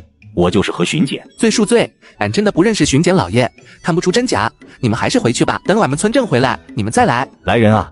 既然他们不开门，咱们就冲进去。何巡检手下的土兵哪受过这种气，大老远巴巴的跑过来，本指望能喝口热水，吃顿好饭，谁知道吃了一个闭门羹。于是10几个土兵迈步向前，就准备撞开村门。突然，村墙上伸出一排脑袋，又伸出一排劲弩。站住，不准靠近，再往前俺们就要射了。囊优面对一帮连黑松岭土匪都能打败的狠人，土兵们哪还敢上去撞门？不用何巡检下令，就开始纷纷后退。何巡检的眼皮子又开始抽抽了，反了，造反了！可何巡检一点办法都没有，他只有50个土兵，而且缺乏工程器械，根本就攻不进去。云儿，我知道你在里面，赶紧出来，不然我撤了你的村正。超哥，怎么办？再不露面，姓何的真撤了你怎么办？我平时是怎么教育你们的？要淡定，淡定，知道吗？一个小小的巡检而已，就把你们紧张成这样。要是来个更大的官，你们还不立马跪舔啊？不可能，超哥你放心，别说一个巡检，就是县太爷来了，俺也不会注意周密吗？拉倒吧，也不知道是谁，看见一个小小的曹都头就吓尿了。要是来了大官，肯定是第一个投降。老子不就是上次进城的时候被抓了一回吗？有本事你们去，说不定比老子还菜。何巡检嚷嚷了半天，等了半天，也气了半天，卧龙村的大门还是岿然不动。最终，连何巡检带他手下的土兵全都没了脾气，打又打不过，骂又骂不听，除了原路返回，好像没有第二种办法。无奈之下，何巡检只好沮丧地带着人离开。不走干什么？待在外面喝西北风嘛。抠逼的何巡检可不会给手下准备干粮，本来想到卧龙村狠狠吃云超一顿，结果泡汤了，大家只能饿着肚子回去。超哥，姓何的走了，咱们要不要？超哥儿，姓何的不是东西，明明知道可能有土匪来报复，放着他自己的手下不用，却让咱们卧龙村人保护他去东平府，完全就是把咱们卧龙村豁出去了。是啊，土匪真要是来报复，超哥你带人走了，咱们卧龙村就完了。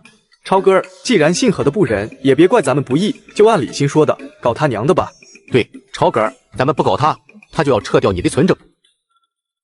云超对这帮小子越来越无语了。这才多长时间，就从老实巴交的农家子变成了动不动就喊打喊杀的暴力分子，现在连官府也不怕了。要是照这样成长下去，用不了多久就得造反了呀！安静，你们都动动脑子，好好想想，和巡检带了那么多人，咱们能一次性全歼吗？一众小子不吭声了。对呀，和巡检一帮人不是土匪，吃的亏可是敢报官的。那么多人，一旦跑掉几个，引来官府的大兵，卧龙村能扛住吗？幸亏有超哥，不然咱们又要犯错误了。就在云超给手下一帮小子上课的时候，黑松岭的大当家鲍旭又带着他的亲信出发了。之前和巡检一离开三水镇，就有萧德让派在镇上的探子跑回青阳县报告，说姓何的狗官又出动了。萧德让仔细询问了具体情况之后，最终得出一个结论：何巡检这次不是去东平府，如果没猜错的话，应该是去卧龙村了。老三，不对吧？顺着这条路直走，好像才是卧龙村吧？大当家，咱们不去卧龙村。不去卧龙村，你要去哪里？难道是去打三水镇？大当家，咱们不打三水镇，咱们打姓何的一个半路伏击。因为众人都骑着马，所以速度相当快，终于赶在何巡检回来之前找到了一个伏击地点。刚埋伏好，就有萧德让派出去的探子回来报告。两位当家的，姓何的狗官好像没有和卧龙村的人打起来，带着人回来了。萧德让一愣，还不等他想明白究竟是怎么回事，何巡检就带着人到了。何巡检手下一帮土兵拉着长长的队伍，士气不是一般低迷。这些家伙早上就没吃饭，折腾了这么久，一个个饿得前胸贴后背，走起路来少气无力，就像是一群斗败的公鸡，光想着赶紧回家吃饭了，根本就没想过会受到伏击。因此当鲍旭带着手下突然从旁边的树林里冲出来的时候，几十号土兵连反应都没反应过来，就被杀了个七零八落。姓何的，你回俺山寨，坏俺基业，杀俺兄弟，恶贯满盈，今天你的死期到了，哈哈！姓何的，你带兵攻打爷爷黑松岭的时候，没想过会有今天吧？好汉爷爷饶命啊！不是我要攻打你们黑松岭，都是卧龙村云儿那小子使坏啊！鲍旭正准备一刀结果和巡检的性命，突然听他提到黑松岭被毁的幕后黑手，连忙收住刀，想听听到底是怎么回事。说，接着往下说。好汉，事情是这样的。对了，我要是老实交代，你能饶我一命吗？贼死鸟，真是不见棺材不落泪，等爷爷先砍掉你一条腿，看你还敢不敢跟爷爷讨价还价。说着，鲍旭做事就要砍何巡检的大腿，吓得他娘哟一声，赶紧求饶。好汉爷爷饶命！我说，我现在就说。何巡检把所有事情都揽在云超身上，乱说一通。卧龙村云儿，好一个阴毒的小崽子，爷爷早晚取他的性命。姓何的，既然你没什么可说的了，那就乖乖上路吧。别杀！何巡检还想求饶，可惜鲍旭没有再给他说话的机会，手里的大刀一抡，咔嚓一下，何巡检的一颗大好头颅就从脖子上滚了下来。这时候萧德让才拍马赶到，看到鲍旭杀了何巡检，急得直拍大腿。哎，大当家，你杀他干什么？留着我还有用呢。鲍旭没有搭理萧德让，鄙视地看了他一眼。最讨厌的就是这些玩心眼的阴货。三当家，赶紧收拾战场，然后跟我去卧龙村，爷爷要给山寨的兄弟们报仇。大当家，杀鸡焉用牛刀，要给兄弟们报仇，哪用那么费劲？小弟略施小计，就能让云儿那小子死无葬身之地。萧德让还真不是忽悠鲍旭，他是真有办法置云超于死地。老阴逼就是老阴逼，鲍旭刚杀了何巡检，萧德让就想出了一条毒计。云儿啊云儿，既然你小子不听爷爷的安排，不和爷爷好好合作，那就去死吧。老三，你是不是害怕了，不想给兄弟们报仇？大当家，咱们回去之后去找吴县尉，就说姓何的是卧龙村云儿杀的，让他派兵剿了卧龙村，不就给咱们死去的兄弟报仇了吗？老三，我知道你和姓吴的有一腿，可是姓何的手下那么多人，咱们可没杀完，跑了那么多土兵，难道他们也都能听咱们的，说云儿杀了姓何的吗？大当家，吴县尉又不会跑来三水镇问那些土兵，等咱们鼓动吴县尉剿灭了云儿，再给他送典礼，让你当上三水镇的巡检，咱们弟兄还怕什么？三水镇还有哪个不开眼的敢说三道四？鲍旭眼睛一亮，要是自己能当上三水镇的巡检，那祖坟都会冒青烟啊！能当官，谁还愿意当土匪？当土匪尽管能吃香喝辣，但要冒杀头的危险。当官就不一样了，光明正大的吃香喝辣，不比当土匪强得多。哈哈，老三真有你的，还是你们这些读书人不是东西。行了，都别说那些死人了，赶紧给受伤的兄弟包扎一下，抓紧时间休息，等会跟老子走，咱们干大事去。休息了一阵，鲍旭就带着一帮浑身是血的手下，兴冲冲往回赶，哪怕手下有了伤亡，也没能影响他的好心情。大当家，前面好像有一只肥羊。众人举目往远处一看，还真是，前面有一辆马车停在路上，一个年轻的小子，应该是马车的车夫，正在修车轮，看来是马车坏了。土匪们干的就是打家劫舍的勾当，见有一辆马车坏在路上，哪有不动心的道理？这就跟偷惯了东西的小偷一样，见了东西就想偷，不偷就难受。哈哈，咱们兄弟今天的运气真是好，这点小彩头咱们就笑纳了。走，过去瞧瞧，是哪个好心人把肥肉送到咱们嘴边？是啊，大当家就是厉害，咱们跟着大当家绝对是8辈子修来的福。听说何巡检和人打起来了，云超先是一愣，继而就明白了大概是怎么回事。既然何巡检上次带人去东平府的时候就受到了袭击，那么这次肯定也是和上次一样，也是被黑松岭的土匪袭击了。石头敲锣集合，铜锣一响，云超手下一众小子很快就集合起来，就连护村队也全都到齐了，甚至来了很多村民。云超把和巡检可能遇袭的事情说了一遍，一众小子当即就炸锅了。超哥，咱们要去和巡检吗？超哥，关心河里干什么？就让土匪把他杀了算了。是啊，姓何的不顾咱们卧龙村人的死活，还要撤了你的村政，让他去死好了。一众小子你一言我一语，很快到场的人全都知道是怎么回事了。好啊，姓何的竟然在明知有土匪的情况下，还要强行调走卧龙村的乡勇，这是把卧龙村豁出去了呀！时间紧急，云超没有解释太多，留下10几个小子和护村队一起看家，带着50个小子，能骑马的骑马，不会骑马的坐马车，一溜烟冲出了卧龙村。村民都以为云超是去就和巡检了，就连云超手下的一众小子大都也是这么认为的。可是等发现云超带着大家并没有沿着卧龙沟杀向三水镇，而是直奔青阳县的时候，一众小子就迷茫了。超哥，咱们是要去攻打青阳县吗？因为赶路的速度太快，一辆马车突然咔的一声，车轮坏了。云超骑在马上，四下里看了看，就这里吧。石头，你们把坏掉的马车挪到路中间，把其他马车都赶到树林里。云超的命令下，一众小子这才明白是怎么回事。原来他是要带着大家打埋伏。几个小时后，喂，小兄弟，马车坏了吗？要不要帮忙？没事，车坏了，修修就好，只不过挡了路，需要麻烦你们稍微等一下，不好意思啊。大武朝的路可不是后世的公路，何况这里还不是官道，一辆马车坏在路上，而且还是正好坏在比较窄的地方，人和马勉强可以从两边通过，马车还真不好过去。行好行，你赶紧修吧。土匪们懒得修车，准备等对方把车修好之后再动手。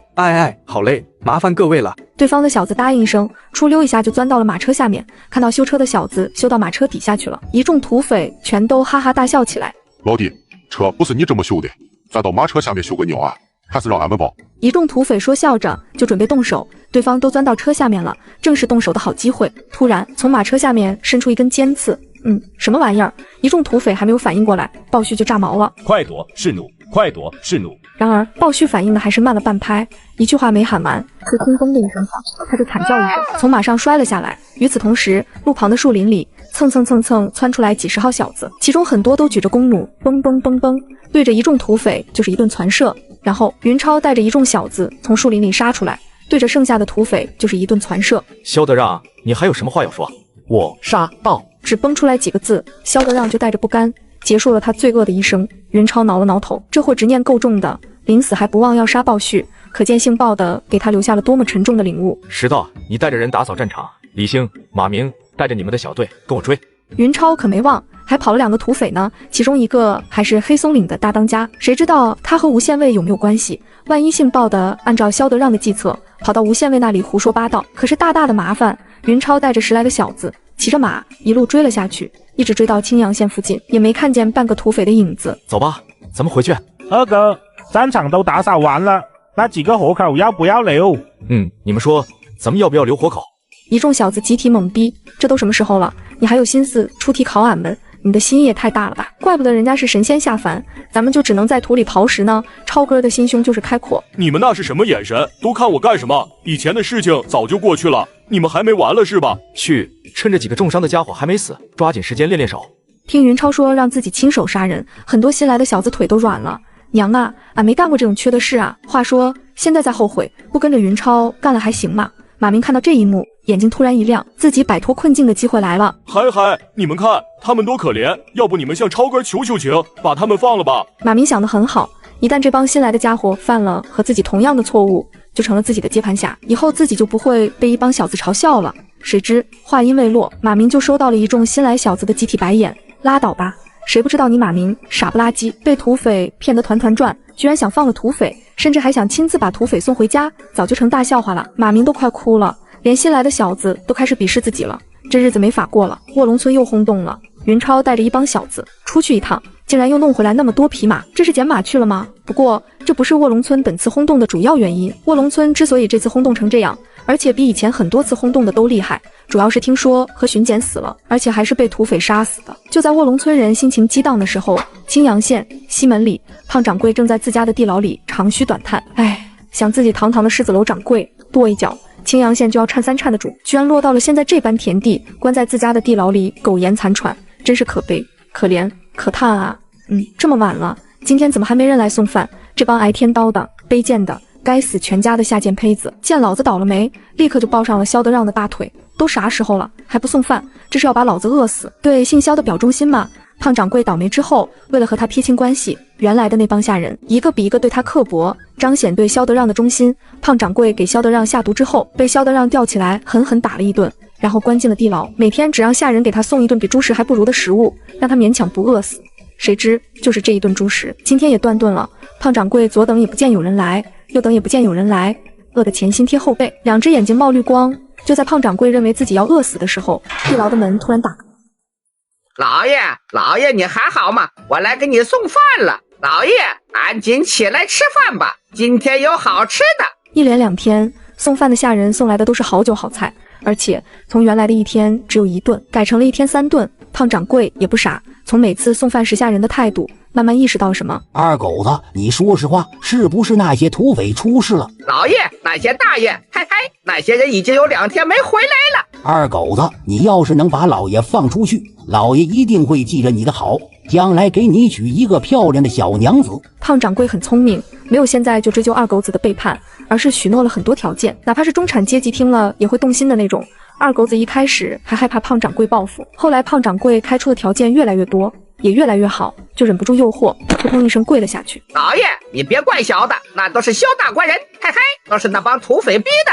狗子，你不用说了，老爷明白，老爷知道你才是最忠心的，要不是你给老爷送饭，老爷早就饿死了。胖掌柜一番忽悠，二狗子哪招架得住，很快就彻底沦陷了，当场就把胖掌柜放出去。卧龙村现在来了很多外村人，有匠人，有帮工，还有云超手下的10几个小子。随着手下人越来越多，村里的空房子已经不够用了，这排新房就是云超准备的宿舍。云超正要参加竣工仪式，一个护村队员跑了过来。超哥，村外来了2个人，说是狮子楼的胖掌柜派来的，要见你。听说狮子楼的胖掌柜派人要见自己，云超先是一愣，继而就笑了起来。二哥，你笑什么？你们都仔细想想，胖掌柜派人来见我，意味着什么？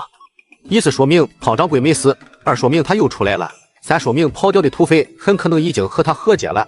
4，张四海一连说了3点，尽管后面接不下去了，一众小子还是对他刮目相看。乖乖，这小子成长得够快的，这才多久就能说出个1、2、3了，自己要是再不努力，连张四海也追不上了呀。哼，你说的谁不知道？俺问你，超哥为什么笑？难道是替胖掌柜高兴吗？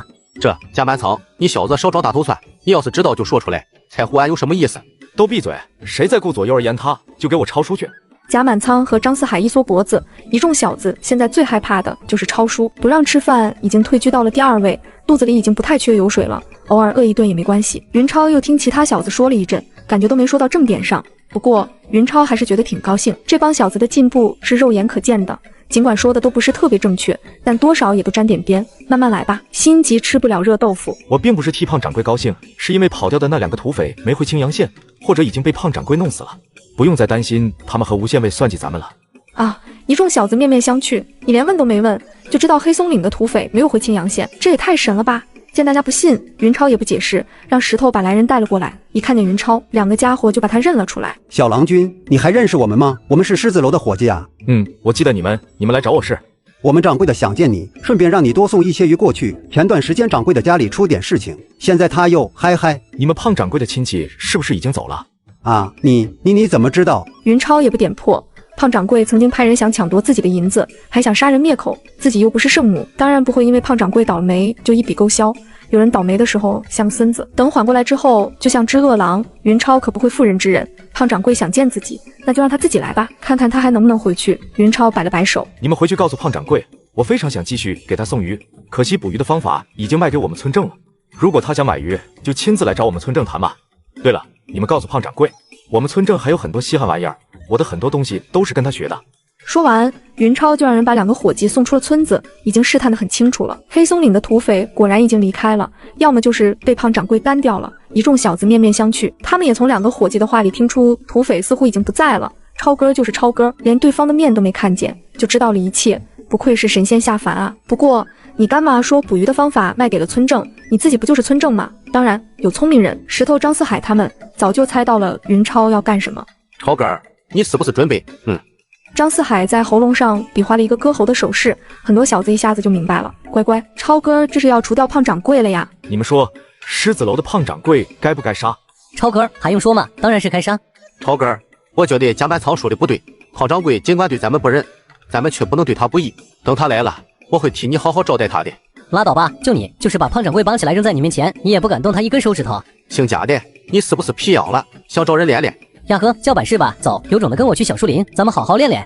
蒋板仓，你小子要是别俺慢，今天就不准和小玉珠说话。张四海，你要是敢和玉珠姑娘说话，我就告诉超哥说你打他女人的主意。姓贾的，你放屁！我什么时候打赵姑娘的主意了？哼，姓张的，你装什么蒜？我说的不是赵小姐，玉珠姑娘也是超哥的。你要是敢打她的主意，不用超哥动手，俺们就要你好看。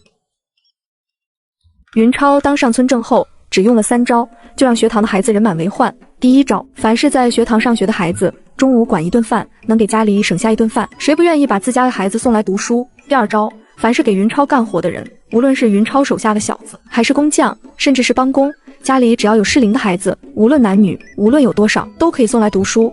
这一招既扩大了学生的范围，也彰显了云超对自己人的照顾。不是云超不管普通村民，也不是他搞亲疏有别，主要是地方不够用，老师也不够用。第3招，成绩好的孩子有奖励，后世的孩子上学用小红花当激励，云超直接上干货。黄灿灿的铜钱有没有见过？每次考试，无论是大考还是小测验，第1名的孩子都可以得到100枚铜钱的奖励，第2名50枚，第3名30枚，第4到10名10枚，第11到30名也能发2枚铜钱零花，哪怕就是第31名到第50名也能发1枚铜钱，以资鼓励。而且云超说了，女生读书不容易，奖励翻倍，每次考试都有奖励，得奖的人足有50个之多，怎么能不让一众孩子疯狂？别说100枚、50枚铜钱，就是1枚铜钱，卧龙村的孩子也没花过呀。为了增加孩子们的积极性，云超还特意弄了很多好吃好玩的小东西，放在学堂里让孩子们购买。注意，是购买，不是白送。每次孩子们得了奖励，就可以用奖励的铜钱买东西。卧龙村连个小卖店都没有，孩子们就是有钱也没地方花，而且这样做还可以避免家长把孩子们的奖励收回去，大大增加孩子们的学习动力。另外，云超还当众宣布，谁要是责怪孩子乱花奖励的铜钱，或者强行逼着孩子把奖励交出去，以后就取消他孩子的奖励资格，专款专用，用来激励孩子读书的东西，不能便宜了那帮熊家长。云超用薄荷加工了薄荷糖，用山楂做了糖葫芦，用江米炸了江米条，用鸡蛋做了小蛋糕。别说卧龙村的一帮穷孩子，就是赵秀姑这个城里的小姐也喜欢的不要不要的。小丫鬟玉珠更是对云超惊为天人，就连小气鬼也不叫了，每次一见他就用水汪汪的大眼睛看着云超，希望云超能给他一些好吃的，就像是一只求投喂的宠物狗。这些东西的管理权，云超交给了林幼娘。不到给孩子们发奖励的日子，林幼娘绝对不会拿出来。别说赵秀姑和小玉珠，就连她自己都不舍得吃。在林幼娘看来，这些东西是自家二哥用神仙手段做出来的，是用来培养自家弟子的，顶多就是发奖励的时候让赵秀姑和小玉珠沾沾光，尝个稀罕，想敞开了氪尽吃，门儿都没有。尽管时间还短，学堂只进行了1次考试，而且还是小测验，但那些稀罕玩意儿的名气已经传出去了。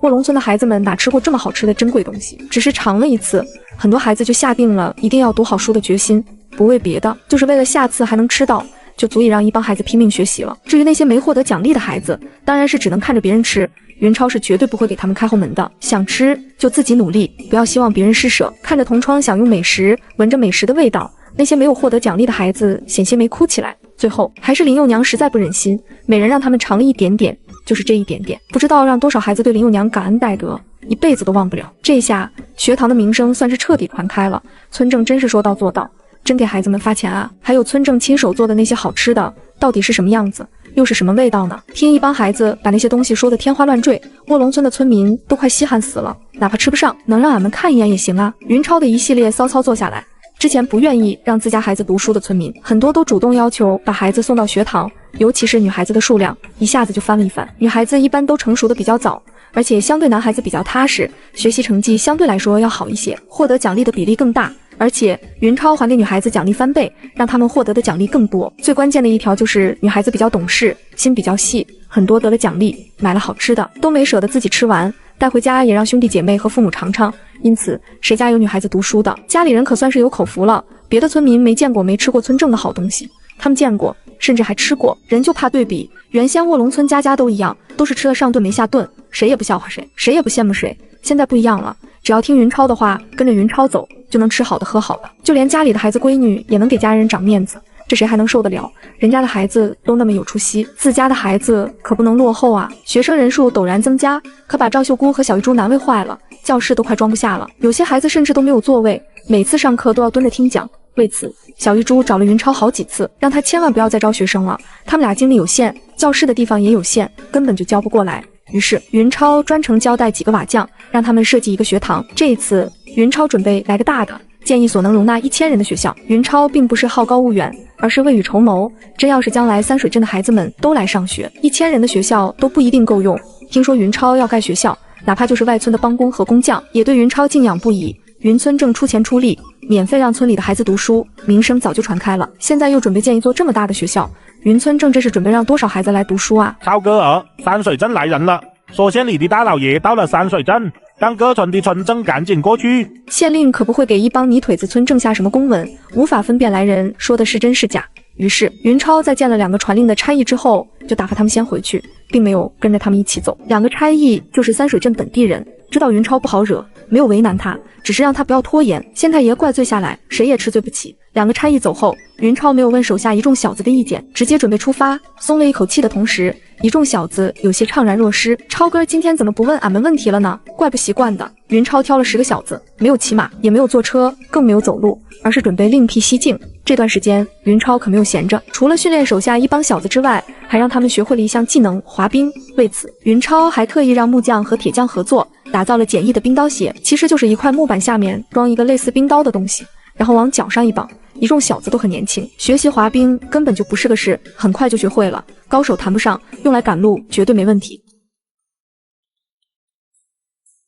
与此同时，青阳县里狮子楼的胖掌柜正在发狠。自从重新掌控了大局之后，胖掌柜就没有顺心过，无论他怎么调查，甚至派人专程跑了一趟三水镇，也没有打听到自己2个儿子的下落。只是听说当时黑松岭被攻破的时候，何巡检带回来10几个肉票，后来那些肉票大部分都被放走了，剩下的不知道去了哪里。胖掌柜想花钱向何巡检打听，可是还不等他来三水镇，就听到了一个不可思议的消息：何巡检竟然被土匪杀了。这一下胖掌柜麻着了，自己2个儿子的消息彻底断了。胖掌柜不知道的是，他的2个儿子早就死了。何巡检带着人质去东平府，想要告吴县尉一状，半路被鲍旭劫杀，何巡检自己跑了，人质全都落到了鲍旭手里。鲍旭可没那个闲工夫把人质带回青阳县，一问是胖掌柜的2个儿子，还有吴县尉在三水镇开客栈的亲戚，就嘁里咔嚓全都杀了。什么吴县尉的亲戚，老子杀的就是你！谁让吴县尉和萧德让勾勾搭搭，鲍旭这货杀红了眼，别说胖掌柜的儿子，还有吴县尉的亲戚，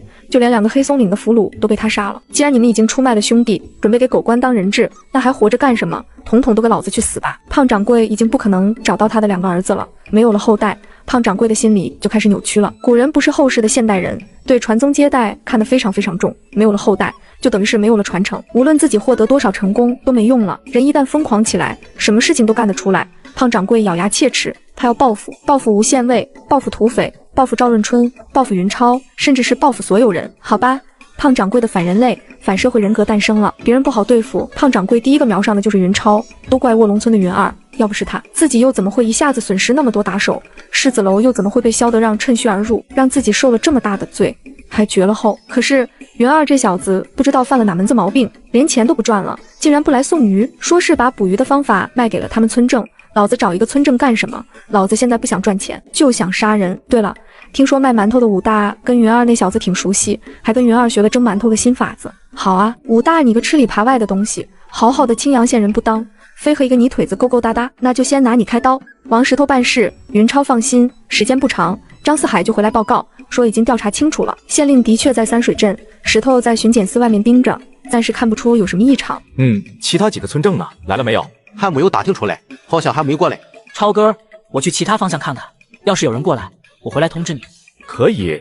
一番安排之后，云超把人手撒了出去，第一个去见县令，并不是什么好事。在羽翼未丰之前，云超还不想当出头鸟。过了一阵，有人回来报告说去卧龙村送信的2个差役回来了。又过了一阵，有人回来报告，说是靠山村的村正已经进了三水镇，然后是上河村，现在没来的就剩下沙河村和下河村了。又等了一会儿，下河村的郑大力才悠哉骑着一头毛驴，带着几个帮闲来了。听到李兴的报告之后，云超提前走到了镇口，故意放慢速度，想看看郑大力有什么消息。郑大力别看年纪有些大，眼神还不错，远远就看到了云超。一看见云超，郑大力的眼皮子就直抽抽，真倒霉，怎么碰上这小子了？心里暗叫晦气。郑大力脸上却没有表现出来，哈哈，我当是谁呢？原来是云老弟啊！郑大力笑得很灿烂，心里却把云超骂了100遍，臭不要脸，竟然想勾搭自家的宝贝闺女，也不撒泡尿照照自己是什么德行，老子的闺女也是你能惦记的。郑大力最近很烦，因为他发现了自己的小闺女居然喜欢上云二。这段时间正巧云茶不思饭不想，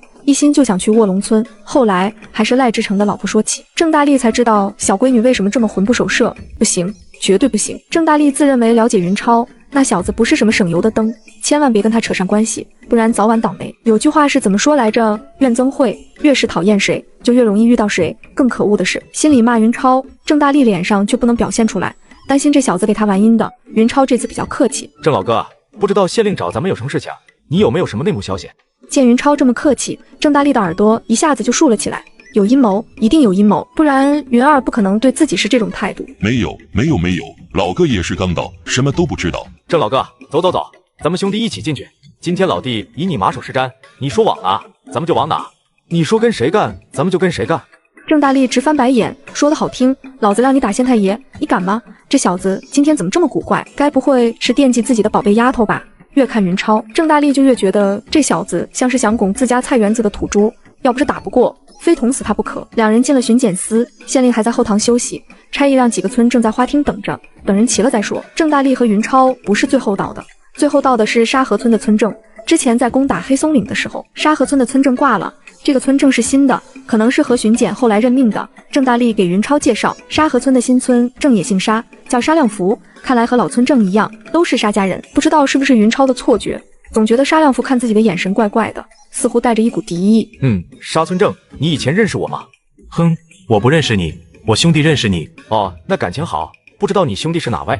哼，我兄弟叫沙亮宝，不知道云村正认不认识他。其他几个村正看到云超和沙亮福有掐起来的意思，全都停止了交谈。反正闲着也是闲着，看看笑话也不错，毕竟云超太年轻了，和一帮老村正不像是一路人，被几个老村正隐隐排斥也正常。沙亮福因为刚当上村正，跟几个老村正也没什么交情，几个村正也想借助云超称一称他的斤两。云超乐了，呵呵，我还以为是谁呢，原来是那个被我射死的傻逼。怎么，你想替你兄弟报仇吗？报仇又怎样？不报仇又怎样？老沙啊，你这人不错，知道给兄弟报仇，我欣赏你，好好干。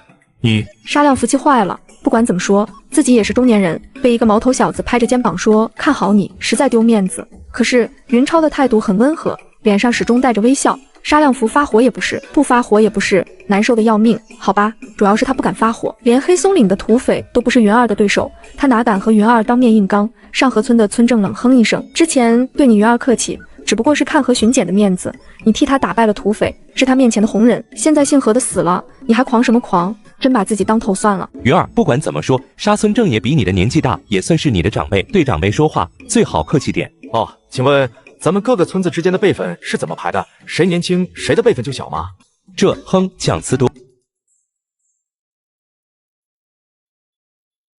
上河村的村正没词了，大辈的小孩子很多，有些大家族80岁的老头子管3岁的小孩子叫爷爷的都有。见上河村的村正死鸭子嘴硬，云超可不会轻饶了他，自己毕竟年轻，要是镇不住场子，将来肯定还会有人欺负自己。对了，我想起来了，小时候我大哥告诉我，上河村有个姓邱的，外号叫什么邱大彪，好像和我大哥是拜把子的兄弟，不知道邱村正认不认识他？你上河村的村正姓邱，叫邱红，邱大彪就是他老爹，前2年刚死，云超的大哥也死了，谁知道当年他们认不认识？谁知道他们是什么关系？死无对证有没有？邱红气坏了，蹭的一下站了起来。小子耍嘴皮子算什么本事？有种咱们出去练练。各村正直翻白眼，也不看看你姓邱的是什么德行，竟敢和云二这小子出去练练，那还不得把你练废了呀？看到其他村正的眼神，邱红这才反应过来，云二这小子可是能打败土匪的狠人，和他找地方练练，那不是找死吗？见邱红不吭声了，云超并没有就此罢休，不然其他人还会觉得自己好欺负。邱大侄子，看在我大哥和你爹是把兄弟的份上，今天老叔就不跟你计较了。以后你要是见了老叔还唧唧歪歪，老叔就要执行家法了哦。狂，太他娘的狂了！其他村正都用不善的眼神看着云超，你小子到底想干什么？想踩在俺们这些老前辈头上拉屎吗？云超用鄙视的目光扫视全场，有些老家伙估计是老糊涂了，也不想想自己还能坐在这里，靠的是谁？居然还敢跟哥唧唧歪歪，以为哥是软柿子，好捏是吧？云超算是看出来了，就不能对这帮老家伙客气，给他们一点阳光就想灿烂蹬鼻子上脸。见云超发了飙，所有村正都把头低了下去。云超是狂，但人家有狂的资本，说的没错。要不是人家云超在场的，还不知道有多少要死在黑松岭呢。好吧，说其他的都是浮云，主要是他们打不过云超。云超见自己镇住了一帮老家伙，就把矛头对准了沙亮福。姓沙的，别觉得当上村正就了不起，信不信哥今天就废了你？沙亮福刚当上村正，本来觉得自己有和云超叫板的资格，现在看到其他老资格的村正都不敢和云超硬刚，哪还敢说半句狠话？把头一低，沙亮福连个屁都没敢放，郑大力都看呆了。乖乖，云二这小子原来这么狂，这么横，这妖牛逼呀！以前怎么没看出来，还以为他是一个小滑头、老阴逼呢。云超的目光从每一个村正脸上扫过，没有一个人敢和他对视，杀了那么多土匪，云超身上的煞气可不是盖的，这些养尊处优的老地主怎么能扛得住？见火候差不多了，云超就把气势一收，拍着郑大力的肩膀，哈哈大笑起来。郑老哥啊，刚才是老弟莽撞了，你们这些老前辈可别往心里去啊，别跟我一般见识，好不好？好。郑大力被云超拍得龇牙咧嘴，心里骂娘，脸上可不敢表现出来。云二这小子太邪门了，还是不要招惹他比较好。拍完郑大力，云超又挨个把每个村正拍了一遍，每拍一个村正就问一遍和刚才同样的话，直到对方像郑大力一样连声说好才罢休。最后云超拍到了沙亮福，沙亮福这次是彻底害怕了，一帮老村正都被云超吓成这样，他一个新来的哪敢和云超叫板？是，云村正，刚才是我不对，冒犯了你，你大人不计小人过，请多多原谅。好了，过去的事情就过去吧。沙村正，咱们都是三水镇人，以后还要多多团结。像你刚才那种搞分裂、搞对立的行为，实在要不得，知道吗？明白。云超长出了一口气，这帮老家伙应该暂时不会针对自己了吧？云超之所以一反常态的高调，并不是为了争夺巡检的位置，一个新进的小村正根本就没有当巡检的资格。云超是要在新巡检上任之前，利用三水镇暂时的权力空当期，迅速建立起自己的威望，为接下来的发展铺平道路。为此，哪怕得罪人也在所不惜。就在这时候，县太爷出来了。他这一出来，等于是给一帮村正解了围，不然被一个毛头小子居高临下的拍肩膀，很憋屈有没有？县太爷姓孙，是一个留着长胡子的中年人。孙县令不是一个人来的，吴县尉、曹都头紧紧跟在他身后，像是两个小跟班。你们各自介绍一下自己吧。孙县令说话很温和，云超却闻到了一股子老阴逼的味道。乖乖，真不能小看古人，自己穿越以来遇到的老阴逼也太多了。孙县令一愣，这帮泥腿子怎么都不说话？仔细一看，所有村正都在看一个年轻的小伙子。如果不是孙县令在场，云超又要骂娘了。这帮老狐狸，这是给自己上眼药呢？孙县令让你们自我介绍，你们倒是说啊，看哥干什么？想把哥架在火上烤吗？行，你们不是想陷害哥吗？哥就让你们看看什么是智商的碾压。孙大人，既然几位老前辈谦逊，让我这个小年轻先说，那我就冒犯了。我叫云超，是卧龙村的村正。云超拿出了前世论文答辩的劲头，从自己小时候讲起，一直讲到大破黑松岭，杀的一帮悍匪狼奔使突。这还不算完，云超又从政治角度、经济角度、哲学角度多方面全方位剖析起了社会的复杂以及人性的光辉。这一通白话，孙县令直接就被他砍晕了。好了，云村正，我记住你了，你很不错，暂时休息一下吧，让其他人也说说。孙县令脑瓜子嗡嗡的，这小子怎么这么能说？说的都是什么乱七八糟的？这要是整天跟他待在一起，还不被他烦死啊？孙县令头疼，其他人头更疼，其中就包括几个想给云超上眼药的村正。娘个熊，你小子说了这么多，让俺们怎么说？说简单了，对孙县令不恭敬，有应付差事的嫌疑；说复杂了，一是孙县令会烦，二是俺们说不了那么多呀。谁知孙县令已经没有耐心听这帮泥腿子白话了，摆摆手示意他们不用说了。这倒好，几个村正连名字都没说，白白错过了一个在县令面前露脸的机会。好了，我这次来主要是看看咱们三水镇有什么困难没有，然后宣布一下新巡检的任命。孙县令的话音未落，刷，几个村正的目光又一次全都落到了云超身上。云超的鼻子都快气歪了，这帮老狐狸，看来还是对你们太客气了，你们是不遗余力抓住一切机会给哥上眼药啊。孙县令也奇怪，三水镇这帮泥腿子搞什么名堂，怎么总是看一个年轻人？难道这个小伙子的威望很高吗？吴县尉一看不好，孙县令千万可别整幺蛾子啊！县尊，我看这小伙子不错，不如把他调到县衙，正好有个都头空缺，就让他当个都头吧。云超傻眼了，什么玩意？让哥去县里当都头，搞什么飞机？当都头哪有当村正过瘾？宁为鸡头，不当凤尾的道理谁不知道？云超一见孙县令有同意的意思，连忙抢先说道：“孙大人，我们卧龙村刚死了一个村正，现在乱成了一团，我要是现在离开，实在不放心啊。”你是不知道，我们卧龙村可穷了，一家人只有一条裤子，谁出门谁穿。15、16的大姑娘硬是光着屁股，一口气云超说了足足5分钟，而且还丝毫没有停下来的意思。孙县令本来对吴县尉的提议已经异动了，现在见云超说起来没完，立刻就打消了让他去县里的想法。乖乖，这要是让他在县衙办事，动不动给自己来这么一大套，自己非少活10年不可。不过孙县令尽管没让云超去县里当都头，却也没有驳吴县尉的面子。这样吧，吴县尉，看在你的面子上，就让这小子当个3水镇的副巡检吧。啥？一帮村正全都愣了。云二这小子当副巡检了，这也太扯了吧，毛都没长齐，凭什么当副巡检？话说有副巡检吗？以前怎么从来没听说过？别看刚才孙县令一说要任命新巡检，一众村正全都看云超，那是故意在县令面前给他上眼药，因为他们知道县令绝对不可能让云超当巡检。谁知眼药上过头了，竟然上出来一个副巡检。副巡检是什么鬼？能管住我们吗？一众村正难受，吴县尉比他们还难受。直娘贼，姓孙的你个老狐狸，这是故意往老子手下掺沙子啊！何巡检死了之后，吴县尉抓住机会，专程往东平府跑了一趟，拿下了3水镇巡检的位置，准备交给自己的铁杆手下曹都头。因此，刚才吴县尉看到云超在一众村正心目中威望极高，才会害怕孙县令临时整幺蛾子，连忙推荐他去县里当都头，避免孙县令胡来的同时，也能拉拢云超为己所用。谁知孙县令还真整幺蛾子了，直接给云超安了个副巡检。老狐狸这沙子掺的真娘的难受。曹都头也直嘬牙花子，他认识云超，曾经为了捞张四海，云超还给他送过10两银子，好像和西街药铺的赵掌柜有关系。送银子归送银子，给自己当副手就两说了。尤其这个副手还是孙县令安排的，不是自己一条线上的人，实在难受。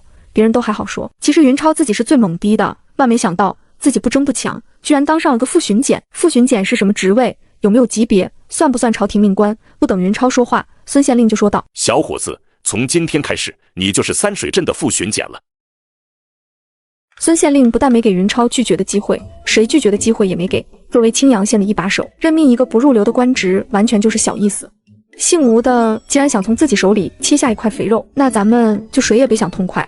让一个威望高的本地人当副手，能给外来的正职找很多麻烦。见孙县令语气郑重，云超就把到了嘴边的话咽了回去。副巡检就副巡检吧，反正又没撤自己的村正，挂个名而已，只要不动自己卧龙村的利益就行。任命完云超这个副巡检，孙县令这才提到曹都头，先是把他夸奖了一番，然后宣布他就是3水镇的新巡检。宣布完任命，孙县令连饭都没吃，就带着手下一帮差役回城去了。孙县令要走，吴县尉也不好留下来，只得跟着他一起回城。送走了县令和县尉，众人重新回到巡检司，几个村正这才给曹都头，不，现在应该是曹巡检了，给曹巡检见礼。给曹巡检见完礼，几个村正又捏着鼻子给云超见礼。恭喜云老弟，嗨嗨，恭喜云巡检高升。云超只想乐，让你们这帮老狐狸坑人，现在好受了，把哥坑成副巡检了，找谁说理去？曹巡检心里别扭，明面上却不好和云超弄得太难看，毕竟他们都是官吏，在明面上要维护彼此的尊严，维护了对方的尊严，也就是维护了自己的尊严。当着下属不能掐起来，那样大家谁都没面子。为此，曹巡检还专程给云超弄了一间办公室，甚至还拨给他几个差役使唤。云超微笑着表示感谢。曹巡检，我的卧龙村比较忙，平时就不来巡检司了，有事你多担待。云老弟，你放心，有老哥在，巡检司出不了事，你尽管忙你的。真要是有什么大事，老哥派人去卧龙村通知你。云超主动提出来不待在巡检司，让曹巡检非常受用，自然不会给云超摆脸色。接下来，曹巡检召开了上任后的第一次会议，宣布了他的第一条命令：你们几个村正听着，本官新上任，手里丝毫钱粮都没有，兵力不足，想要剿匪力不从心。你们每个村子年前必须送来50担粮食，本官要训练相用。几个村正全都懵逼了，大冬天村民能活着就不错了，哪来的粮食？50石粮食可不是一个小数目，别说一个村子，就是5个村子加在一起也凑不出来啊。当然，如果几个村正自掏腰包拿50石粮食出来还是没问题的。可是谁会当冤大头？大家当村正是为了捞好处，又不是为了做慈善，50石粮食全都要着落在下面的村民头上。唯一让几个村正欣慰的是，曹巡检说的是每个村子都要出粮食，其中就包括云超的卧龙村。嘎嘎，你不是牛逼吗？你不是副巡检吗？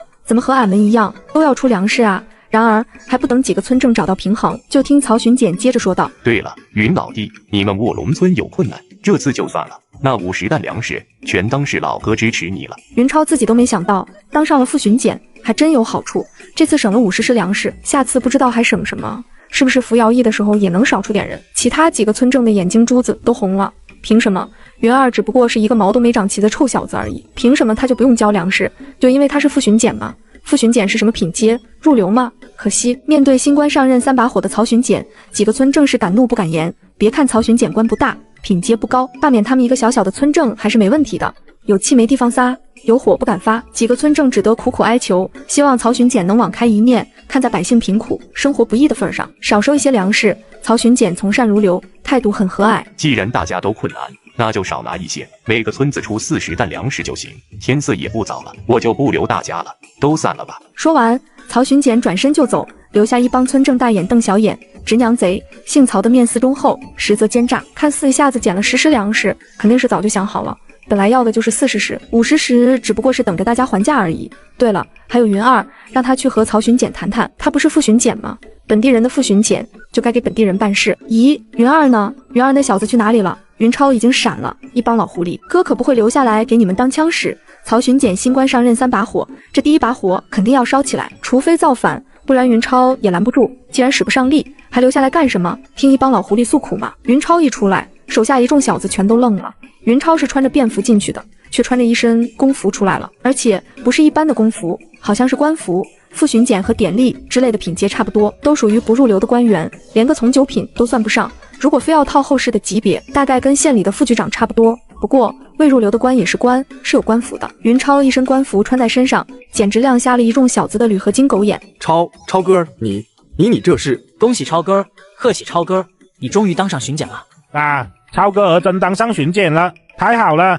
刹那间，巡检司门外就乱成了一团，一众小子一个个月的北都找不着了，彩虹屁是一个接着一个，比他们自己当上巡检还兴奋。吃瓜群众听到喊声，纷纷围了过来。怎么着？这个小伙子竟然是新来的巡检，这也太年轻了吧！巡检老爷你好啊，恭喜巡检老爷了！恭喜巡检老爷，贺喜巡检老爷，我们三水镇以后有福了。巡检老爷你好，到我家吃饭吧，我娘子长得可漂亮了，做的一手好茶饭。云超险些没骂娘，这帮小子竟给自己添乱，什么都没弄清楚，就嚷嚷的到处都是，丢不丢人？各位乡亲，各位父老，听我说句话。见云超要说话，围观的众人很快就安静了下来。开玩笑，谁敢不听巡检老爷的？嗨，各位乡亲父老，我不是巡检，县里的曹都头是新任巡检，我是他的副手。嘘！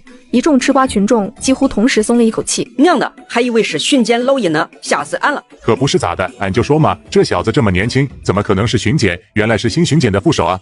对了，什么是副手？笨蛋，副手嘛，肯定就是下人、听差之类，这都不知道。听云超说自己只是一个副手，手下一众小子也全都蔫了。超哥，你到三水镇当差，咱们卧龙村咋办啊？超哥，这个副手咱不当好吗？你还回咱卧龙村当村正，俺以后保证听话，再也不惹你生气了。超哥，你可别扔下俺们不管。一众小子都快哭了，一想到云超要离开卧龙村，全都麻着了，天好像都要他了。哇，超哥儿，俺求求你了，你别扔下俺们啊！终于有人忍不住哭了起来，有人带头，其他小子也呜呜的哭了起来。小日子才刚刚有了起色，云超就要走了，这日子还咋过呀？看到一众小子对云超如此依恋，三水镇的吃瓜群众全都懵逼了。尤其是当他们得知云超是卧龙村的村正之后，更是觉得不可思议，从来就没见过一个村正能有这么高的威望。大家能看出来，他手下的一众小子并不是演戏，难过和不舍都是发自肺腑的。这个小村正到底是多好的大善人，才会受到村民这么爱戴啊？云超哭笑不得，这帮小子都是糊涂蛋，不等弄清楚情况，算了，看在这帮小子还算够意思，就不让他们多担心了。嗨，你们哭什么哭？都把眼泪给我收起来。云超一说话，一众小子全都闭了嘴。经常训练已经形成了条件反射。谁说我不当村正了？我只是当了一个副巡检，村正还照当。啥？副巡检？云超手下一众小子，还有三水镇的吃瓜群众全都愣了。合着副手不是听差，也不是下人，是副巡检。副巡检是什么官？副巡检也是老爷吗？天啊！刚才咱们竟然嘲笑了一个副巡检老爷，这是犯了多大的罪过呀！要死了！怪不得人家穿着官服，原来是当上官老爷了呀！扑通，害怕云超找自己的麻烦，围观的吃瓜群众全都跪了下来。副巡检老爷，你大人不计小人过，千万别跟俺们一般见识啊！是啊，副巡检老爷，刚才是俺们鬼迷心窍，你可千万别往心里去啊！副巡检老爷，云超的头都快炸了，大武朝的百姓怎么这么害怕当官的？可见当官的把老百姓霍霍到了何种。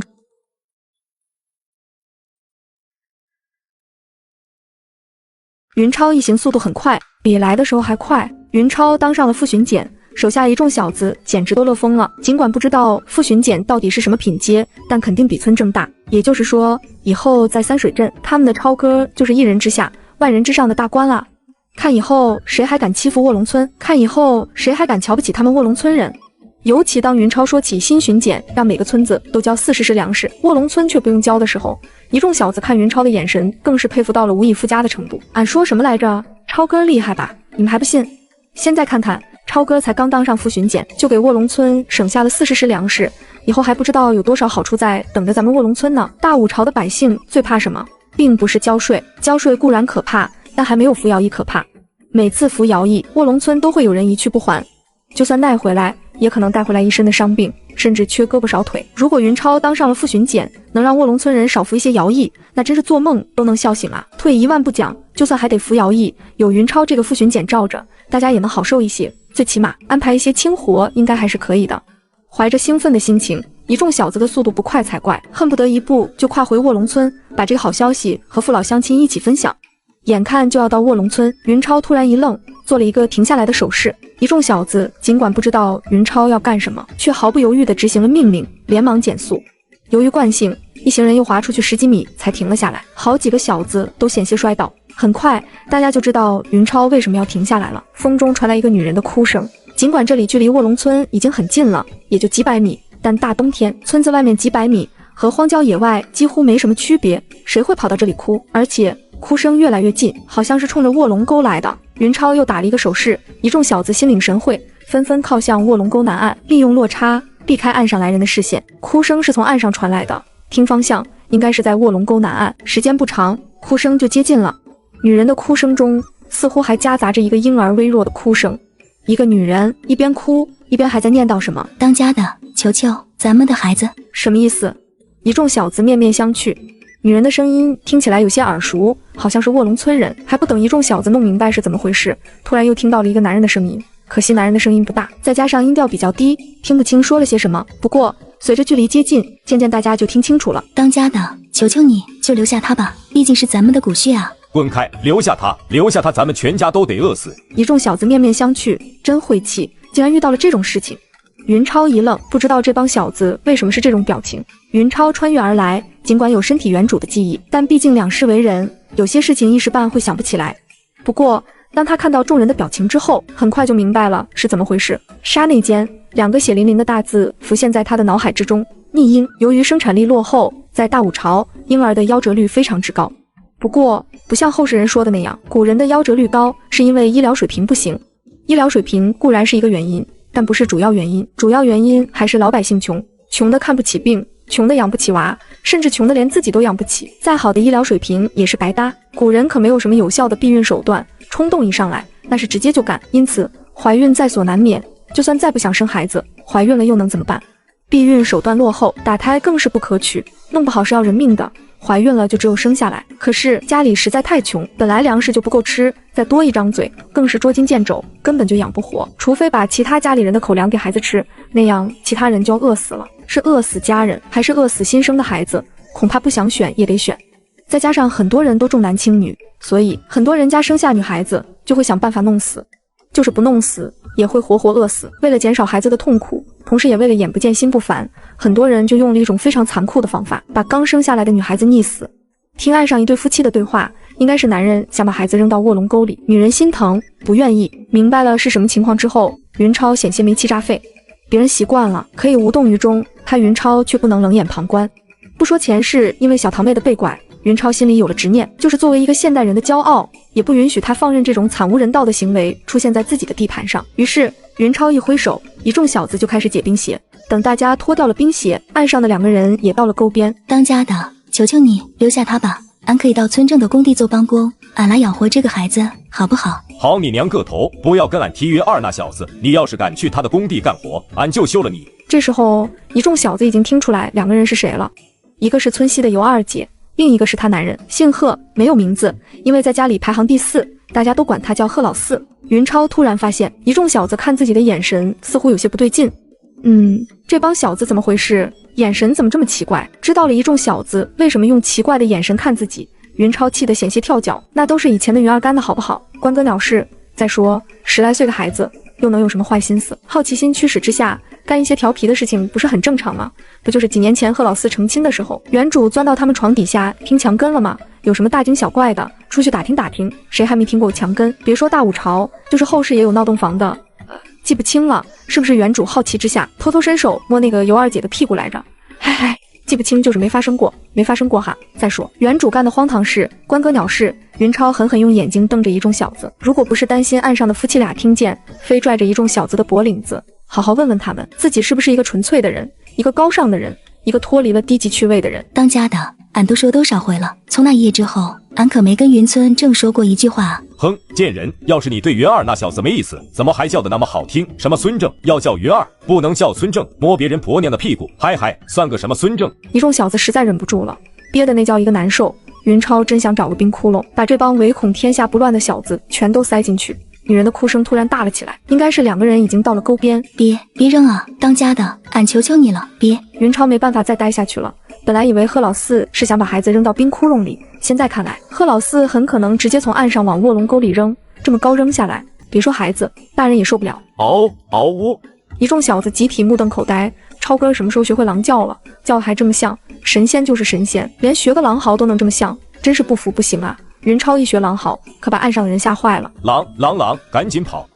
当家的，你别拽俺的孩子啊！云超带人从卧龙沟里爬了上来，一眼就看到地上扔着一个婴儿，小家伙包着薄薄的一层麻布，冻得脸色青紫，已经哭不出声了。不远处，一个男人拉着一个女人正在拼命奔逃，不是贺老四和尤二姐，还能是谁？咚！云超对着贺老四射出一弩，一众小子吓坏了。超哥看来是真生气了，这是要杀人啊！狠，太狠了！看来是真看上尤二姐了，杀了他男人，尤二姐就是超哥的了。哎呀，太可惜了，准头不行，这一弩射偏了。超哥，不用你动手，拿来。张四海这次丝毫没有害怕，一个贺老四又不是土匪，有什么好怕的？既然云超看上了他的女人，自己替云超干掉他就完了。看见张四海举起了夸张弩，云超吓了一跳，咣的一脚，差点把张四海踹个跟斗。张四海，你小子想干啥？张四海捂着屁股，委屈的不要不要的。超哥，你不是要杀了贺老四吗？杀鸡焉用宰牛刀，俺替你杀。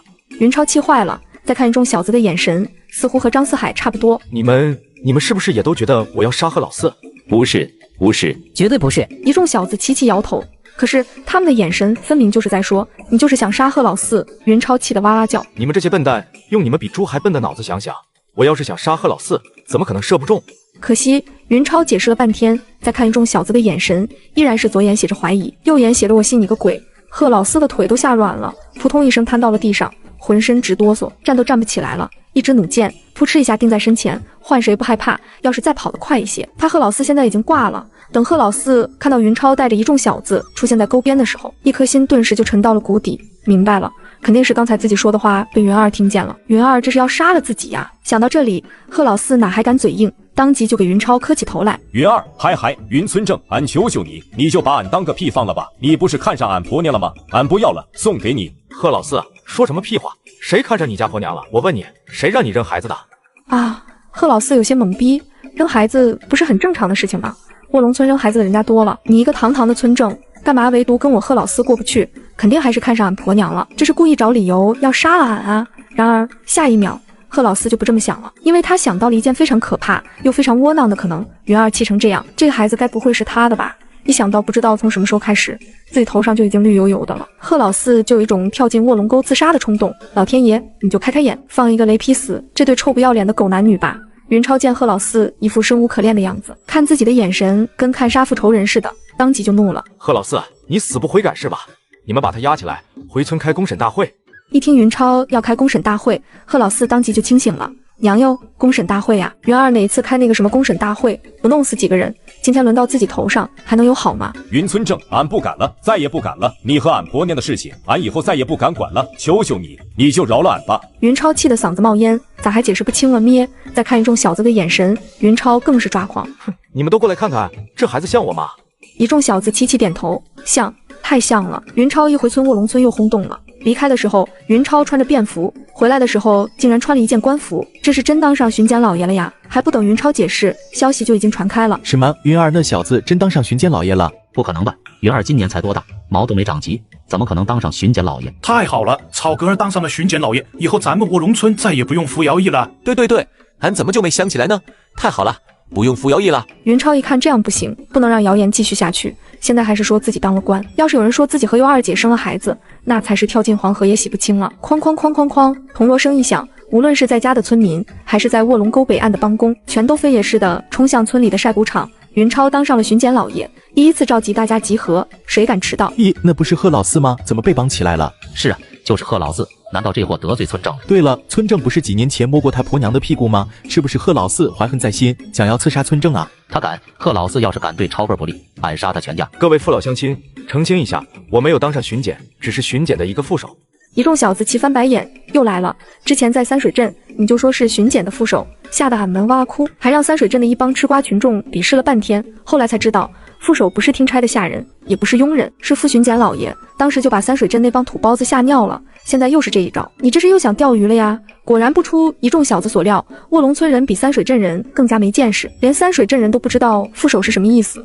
卧龙村人怎么能知道？我还以为云二这小子当上巡检老爷了呢，原来只是一个听差的下人呢。下人怎么了？在巡检老爷面前听差，总比咱们这些离腿子强。哼，一个当差的，还不是由人家巡检老爷打骂，有什么出息？哎呀，超哥儿去三水镇当差，不是就不能当咱们的村正了吗？啊，那可怎么办？有人喜，有人忧，有人幸灾乐祸，有人愁眉苦脸，见子弹飞得差不多了。云超这才接着说道：我刚才回来的时候，正好遇到贺老四扔孩子，你们说我该怎么处置这家伙？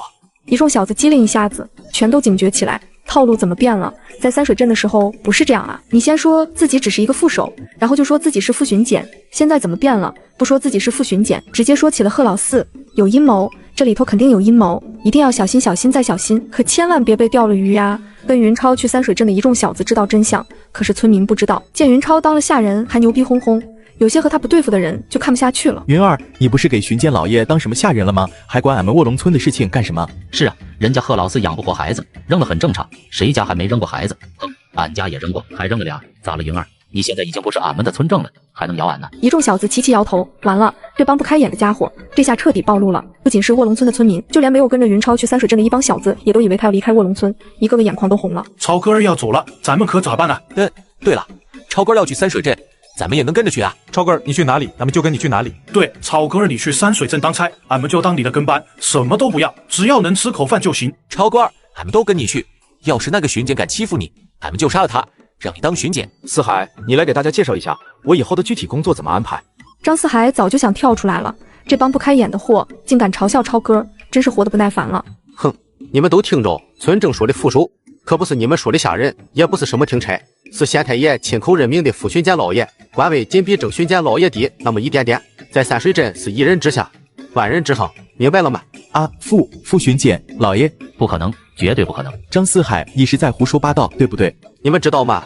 要不是村正当上了副巡检老爷，你们就要打出血了。新任的巡检老爷让每个村拿40石粮食出来，看在村正的面子上，咱们卧龙村一担粮食也不用出，你们的便宜占大了，知道吗？啊！很多村民都流出了冷汗，好险！本来冬天就快活不下去了，要是再让大家拿40石粮食出来，肯定是活不成了。除了造反，就只能去逃荒了呀。超哥儿，你真是好人啊！什么超哥？要叫村正？村正真是咱们卧龙村的大救星啊！什么村正？要叫巡检老爷？巡检老爷真是救苦救难的活菩萨。嗨嗨，云超摸了摸鼻子，这帮乡亲哪里都好，就是有一点不好，太喜欢说大实话。刚才那几个上蹿下跳的家伙，咱们有账不怕算，慢慢来。各位父老乡亲，粮食的事情等以后再说，现在先说贺老四扔孩子的事情。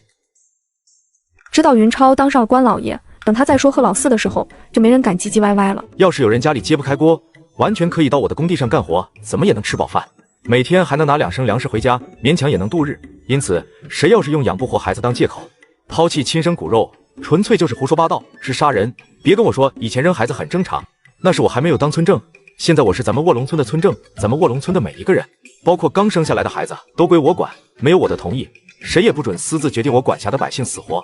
谁要是让我的百姓不好受，我就让他不好受。你们都听清楚了没有？谁赞成，谁反对？激动之下，云超蹭的一声抽出了钢刀，唰的一甩，钢刀脱手而出，插在了贺老四面前。贺老四，你是我当上村正之后第一个要杀我卧龙村百姓的人，你说我要怎么惩罚你？啊！看着近在咫尺的钢刀，贺老四眼神都没焦距了。村正，俺不敢了，不敢了，你就饶俺一回吧。别以为我是多管闲事，你们知道被父母杀死的孩子都到哪里去了吗？有些人自以为是，以为狠狠虐待，甚至是溺死自家的女孩子，以后就不会有女鬼到家里来投胎了。我告诉你们，纯粹就是扯淡。云超并不是信口雌黄，不仅是卧龙村，大武朝很多地方都有这种习俗，重男轻女之下，为了生男孩子，家里人就会想尽办法虐待女孩子，用针扎，用火烧，甚至是直接溺死，为的就是吓跑那些想要来投胎的女鬼，让他们到别人家里去投胎。不要说落后的古代，就是到了后世，有些比较落后的地方还有这种现象。云超前世老家就有一个大姐，经常感觉腿疼，后来到医院一拍片子，医生都惊呆了，发现她大腿里居然有几十根缝衣针，那些针是哪来的？肯定就是小时候家里的老人扎进去的，为的就是吓跑想要来投胎的女鬼。听起来似乎不可思议，但现实就是这样，往往比小说更玄幻，到哪说理去。我告诉你们吧，那些被虐待致死的婴孩都会变成厉鬼，成天在你们家附近徘徊，只要你们的运气一衰，他们就会狠狠扑上来报复，害得你们家破人亡。云超知道，跟一帮愚昧的老百姓讲大道理根本就不管用，对付迷信最好的方法就是利用迷信。如果不让村民从根子上生出敬畏心，哪怕规定再严格，也会有人偷偷违反。谁能保证孩子生下来就一定能存活？如果村民不想要，随便都能找到借口，说孩子生下来就死了。云超就算有闲工夫，估计也查不出来。怎么着？我看有些人还在撇嘴，是不是不相信？你们也不想想本真人是谁？菩萨驾前的散财，嗨嗨，善财童子对这些事情再熟悉不过。你们仔细回想一下，是不是家里扔过孩子的都会经常倒霉？云超这一说，很多村民都愣了啊，好像还真是这么回事。咦，似乎还真是。前年的时候，俺家对门就把生下来的孩子淹死了，结果去年他们家的2个老人全都死了。哦，怪不得俺家隔壁的吴老二那么穷，原来是扔孩子扔的。云超没想到自己临时起意这一招还真管用，都到扔孩子的地步了，家里肯定穷啊，穷人能不倒霉吗？云超前世有个老色胚同学，最喜欢的活动就是拽着学姐学妹的手给人家看手相。云超耳濡目染，也学会了一些小花招，其中有一句是小姐的手软绵绵，不用干活和种田，正确率能达到99%。一双经常干活的手能柔软吗？到了物资匮乏的古代，看相就更容易了。看见一个胖子，尤其还是白白净净的，说他家庭条件好，绝对错不了。看见一个面有菜色的家伙，说他霉运当头，生活不如意，9成9不会错。有人可能会说，我扔自己家孩子，倒霉也是我自己家的事情，关你云儿何干？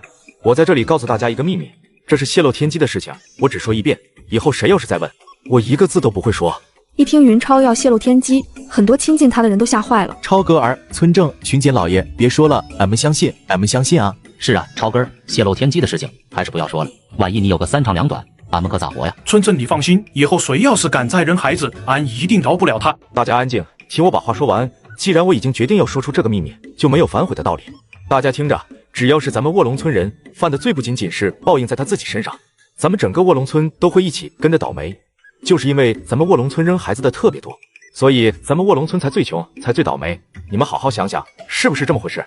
天哪，俺说咱们卧龙村咋这么穷呢？原来都是你们扔孩子扔的。可老两家的，咱说话可得凭良心。你说别人干啥？你自己不是也淹死过孩子吗？放屁！谁说俺淹死过孩子？那是病死的，你少胡说八道。至于是因为卧龙村穷，扔孩子的才多，还是因为扔孩子的多，卧龙村才穷，这个问题太哲学，云超就不辩证的展开了。对于很多一辈子连城都没进过的卧龙村人来说，哪能想那么多？云超一句话说出来，很多人都感觉茅塞顿开，恍然大悟。今天的话我就说到这里，大家都说说，以后要是再有人扔孩子，害咱们整个卧龙村都跟着倒霉，应该怎么办？根本就轮不到村民说话，云超手下一众小子就齐声呼喊起来，杀杀杀！这种事情一众小子曾经干过。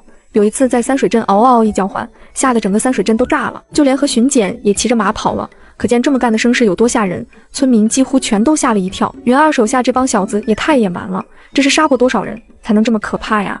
最害怕的就是贺老四，尿都吓出来了。村正、巡检老爷，俺真不敢了，回去一定好好把你的孩子养大，再也不说你和俺婆娘的事情了。嘎！贺老四一句话出口，现场一下子就安静了，刷刷刷刷刷，不约而同，所有人的目光都瞄到了云超身上。哦，明白了，怪不得云二这小子发这么大的脾气，原来这里头另有文章啊！听贺老四话里的意思，怎么着？贺老四要扔的孩子是云二和他婆娘生的？还真别说，贺老四的婆娘抱的孩子还真有些像云二。云超恨不得一巴掌呼死贺老四这个蠢货，让他这么一搅和，自己之前好容易营造的气势算是白费了。好在准博士的脑子不是盖的，在众人的疑惑还没有彻底定型之前，云超就展开了危机公关。贺老四，你少给我来这一套。本来我看在乡里乡亲的份上，还想给你留点面子，现在看你似乎不想要脸，那我就把事情的真相告诉你，希望你以后睡觉不要做噩梦。啥？这里头还有事情？还有啥事情是咱们不知道的？乖乖，今天真过瘾啊！一份村民的八卦之火烧得噼里啪啦，恨不得钻到云超脑袋里，看看到底还有多少秘密。贺老四，你听着，当年你成亲的时候，我的年纪还小，还没有觉醒前世的记忆，所以有些话说不清楚。现在我知道了，当年我根本就不是摸你老婆的屁股，是看见你们俩行房的时候，有一个恶灵要钻到你老婆肚子里，我就伸手挡了一下，把他吓跑了。云超的话音未落，一众村民就炸锅了，几乎没人怀疑云超是在说谎。自从他掉进冰窟窿之后，发生在他身上的变化实在太大了。要说云超不是神仙转世，卧龙村的狗都不答应。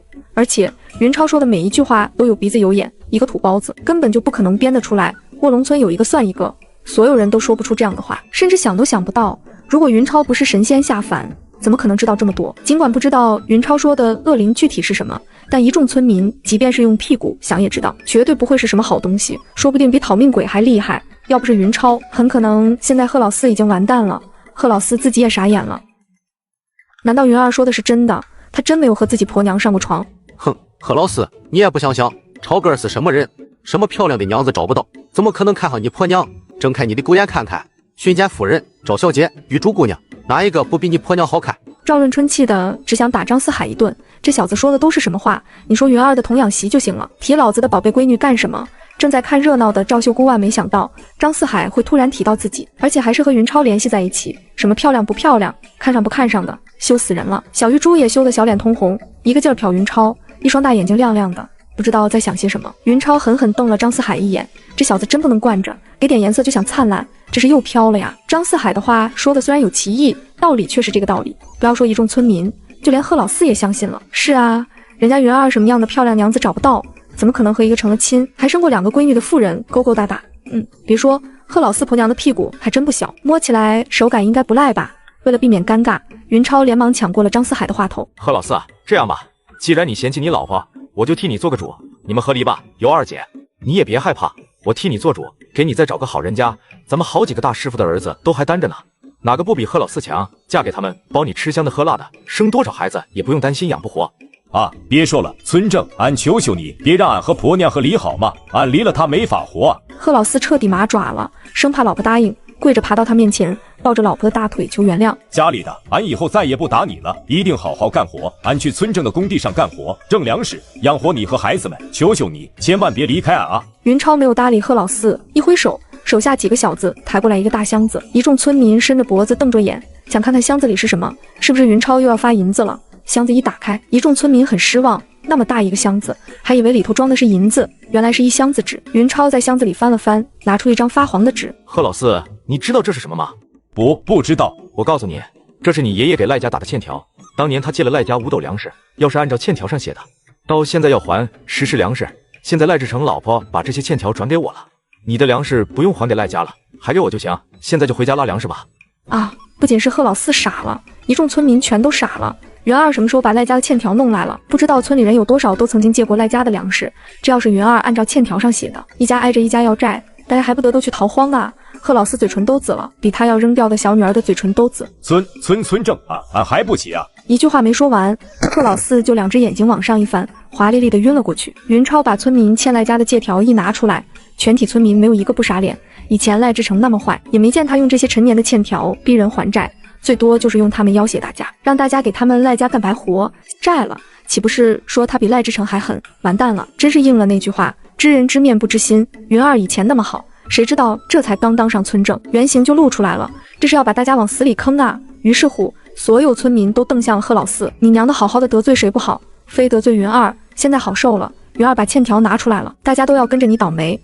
贺老四被赵润春弄醒之后，也是追悔莫及，等于孙正，俺把婆娘送给你，求求你别让俺还粮食好吗？实在还不起啊！云超气的眼睛珠子都青了，比温家亮的青光眼都青。贺老四说什么屁话？我要是想要你老婆，还用你让？我自己不会，嗨嗨。本来想吓唬吓唬贺老四，谁知这货不经斗，竟然吓晕了。算了算了，这种人不好玩，不开玩笑了。云超从箱子里拿出一张借条，贾大叔，这是你们家的。贾满仓的老爹吓一跳，以为云超要用借条逼他干什么不好的事情。谁知云超把欠条往前一伸，看样子是准备还给自己。夹满仓的老爹眼睛一亮，伸手就准备接过来。然而云超递到一半，又嗖的一下把手收了回去。还是算了，先放在我这里吧。接下来云超又从箱子里找出一张欠条。罗大叔，这是你们家的。罗志远的老爹眼睛一亮，刚想接，谁知云超又收了回去。张大叔，这是你们家的。就这样，时间不长，云超一共找出了10几张欠条，可惜无一例外，没有一张还给他们原来的主人。一众村民的眼睛都青了，比刚才云超的眼睛还青。不还给俺们？你干嘛往俺们跟前递？这不是故意逗俺们吗？怎么着？是不是大家想把自家的欠条拿回去？一众村民齐齐点头，嘴上虽然没敢说什么，意思却非常明确。对，就是这样。云超微微一笑，好，来吧，你们谁要是能找到自己家的欠条，我就还给他。太好了，村镇你真是大善人啊！先别说我是善人，我把丑话说到前头，你们要是找不到自家的欠条，可别怪我不仁义。这一众村民已经冲到箱子跟前了，结果云超一句话说出来，众人嘎的一声就停了下来。这时候大家才想起来，娘个球，自己不认识字啊！平时我是怎么说的？让你们好好学习，你们一个个跟我装迷糊。现在来吧，只要有人认识自家的欠条，尽管拿走。一众村民集体失声，大眼瞪小眼，半天都没能说出一句话。这不能怪人家云二不仁义，要怪就怪自己没本事。欠条放在面前，都不知道该拿哪一张，这也太惨了。可以让自家人一起找，只要自家有人能认识字，找出来就算。很多村民看向自家孩子，这些孩子无一例外都是在云超的学堂里读书的。很多孩子都妈了，他们读书的时间不长，认的字有限，让他们认识自己的名字还行，从那么大一个箱子里找欠条，实在有些力不从心啊。不过什么时候都不缺学霸，有一个小女孩站了出来，弱弱的说道：村正，我能看看吗？小丫头是李星的妹妹，上次测验考了第1名，得了200枚铜钱的奖励。云超温和地点点头，可以，去吧。李小妹在众人地注视下，拘谨地走到箱子跟前，不一会儿就把她家的欠条找了出来。云超接过来看了看，果然是李星家的欠条，挥了挥手，拿去吧，好好读书，以后长大了肯定有出息。云超这一鼓励，好几个小孩子都鼓起了勇气，纷纷上前把自家的欠条找了出来。这一下，那些认字不多的小孩子麻爪了，因为他们家人的眼神开始变得越来越不善。同样都是每天到学堂读书，人家为什么都能把自家的欠条找出来？你们为什么就不行？在家人严厉的目光逼视下，几个岁数小的孩子干脆哭了起来。哇，胆不改了，俺以后一定好好读书，再也不敢偷懒了。云超见火候差不多了，就把箱子盖了起来。我给大家半个月的时间，如果到时候你们还找不到自家的欠条，那就对不起了，我可要按照欠条上收债了。啥？一众村民头发都竖起来了。那些家里有孩子在学堂读书的还好，那些没有把孩子送去读书的全都懵逼了。完蛋了呀！超哥儿，村正，俺们现在还能让自家孩子去读书吗？村正，求求你，让俺们家孩子去读书吧，他早就想去读书了，都怪俺，是俺没让他去啊。哼，教室里已经装不下了。不过赵小姐告诉我，女孩子还少几个，谁家如果有女孩子想去读书，勉强还可以。村正，俺家丫头去。村正，让俺家丫头去吧，她最聪明，什么都知道。村正，俺家丫头乖得很，你要是让她去读书，等她长大了给你当下人。少胡说八道，有人想送家里女孩子读书的，等会儿找小玉珠报道。今天就到此为止了，散了吧。说完，云超让人收拾箱子，准备回家。一众村民心急如焚，半个月，只有半个月了呀，说啥也得让自家孩子认识字，最起码能把自家的欠条找出来。赶紧滚去读书！你小子要是再不好好读书，连个女娃子都比不上，老子就弄死你！当日云超截获了赖志成的一箱欠条，手下一众小子以为他要和赖志成一样，用这些借条控制卧龙村的村民，从而达到某些不可告人的目的，为此还担心不已。现在看来根本就不是那么回事，这么珍贵的东西，赖家人看得比房子田地都重要，云超却用他们来督促村里的孩子读书，超哥这也太仁义了吧！一众小子对云超的敬佩之情打着滚的往上翻，而且还翻了好几番。不仅是云超手下一众小子，其实村民也都知道他是什么意思。咱们卧龙村人真是有福了，遇到了一个这么好的村正，咱们卧龙村真的要翻身了呀！云超根本就没把这些欠条当回事，赖志成握着这么多借条，还不是落了个曝尸荒野的下场？没有足够的实力，别说一箱子欠条，就是当上皇帝都没用。云超并不想把贺老四弄死，以前很多人都扔过孩子，不教而诛，意义不大。再说废了贺老四，他一家人怎么办？云超总不能自己养着吧？那就真成看上人家老婆，挟私报复了。恰好贺老四的老婆拼命给他求情，云超就来了一个借坡下驴。贺老四，看在你老婆的面子上，我就暂时饶你一回，以后你要是再犯，后果你自己想。明天开始到我工地上干活，自己挣粮食养家，要是敢偷懒，我就把你扔到卧龙沟里，省得你败坏咱们卧龙村的风水。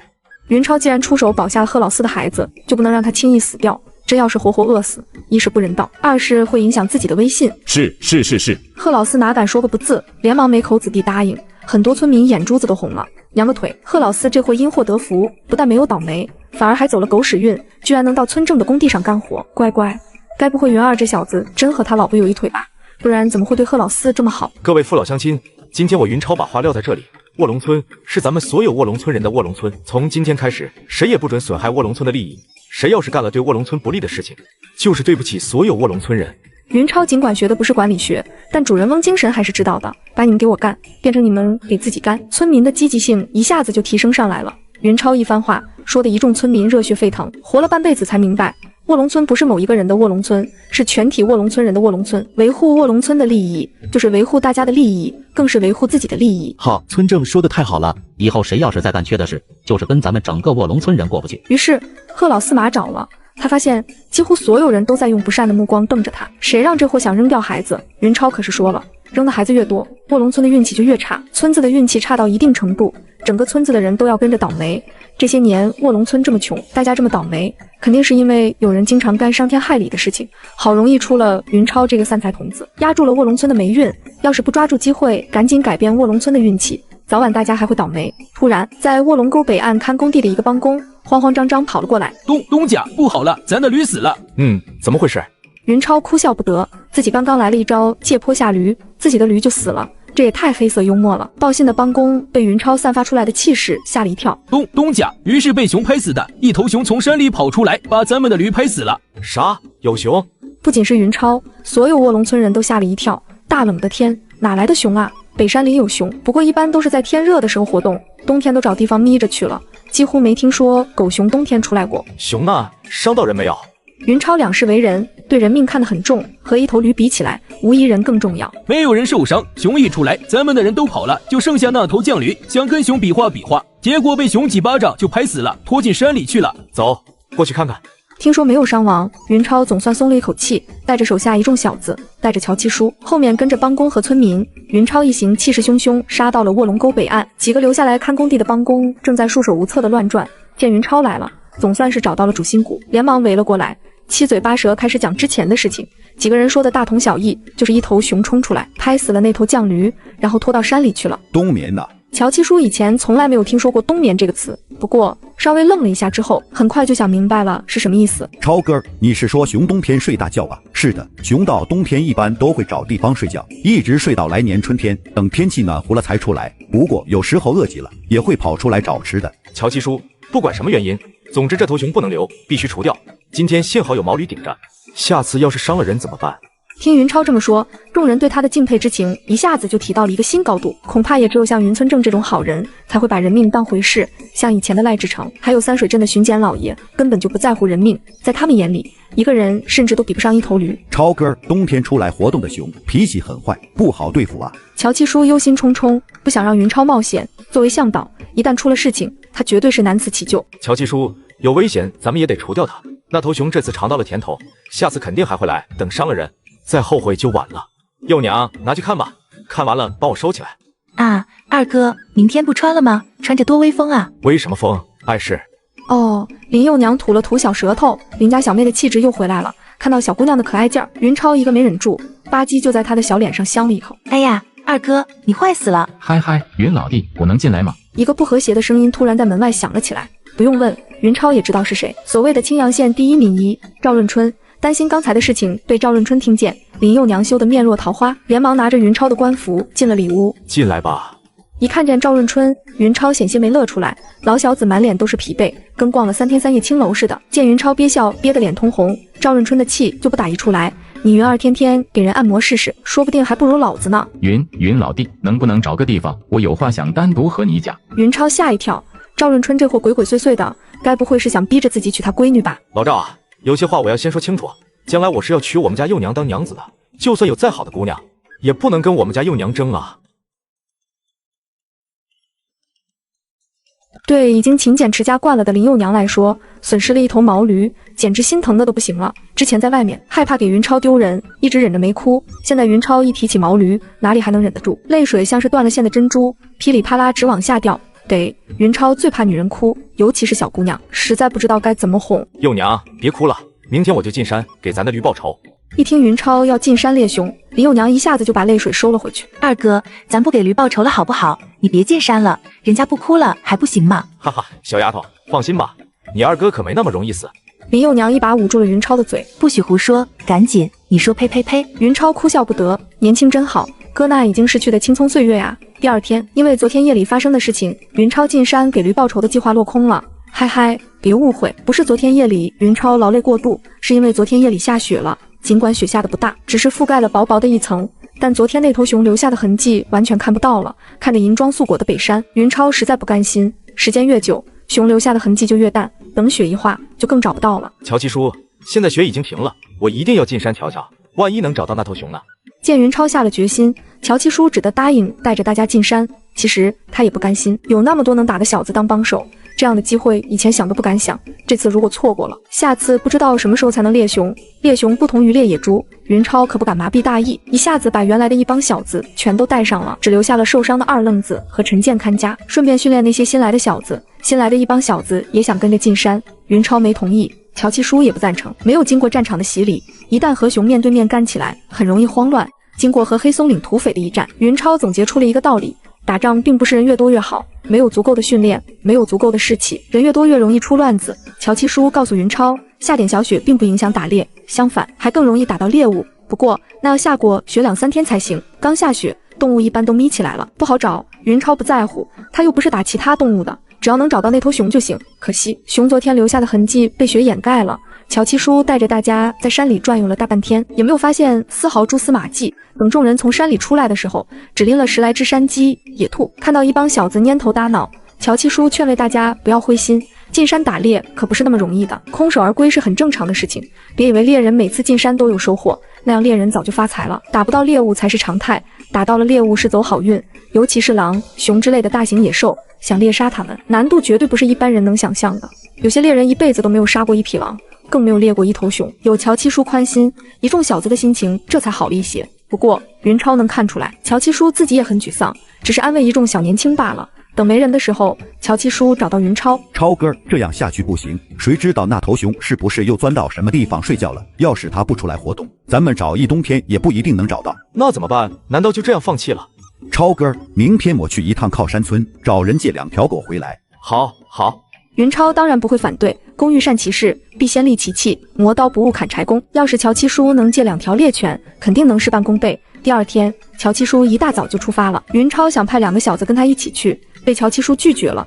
别看乔七叔的年纪有些大，却很是喜欢赶时髦。之前看见云超带着手下一帮小子训练滑冰，好奇的不行。征得云超的同意之后，很快就学会了。这次去靠山村，乔七叔的滑冰技艺就派上用场。穿着云超送他的冰鞋，下了卧龙沟，转眼就去远了。沿着卧龙沟向东北过三水镇，转向北，一直可以滑到上河村。从上河村上岸，向西北走5里左右就是靠山村。所谓靠山村，靠的就是北山，和卧龙村是同一座山，只不过卧龙村在北山的南面，靠山村在北山的东面。不像卧龙村，靠山村是真正的小山村，整个村子位于北山的一片山坳里，靠山吃山。靠山村的猎人比卧龙村多，光靠种田根本就养不活靠山村那么多人。乔七叔去得快，回来的却很慢，一直等天色暗了下来，乔七叔才拖着疲惫的身体从卧龙沟里爬了上来。听说乔七叔回来了，云超主动迎了出去。一看见云超，乔七叔就惭愧地低下了头。超哥，狗没借回来。没事，乔七叔累了吧？走，先吃饭，有什么话等吃饱了再说，也不迟。乔七叔感动得哇哇的，这要是换成赖志成，哪管你死活，没把事情办好，劈头盖脸就是一顿臭骂。吃饱喝足的同时，云超也知道了乔七叔此行的过程。别看都是猎人，靠山村的猎人从来就没瞧起过卧龙村的猎人。没办法，在打猎这方面，人家靠山村的猎人的确有骄傲的资格。之前乔七叔还没受伤退役的时候，经常和靠山村的猎人发生冲突，双方完全不对付。这次乔七叔硬着头皮跑到人家那里借狗，结果可想而知，人家能把狗借给他才怪。不但没借到狗，乔七叔还被人狠狠奚落了一番，说他自不量力，少了一只手还不老实，不好好歇着，居然还有脸进山打猎，自己送死，别连累人家的狗。听到乔七叔受了这么大的窝囊气，云超哪能袖手旁观？人家是为了自己受的气，这个场子自己必须给乔七叔找回来。转过天，一大早，云超就带着手下10来个小子，还有乔七叔出发了。目标靠山村，一路风驰电掣，在上河村上了岸，向西北走了几里路，众人进了北山，大约又走了半个小时的山路，前方的地势突然变得开阔起来。靠山村到了，靠山村在一个山坳里，四周都是大山，尽管冬天很背风，但田地有限，比卧龙村还穷，穷则思变，很多村民只能靠打猎贴补生活，因此靠山村的猎人比卧龙村多得多。不过猎人的伤亡率也很高。赶路的时候，乔七叔告诉云超，靠山村差不多2个猎人就会有一个死在山里，即便是没有死的猎人，到了年纪大的时候也会落下一身的伤病，成天在山里爬冰卧雪，风餐露宿，营养还跟不上，身体不出毛病才怪。位于大山之中，靠山村村民的危机意识很强，不仅修建了村墙，还有专人把守。云超一行还不等靠近，就被守村的人发现了。站住，别过来，干什么的？瞎了你的狗眼，也不看看这是谁？新任的副巡检老爷到了，赶紧让你们村正出来迎接。为了办事方便，云超今天特意穿上了官服。看到来了一个穿官服的，守村的靠山村民吓了一跳，连忙跑去报告。尽管他没有听说过三水镇还有副巡检，但想来不会是什么小人物，云超也不着急，悠哉悠哉地等着。时间过去了1分钟又1分钟，足足等了半个多小时，也没见有人来开门，更不见靠山村的村正出来迎接。云超手下一众小子失去了耐心。二哥，干脆咱们杀进去吧。作为云超手下头号大将，铁杆中的铁杆，王石头绝对不允许有人轻视云超。火气一上来，端着踏章弩就准备硬闯。其他人一看石头带头，也都跃跃欲试，一副随时要和对方拼命的架势。云超摆了摆手，示意众人稍安勿躁。去告诉你们高村正，我给他一盏茶的功夫，他要是还不出来，我就治他一个不敬上官之罪。这次果然有用，时间不长，靠山村的村正高峰就带着人出来了。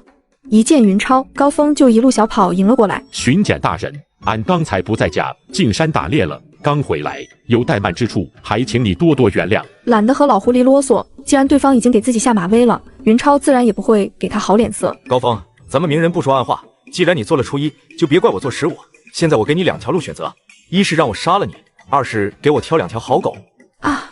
乔七叔简直不敢相信自己的耳朵，这也太莽了，一来就要杀人，人家可是靠山村的村正啊，你就不怕人家和你撕破脸吗？和乔七叔不同，云超手下一众小子丝毫不担心，对方人多怎么了？黑松岭的土匪多不多？还不是照样干丫的没商量，刷刷刷刷刷，一众小子全都把武器对准了高峰。高峰的冷汗一下子就涌了出来，直娘贼，不就是故意晾了你一会儿吗？犯得着动刀动枪的？云二这小子也太狂了，尽管心里骂娘，高峰脸上却丝毫不敢表现出来。当日在黑松岭下，他可是亲眼见过云超是怎么带着卧龙村的乡勇杀土匪的。一杆杆长枪往前一捅，那么彪悍的土匪就像是待宰的年猪，扑哧扑哧，全都死得透透的。再想想沙河村的沙亮宝，高峰腿都软了。当日云二只不过才是一个小小的都头，就敢当着和巡检的面杀人，现在他自己当上了巡检，就算是个副德，杀了自己也白杀呀。巡检大人，巡检大人，听老朽解释，俺刚才是真不知道你来了，要是知道……废话少说，是让我杀了你，还是给我2条狗赔罪？我数3息，如果你做不了决定，我就替你选了。说着，云超竖起3根手指，3、2。啊！巡检大人，巡检大人，我选狗，我选狗了。看到云超盛气凌人，很多靠山村的村民都义愤填膺。虽然高峰这货不是什么好东西，但看到有外村的人欺负自己的村正，靠山村的村民还是非常窝火。可惜高峰太不给力，比孙子还孙子，比怂包还怂包，一点骨气都没有，实在让人泄气。你们都还愣着干什么？还不赶紧回去给巡检大人找狗，要好狗！谁敢糊弄巡检大人，我就要他好看！这一下，靠山村的村民哪还有心情替高峰出头？担心都来不及，生怕他找到自己头上。靠山村的猎人多，是相对于卧龙村来说的。如果论真实数量，其实也没多少。现在还活着的，还能进山打猎的，也就10几个而已。这些猎人中，并不是所有人都养狗，最起码有一半的猎人就养不起狗，人都吃不饱，拿什么养狗？除非狩猎技术比较高，不然别说养狗了，自己不饿死就不错了。现在高峰要赔给云超2条狗，而且还要好狗，肯定就是从那几个最好的猎人手里硬夺。一条能打猎的好狗，比一个家庭成员还重要，那可是能养活家人的宝贝，怎么舍得轻易就交出去？可以说，要一个猎人的猎犬，跟抢他的老婆没什么区别。可惜高峰在靠山村说1不2，他的命令没有人敢违背，不然下次服徭役直接送上战场。时间不长，一青一黄，2条狗被高峰的帮闲牵了出来，后面跟着2个面容愁苦的中年人，应该是2条狗的主人。2个靠山村最好的猎人，像是死了爹娘一样，如丧考妣。高峰生怕云超不满意，对着两个倒霉蛋就吼了起来：你们俩听着，巡检老爷能看上你们的狗，是你们上辈子修来的福气，也是你们狗的福气。跟着巡检老爷，他们以后吃香的喝辣的，不必跟着你们两个穷鬼强，还愣着干什么？还不赶紧跪下来给巡检老爷磕头先！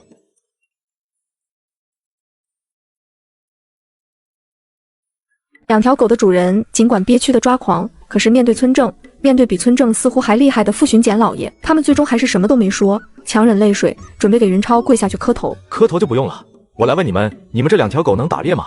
不会是样子货吧？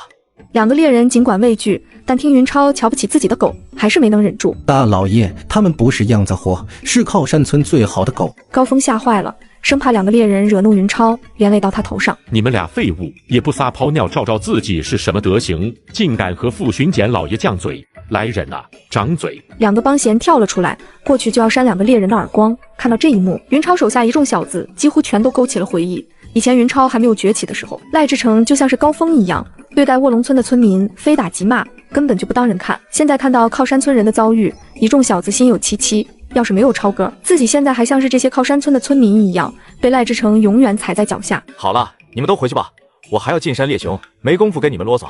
云超没心思看高峰教训他的村民，示意手下接过狗绳，转身就准备离开。至于两个倒霉的猎人，云超可没工夫替他们出头，谁让他们嘲笑乔七叔有道是屁股决定脑袋，云超不是圣母，肯定要向着自己人。乔七叔在靠山村受了窝囊气，云超当然要替他出头。见云超要走，高峰总算是松了一口气，可算是把这个小兔崽子哄走了。猎熊，哼，瞧把你能的，最好让熊吃了你个龟孙。走了一会儿，云超一回头，你们不回去，跟着我们干什么？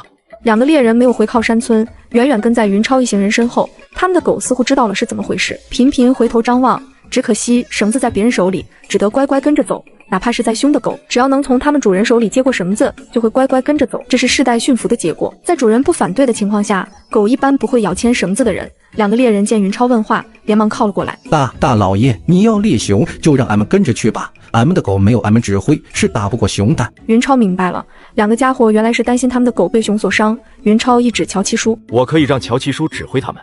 同为猎人，乔七叔自然能理解两个家伙对狗的不舍。看到他们倒霉，乔七叔并没有幸灾乐祸，而是像云超手下一众小子一样，有一种感同身受的感觉。想想现在的自己，再看看靠山村的两个倒霉蛋，两者的遭遇简直天壤之别。卧龙村出了一个云超，简直就是卧龙村人天大的福气啊！古人都迷信，尤其是猎人，因为经常杀生，所以最相信因果报应。自己已经脱离了苦海，乔七叔就想拉同行一把，哪怕这两个家伙曾经和自己不对付。超哥，就让他们跟着吧，这两条狗乍一换人，指挥起来恐怕还真有些不方便。乔七叔说的也是实话，如果给他一定时间，他有信心把这两条狗调教出来。可是云超等不及，没有足够的时间，乔七叔就算再有本事，也没办法对两条狗如臂使指。既然乔七叔求情，云超当然不会驳他的面子。再说，云超又不是真想把两个靠山村的家伙逼死，之所以刚才那么横，是为了避免麻烦，建立威望，并不是真要作威作福。好吧，你们两个听着，看在乔七叔的面子上，我可以给你们一个机会，乖乖领着你们的狗帮我猎熊，只要能顺利打到熊，我就把狗还给你们。啥？两个猎人不敢相信自己的耳朵，天底下还有这么好说话的老爷，真的假的？该不会是骗俺们吧？云超一瞪眼，怎么不相信？不相信就算了，你们回去吧。云超算是看出来了，对这些被人欺负惯的家伙就不能客气，你越对他们客气，他们就越心里没底。别说，云超这一招还真管用。见他生气，两个靠山村的猎人当即就相信了。是啊，人家一个大老爷想要自己的狗，还用骗自己吗？多谢大老爷，多谢大老爷，俺们给你磕头了。大老爷，你真是救苦救难的活菩萨。云超哭笑不得，恐怕你们忘了是谁要抢走你们的狗了吧？哪有活菩萨逼着人把狗交出来的？别高兴得太早，要是猎不到熊，或者让熊伤了我的人，我可饶不了你们。是，大老爷放心，就算俺们自己伤了死了，也不会让你的人受伤。你们要听乔七叔的指挥，明白吗？明白。两个猎人答应得很痛快，不说有云超的命令，就冲着刚才乔七叔替他们求情，他们就不能再和乔七叔对着干。走路还好，等云超一行人下了卧龙沟，上了冰面，靠山村的两个猎人就傻眼了，放着好好的路不走，走到冰上干什么？一走一打滑，不是找罪受吗？哦，明白了，这帮小子年纪都不大，看来是贪玩。可是等云超他们纷纷绑上冰鞋，开始滑行的时候，两个猎人的轻视之心一下子就荡然无存了。乖乖，原来滑冰还能滑得这么快呀！乖乖，原来还能这么赶路啊！看到两个靠山村的猎人傻眼，云超也有些傻眼。来的时候没想到回去会带2个人，关键是这2个家伙不会滑冰，就算会滑，也没给他们准备冰鞋。算了啊，你们俩牵着自己的狗走路去卧龙村吧，我们先走了。说完，云超就让人把狗绳交到了2个猎人手里。看着云超一行人迅速远去的背影，再看看自己手里牵的猎犬，2个靠山村的猎人面面相觑，是乖乖听话带着狗去卧龙村，还是掉头回去找个地方躲起？超官，那2个家伙要是跑了怎么办？忍了一路，有人还是没能忍住。刚回到卧龙村，三耙子就问了出来。话音未落，三耙子就感觉身上发寒，扭头一看，所有人都在用杀人的目光盯着自己。和马明不一样，三耙子并没有感到窘迫，而是一梗脖子。你们瞅俺也没有，还朝官几句训算什么？只要能长见识，天天挨打俺都愿意。一众小子眼睛都气青了。马屁精云超很欣慰。三耙子问得好，我最欣赏的就是你这种不懂就问的人，比不懂装懂强多了。四海，你来解释一下，为什么我不担心那2个家伙牵着狗跑路？张四海都快哭了。你欣赏三耙子可以，干嘛问俺？俺要是知道，俺不就成副巡检了吗？他们不敢跑。尽管四海回答得很勉强，不过也有一定的道理。那你说说，他们为什么不敢跑？啊！张四海继续懵逼中，我就是那么一猜，哪知道他们为什么不敢跑？他们害怕那个高村正。害怕高峰是一方面，但不是主要原因。主要原因是什么？四海，你好好想想。张四海这次是真哭了。你咋逮着俺一个人很问呢？就不能换个人问吗？云超见张四海答不上来了，这才问别人。其他人说了半天，云超最后做了总结。大家说的都有些道理，但还不全面。其实我也不知道他们会不会跑路。一众小子集体无语，还以为你有信心，他们绝对不敢逃跑呢。原来你也没把握呀，没把握，你还让他们自己赶路，这不是扯淡吗？看着一众小子精彩的表情，云超微微一笑。你们是不是很好奇？既然我不知道他们会不会跑，为什么还让他们自己赶路？一众小子齐齐点头，赶紧说吧，急死俺们了。告诉你们也行，不过回去要多想想，多多总结经验。之所以我不害怕他们跑路，是因为他们如果跑了，我就去狠狠教训那个高峰。和2条狗比起来，我更想教训姓高的，明白了吧？啊！一众小子面面相觑，原来超哥想的那么远啊！超哥就是超哥，人家想的东西已经远远超出咱们的想象了呀！云超是真生气了，在三水镇发了那么大一通脾气，都没能彻底镇住几个老狐狸，高峰居然还敢给自己下马威，这说明什么？说明几个老狐狸还是不怕自己。如果不是高峰跪得快，之前在靠山村，云超是真想弄死他的。反正这些村正没一个好东西，死1万遍也不冤。云超算是看出来了，不动真格的这些老狐狸就不知道什么叫害怕。以后要想在三水镇该做事情，不把几个老狐狸彻底打怕了，恐怕还会有很多的麻烦。可惜靠山村的2个猎人没给云超发飙的借口，过了一阵，居然牵着狗来了，来了就来了。云超自然不会为难2个普通的猎人，他们又不是高峰的狗腿子。来，把2条狗牵过来，我喂他们些吃的。云超对待给自己干活的人从来都不小气，不仅让2个猎人饱饱的吃了一顿，也给2条猎犬加了餐，每条狗喂了1大块野猪肝。2个猎人尽管是靠山村数1数2的好猎手，却不是每次进山都能打到猎物的，家里人吃肉都困难，别说2条狗了，平时吃的都是麦麸米糠之类的糊糊，实在饿极了就自己跑到山里找吃的，没有主人配合，猎犬想抓猎物更是困难，饥一顿饱一顿，长期处于半饥饿状态，现在一下子就吃了那么大一块猪肝，2条狗简直美坏了，多久都没吃这么舒服过了，真爽啊！和2条狗相比，它们的主人更是不堪。野猪肉它们倒是吃过，但次数绝对不多，没有有力的远程武器，想要猎杀野猪，难度简直突破一般人的想象。为了避免自家的猎犬伤亡，猎人通常是不敢猎杀野猪的。万没想到，连自己这些猎人都当宝贝的野猪肉，在人家副巡检老爷家里多到用盆装，整盆的红烧野猪肉往桌子上一摆，是什么概念？2个靠山村的猎人做梦都没敢想过，好不好？更让他们震惊的是，副巡检老爷简直太大方了，所有手下都是随便吃，就连自己2个外村人也毫无限制，大块香喷喷的野猪肉，大个雪白雪白的大馒头，大碗大碗的白米饭，这是人过的日子吗？恐怕就是天上的神仙也不过如此了吧。更让2个猎人震惊的是，听副巡检老爷手下人说话的意思，对这些好东西根本就不稀罕，好像并不是偶尔才能吃上一顿，而是天天都能这么吃。天啊，天天都能吃这些好东西，就是死了也值啊！吃饱喝足之后，2个猎人终于才有心思观察其他人，这一看可不得了，2个猎人简直震惊的无以复加。之前光顾着心疼狗了，没注意，原来副巡检老爷的手下全都穿着好衣裳，不仅穿得好，而且还都满面红光，精神抖擞。怪不得人家卧龙村人能打败土匪呢，原来平时过的都是神仙般的日子啊！谁平时总说人家卧龙村穷的叮当响，穷的一家人就只有1条裤子？是谁总说千万别让自家闺女嫁到卧龙村，嫁过去就是活受罪？这不是胡说八道吗？不行，等一回去就让自家爹娘赶紧张罗，想办法把自家的妹妹嫁到卧龙村来，跟着人家卧龙村人过好日子。等两个猎人看见林幼娘和赵秀姑、小玉珠之后，顿时就麻找了。原本以为凭着自家小妹的姿色，想要嫁到卧龙村应该很容易，现在想来实在可笑。瞧瞧人家卧龙村的女人都长什么样子，一个个水灵灵的，又白又好看。再想想自家那几个面带菜色的干巴丫头，双方的差距实在太大了，根本就没有可比性。第二天一大早吃完早饭，云超一行人就精神抖擞地进山了。两个靠山村的猎人斗志昂扬，真没想到，原本以为的一场摇役，居然是一次幸福之旅。一大早就吃早饭的人家，这辈子都没见过，连自己村正家也没吃过早饭啊。吃早饭的时候，两个猎人可是听人说了，只要能跟着傅巡检老爷，天天都能吃3顿饭，而且每天都能见荤腥。天哪，这比过年还爽啊！一开始，两个猎人还以为云超家里吃那么好，是像靠山村的村正高峰一样，拼命盘剥村民得来的。后来听了云超手下几个小子显摆，他们才知道，人家傅巡检老爷不久之前还是一个地地道道的泥腿子，甚至比普通的村民还不如，因为掉进了冰窟窿，一下子就那个什么。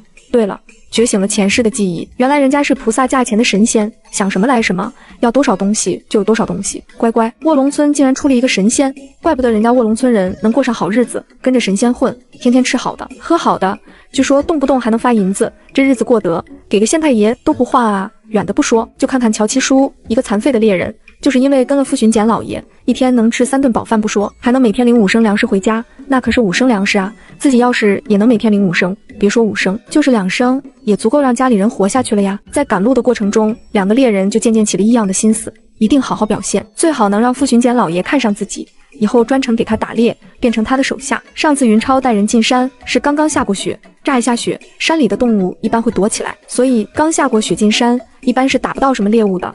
下雪后2-3天再进山就不一样了，因为要出来觅食，雪地里肯定就会留下动物活动的痕迹，寻找猎物要容易得多。再加上带了2条猎犬，进山不久，云超一行人就找到了熊吃驴的地方，扒开一个雪窝子，露出了毛驴的残骸。乔七叔和2个靠山村的猎人分析，应该是熊把驴拖到这里，吃饱之后就离开了，剩下的肉则是便宜了狼或者狐狸之类其他的野兽。找就在附近找，那头熊应该不会离太远。乔七叔指了指周围，2个靠山村的猎人也点头同意，于是2条狗就被放开了。2个猎人一声呼哨，他们就在附近爬坡下岗的转悠起来，汪汪汪！突然，远处传来了2条狗的叫声。走，过去瞧瞧。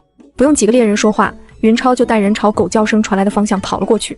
众人翻上一道山梁，看到下面的山坳里，2条狗正在围猎一头野猪，一头300-400斤的大公猪，两侧的獠牙都长弯了，就像是2把钢刀，逼得2条狗不敢靠近。2条猎犬很聪明，没有硬来，绕着野猪打转，准备从两侧或者身后攻击。狗仗人势，见自己的主人来了，2条狗顿时就来了精神。大青狗找到一个机会，扑过去，一口叼住了野猪前腿后面的软肉。大野猪疼得嗷呜一声，一甩头，大青狗一个没躲开，当即就被撞飞了。大青狗的主人惊叫一声，险些没心疼死。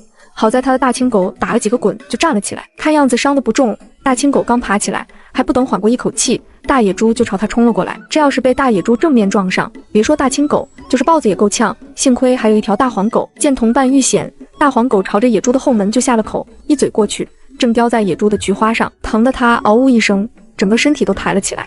菊门被掏，大野猪哪还有心思攻击大青狗？惊怒交加之下，甩开大黄狗，转身就奔他而去。大黄狗也不傻，看见大青狗是怎么受伤的，知道大野猪不好惹，见他冲过来，转身就跑。这时候大青狗已经缓了过来，见野猪追杀自己的同伴，也学着大黄狗的样子，悄默声的从后面冲了上来。大野猪又疼又恼，正在全神贯注的追杀咬了自己后门的大黄狗，万没想到身后又来了一个可恶的家伙，嗷呜一声，大野猪的叫声都变调了，掉在后面的2个大卵子，其中一个被大青狗叼进了嘴里。看到这一幕，几乎所有人都下意识夹紧了双腿，乖乖，这得多疼啊！幸亏是大野猪，要是换成人，就这一下，当即就得跪呀！剧痛之下，大野猪突然向后一坐，想把屁股后面的大青狗坐死。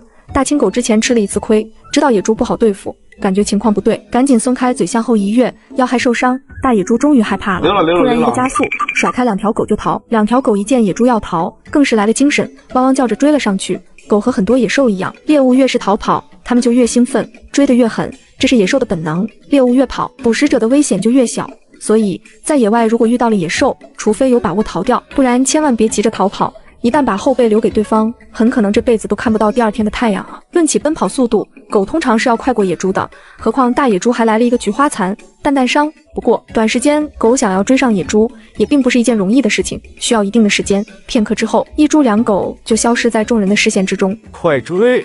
云超是第一次见猎犬围猎，很是稀罕。就算今天找不到熊，也必须看过瘾。何况也不能让两条狗发生意外，那样就甭想再找熊了。两个猎人比云超还担心。云超刚一发话，他们就窜了出去。众人一连翻过了3道山梁，才算是重新看到一猪和两狗。此时的两条狗已经累惨了，吐着长长的舌头，正在和大野猪对峙。大野猪也累够呛，屁股对着一块大石头，看来是学精了，防备两条狗再掏他的后门。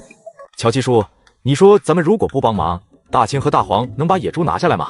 大青和大黄是两条狗的名字，乔七叔摇了摇头，够呛。要是一头母猪，可能勉强还行，一头公猪就够呛了。它的獠牙太厉害，碰着就伤，两条狗不敢硬上啊。靠山村的两个猎人也赶紧点头，生怕云超逼着他们的狗硬来，那样两条狗很可能就完了。猎犬是猎人的命根子，有时候猎人宁可自己饿着，也要让猎犬吃饱。一条好猎犬，关键的时候能护主，甚至是救主人的命。对付皮糙肉厚的大野猪，两条猎犬还真没什么好办法，除了操帮，几乎对它造不成任何伤害。相反，野猪对狗的杀伤力就大了，尤其是大公猪，两根弯刀般的獠牙，只要挑上一下，狗即便不死，也是一个半残。为什么猎人一般不会围猎野猪，就是因为太伤狗。至于没有狗的猎人，还是算了吧。野猪并不像传说中那样，见了人就往上冲，通常都是掉头逃跑。两条腿根本就追不上4条腿，只有带着几条好狗的猎人才可能先让狗把野猪缠住，等野猪的体力耗得差不多了，再赶上去把它杀死。不过这个过程时间太长，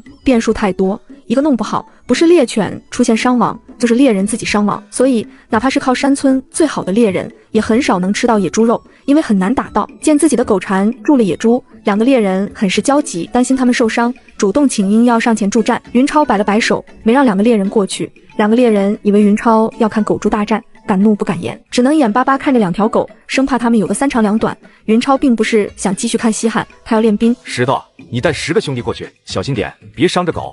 王石头跟着云超的时间最长，最理解云超的意思，知道他不想动用弩箭，想要锻炼一众小子的实战经验。于是石头招呼一声，带着10个小子下了山梁。志远，你带几个兄弟跟在后面，拿着弩，以防万一。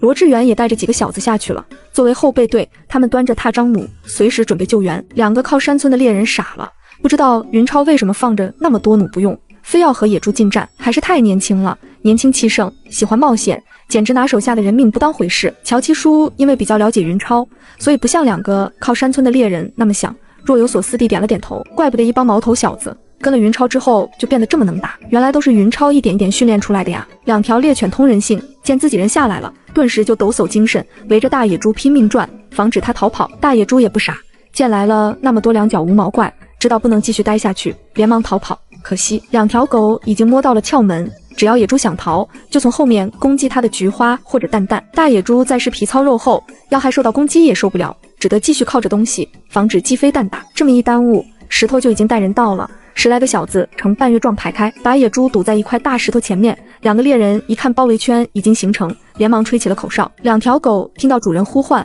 哪怕再是不舍，也只得放弃猎物，退到了后面。大野猪一看两条讨厌的家伙退了，立刻兴奋起来，不就是一群两脚无毛怪吗？有什么了不起的？猪爷爷撞死你们！为了活命，大野猪干脆豁了出去，脑袋一低，嚎叫着向前猛冲。结阵！怎么对付冲锋的骑兵？云超早就训练过，不仅理论上说过，还亲自骑着马，让一众小子感受了好多回。尽管大野猪不是战马，但冲起来的威势丝毫不比战马弱。猪还没到跟前，腥风就已经扑面而来。如果是在往常，哪怕是经验丰富的猎人，也不敢和正面冲锋的大野猪硬碰硬。可惜大野猪今天遇到的不是猎人，是军队。石头一声令下，一众小子哪怕再是紧张，还是按照平时的训练，把手里的长枪端了起来。所谓结阵，可不是排好队就行，枪尾抵在地上，抬起枪尖向前对着斜上方。说时迟那时快，一众小子刚刚摆开阵势，大野猪就到了。如果大野猪会说话，一定会狠狠嘲笑王石头他们一番。愚蠢的两脚无毛怪，手里拿几根破棍子，就不知道自己有几斤几两了，以为猪爷爷会害怕那几根破棍子吗？猪爷爷连树都能撞到，就你们手里那几根细木棍，爷爷一下就能撞飞？好吧，大野猪犯了一个严重的经验主义错误，因为从来就没见过人类的长枪，以为王石头他们手里的是普通的木棍，根本就没有闪避的意思，直接就撞了上去。看到大野猪傻乎乎往枪阵上撞，包括乔七叔在内，几个猎人全都捏了一把汗。他们从来都没见过有人使用枪阵，根本就不知道枪阵的威力。其实紧张的不仅是几个猎人，云超也在担心。尽管两世为人，知道很多五朝人不知道的知识，但他前世可不是什么战斗人员，既不是所谓的兵王，也不是传说中的军事专家，一个农大的准博士而已。就算看过几本所谓的历史小说，里面的情节也大都是意淫出来的，当不得真。第一次枪阵用于实战，云超心里一点底都没有，万一被大野猪冲破，肯定会有人出现伤亡。然而到了现在，云超再担心也没用了，只能眼睁睁看着大野猪撞上了枪阵，扑哧扑哧两声，两根长枪刺进了大野猪的身体，借助大野猪的冲力，长枪从前胸刺入，枪尖从野猪的后背透了出来。尽管刺穿了野猪，可是两个长枪的主人也不好过。就在野猪撞上枪尖的同时，长枪突然弯了起来，硬木打造的枪杆生生弯成了弓形，然后就是咔嚓咔嚓两声，两杆长枪应声而断，两个持枪的小子生生被枪杆弹了出去，滚出了3-4米才停下。石头用了很大的毅力，才算是没有回头去看两个同伴的生死。敌人还在面前，这时候回头简直和送死没什么区别。全体都要端起枪。是。大野猪生命力很是顽强，即便挨了2枪，还是没有倒下。不过2枪刺的实在太深了，身体被刺穿，纵使大野猪再蛮横，也成了强弩之末。石头一声令下，几杆长枪扑哧扑哧，几乎是同时捅进了大野猪的身体。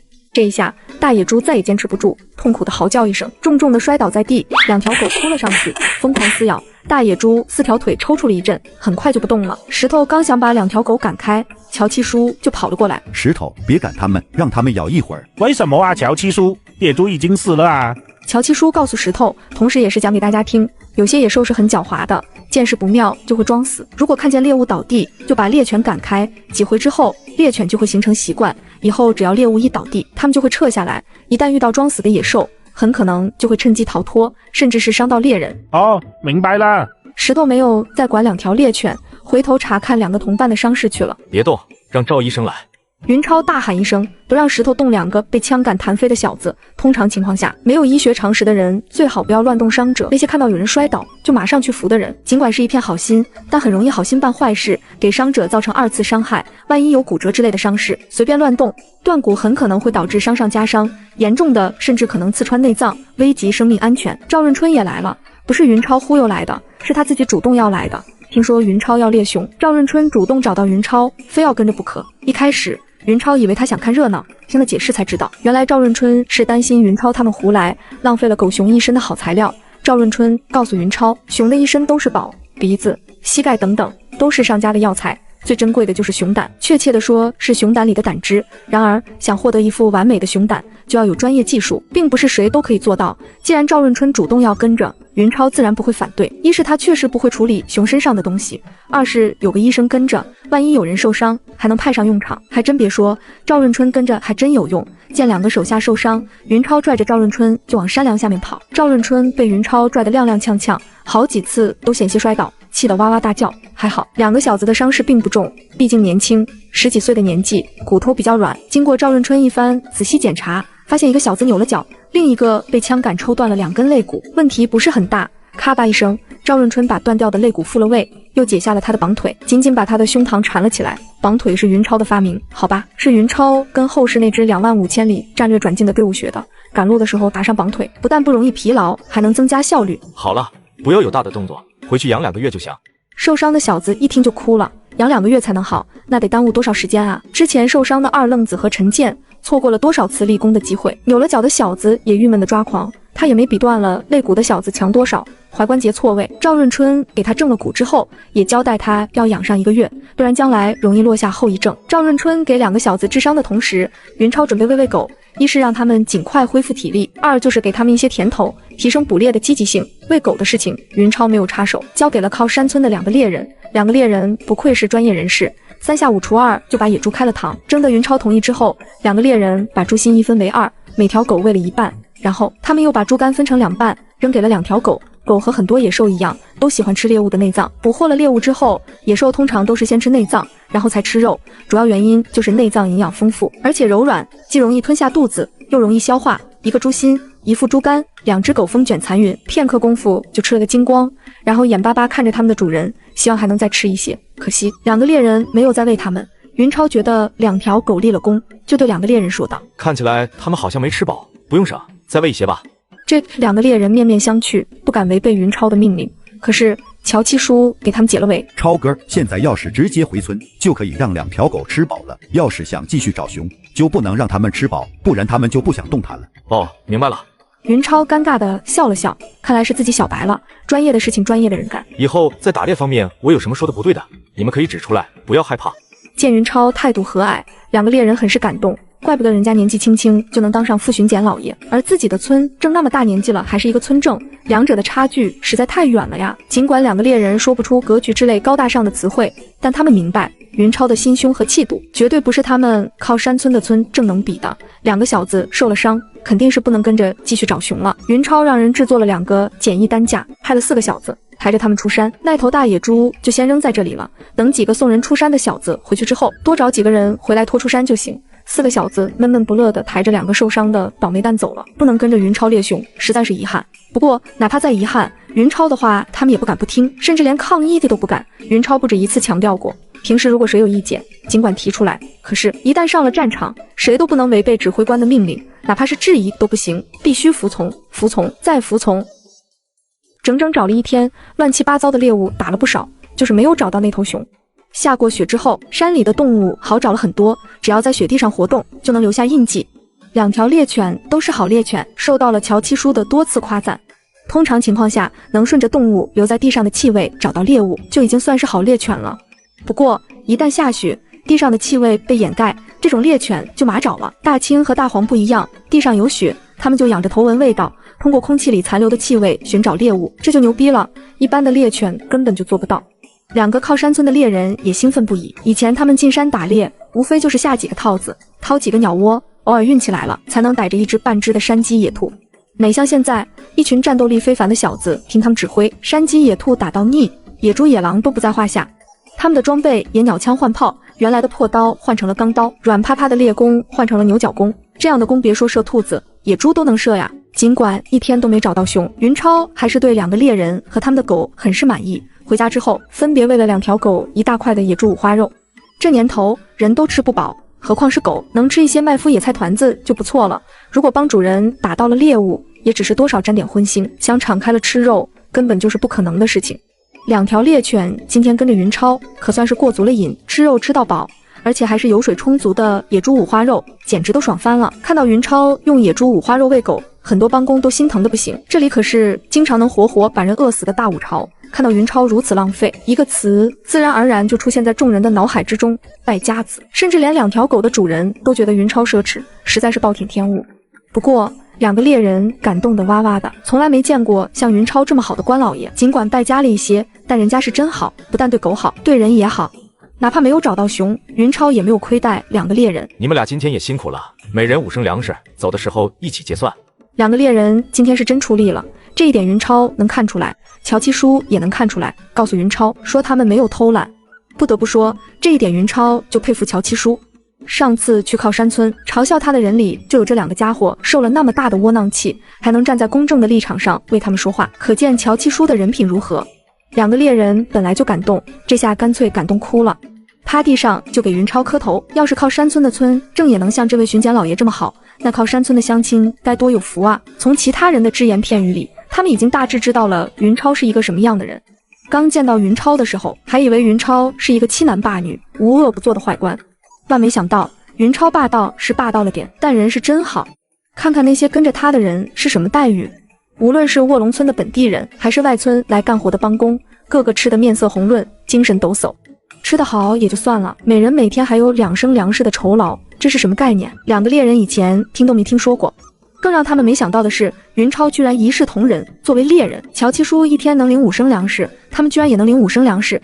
天哪，这要是多干几天，挣的粮食就够自己家今年过冬了呀！如果是换成后世的某些精致利己主义者，既然有这么好的待遇，那还找什么熊啊？尽管磨洋工就是拖的时间越长，领的粮食就越多。比如某些败坏了行业名誉的出租车司机就是这么干的，不是宰客就是绕路，3公里的路给你绕10公里还嫌不够。可是两个靠山村的猎人却不这么想，在他们朴素的价值观里，拿了人家云超的东西，就要给人家好好干活。什么故意拖延时间、磨洋工，根本就不存在，想都没那么想过。所以等第二天再次进山的时候，两个猎人更是攒足了力气，说什么今天也要找到那头熊，不然哪还有脸要粮食。乔七叔感觉不对劲，生怕这俩家伙急功近利，再犯下什么错误。打猎切忌急躁，一急躁就容易犯错误，无论是伤到狗还是伤到人，都不是乔七叔愿意看到的。尤其还是云超带队，在乔七叔的观念里，谁都可以出事，唯独云超不能出事，不然他乔七叔就是卧龙村的罪人，回去之后卧龙村的乡亲能活活剥了他的皮。于是乔七叔一再告诫两个猎人，两个猎人一开始还没想那么多，在他们的概念里，只有好好干才对得起云超给他们的5升粮食。乔七叔一提醒，他们才反应过来，对呀，像傅巡检老爷这么好的人，自己一辈子也就见到了这一个，要是让他出了事情，不说卧龙村人会不会饶了自己，就是自己也良心不安啊。于是两个猎人放慢了节奏，想要猎熊，人和狗都要保留一定的体力，不然等找到熊了，人和狗却没力气了，那还打个毛的熊，不被熊霍霍就是好的。随着寻找范围的越来越大，卧龙沟附近的动物算是倒霉了。山鸡和野兔就不说了，到了后来，云超已经不让人再打了，太多了不说，关键是耽误功夫。至于野猪，只要能遇到，那是必定要打的。云超带着这么多人在山里转悠，可不光是为了猎杀那头吃了毛驴的熊，顺便清除一些附近的野兽，也是其中的一个目的。野猪这东西可是老农民的头号天敌，他自己现在又准备开发卧龙沟北岸，要是不趁着现在有人有狗，好好控制一下野猪的数量，等来年庄稼成熟的时候，麻烦就大了。云超的淡定也传染给了两个靠山村的猎人，一直没找到熊，他们俩本来还很紧张，生怕云超怪罪，后来才发现人家巡检老爷似乎根本就没生气。这么好的官，自己以前怎么就从来没有遇到过呢？这么好的人，怎么就没落在靠山村呢？要是巡检老爷是俺们靠山村，咦，好像有情况。在一个向阳的山坡上，两条猎犬来回逡巡，不断用鼻子嗅着空气中的味道，还时不时用爪子扒拉地上的积雪。两个猎人注意到了猎犬的异常，连忙率先走了过去。时间不长，两条猎犬就停在了山坡下的一棵大槐树附近。这是一棵树人合抱的本地槐，并不是后世常见的那种刺槐，粗壮的枝干古朴苍劲，充满了历史的厚重感。好吧，说白了就是一棵老槐树。云超眼尖，远远就看见了，在树干接近地面3米左右的地方，有一个黑乎乎的大树洞。两条猎犬就蹲在树洞下面，仰着头望向树洞，嘴里发出呜呜的声音。两个猎人赶了过去，拽着两条狗就往后退。云超也带人走了过去。怎么，里面是不是有东西？是，巡检老爷请看，洞口有白霜，说明里面有大家伙。云超明白了，现在是冬天，如果有大型动物藏在树洞里，呼出来的热气遇到外面的冷空气，就会凝结成霜，这跟人冬天呼吸的时候冒白烟是同一个道理。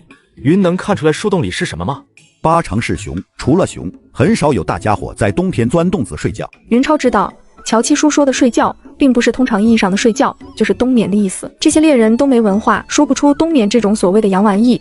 一听树洞里可能是熊，一众小子顿时就来劲了。这几天他们杀野猪、杀野狼，已经膨胀的不知道自己是谁了。别说一头熊，就是一只山大王，他们也敢捅他丫的。乔七叔和两个靠山村的猎人商量了一阵，超哥，千万别把熊惊醒，咱们这些人大部分都没和熊打过交道，不知道熊的厉害，乍一和熊接触，非被他一嗓子吼晕了不可。乔七叔他们一说，云超就明白了，可能就是所谓的阶级压制，就像老鼠和猫一样，哪怕是从来没有见过猫的老鼠，见了猫也是屁滚尿流。好，那我让人直接把他捅死在洞里。别看树洞离地面3米来高，云超也有办法收拾他。搭人梯是云超经常训练的一个项目，一众小子玩的都很熟练，让几个小子搭人梯上去，直接用长枪往树洞里一捅，管你是黑熊还是棕熊，直接送他投胎去。几个猎人一听云超的计划，全都竖起了大拇指，不愧是巡检老爷，就是有办法。石头，你带几个人上去，争取一次性把熊捅死。是。王石头答应一声，带着几个小子就准备行动。且慢，不等人梯搭好，赵润春就站了出来。愚蠢，那么大一头熊，你们要是把它捅死在树洞里，怎么弄出来？这一众小子有些好笑，这个赵郎中真迂腐，还能怎么弄出来？直接拽出来不就完了吗？不过云超却和他们想的不一样，一拍额头，对呀，一众小子没见过熊，不知道那玩意儿究竟有多大，他云超可是见过的。一头熊，哪怕是黑熊，体重至少也在150到200来斤吧。何况一头能拖动毛驴的熊，没有200-300斤的体重，是很难把毛驴拖走的。一头200-300斤的大家伙，想要从3米多高的树洞里拖出来，难度不是一般的大。万一弄不出来，那可就好笑了。这时候，几个猎人也给一众小子做了科普。听了之后，一众小子面面相觑。那怎么办？要说还是云超两世为人，脑子就是比一般人灵活，很快就想到了办法。拖不出来，咱们可以砍树啊，水滴还能石穿。别看这棵槐树大，只要咱们在它身上开个窟窿，里面的熊不就能拽出来了吗？几个猎人和一众小子听后，又一次竖起了大拇指。不愧是巡检老爷，神仙转世，就是比俺们强。谁知赵润春不屑的一撇嘴。强什么强，还善财童子呢？我看你就是个冒牌货。见赵润春面带不屑，所有人都对他怒目而视。怎么着，敢小瞧俺们伟大的巡检老爷？信不信俺们收拾你？赵润春见众人的眼神不善，一撇嘴，对云超说道：哼，像你那么高，这头熊还值什么钱？不仅是云超，一众小子，甚至就连几个猎人都懵了，用询问的目光看着赵润春，不知道他这句话是什么意思。把树洞砍开，把熊从里面拽出来，熊就不值钱了。天底下哪有这种说法？年纪大的乔七叔性子比较平和，担心一众小子和赵润春掐起来，主动问道：赵先生，为什么砍开树洞，熊就不值钱了？赵润春见乔七叔问到了自己的专业领域，顿时就来了精神，狠狠瞥了云超一眼，这才慢条斯理地说道：你们知道这熊身上哪里最值钱吗？张四海本来对赵润春感觉不错，可是见他屡次三番针对云超，心里可就不乐意了。赵先生，你不是说过了吗？熊鼻子、膝盖还有熊胆，这3样都值钱。哦，那你说说，这3种东西里哪一种最值钱？张四海一脸懵逼，他哪知道什么最值钱？他既没有上过学，也没有上过网。乔七叔想要缓和气氛，呵呵一笑：赵先生，应该是熊胆最值钱吧？赵润春对年纪比较大的乔七叔态度还行，没有继续摆他那副高高在上的嘴脸。没错，熊胆最值钱，而且还是比其他2样值钱的多。实话告诉你们吧，我这次跟着你们进山，就是担心你们回来浪费了一颗好熊胆。我知道了，要是把熊直接捅死在树洞里，然后再砍树洞，就可能把熊胆弄破，那样熊胆就不值钱了，对不对？对什么对？一点都不对。说完，赵润春就用下巴指向云超，这头想拱他们家小白菜的土猪。巡检大人，听说你是神仙下凡，无所不知，你给大家解解惑呗。云超很想把赵润春拎起来再到树洞里，老赵这货看来是又飘了，竟敢挑衅自己，就算婶婶能忍，叔叔也不能忍啊！啊哈，老赵，这个问题我不能马上告诉你，马上告诉你印象不深。这样吧，等咱们回去之后，我先告诉秀姑，让她慢慢跟你解释，好不好？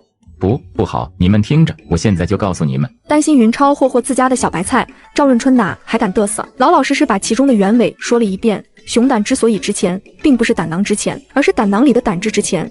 可是，一旦熊死之后，胆囊里的胆汁就会被肝脏吸收，死的时间越长，胆汁被吸收的就越多。等胆汁被吸收完了，熊胆也就不值钱了。赵润春这么一说，所有人都听明白了，原来这里头还有这么多道道，真是长见识了呀！就连几个猎人也没听说过取熊胆的办法，不怪他们没见识，主要是没人猎过熊。老赵，你看咱们这样行不行？不把熊杀死，把它关起来，每次需要胆汁的时候，就直接从它身体里面取。啊！包括赵润春在内，所有人都愣了。云超的想法也太异想天开了，不但异想天开，而且还很好笑。哪怕刚刚才被云超吓唬过，赵润春还是没能忍住。副巡检大人，请问你就算把熊抓回去，等取胆汁的时候，不是还要把它杀死吗？不杀掉熊，你怎么取胆汁？老赵啊，不要死搬教条嘛，开动你的脑筋，好好想一想，怎么才能从活熊体内取胆汁？想不起来，请副巡检大人指教。一头土猪还想打老子宝贝千金的主意，真是想瞎了你的脏心烂肺！这下看你怎么办！吹出来的牛，看你怎么收回去！云超见没人相信自己，也不生气，捋了捋下巴。老赵，你可以在熊肚子上插一根管子，直接插到它胆囊里，管子外面用个东西塞住，想要取胆汁的时候就打开塞子，胆汁不就流出来了吗？啊！所有人都傻眼了，还能这么骚操作？在活熊肚子上插一根管子，直接插到熊胆里，这也太异想天开了！疯子也想不出这种主意吧？如果在遇到云超之前，谁要是说出这种主意，赵润春肯定会吐对方一脸。可是自从云超带着他走进了解剖的大门，赵润春原来的很多观念都改变了。不愧是搞医的，经过一番钻研，赵润春对解剖的理解现在比云超深多了。胆囊是什么样子，具体在什么位置，赵润春就是闭着眼睛都知道。真要是用一根管子直接插进熊胆里，里面的胆汁真能流出来吗？胆囊里插一根管子，熊不会死吗？要是真像云超说的那样，隔一段时间就能从活熊身上取出胆汁，那自己什么都不用干就能发财啊！熊胆不光是在后世值钱，在古代照样值钱。后世是因为熊的稀少，古代是因为熊太难猎。副巡检，嗨，云老弟，要不咱把这头熊抓回去试试啊？所有人看着赵润春的眼神都充满了狐疑和震惊，再看云超，众人就更佩服得五体投地了。原本以为云超说的是玩笑话，原来是真的。没见赵神医都信服了吗？云超也是一愣，自己只不过胡说一通，没想到老赵还真动心了。后世活熊取胆汁的方法是网上一个经久不衰的热门话题，既得利益者说是造福人类，动物保护者说是极度残忍。云超听到耳朵都快起茧子了，怎么可能不知道？刚才见赵润春装逼，云超就想震他一震，没想到还真把老赵给忽悠住了。算了吧，老赵，那样太残忍，谁身上一直插根管子也受不了。咱们还是别那么干了，太缺德。云超曾经在网上看过那些倒霉熊，因为长期插管，局部经常溃烂感染，很多熊痛苦不堪，得了抑郁症、精神错乱，严重的甚至会自杀。为了避免损失，不让熊自残，饲养者干脆给他们上了贴身的钢笼，让他们动弹不得，想自杀门儿都没有。什么叫求生不能，求死不得？那些被取胆汁的熊就是活生生的例子。云超可不想把自己的手下培养成冷血的杀戮机器，更不想给他们灌输为了利益什么都能干的思想，那样对谁都不好。赵润春的鼻子险些没气歪，好你个云二，正的也是你说的，反的也是你说的，合着好人都是你当了，坏人就让老子做，像话吗？熊在冬眠的时候睡得还挺沉，一帮人在他家门口白话了半天，他硬是没醒，也可能是醒了，只是不愿意搭理外头的一帮两脚无毛怪，一帮没用的东西，根本就入不了熊大爷的法眼。乔七叔，你们看，赵医生想要熊胆，咱们能把他引出来再杀吗？就算云超暂时不缺钱，也不想暴殄天物。赵润春可是说过，熊胆是珍贵的药材，到了他这个名医手里，能派上大用场。乔七叔和两个靠山村的猎人商量了好一阵，最终也没能拿出一个好办法。如果把熊引出来，就只能硬杀。这头熊猛得一塌糊涂，几巴掌就能拍死一头驴，要是在人身上拍一家伙，谁能扛得住？别说人，就是狗也受不了啊。两条猎犬是厉害，可是他们从来没有猎过熊，根本就不知道熊是什么习性，更不知道它的战斗力如何。一旦有个三长两短，两个猎人非心疼死不可。再说，万一伤到云超，那就更完蛋了。他们几个猎人可担当不起。云超见几个猎人拿不定主意，干脆不打算听他们的了。大家准备一下，咱们强杀这头熊。是。见云超做出了决定，一众小子顿时就来了精神。这可是杀熊啊，只要能成功，绝对能骄傲一辈子。因为几个猎人也没有猎熊的经验，云超干脆就准备自己来。不就是一头熊吗？对于一些普通人来说，可能是要命的野兽；对于一支军队来说，根本就算不了什么。哪怕是一支10几个人的小型军队，一头熊也没有多大的危害。距离大槐树4米左右，石头带人一字排开，长枪劲弩对准了树洞。贾满仓上前，用枪杆不断敲打树干，准备把熊从树洞里震出来。一开始贾满仓还有些紧张，等敲了几下之后，直接就放飞了，从树干底部开始不断向上移动，甚至敲出了节拍。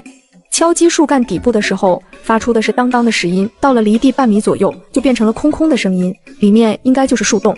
于是贾满仓就朝着树洞的位置一通空地猛敲。这一下，树洞里的熊不干了，搞什么飞机，睡个觉都不让安生，还想不想混了？美梦被吵醒，老熊很是愤怒。很多人平时睡个觉都有起床气，何况是一头冬眠的熊。众人听到了咔咔的声音，好像是树里有什么东西在往上爬。这一下贾满仓也不敢敲了，像是尾巴着火一样，一下子就窜回了队伍。两条猎犬弓起了身子，全神戒备，嘴里发出呜呜的威胁声，随时准备战斗。众人屏息凝神，眼睛一眨不眨地盯着洞口。时间不长，一个硕大的熊头从洞口露了出来。两条猎犬突然狂吠起来，如果不是被主人拉着，非冲上去不可。之前云超就交代过，让两个靠山村的猎人看好猎犬，不要让他们上前，容易造成误伤。黑熊也吓了一跳，知道外面有人，却不知道有这么多人，不但有人，还有狗，真是讨厌，打扰熊爷爷的好梦，你们都去死吧。如果是正常情况下，见到人类，尤其是带狗的人类，黑熊通常都是转身就走，一般不会和人类发生冲突。可是特殊情况除外，要么受伤了，要么护崽子，要么就是冬眠的时候被吵醒。今天就属于第3点，睡得好好的，被人折腾醒，不生气才怪。当然是生气还是恐惧，就只有黑熊自己知道了。不管怎么样，反正他知道不能在洞里待着，不管是攻击还是逃跑，都要先出去再说。出去之前，熊还有一招狠的，突然一张嘴，嗷呜一声就是一声咆哮。云超前世在电视里听过熊叫唤，不过和现实中听到的熊吼比起来，电视里的连个屁都算不上。熊在暴怒之下的咆哮声简直突破了云超的想象，哪怕是已经多次经历了杀戮，还是把他吓了一跳。就连两世为人的云超都吓了一跳，何况是从来没有听过熊吼的其他人。纵使多次亲手杀过人，一众小子还是感觉头皮发炸，浑身发麻，一股凉气从脚底板一直冲到了脑瓜顶。一下子众人的气势就泄了一大半，有些胆子比较小的家伙，两条腿都发软了。包括乔七叔在内，几个猎人的表现也没比一众小子好多少，甚至还不如，脸色都白了，冷汗一下子就淌了出来。2条猎犬也吓了一跳，动物比人类更敏感，熊的层次已经对它们构成了阶位压制。一声咆哮，2条猎犬吓得直往后退。就在众人一愣神的功夫，熊头迅速往外一伸，2只大巴掌跟着就伸了出来。接下来就是上半身，然后是下半身，几乎是片刻的功夫，整头熊就从树洞里出来了。熊下树并不是直接从树上往下跳，而是用爪子抱着树干，屁股朝后，头向上，跟人类下树差不多，一点一点向下挪。距离地面还有不到1米的时候，黑熊一松爪子，扑通一声落到了地上。黑熊的落地声让很多人从惊愕中清醒了过来，感觉自己刚才失态了。很多小子羞愧难当，惊怒交加。这时候2条猎犬已经扑了上去，尽管被熊吼声震慑，但作为优秀的猎犬，大青和大黄还是很快就缓了过来。主人都没退，他们自然也不会逃跑。好的猎犬永远也不会扔下自己的主人独自逃跑，如果主人遇到了危险，他们哪怕再害怕，也会奋不顾身地冲上去护主。现在的大青大黄就是这样，看到黑熊落地，随时都能伤害到自己的主人，哪里还能顾得上自身的安全，挣脱了正在发呆的主人，嗷嗷叫着就冲了上去。黑熊本来准备一落地就冲进人群，来个大杀特杀，可是刚一落地，还不等站稳，2条讨厌的狗就扑了上来。黑熊又气又恼，这种讨厌的家伙他再熟悉不过，在他看来，狗就是山里经常能遇到的狼。没想到这些平时见了自己就躲的东西，今天发疯了，竟敢挑衅自己，简直是活得不耐烦了。愤怒之下，黑熊就把火气撒到了2条猎犬身上，准备先除掉他们，再收拾那帮2脚无毛怪。2条猎犬这几天跟着众人在山里捕猎野猪，弥补了围猎大型野兽的短板，知道对付大型野兽不能从正面硬刚，于是一左一右，大青和大黄从2侧分别扑向黑熊，准备像对付野猪一样钳制住这只大家伙。可惜2条猎犬犯了经验主义错误，黑熊不是野猪，虽然没有野猪跑得快，动作却比野猪灵活，而且还是灵活得多。2个大巴掌只是随便往后一划拉，就挡住了2条猎犬的攻击路线。大青和大黄吓了一跳，幸亏黑熊划拉的早了，要是晚一些，找准机会，等他们扑上去再划拉，2条猎犬非受伤不可。匆忙之中，2条猎犬连忙躲闪，总算是没让黑熊的大巴掌划拉上。熊这种东西有个特点，如果打起来，人和狗都在场的情况下，通常都是先攻击人，也不知道是什么习性。2条猎犬害怕被熊掌所伤，向后一闪，让黑熊找到了机会，没有再搭理他们。黑熊又是嗷呜一声怒吼，对着众人就扑了过来。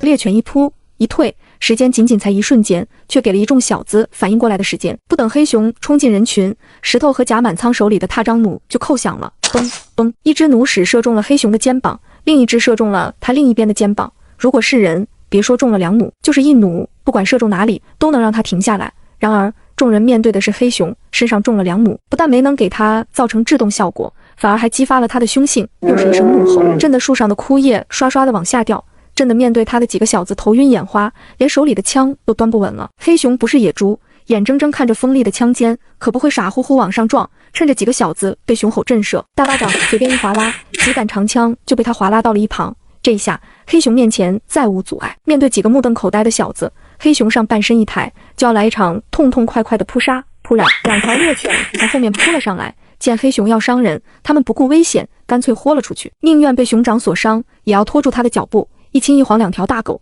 死死咬在黑熊的后腿上，拼命向后拽。可惜这次黑熊没有停下来，面对一帮2脚无毛怪，黑熊宁可拖着2条狗，也要先杀人类。黑熊的力气就是大，2条狗居然没能拖住它，哪怕身后拖着2条狗，黑熊依然抬起身体，准备给几个小子来个狠的。嘣！无奈之下，云超只好扣动了弩机。本来他是不想出手的，增加一众小子的实战经验，谁知这帮小子关键时刻还是掉了链子。头一回面对巨大的野兽，实在是没能扛住压力。瞄了半天，再加上2条猎犬牵制，云超这一弩射得相当准，正中黑熊胸前的那块白斑。白斑是黑熊的要害，要害中弩，哪怕黑熊再是彪悍，还是难免身体一滞。就是这一停，几个小子终于从懵逼中清醒了过来，趁他病要他命，不等黑熊再次发力，几杆长枪就捅了出去，扑哧扑哧扑哧，有5杆长枪刺进了黑熊的身体。军中的制式长枪，枪杆又粗又硬，给黑熊造成了严重的创伤。被5杆长枪顶着，哪怕黑熊再强悍，也没办法再伤人了。何况2条猎犬还在拼命把它往后拽，仅仅坚持了几秒钟黑熊就彻底失去了力气，身体向下一坠，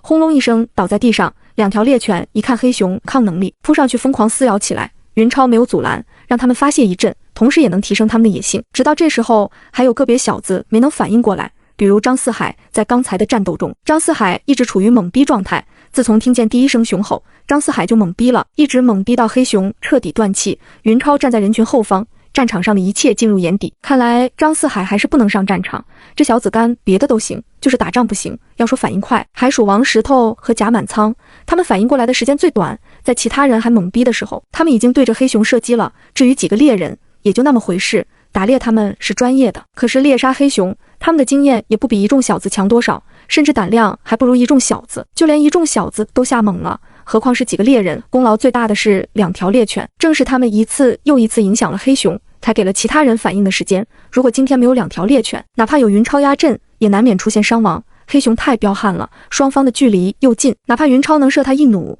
一时半会也死不了。哦，纠正一下，张四海不是最后一个反应过来的，最后一个清醒的是赵润春。别看老赵吹的乌丢乌丢的，等见了真格的，立马就歇菜。张四海是听见第一声熊吼之后才迷糊的，赵润春却是一看见熊头就懵了，直到2条猎犬扑在倒地的黑熊身上，疯狂撕咬了好一阵，赵润春的目光才有了焦距。刚一缓过来，赵润春就哎呀一声：“我的熊胆，你们不会把熊胆给捅烂了吧？”看着黑熊身上正在鼓鼓冒血的几个窟窿，云超直挠头，熊胆破裂的可能性很大。赵润春来劲了，不让别人动手，直接操着刀子就上了。看着彪呼呼的老赵，云超险些没乐出来。看来之前让他分割猎物就对了，不然老赵哪有这么熟悉的解剖手法。划开黑熊的肚子，赵润春这才松了一口气。还好熊胆还没破。小心翼翼，赵润春从熊腹中取出了一个青绿色的东西，足有2个拳头那么大。不用问，这玩意应该就是他心心念念的熊胆。捧着熊胆，赵润春就像是捧着自己心爱的女人，那股子小心呵护的劲头，看得一众小子直起鸡皮疙瘩。欣赏了一会儿，赵润春这才从怀里取出一个棉布口袋，小心翼翼地把熊胆装了进去。你们别愣着了，赶紧喂狗。云超一指2个猎人，让他们犒劳2个功臣。2个猎人很惭愧，今天他们的表现太帅了，不但比不过一众小子，就连他们自己的狗都不如。2条狗立了功，他们俩则是全程打了酱油。硕大的熊心一分为2，大青和大黄各吃一半。2条猎犬吃完熊心之后，似乎对其他内脏不感兴趣，反而一直往黑熊身上瞟。别喂他们内脏了，喂五花肉。是。2个猎人答应着，一边从黑熊肚子上割肉，一边偷偷看云超，希望这位神奇的巡检老爷给他们解惑。2条狗今天是怎么了？为什么不想吃黑熊的内脏？以前狗不是最喜欢吃内脏的吗？面对2个猎人询问的目光，云超直嘬牙花子。你们看我干什么？我哪知道原因？我又不是养狗的。然而，云超可以不回答2个靠山村的猎人。当乔七叔也好奇地问他原因的时候，云超就不能继续装迷糊了。嗨，这个问题我不能马上告诉你们，印象不深。四海，你来给大家解释一下，狗为什么不喜欢吃黑熊的内脏。连云超都不知道的东西，张四海又怎么会知道？不仅张四海马爪，其他小子也全都抓下。云超没有办法，自己无所不知的人设说什么也不能破，只能编了。嗨，黑熊虽然是杂食性动物杂食性动物就是什么都吃的意思，因为吃的东西太杂，尤其是一些肉类，在它体内会产生很多有害的微生物。这些微生物如果进入狗体内，就可能给它们带来麻烦。云超说的云山雾罩，众人听得一脸懵逼，又是杂食性动物，又是微生物，都什么乱七八糟的，听不懂啊。看到众人的脸色，云超很欣慰，听不懂吧？听不懂就对了，你们要是什么都懂，还要搁这个精神导师干什么？猎熊的目标完成，云超就准备打道回府。这头黑熊还真不小，去了内脏，放了血，居然还有300来斤，可见活着的时候有多重，怪不得连毛驴都能拍死。一众小子也都很高兴，尽管在杀熊的过程中出了一些意外，但结果是完美的。这件光辉的事迹足以让自己吹嘘一辈子。幸亏前几天才下了雪，而且天气冷，积雪还没有融化，众人用绳子绑着黑熊，直接就可以在地上拖行，不用费劲巴拉的抬着它出山。一场惊心动魄的激战过后，众人都很放松。之前杀熊的时候提的心劲太大了，士气这一卸下来，一个个全都懒洋洋的，就连赶路都觉得没了力气。云超也是一样，背着踏张弩，懒散地走在人群中央，一边走一边欣赏着山中的雪景。之前几天光顾着找熊，连山景都没好好看看，真是有些暴殄天物。真应了那句话，饱暖思淫欲。云超刚穿越过来的时候，连饭都吃不饱，衣都穿不暖，冻得哆里哆嗦，看他还有没有心思欣赏雪景。突然2条猎犬狂吠起来，事发突然，众人居然没能在第一时间反应过来。忽听众人身后一声咆哮，紧接着就是一阵沉重的脚步声，伴随着粗重的呼吸迅速接近。猝不及防之下，这一声兽吼险些没把很多人吓尿。之前那头黑熊的怒吼就够吓人了，现在这一声咆哮更厉害，加上又是来自众人身后，毫无心理准备之下，很多人都险些吓得魂飞天外。张四海最夸张，一屁股坐到了地上，彻底失去了反抗能力。云超一回头，瞳孔当即就是一缩，一头棕褐色的大野兽吐着白气，砰的鸡血乱飞，一路狂奔而来。这头野兽体型巨大，比之前的黑熊至少大1倍，棕褐色的毛发在血光的反射下显得是那么狰狞可怖。他的每一次跨步都能大幅拉近和众人之间的距离，云超只是回个头的功夫，就从10来米缩短到了3、4米。这是一头熊，一头大棕熊。有了之前猎熊的经验，几个猎人反应很快，在看到棕熊的同时，就把手里的猎刀甩了出去。然而，面对一头将近1000斤的大棕熊，别说几把猎刀，就是几把斧头也不管用。棕熊连躲都没躲，直接就一冲而过，举起大巴掌就要往前面的人身上拍。攻击的时候，熊和狗不一样，狗是张嘴咬，熊是用爪子或拍或抓。落在队伍最后的不是别人，正是下作了的张四海。棕熊如果这一巴掌拍下去，他的脑瓜子非裂开不可。张四海，你娘的快跑啊！其他小子拼命呼喊，可惜面对大棕熊，张四海的脑子已经变成了一片空白，别说逃跑，连目光焦点都散了。关键时刻，还是2条猎犬派上了用场。尽管他们刚才吃了太多的熊肉，身体有些沉重，活动起来很不灵活，还是看到棕熊要伤人的时候，奋不顾身地扑了上去。然而，大棕熊不是之前的黑熊，身体巨大不说，还特别的皮糙肉厚，哪怕被2条猎犬扑在身上，也仅是略微一致。然后就对他们选择了忽视，也不知道哪来那么大的仇恨。大棕熊宁可任由2条猎犬撕咬，也要击杀面前的人类。崩！关键时刻，又是云超趁着2条猎犬迟滞大棕熊的一刹那，取下了背上的踏章弩，毫不犹豫地扣动了弩机。棕熊的体型那么大，又恰好准备攻击张四海，上半身微微抬起，云超这一弩正中他的前胸，扑哧，强劲的弩矢穿透了棕熊坚韧的厚皮，半截都钻了进去。然而受伤的大棕熊不但没有害怕，反而更加暴怒，只不过攻击目标改变了，从一动不动的张四海转移到了射了他一弩的云超身上。因为要射棕熊，云超就从队伍里走到了旁边，隔着那么多人，根本就没办法射击。棕熊一改变攻击目标，斜着就朝云超冲了过来，堪堪擦着张四海的身体掠过，这才让他避免了被大棕熊踩踏的命运。张四海是安全了，云超却危险了。云超说是走在队伍中央，其实也就和队尾的张四海差不了几米，5、6米的距离。对于盛怒之下的大棕熊来说，也就2、3步的事情，几乎是眨眼的时间，大棕熊就扑到了云超面前，吐起葫芦。棕熊的速度太快了，有些小子甚至都没能反应过来，即便有反应过来的，也来不及从背上往下取弩箭。至于用长枪捅，更是无稽之谈。不说长枪都还扛在肩膀上，就是能捅，没有排开阵型，没有拉开一定的距离，长枪也很难派上用场。2条猎犬很聪明，经过这几天相处，他们已经知道了云超是比他们主人地位还高的头狗，是他们主人的主人。看见大棕熊要伤主人的主人，2条猎犬彻底疯了。大青狗纵身一扑，扑到了棕熊背上，而大黄狗则是身体一矮，直接给他来了个掏裆。这是一头大公熊，巨大的身体，后面吊着一副巨大的卵蛋。大黄狗那腰大的一张狗嘴，硬是没能把2个卵蛋一起吞进嘴里，太大了，只叼住了1个。不管几个卵蛋被咬，大棕熊都受不了，再是皮糙肉厚，卵蛋也是罩门。大棕熊自从长大之后，从来都没遇到过对手，哪受过这种罪？一阵剧痛从下面传来，疼的大棕熊嗷呜一声，整个身体都立了起来。说时迟那时快，云超找准了时机，抽出腰刀，一刀就捅进了大棕熊因为疼痛大张的熊嘴之中。嗷呜！大棕熊一声怒吼，硬是生生憋了回去。刚才还是蛋疼，现在变成蛋和喉咙一起疼了。一众小子已经吓傻了。大棕熊和云超之间现在简直就是近在咫尺，一把腰刀能有多长？再捅进熊嘴里1大半。云超握刀的手距离熊口也就剩下了20、30公分，在这么近的距离上，大棕熊只要1巴掌就能拍云超一个万朵桃花开。可惜剧痛之下，大棕熊下意识就用2个大爪子去抓嘴里的钢刀，错过了击杀云超的最佳时机。其实云超也吓够呛，捅了棕熊1刀，完全就是凭借本能下意识所为。如果不是穿越之后多次历经生死，锻炼出了一颗大心脏，还有超凡的反应速度，别说捅大棕熊1刀，估计早就被大棕熊1巴掌送到另一个世界去了。和大棕熊之间的距离太近，随时都有被他击杀的危险。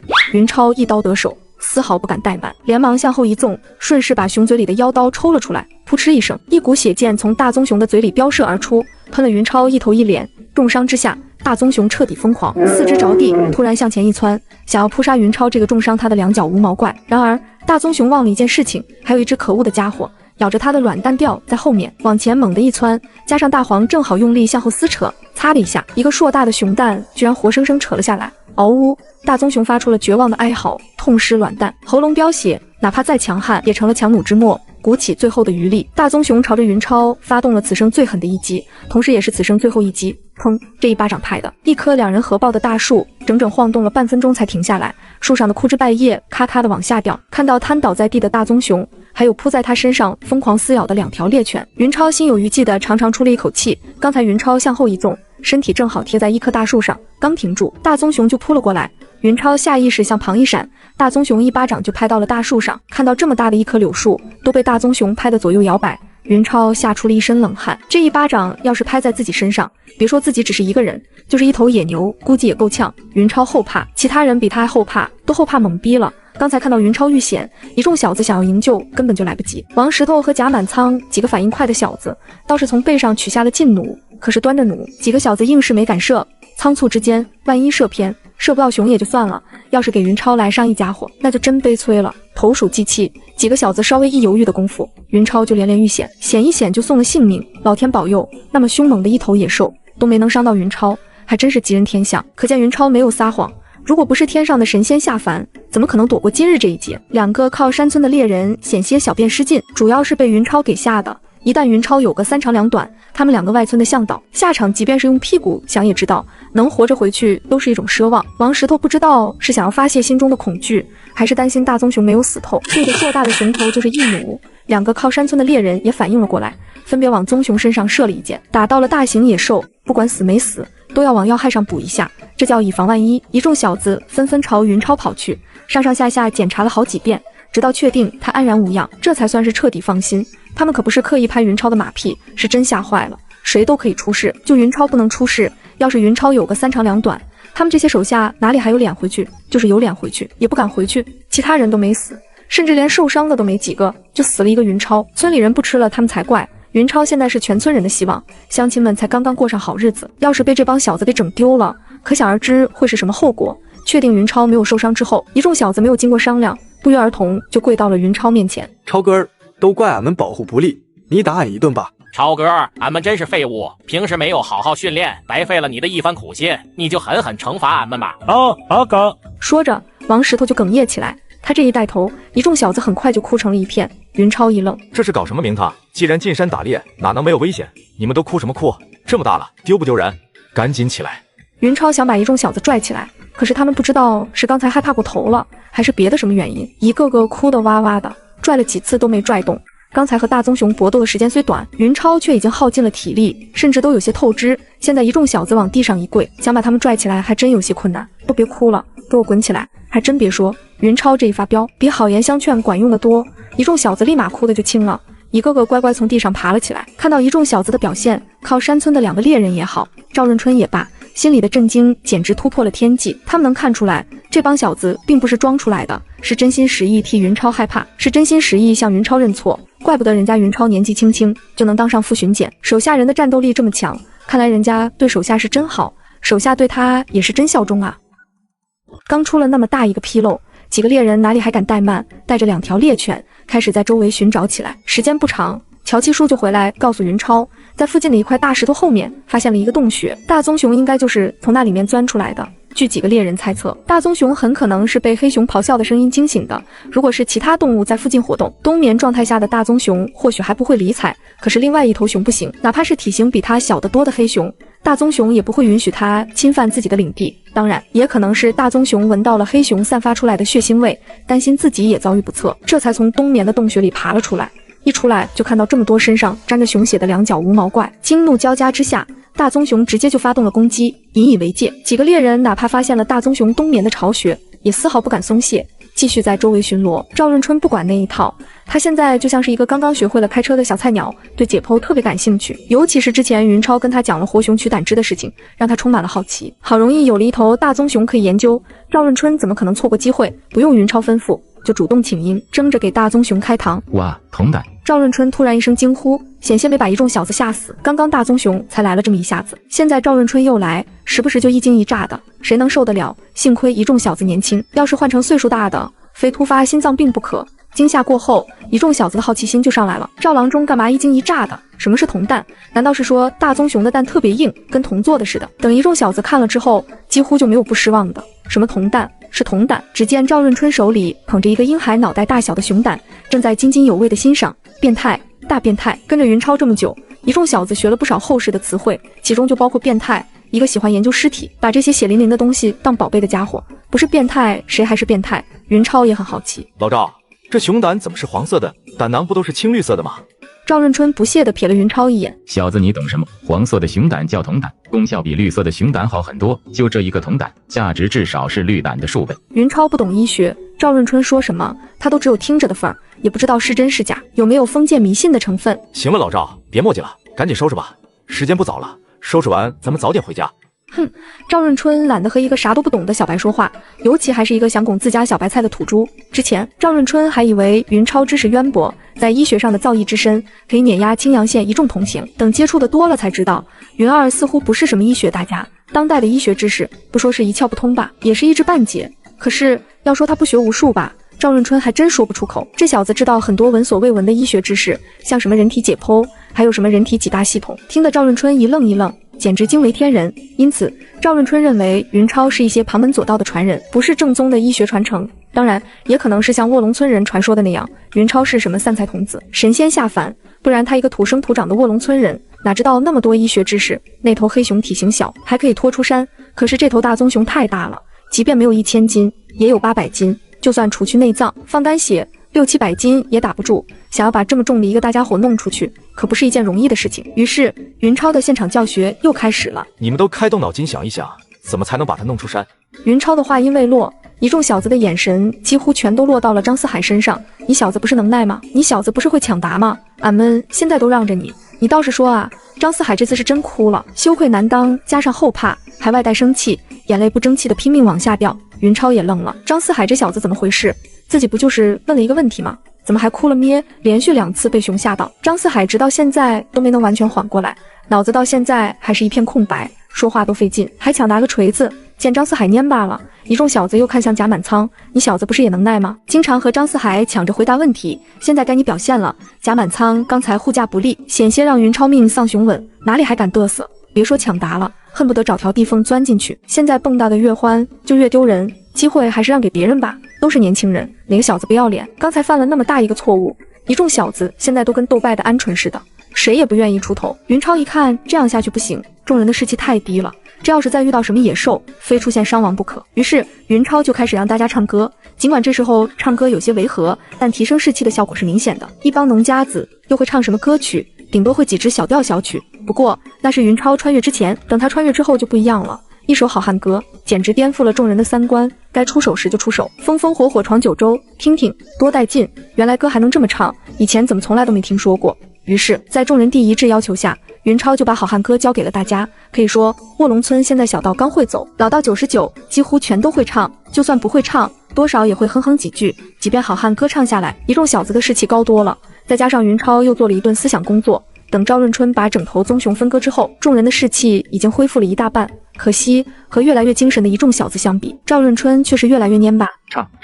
唱个毛啊！有那个力气嚷嚷过来帮忙分割熊好不？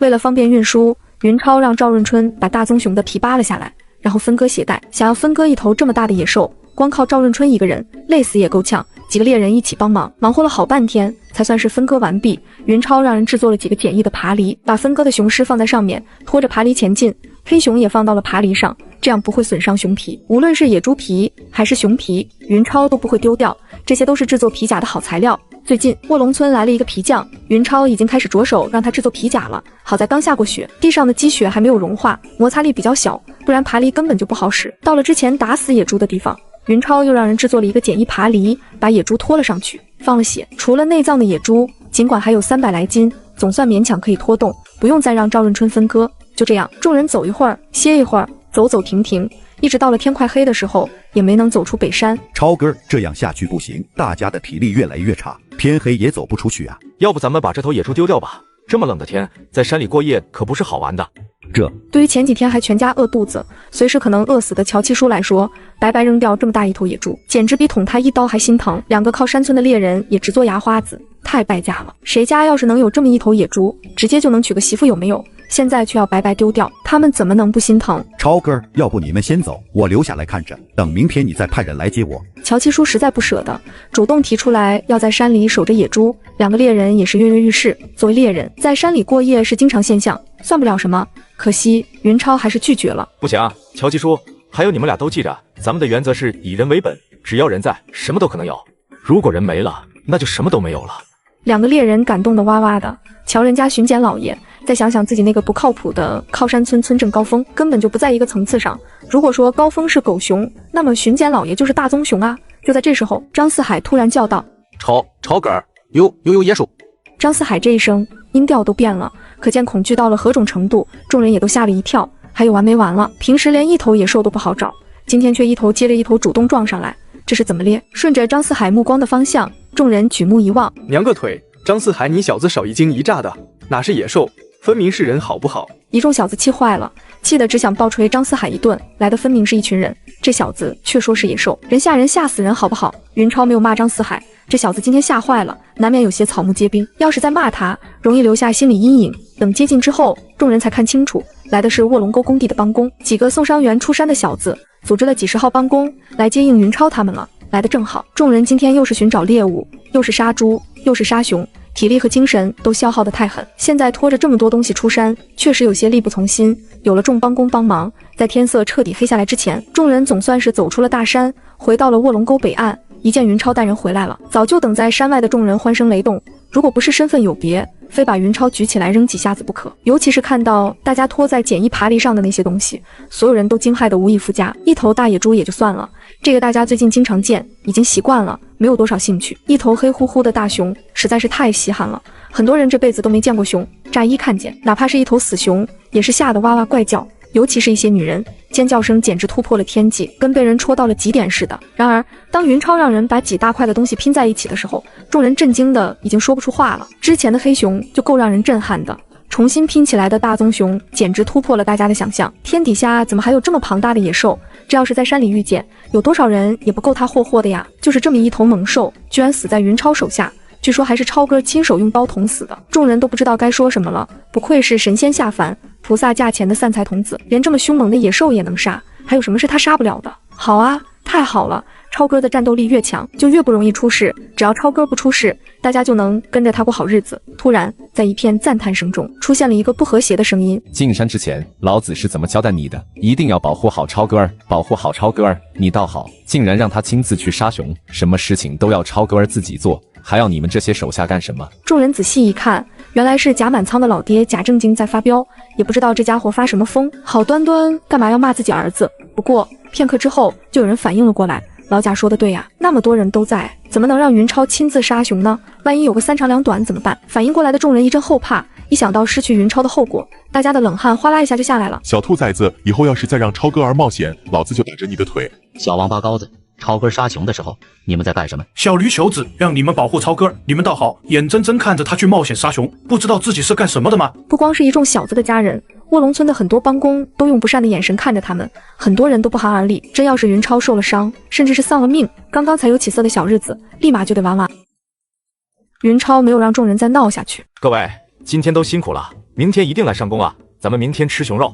不管是进山帮忙拖爬犁的，还是在工地上干活的，云超一个也没有亏待。独乐乐不如众乐乐，好东西要和大家一起分享，快乐是会传染的。生活在一个气氛和谐的环境里，总比周围的人都愁眉苦脸好受。听说明天能吃熊肉，很多帮工都险些破防。不久之前还是连饭都吃不饱，现在居然都能吃上熊肉了，自己不是在做梦吧？云超一边招呼大家吃饭，一边看赵润春处理2个熊胆。一涉及自己的专业领域，赵润春就眉飞色舞，滔滔不绝地讲起了熊胆的作用。我给你们讲，好的药材不仅是药材本身好，炮制也非常重要。就拿熊胆来说，直接存放肯定是不行的，必须经过一番处理。赵润春手上不停，亲自把一个陶锅刷了又刷，直到不见半点油腥才罢休。锅里放入清水，点火烧锅，等水开之后，赵润春用一根麻绳系着熊胆，在沸水里一浸。说起来也奇怪，本来还鼓鼓囊囊的熊胆，一见沸水，嗖的一下就瘪了下去。进完一个熊胆，赵润春如法炮制，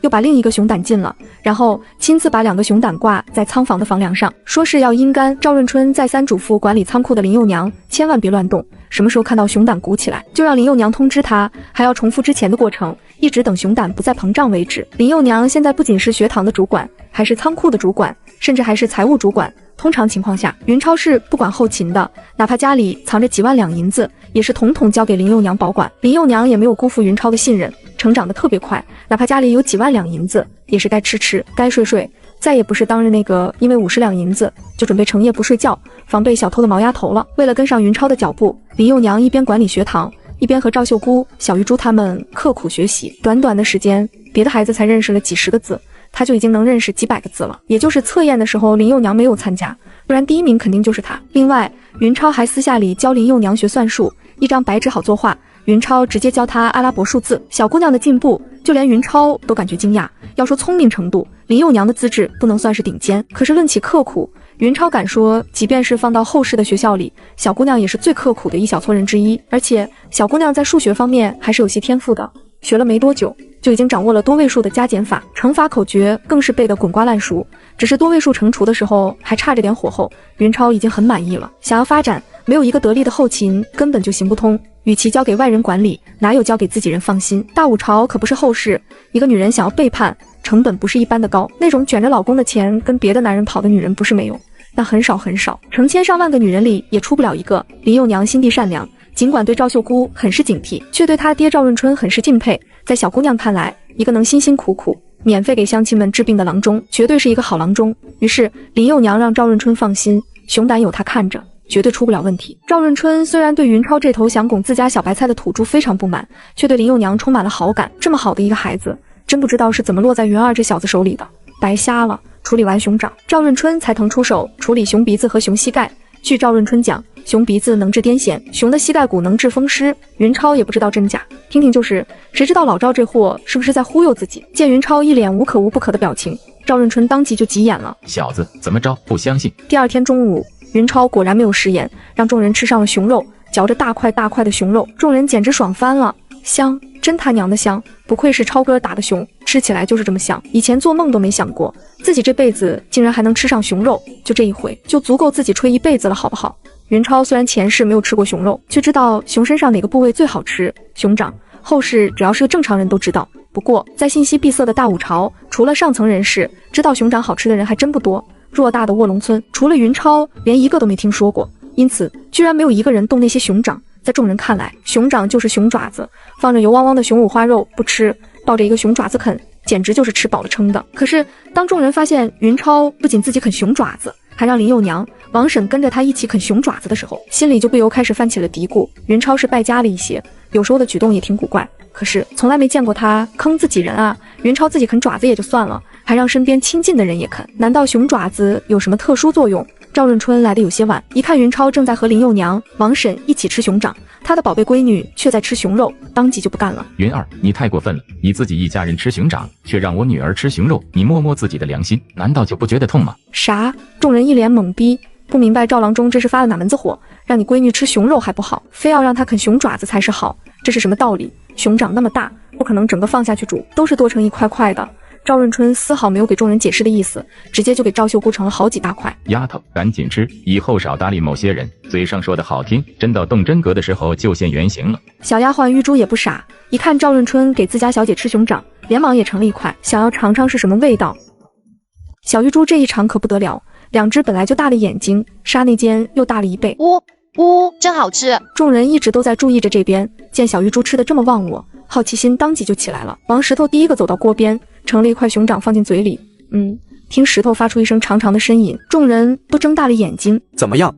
不好吃。嘘，众人齐齐松了一口气。俺就说嘛，熊爪子有什么好啃的？哪有俺的熊五花肉吃起来香？不仅是物资严重缺乏的大武朝，就是到了后世的70、80年代，还有很多地方的人买肉越肥越好，一是肥肉香，二是肥肉可以炸油，瘦肉那玩意儿有什么吃头？不要。至于排骨，就更没人啃了。好容易吃顿肉，却啃一堆骨头，那不是白瞎了吗？剩下的大骨头，也就是棒子骨，基本都是天头。谁经常买肉，卖肉的直接就送给他了。既然石头都说不好吃了，众人就没有再去尝味道。熊肉可不是敞开了随便吃的，几十号小子加上几百号帮工，不可能想吃多少就吃多少。再说云超也不可能把2头熊一起都炖了，只料理了1头黑熊，熊肉有限，啃了爪子就不能再吃肉了，不然别人就没得吃了。可是众人吃了一会儿，就感觉到了不对劲，石头那货怎么碗里盛的都是熊爪子，连1块肉都没有。张四海脑子最活，刚打过饭还没吃，就把碗又重新放了回去。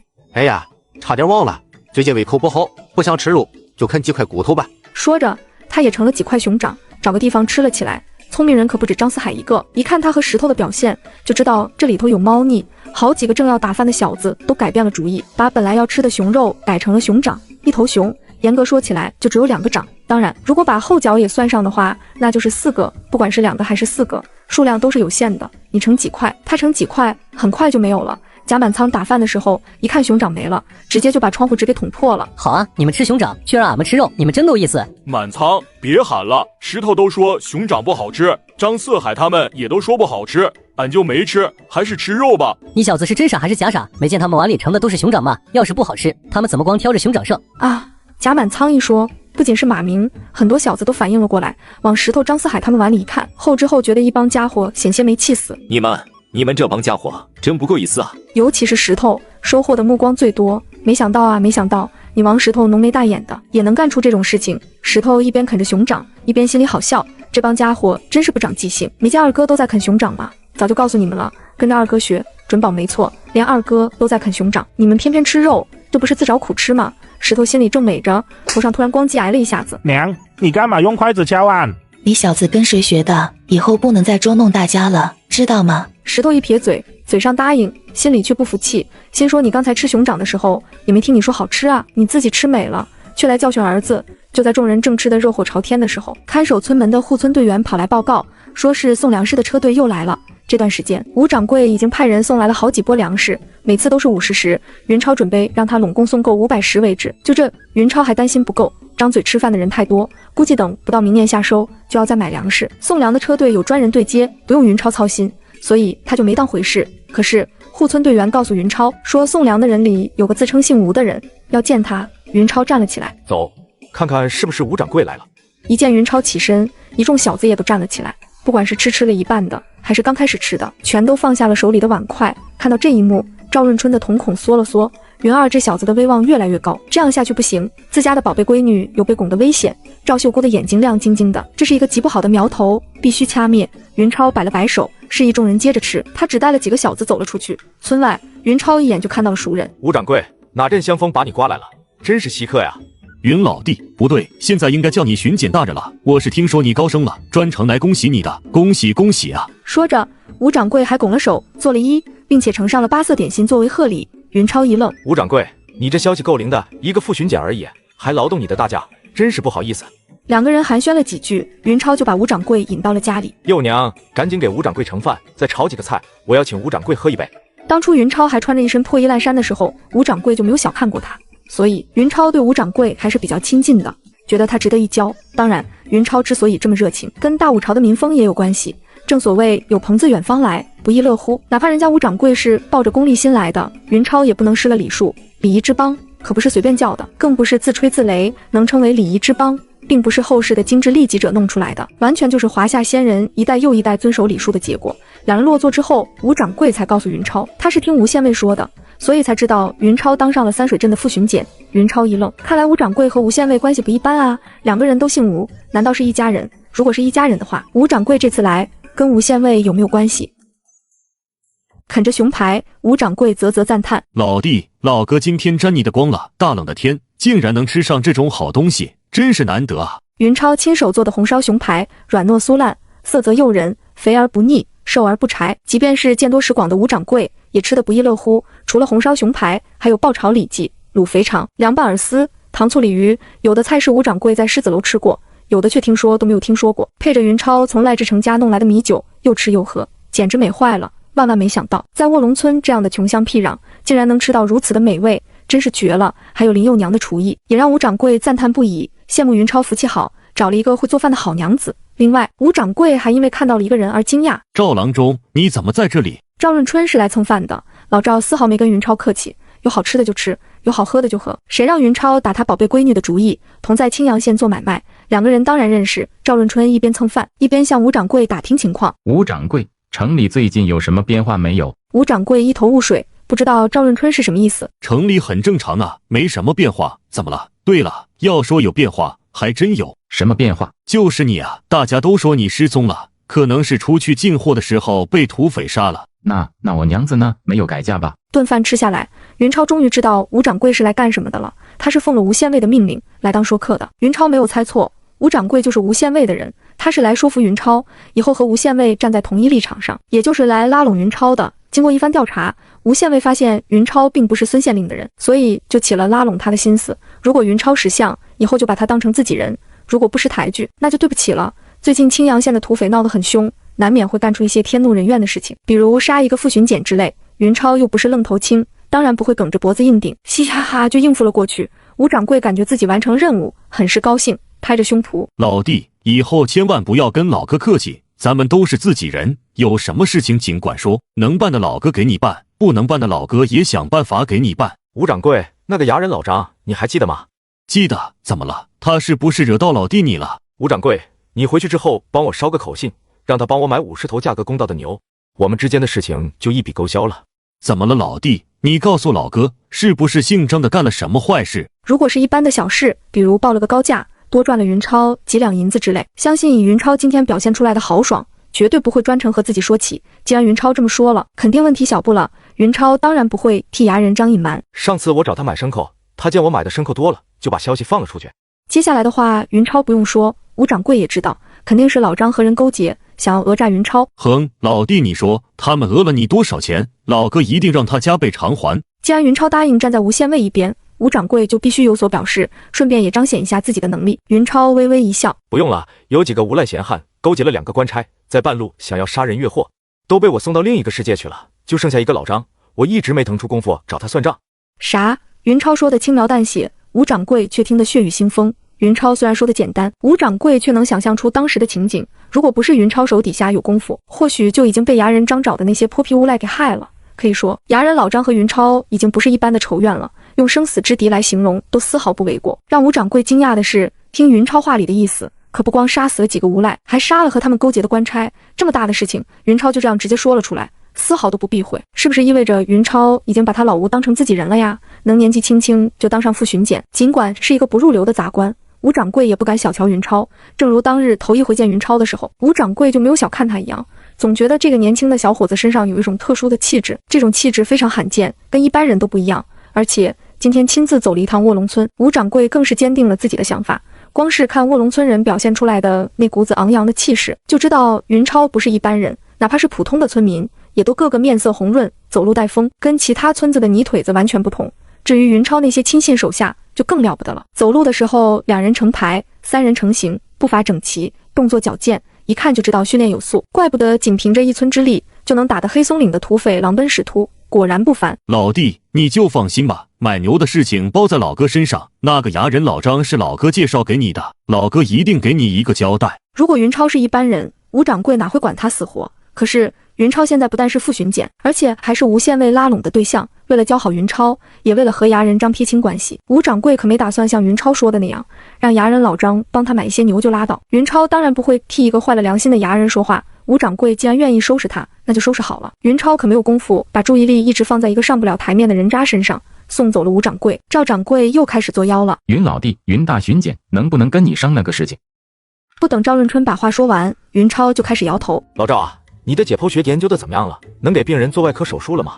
赵润春一听就知道云超是什么意思，不想让自己回家呗。不过这次赵润春铁了心，说啥也要回家看看。城里都传说自己已经被土匪害了，万一老婆改嫁怎么办？哼，云儿，今天不管你说什么，我明天一早就走，必须回家。请便，我又没拦着你，你可以随便走。我女儿也一起走，你要是再敢拿她威胁我，我回去就报官。好啊，反正你知道吴县尉和土匪勾结的事情，你要是想主动往他手里撞，那就去报官吧。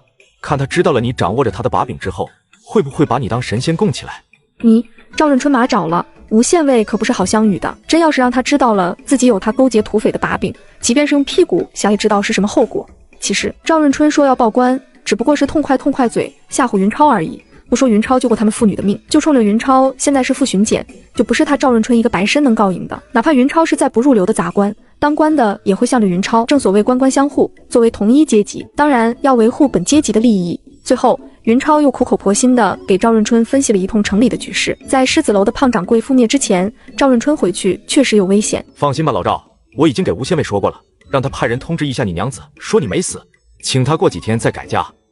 赵润春气得抓狂，恨不得把云超吊起来解剖，看看他的心是什么颜色，说话怎么这么气人。不过生气之余，赵润春多少还有些高兴，因为云超既然对他们夫妻俩这么不客气，就说明没有当自家女婿的打算，不然不会对未来的老丈人这么说话，可能是尝到了甜头。刚打了2头熊，就有人又开始跃跃欲试，想要进山打猎。打猎这东西跟打麻将、钓鱼差不多，都容易上瘾。云超见众人的积极性挺高，也就没有拦着。不过这次他就不准备再进山了，让石头他们几个分批带人进山，算是实战训练。于是新来的一众小子终于捞到了进山的机会，分批跟着王石头、贾满仓还有罗志远，在几个猎人向导的带领下，开始了围猎训练。至于张四海，还是算了吧，上次遇到2头熊，吓懵逼了，到现在都还没能彻底缓过来。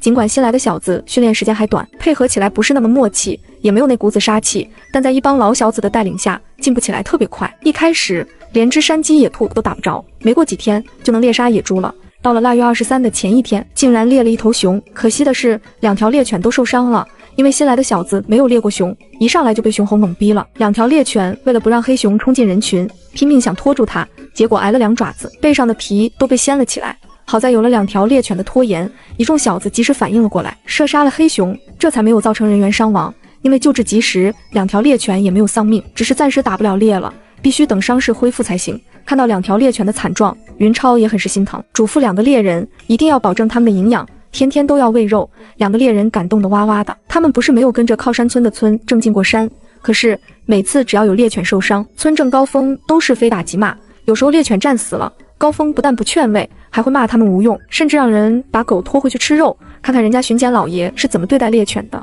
再想想自己的村正高峰，2个猎人留下来的决心更加坚定，说什么也不能回靠山村了。没了猎犬，加上马上要过年，云超就不准备再让人进山了。和年味越来越淡的后世不同，五朝人对过年看得非常重，一年到头拼死拼活，也难得吃一顿饱饭，就指着过年狠狠心，美美的吃一顿了。小孩子更是期盼，万一父母高兴，能给他们做件新衣裳，简直能高兴1年。当然，做新衣裳只是一个美好的愿望，除非哪一年老天爷高兴，夏秋2季全都风调雨顺，父母这才有可能犒劳一下自家的小孩子。不过，对于那些家徒四壁、一贫如洗的人来说，过年就等于是过坎。到了过年的时候，往往也就是家中存粮耗光的时候，这样的家庭，别说热热闹闹过年了，能不饿死就是万幸。不过，那都是过去的老黄历了。今年出了一个云超，只用了短短的1-2个月，就让卧龙村发生了翻天覆地的变化。腊月23是大五朝的小年，中午吃饭的时候，云超当场宣布下午停工，不干活了，发粮食。一听有粮食发，帮工们乐得都不行了。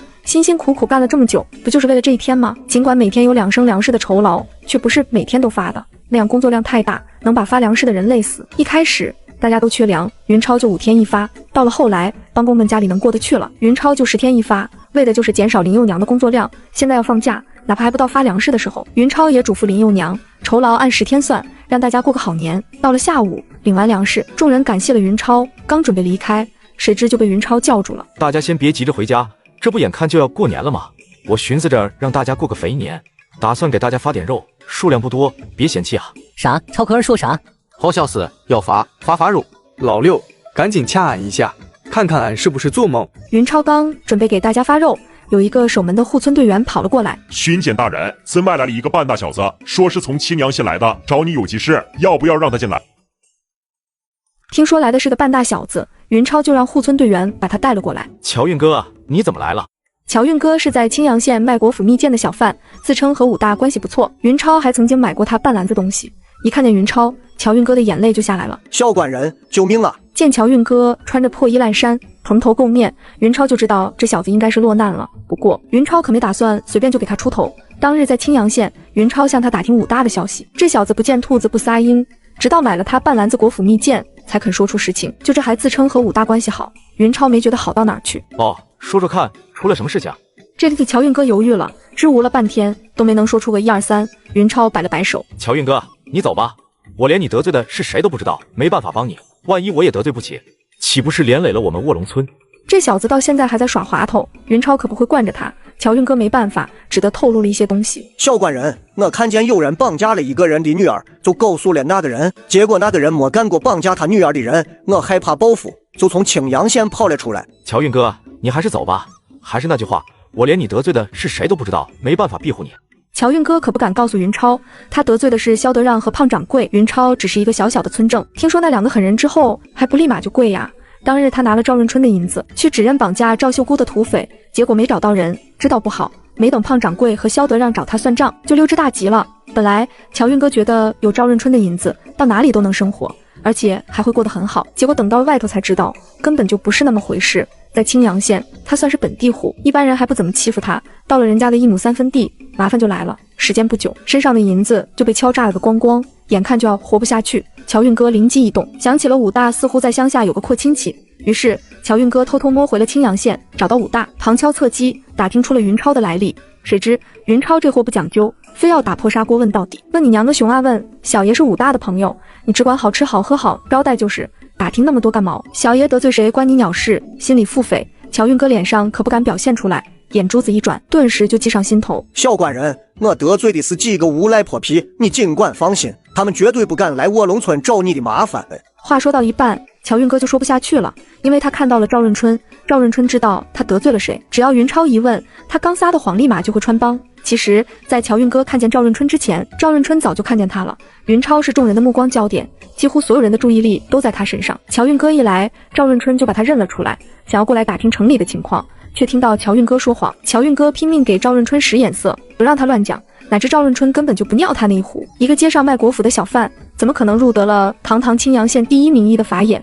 何况当时乔运哥也没能找到绑架赵秀姑的人，算是没有完成任务。后来赵润春还是看他年纪小，就多给了他一些银子。可以说赵润春根本就不欠乔运哥人情，他们之间顶多算是一笔买卖。云老弟，别听他胡说，他得罪的是狮子楼的胖掌柜，还有萧德让，不是什么地痞流氓。别看赵润春处处都在提防云超拱自家的宝贝闺女，却不愿意看到别人哄骗云超，也不知道是出于什么心理，谎言被揭穿，乔运哥也不尴尬，扑通一声，直挺挺就跪了下去。校官人，你不救我也没关系，一定要救武大。哦，武大怎么了？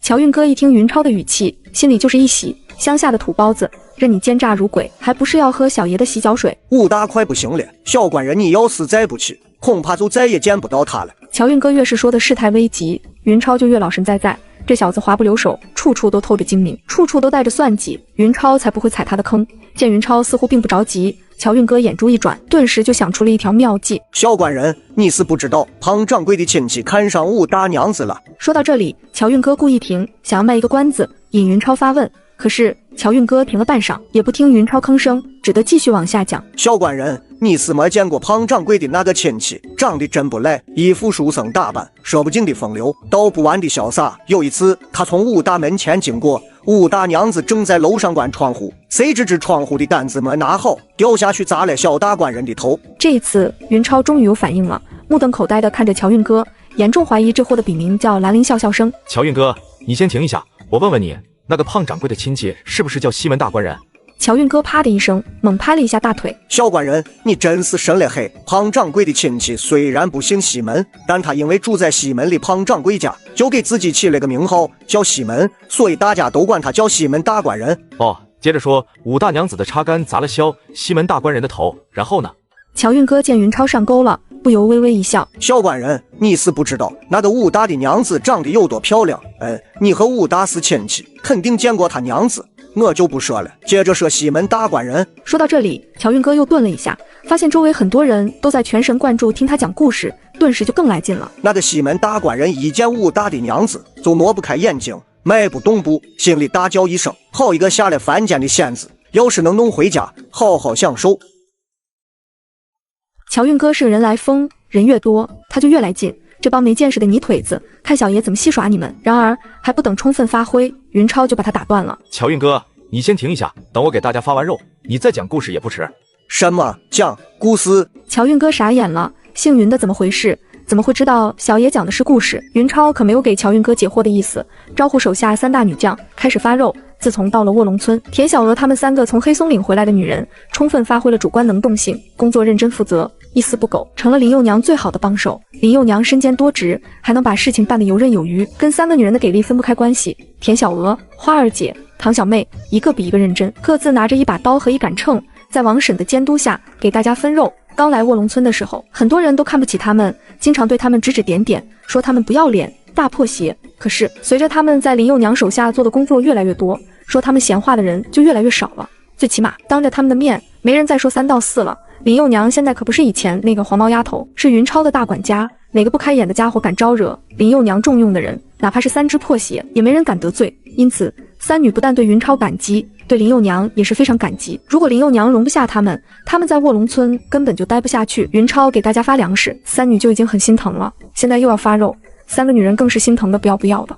所以尽管不敢违背云超的命令，但是要让他们高抬贵手，给哪个人多发，那是万万不可能的事情。在3女的心目中，粮食是云超的财货，他们作为云超的奴婢，自然有替云超把关的义务。云超说每人5斤肉，就绝对是5斤肉，1两也不能多。最近一段时间，云超手下一帮小子可没少打猎，光是野猪就打了几10头，听起来似乎很多，其实对于尚未开发的北山来说，别说几10头野猪，就是几百头、上千头，也丝毫影响不到生态平衡。没办法，大武朝的生态就是这么好，找谁说理去？所以云超才会给大家发肉。如果都是10两左右一头买来的家猪，云超即便再大方，也不舍得每人发5斤肉。5斤肉听起来不多，但隔不住人多呀。光是云超手下的小子就有将近70号，帮工就更多了。经过这段时间发展，在工地上干活的至少有400-500人，还有很多匠人。这些人加在一起，少说要发3-4千斤肉出去，怎么不让简朴惯了的3女心疼？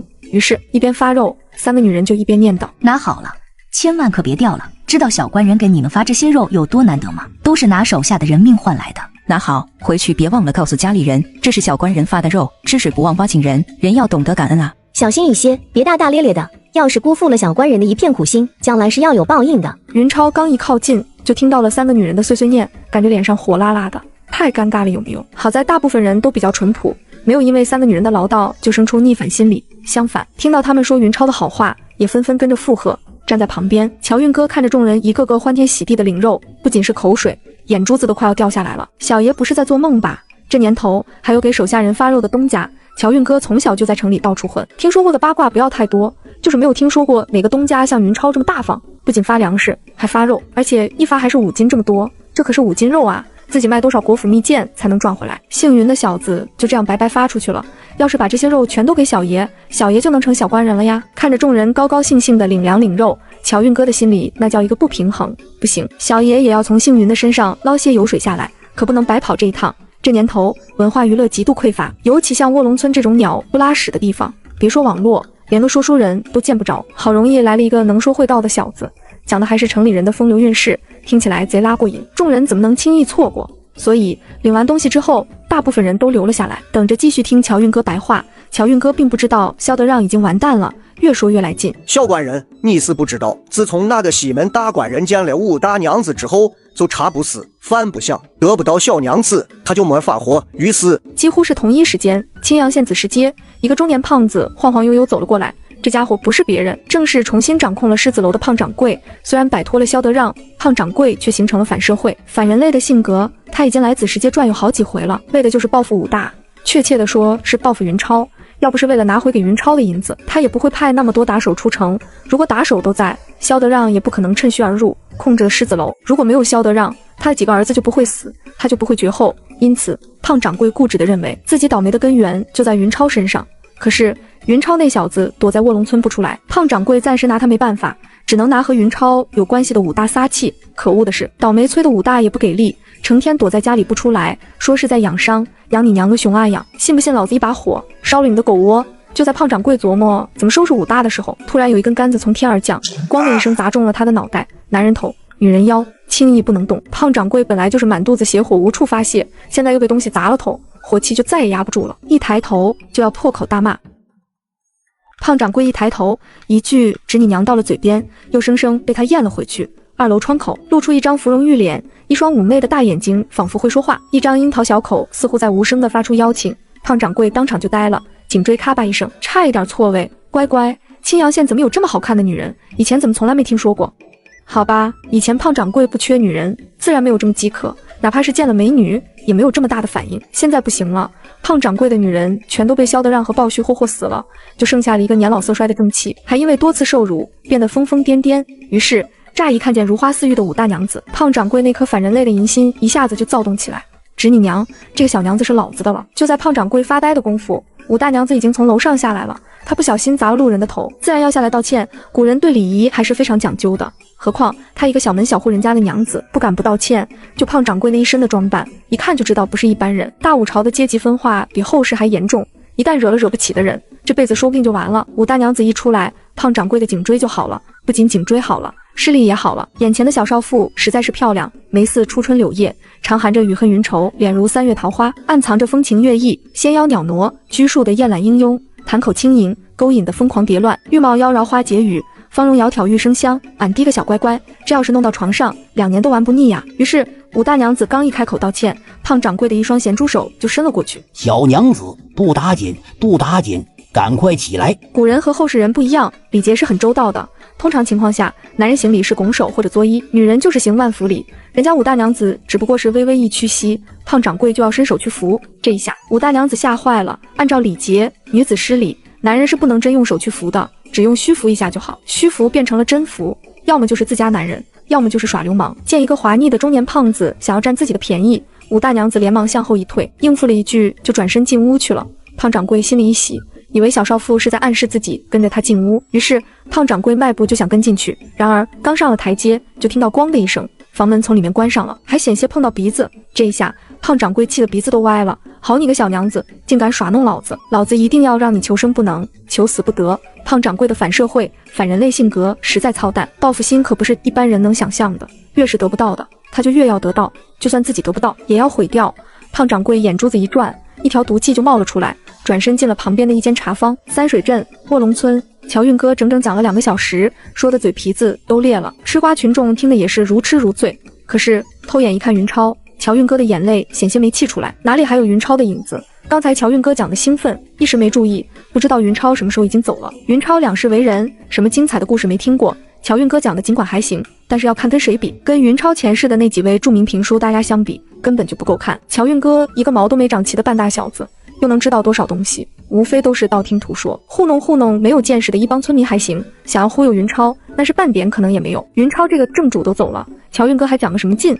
简单一收尾，就连忙去找云超。云超正在吃饭，不仅是他自己在吃饭，他的家人，他手下的小子全都在吃饭。还不等进门，乔运哥就愣了，云超家吃什么呢？怎么这么香？等进门之后，乔运哥就更懵逼了，大盆的红烧肉，大盆的白米饭，大盆的炒豆芽，大筐的白馒头，乖乖，这是人吃的东西吗？就是做梦都没有梦到过呀。云超并没有撵人，大方地招呼乔运哥跟着一起吃。乔运哥本来还想客气拿架，彰显一下自己的与众不同，可是饭菜的香味实在诱人，到了嘴边的话，生生又被他咽了回去。乔运哥不知道的是，他做对了，要是他敢客气推辞，云超绝对不会再让第二回。对一个滑不留手的毛孩子，云超可没有那么好的耐心。自从他开始讲故事忽悠自己，云超就已经不准备留下他了。后世有人招兵，专捡老实巴交的要，那些奸猾之辈，哪怕再能说会道，也是一个不收。云超也是一样，生怕乔运哥把手下的一众小子带坏。大快朵颐的乔运哥还在憧憬着以后怎么忽悠这些泥腿子，却不知云超已经把他给否了。到了第二天，乔运哥美美的吃了一顿早饭之后，刚想接着忽悠，云超就再也没有给他说话的机会。乔运哥，马上就要过年了，我这里也放假了，没办法留你，你现在就回去吧。啊！乔运哥满肚子的话憋在喉咙里，半天都没能反应过来。原本以为云超好吃好喝好招待，是要留下他，谁知会是这种结果。乔运哥就算在滑头，人家云超都下了逐客令，他也不能再待下去。何况两者根本就不在一个层次上，乔运哥就算想耍赖都不敢。他可是听说了，人家云超不是一般的泥腿子，不仅是卧龙村的村正，还是三水镇的副巡检老爷，杀起土匪更是眼睛都不眨一下。尽管不知道副巡检是多大的官，但乔运哥知道，不管是多大的官，都不是他一个卖国府的小贩能招惹的。无奈之下，乔运哥只得告辞离开。离开是离开，乔运哥心里却给云超记了一笔。哼，姓云的，你不是不收留小爷吗？小爷一定要让你知道什么叫后悔。乔运哥走了，吴掌柜来了。吴掌柜是来给云超送牛的。老弟，老哥来给你赔罪了，都怪老哥有眼无珠，看错了人。放心吧，那个牙人张再也不会在青阳县出现了。云超没有打破砂锅问到底，不管吴掌柜是把牙人张赶走了，还是把他杀了，都跟云超没关系了。云超现在事情多得很，没有时间揪着一件小事不放。如果遇到了牙人章，随手捏死就是；遇不到也不用专程费那个劲去找。吴掌柜的能量还真不小，竟然一次性给云超送来50头牛。正常情况下，100亩田差不多要2头牛才能耕过来。如果开荒，需要的牛就更多了，荒地要比熟地更难耕。卧龙沟北岸有上千亩的荒地，现在吴掌柜一次性就送来50头牛，再加上云超之前买的牛，完全绰绰有余。可是云超还觉得不够。吴掌柜，如果方便的话，能再帮我买50头吗？老弟，不是老哥不帮你，实在是现在买不来了。咱们青阳县是个小地方，可出不了这么多牛，必须等着外地的客商送过来。现在是冬天，不是卖牛的时候，牛贩子很少会来。吴老哥，不用着急，年前买不了，年后也是一样。老弟，那你就放心吧，交给老哥就是，保证给你办好。白话了半天，吴掌柜也没有告辞的意思。云超很是纳闷，以前没觉得老吴这么能说啊，今天怎么说起来没完了？等快到中午的时候，云超才想明白，合着人家是等着吃饭呢。自从上次在卧龙村吃了云超的饭菜之后，吴掌柜就喜欢上了这一口。回去之后，一连跑了好几天狮子楼，结果吴掌柜发现，闻名青阳县的狮子楼和云超家的饭菜一比，简直就是母猴和美女的区别。都说什么狮子楼的饭菜好吃，在吴掌柜看来，那是云超没有来城里开店。要是云超来开酒楼，狮子楼过不了几天就得倒闭。让吴掌柜失望的是，云超家的饭菜居然变了，不再是上次的菜式。可是等他尝了之后才知道，这次的饭菜跟上次的饭菜是截然不同的2种风格。如果说上次的饭菜是美艳性感的诱人少妇，这次的饭菜就是温柔可人的小家碧玉。别的不说，光是一道拔丝南瓜就吃得吴掌柜赞叹不已。金黄的南瓜先蒸后炸，再淋上熬化的白砂糖，香甜可口。稍微吃慢一些，就会拔出一道道冰糖丝，直接就把吴掌柜看懵逼了。还有一道木须肉，金黄的炒鸡蛋，鲜美的黄花菜，再加上嫩嫩的里脊肉，往吴掌柜面前一放，险些没把他的眼睛珠子惊出来。尝了一口之后，吴掌柜就彻底被征服了。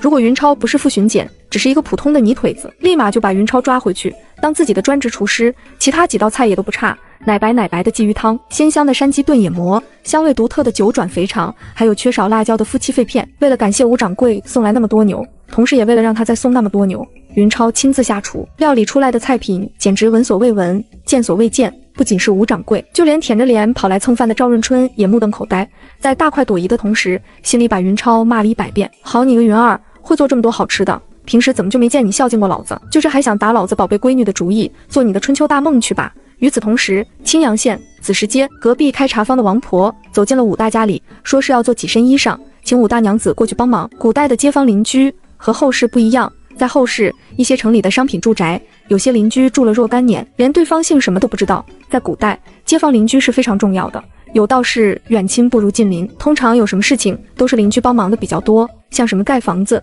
家里有红白事，甚至来了客人需要招待，邻里都会来搭把手。王婆请求帮忙，武大娘子哪好意思拒绝，就跟着她去了隔壁茶坊，是里外2间，外间屋做生意，里间屋是王婆休息的地方。大中午没人吃茶，武大娘子就和王婆在里屋做针线，忽听外屋有脚步声，不等王婆迎出去，里屋的门帘一挑，一个中年胖子走了进来。王婆一看中年胖子来了，连忙起身寒暄了几句，就出去给他泡茶。按照常理，来吃茶的客人应该跟着王婆一起出去才对，可是中年胖子不但没有出去，反而还笑眯眯地坐了下来。武大娘子懵逼了，自己一个有夫之妇和一个陌生男人独处一室，传出去好说不好听。这个中年胖子他见过，就是昨天不小心支窗户的杆子砸到的那个家伙。没错，来的就是狮子楼的胖掌柜。打一见到武大娘子开始，他就下定了决心，这个女人要定了。结果到了茶坊跟王婆一打听，胖掌柜的决心就更坚定了，不为别的，就冲着她是武大的娘子，胖掌柜就兴奋得不能自已。一想到那么衰的武大竟然娶了一个美若天仙的娇娘，胖掌柜昨天一夜都没睡好。尤其是一想到武大压在美娇娘身上的情景，胖掌柜的心就像是猫挠一样，抓心挠肝的难受。于是一大早胖掌柜就来了，找到王婆，直接塞给她5两银子，承诺如果事情办成，另有重谢。王婆是个老财迷，黑眼珠子见不得白花花的银子，5两银子往胸脯子里一揣，就把良心抛到了脑后。拍着胸脯，王婆当场就表了态，请大官人放心，要是事情办不成，老婆子任你随意处置。胖掌柜不说话，只是笑眯眯看着武大的娘子。武大娘子哪好意思继续待下去，起身就想离开。就在这时候，王婆一挑门帘走了进来，看见武大娘子要走，当即就笑了起来。小娘子，别急着走啊，这是庞大官人，咱们青阳县最好的酒楼，狮子楼就是他家的买卖。武大娘子一个小少妇，哪是王婆这个生意人的对手？几次想要告辞，却怎么也插不上话。王婆的嘴真不是盖的，把胖掌柜形容的天上少有，地上井无，简直就是下凡的神仙，转世的圣人。胖掌柜嘴上谦虚，眼神却一点都不谦虚，就像是长了钩子一样，直勾勾盯着小少妇，恨不得立马就把她勾上床。以往胖掌柜每次使出这一招，基本上都是无往不利。不说别的，光是他的身份，他的财力，多少爱财的少妇都会主动投怀送抱。反正这玩意又不是白面，挖一碗就少一碗。既然已经不是处子之身了，再多一回又何妨？可惜这次胖掌柜失算了，武大娘子并不是像他想象的那样，是一个食髓知味的小少妇，更没有因为得不到武大的满足就欲壑难填。因为他从来就没经历过那种事情。一个从来都没吃过肉的人和一个已经吃馋了的人，看见肉的时候完全就是两种感觉。哪怕大武朝的人再不看重名节，也比后世的女人更矜持。尽管武大娘子对胖掌柜的财力很是羡慕，却没有主动投怀送抱的想法，因为从来没有经历过，所以根本就没往那方面想。何况胖掌柜毕竟不年轻了，还是个油腻男。如果武大娘子没见过某些小子，或许还可能会动心。不过现在嘛，好吧，某些小子不是别人，就是云儿。云儿那小子长得溜光水滑不说，气质还特别出众。像武大娘子这种未经人事的黄花闺女，最吃那一套。女人，尤其是尚未经历人事的女人，和男人对两性的态度相差很大。对不感兴趣的男人，通常都是敬而远之。所以，哪怕王婆把胖掌柜夸上了天，武大娘子依然是无动于衷。终于，趁着王婆换气的机会，武大娘子说了一句家里有事，就准备离开。这一下，王婆可急了。胖掌柜给银子的时候说得清楚，今天要是把事情办成，就再给他50两银子；如果是明天办成，那就是40两银子；如果到了后天，就只有30两了，以此类推。最后一天是10两，如果过了第5天还办不成，那对不起，王婆不但要把之前的5两银子还回去，胖掌柜还轻饶不了他。为了拿到最高奖励，王婆也是豁出去了。一看武大娘子要走，伸手就揽住了她的纤腰。小娘子，别急啊，我还有话没说呢。王婆不愧是老手，她这一揽武大娘子的腰，手法非常老道，搂的位置不上不下，正好把武大娘子的一对大胸显露了出来。刹那间，胖掌柜的眼睛就直了，乖乖，这也太大了，刚才有厚厚的冬衣遮着，还不明显。王婆这一搂，小少妇的身材简直太突出了，胖掌柜的哈喇子都下来了。武大娘子吓了一跳，一个黄花大闺女，在一个男人面前暴露熊熊，哪怕隔着衣服，还是羞恼不已。于是武大娘子就挣脱了王婆，准备赶紧离开。王婆也不是非把武大娘子留下来不可，如果来强的，那性质可就变了。一旦将来武大娘子和胖掌柜鬼混到了一起，难免给他上眼药，这一点王婆门清得很，所以她只是虚虚一揽，目的就是为了吸引胖掌柜的兴趣。只要老色配上了钩，就不信他不加码。然而王婆不知道的是，胖掌柜已经不是以前的胖掌柜了，以前的胖掌柜多少还要些脸，最起码明面上还算是要脸，不然就不是派打手半路截杀云超，而是在狮子楼的时候就明抢了。可是现在不同了，胖掌柜已经变成了一个彻头彻尾的反人类、反社会人渣，色心一起，哪还管要不要脸？见武大娘子要走，嗷呜一声就扑了过来。小娘子，别走啊，咱们一起乐呵乐呵，少不了你的好处。在胖掌柜想来，一个成了亲的小少妇，还不是任自己予取予求，退1万步讲，就算他再不愿意，等生米做成了熟饭，他也只能认命。胖掌柜之所以这么自信，就是因为他有势力，另外就是大武朝女性的地位比较低，一旦女人失了名节，哪怕告赢了也占不了什么便宜，光是唾沫星子就能把她淹死。这就是为什么田小娥他们宁愿跟着云超为奴为婢，也不愿意回家的原因。名节对一个女人来说实在太重要了，何况胖掌柜压根就没把武大放在眼里，一个卖馒头的小贩而已，就算敢去报官，又能拿自己怎样？胖掌柜的举动不但把武大娘子吓一跳，就连王婆也吓得够呛。他是爱钱不假，可是为了区区几十两银子，要是闹出一场官司，他可吃罪不起。于是不等武大娘子反抗，王婆就先挡在了胖掌柜前面。大官人是不是喝醉了啊？王婆一句话没说完，就感觉身体一紧，居然被胖掌柜紧紧搂进了怀里。胖掌柜这货有个怪癖，每次玩花活他都不睁眼，这样可以尽情的放飞想象。闭着眼睛，胖掌柜一个恶狗扑食，想玩一把刺激的，来个温香暖玉抱满怀，结果抱是抱了个满怀，暖和也怪暖和，就是不香，还有一股子骚味。胖掌柜提鼻子闻了闻，心里奇怪，武大娘子看起来怪漂亮的，身上怎么有股子怪味？是不是这几天没洗澡？算了，没洗澡就没洗澡吧，大不了等会儿跟他一起洗个鸳鸯浴。想到这里，胖掌柜再不怠慢，低头就亲了下去。吃完午饭，云超送走武掌柜，回到家，刚准备休息一会儿，就有手下跑来报告，说是胡铁匠成功了，让他过去瞧瞧。一听胡铁匠成功了，云超哪还顾得上休息，匆匆忙忙就来到了卧龙沟北岸。云超专程让人在卧龙沟北岸给胡铁匠盖了一座铁匠作坊，面积很大，既能打铁，也能搞研究。可惜胡铁匠的技术菜了一些，只会打造农具，从来都没有打造过武器哦，也不能说一件武器也没有打造过。如果说菜刀和斧头也算武器的话，那胡铁匠打造的武器还真不少。云超现在不缺农具，缺武器，所以他就交代胡铁匠，让他试着打造枪头。在武器里，长枪是非常容易制造的，只要能打出枪头，再安上一个木质的枪杆就行，枪杆自然由木匠制作。胡铁匠的任务就是打造出合格的枪头。胡铁匠尽管从来没有打造过枪头，但一法通百法通，在他看来，只要照着云超手下那帮小子的长枪打就是了，没什么难度。云超才刚刚交代过的第二天，胡铁匠就把枪头打造了出来。本来云超是想给所有人都放假，谁知很多人都不愿意放假。过年固然重要，挣工钱更重要。再说现在离过年还有好几天呢，放假这么早，少挣多少粮食啊？于是云超就让想休息的人休息，不想休息的可以继续加班。胡铁匠就是主动加班的人之一，他的报酬和一般的帮工不一样，工钱是按照计件来算的，打造的东西越多，工钱就越高。来到铁匠铺，胡铁匠已经把刚刚打造出来的枪头安装好了，枪杆是冯木匠提前做好的，就等着胡铁匠的枪头了。拿着刚刚做好的新枪，云超的眉头就是一皱，枪头看起来并不是锃亮的那种，有些发乌。云超亲自试枪，端着长枪，在距离一棵大树20米开外站定。突然，云超脚下发力，向着大树冲去。云超这招叫冲刺，是打仗的时候冲锋用的，借助奔跑的惯性，这一枪要是扎实了，哪怕是敌人穿着重甲，也能一枪刺穿。快到大树的时候，云超双膀一用力，大喝一声，长枪狠狠刺了出去。砰的一声，长枪重重刺在大树上，一下子就破开树皮，深深地扎了进去。好，看到云超这一枪扎得快、准、狠，一众小子情不自禁喝起彩来。在替云超喝彩的同时，一众小子也都很高兴。如果胡铁匠能打造长枪，他们就再也不用扛着竹枪打仗了。云超却没有一众小子那么激动，皱了皱眉，用力把插在树干里的长枪拔了出来。然后围过来的一众小子就愣了，大家都是年轻人，眼神都不错，一眼就能看出来胡铁匠打造的枪头有问题。仅仅是扎了一次树干，枪尖最尖端的那一小段居然断了，这说明什么？即使云超不懂冶金，也知道胡铁匠打制的枪头不合格。如果没有猜错的话，应该是枪头的杂质太多，锋利程度和韧性都不够。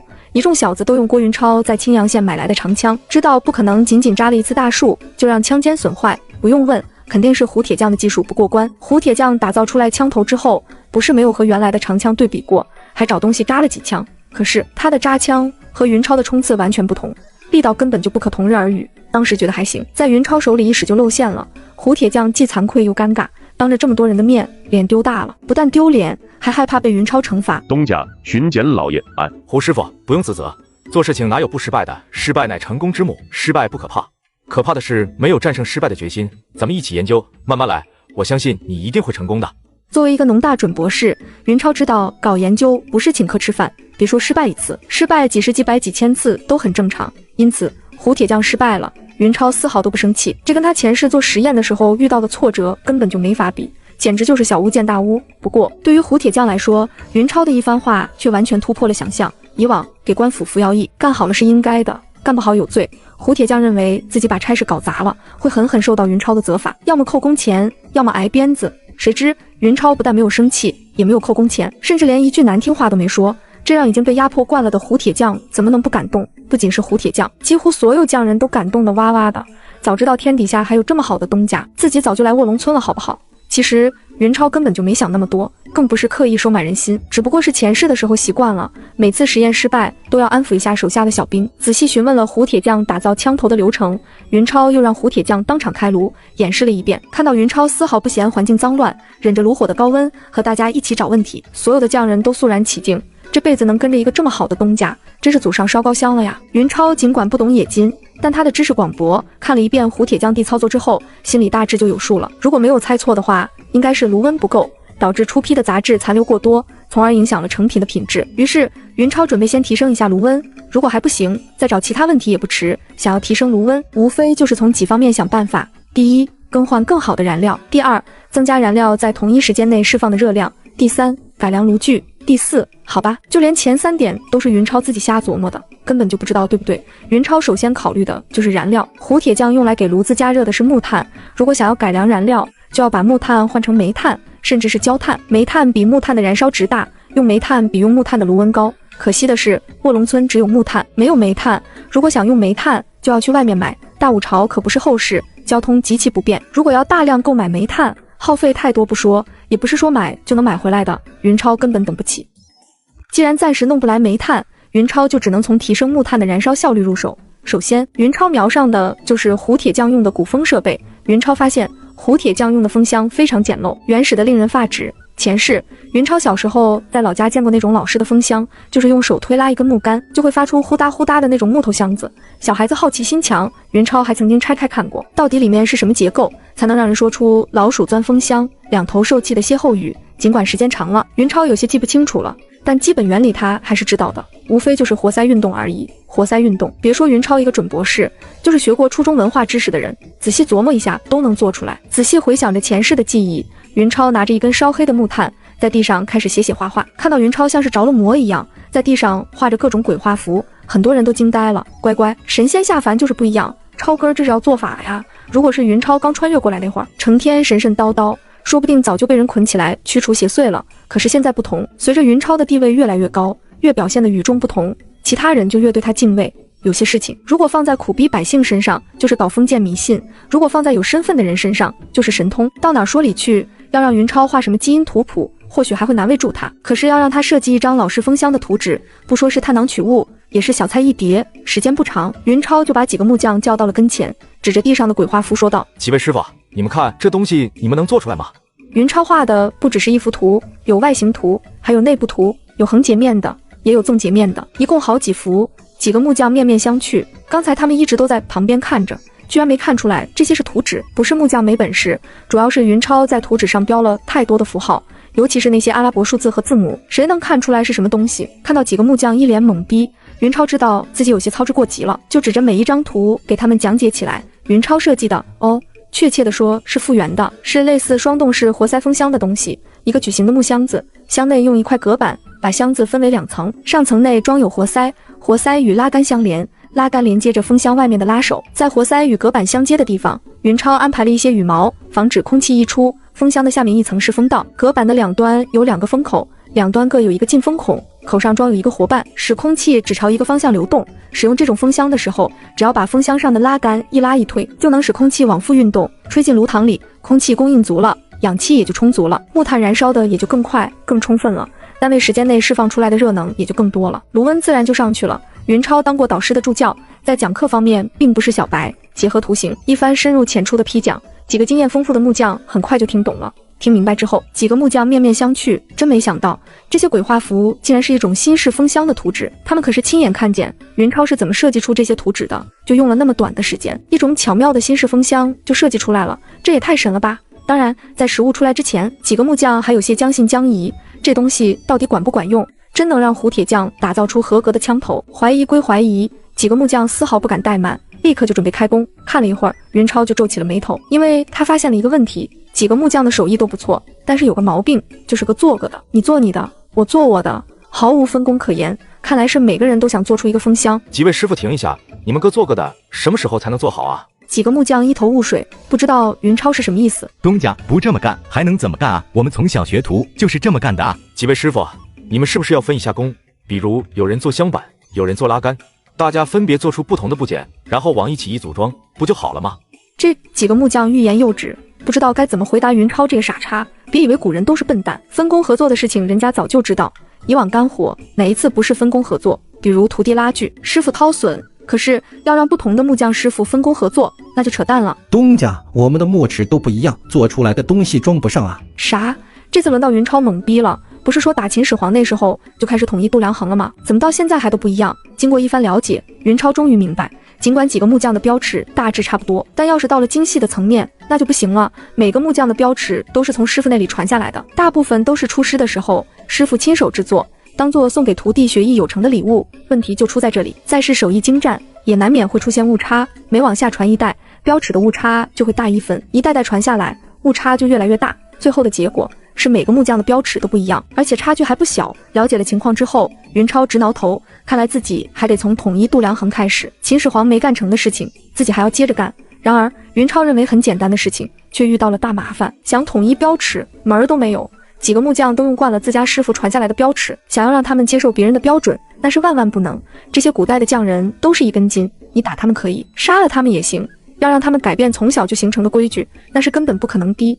再说木匠们已经习惯了原来的标准，有时候干活根本就不用尺子量，打眼一看就知道有几尺几寸，贸然让他们改变标准，不出问题才怪。在云超的前世，老歪们见华夏人打乒乓球太厉害，就改变了球的大小，把小球改成了大球。这一下，很多从小就练小球的人麻着了，因为已经形成了本能，球的重量和大小猛然变化，根本就适应不了。现在云超如果贸然改变尺寸的标准，一众匠人不说很难适应，打造的东西也容易出现问题。经过一番考虑，云超最后把牙一咬，心一横，还是决定要统一良句，长痛不如短痛。如果现在不趁着人少，把匠人们长期形成的一些习惯改过来，等将来人多了，打造的东西精密了，就更难改变了。好在大武朝匠人的地位比较低，云超对匠人又比较好，在苦口婆心劝说了一番之后，终于让他们同意了使用统一的标尺。可是问题又来了，到底按谁的标准来？冯木匠说用他的，张木匠说用他的，几个木匠吵得不可开交，最终还是云超强行拍板，把几个木匠的标尺平均一下，按照平均数来，看谁还有意见。不仅是木匠，云超干脆一不做二不休，铁匠、瓦匠、窑匠、石匠，不管什么匠，以后统统都要按照统一的标准来，好吗？时隔上千年，云超又干了一回秦始皇的丰功伟业。为了以后不至于再出现误差，云超特意分别让木匠、铁匠、石匠各自按照标准打造了3套标尺，存放在仓库里，以后再打造标尺就按这几套标尺打造，不准私自制作。光是几套标尺就浪费了整整1天时间。等云超的风箱做好之后，已经是第2天了，几乎所有的匠人都跑来看热闹，看看云超一个外行是不是真比他们这些行内人还厉害。胡铁匠亲自拉动风箱，伴随着呼哒呼哒的声音，铁匠炉里的火势很快就大了起来。别人不知道，胡铁匠却惊呆了。云超设计的新式风箱比他原来用的老式风箱不知道好了多少倍，拉起来既省力，火势也要旺得多。有了这么旺的炉火，炉子的温度肯定高啊。胡铁匠从小学艺，曾经不止一次听师傅说过，古时候的铸剑大师为了提升炉温，甚至有人亲自跳进火炉。现在不用血迹，仅是一个小小的风箱就能提升古代先辈绞尽脑汁也提升不了的炉温，怎么不让他惊诧？感觉炉温上来之后，胡铁匠就把拉风箱的工作交给了儿子，他亲自夹着一块铁制的出坯放在铁匠炉里煅烧，等铁坯烧得通红，甚至开始变软，胡铁匠才把它夹了出来，放在铁砧上锻打起来。这一次胡铁匠为了挽回颜面，同时也为了表示对云超亲自设计的风箱的重视，并没有让他的儿子帮忙，亲自抡动大锤，一锤一锤捶打着软化的出坯。经过反复捶打，数次淬火，一根长枪的枪头终于成型了。又经过一番精修打磨，一根锋利的枪头出现在胡铁匠手中。东家，能不能让俺老胡给你试枪？可以。云超没有打消胡铁匠的积极性，两世为人的他对阶级观念看得比较淡，并不认为匠人是什么贱业。当然，这也跟云超前世的身份有关系。如果他前世是某些不可描述的阶层，或许看待大武朝的人就是另一种态度了。胡铁匠尽管没有练过刺枪，还是学着云超的样子，端枪在手，朝一棵20米外的大树冲了过去。在距离大树还有几米的时候，胡铁匠突然大吼一声，用力把手里的长枪刺了出去，就听出溜一声，紧接着就是扑通一声，然后就是轰然一阵大笑。胡铁匠因为用力过猛，本来就不熟悉的动作发生了变形，根本就没刺中大树，枪尖在树干上一滑，带得胡铁匠脚下一个趔趄，重重摔了一跤。在冲刺的过程中出枪，还要刺得稳、准、狠，可不是随便谁都能做到的，随随便便就能做到，那还训练个屁！大家都成军人了，为了训练一众小子的枪术，云超专程让几个木匠打造了一些同等比例的人体模型，有胖子，有瘦子，有高个子，还有矮个子，分别在木人的要害处镶嵌了一个木球，比如木人的眼睛就是2个可以抠出来的假眼球，还有木人的喉咙、心脏、肚脐、下阴、膝盖等要害都镶嵌着木球。训练的时候，一众小子要在冲刺的过程中扎那些木球，从30米外开始冲锋，至少刺中2个球才算合格。一开始一众小子根本就不以为然，不就是刺几个不会移动的木球吗？有什么难的？看小爷给你表演。结果等一众小子尝试之后才知道，别说刺中2个小球，就是1个也刺不中。不仅刺不中木球，甚至连刺中木人都不容易。在高速冲锋的过程中，脚步不停，既要刺出重达20-30斤的长枪，还要刺得稳、刺得准、刺得狠，难度不是一般的大。胡铁匠从来没有训练过，就想学着云超冲刺，扎不中大树很正常，扎中了才是瞎猫碰上了死耗子。这一次云超没有出手，王石头从羞愧的胡铁匠手里接过了长枪，站在20米开外，石头深深吸了一口气。胡铁匠刚才失败了，他要是这一枪也出了问题，脸可就丢到姥姥家了。杀！石头大吼一声，以迅雷不及掩耳的速度冲了出去。在距离大树还有5-6米的时候，石头就刺出了手里的长枪，借助身体的冲力，等长枪狠狠刺出去的时候，正好够着前方的树干，就听砰的一声，石头从高速奔跑，突然就静止了下来，从激动到极静，看得一帮匠人啧啧称奇，同时也感觉心惊胆战。这一枪幸亏是扎在大树上，要是扎在自己身上，还不得扎出个透明窟窿啊！很多没有见过打猎的人终于明白了，为什么那些野猪、黑熊之类的大型野兽，统统都成了众人的猎物。有这么厉害的枪术，什么样的野兽杀不死？王石头用力从树上抽出长枪，众人围过去一看，异口同声喊了一声好，枪尖依然锋利，丝毫没有受损。一众匠人开始恭喜胡铁匠，恭喜他从一个只会打造农具的三流铁匠，晋升成一个能铸造武器的二流铁匠。至于为什么不是一流铁匠，那要等胡铁匠能打造刀剑之类的高端兵器再说。胡铁匠也很高兴，不仅成功的洗刷了之前的耻辱，还提升了自己的技能。如果不是自己英明果断的来了卧龙村，怎么可能有今天？包括胡铁匠在内，所有人都对云超表示了敬佩之情。东家，你真厉害，俺老胡半辈子都琢磨不出来的东西，你几下子就搞定了。是啊，东家真是神仙下凡，简直绝了。东家，不如咱们把这种风箱做出来卖吧，肯定能赚钱。不仅是匠人们高兴，云超手下一众小子也很高兴。长枪有限，很多小子训练的时候用的还是竹枪，竹枪和长枪毕竟有别，一是太轻，二是太软，等换成真枪的时候还需要重新适应。这下好了，胡铁匠学会了打造枪头，用不了多长时间，大家就能全都拿上真枪了。然而云超却不像大家那么兴奋，甚至还给大家泼凉水。先别高兴得太早，来，你们都上去试试枪。众人一愣，什么意思？难道这枪还有问题？胡铁匠感觉云超是不信任自己，憋得脸红脖子粗，要不是地位有别，非跳出来向云超讨个说法不可。接下来贾满仓、罗志远、李兴每个人都扎了一枪，还好没有出现问题，枪尖还是那么锋利。这一下一众匠人放心了，胡铁匠却更憋屈了，被云超小视，实在不好受。然而等第7个小子从树干里把长枪抽出来的时候，突然咦了一声，众人围过去一看，顿时全都目瞪口呆啊！弯了！锋利的枪尖发生了变形，居然弯了。这一下众人再看云超的眼神就不对了，原本以为云超是在故意为难胡铁匠，现在看来人家早就知道有问题。神，太神了，不愧是神仙下凡，散财童子转世，什么都知道啊！这一下胡铁匠羞得无地自容，恨不得抠出一条地缝钻进去。云超摆摆手，不用大惊小怪，我说过做事情没有不失败的，失败不可怕，慢慢摸索就是。胡师傅你也别气馁，看看是不是淬火的问题。胡铁匠的精神为之一振，刚才只顾着懊恼了，这么简单的问题都没想到。云超心里好笑，这是明摆的事情，如果不是胡铁匠光顾着自责，分分钟就能想起来。云超没有留下来看胡铁匠搞研究，免得给他增加压力，让众人该干活的干活，该训练的训练，给胡铁匠一定的时间，让他慢慢试验，找出最佳的铸造方法。胡铁匠被云超的信任感动得哇哇的，当场就跪地磕头，拍着胸脯保证：东家，这次老胡要是再不成功，你就摘了老胡的脑袋。就在卧龙村热火朝天大发展的时候，青阳县十字街时隔多日，武大的买卖重新开张了。因为被萧德让的手下打成重伤，武大在家养了很长一段时间，眼看就要过年了，这么久家里没有进项，武大很是着急，不顾身体尚未痊愈，就挑着担子出来了。还真别说，武大的馒头已经在青阳县出名了，刚一出来就开了张。听说武大出摊了，来买他馒头的人很多，吃惯了武大又松又软的大白馒头，再吃其他馒头怎么都觉得不对味，于是只用了半天时间，武大的馒头就卖光了。挑着担子，武大高高兴兴往回返，自己终于又能赚钱了。眼看就要到家，武大情不自禁地哼起了小调，想必娘子看见自己拿回去的铜钱，一定会很高兴吧。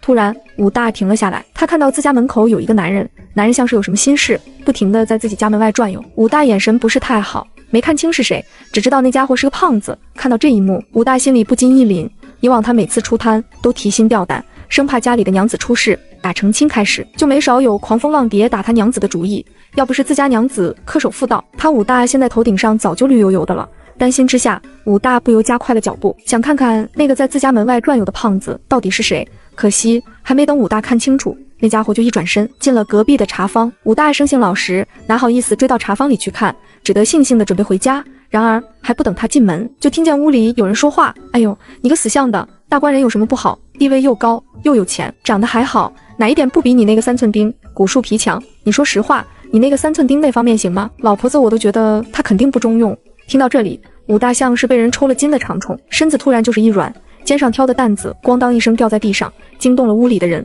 门帘一挑，开茶坊的王婆当先走了出来。哎呦，我当是谁呢？原来是武大回来了，这么早，是不是馒头没卖出去啊？武大娘子听说是武大回来了，吓了一跳，尽管她什么都没说，更没有同意王婆的劝说，但万一要是武大误会自己就不好了。于是小少妇连忙去捡武大掉在地上的东西。当家的今天怎么会来这么早？谁知武大不但不领情，反而还一声冷笑：哼，你是不是嫌我回来的早了？碍你的事了。武大是个老实人，但老实人有时候能气死人，特别是那种一根筋的老实人，一旦认准了什么东西，非一条道跑到黑不可。本来武大就因为自身的条件感到自卑，感觉配不上如花似玉的娘子，生怕自家娘子干出什么乱七八糟的事情。现在突然听到王婆和自家娘子在背后说自己的坏话，哪怕没听到自家娘子说什么，武大也觉得肯定有问题。上次王婆拉皮条不成，胖掌柜就想硬来，结果玩脱了，把王婆当成了武大娘子，闭着眼就亲了一口。谁知一口下去，居然把守寡多年的王婆给亲动情了，抱着胖掌柜就回应起来。胖掌柜兴奋坏了，没想到事情发展的这么顺利，看来自己的魅力依然不减当年，还是那么遭女人稀罕。可是啃的时间不长，胖掌柜就感觉似乎有哪里不对劲，味儿不对，皮肉也松。特别是当王婆情不自禁的开始哼唧之后，胖掌柜终于睁开了眼睛。一睁眼，胖掌柜险些没吓尿，一张满是皱纹的老脸出现在眼前，不说是鸡皮鹤发，也是老眉咔嚓眼啊！胖掌柜一声尖叫，听起来比小姑娘被流氓霍霍了还凄惨，用力一推，当即就把王婆推了一个四仰八叉。王婆兴奋坏了，看来老娘的风韵不减当年啊！就连狮子楼的胖掌柜都这么猴急，今天真是一个好日子，老娘这棵老树又要萌新芽了。王婆仰面摔在地上，丝毫不觉得疼痛，等着胖掌柜往自己身上扑。然而他听到的却是一连串的脚步声，睁眼一看，险些没把鼻子气歪，一个肥胖的屁股消失在门口。再看四周，别说胖掌柜，连武大娘子都不见了。好你个胖掌柜，欺负了老娘就想不认账，门儿都没有，你必须对老娘负责。武大娘子逃回家，一颗芳心吓得咚咚直跳，幸亏自己跑得快，不然清白很可能要保不住。之后不管王婆怎么邀请，他都以身体不适为由，除了买东西，坚决不离开家门一步。然而武大为了挣钱，不听劝说，非要出摊。武大前脚出门，王婆就跑去狮子楼报信了。这几天他时刻都在留意着隔壁的动静。胖掌柜本来不想再见王婆，可是一想到武大娘子当日在茶坊里显露出来的一对大熊，就忍不住口水直流。没有办法，为了安抚王婆，胖掌柜又给了他5两银子，这才让他消停，不再继续缠着要亲亲。听说机会来了，胖掌柜匆忙赶到了子时街，王婆则是趁着武大娘子倒垃圾的机会，闪身进了武大家，对小少妇展开了语言攻势。胖掌柜见王婆进去了，干脆就在外面等着。他已经想好了，如果王婆能说动小少妇固然好，如果不行，他就闯进去硬来。今天无论如何也要得到小少妇。谁知武大今天的馒头卖得特别好，还不等王婆说动小少妇，他就挑着担子回来了。胖掌柜老远看见武大，就知道今天的事情泡汤了，骂了一声晦气，转身进了王婆的茶坊，这才给了武大听见王婆说话的机会。小少妇被武大气坏了，眼泪险些没流出来。人家恪守妇道，没做对不起你的事情，你却拿话讽刺，还让不让人活了？不让你出摊，你非要出摊，现在被人欺上门来，你不但不替自家人出头，反而还阴阳怪气，是何道理？本来小少妇就看不上武大，跟他没有任何感情可言，现在受了委屈，又被武大冤枉，哪里还能忍得住？扔下武大的东西，转身就进屋去了。王婆一看两口子闹了矛盾，心里顿时就是一喜，苍蝇不叮无缝的蛋，只要你们闹别扭，那老娘就有办法。嗨嗨，武大，不知道你听说没有，你家娘子在嫁给你之前，可是那一代立着花，不知道有多少年轻后生都跟你家娘子。嗨嗨，不说了不说了。给武大心里中完刺，王婆就撤了，留下武大一个人在风中凌乱。胡铁匠的枪头终于打造成功了，经过反复摸索，多次试验，胡铁匠总算找到了最佳的铸造方法，打出了真正的军中枪头。云超让人一连扎了大数几十枪，枪头都几乎没有损伤，这就合格了。大武朝能有这种质量的枪头就已经可以了。冶炼技术不可能达到后世的标准，出乎胡铁匠的意料，也出乎所有人的意料。云超一高兴，直接就给胡铁匠发了10两银子的奖励。10两银子拿在手里，胡铁匠直接就懵逼了。他用了云超设计的风箱，而且还是在云超的指点下铸造出了枪头，应该是他感谢云超才对，哪有反过来拿云超奖励的道理？不等胡铁匠说什么，云超就当场宣布，以后无论是谁，只要有新的研究成果，同样也会有奖励，而且研究成果越有用，发的奖励就越多。大武朝的上层人士从来不会把匠人当回事，不管是在精湛的技术，在上层人士眼里也是奇技淫巧，是下贱人做的事情，登不了大雅之堂。可是技术在云超这里居然这么值钱，铸造出了枪头就能拿10两银子的奖励，1年干到头，也不过能落下这么多银子吧。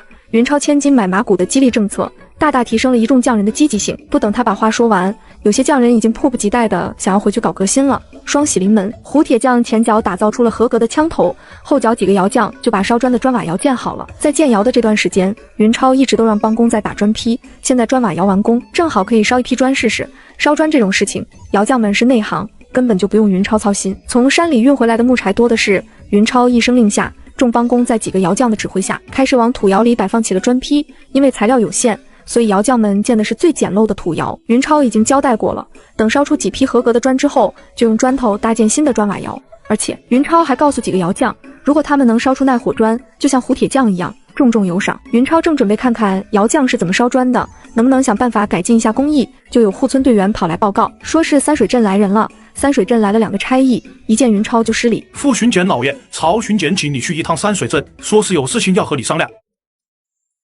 不知道曹巡检想干什么，不过看2个差役的态度，似乎不是什么坏事。作为副巡检，正牌巡检召唤，没有不去的道理。于是云超就让人准备了一些土特产，毕竟马上就要过年了，和曹巡检搞好关系没什么坏处。云超可不想成天绑在三水镇办公，带着10来个小子，云超一行沿着卧龙沟，很快就滑到了三水镇，还是老一套，保险起见。王石头和张四海先到镇里转了一圈，没有发现什么异常，这才让云超进去。就这，云超还让贾满仓带了几个小子守在三水镇门口，防止被人来个瓮中捉鳖。一见云超来了，巡检司里的差役纷纷行礼，哪怕有人没见过云超，也认识他穿的官服，都知道巡检司里有位副巡检老爷。没想到今天终于见到活的了，一看见云超，曹巡检就愣了，这小子搞什么名堂，让人扛的东西是什么？云超丝毫没跟曹巡检客气，直接就带着几个小子走进了他的办公室。赶紧把年礼给曹巡检放好。张四海，你小子注意点，别把东西弄脏了。曹巡检一脸懵逼，看着放到自己案桌上的一条野猪腿、2只山鸡、2只野兔、几条咸鱼，还有一堆干木耳、干蘑菇之类的山货，整个人都斯巴达了。当着这么多手下，你就算想送礼，也要背着点人啊。再说，看看送的都是什么，猪腿、山鸡、野兔，天哪，还有一大堆的干货。知道的，你是在给一个正牌的巡检老爷送礼；不知道的，还以为是老子乡下的穷亲戚进城了呢。在曹巡检想来，下属给上官送年礼，就算不送古玩字画，最起码也要是金银珠宝吧。再不济，送2个美女也行啊。可是这一大堆的土特产是什么鬼？看起来怪多，实际上屁钱不值。算了算了，毕竟是从村里出来的，一个泥腿子而已，没见过世面，能送这些东西就不错了。曹巡检给自己做了半天的心理建设，才算是把那股子腻歪劲从脑海里赶了出去。老弟，快坐，来人啊，还不赶紧给云副巡检上茶。云超不动声色地眯了眯眼睛，姓曹的这是对自己送的东西不满了呀，把云副巡检中的那个副字咬那么重，这是在提醒自己要注意身份吗？2个人打着机锋寒暄了半天，谁都不先步入正题，最后还是曹巡检绷不住了，心里骂了一声小狐狸，这才谈到了正事。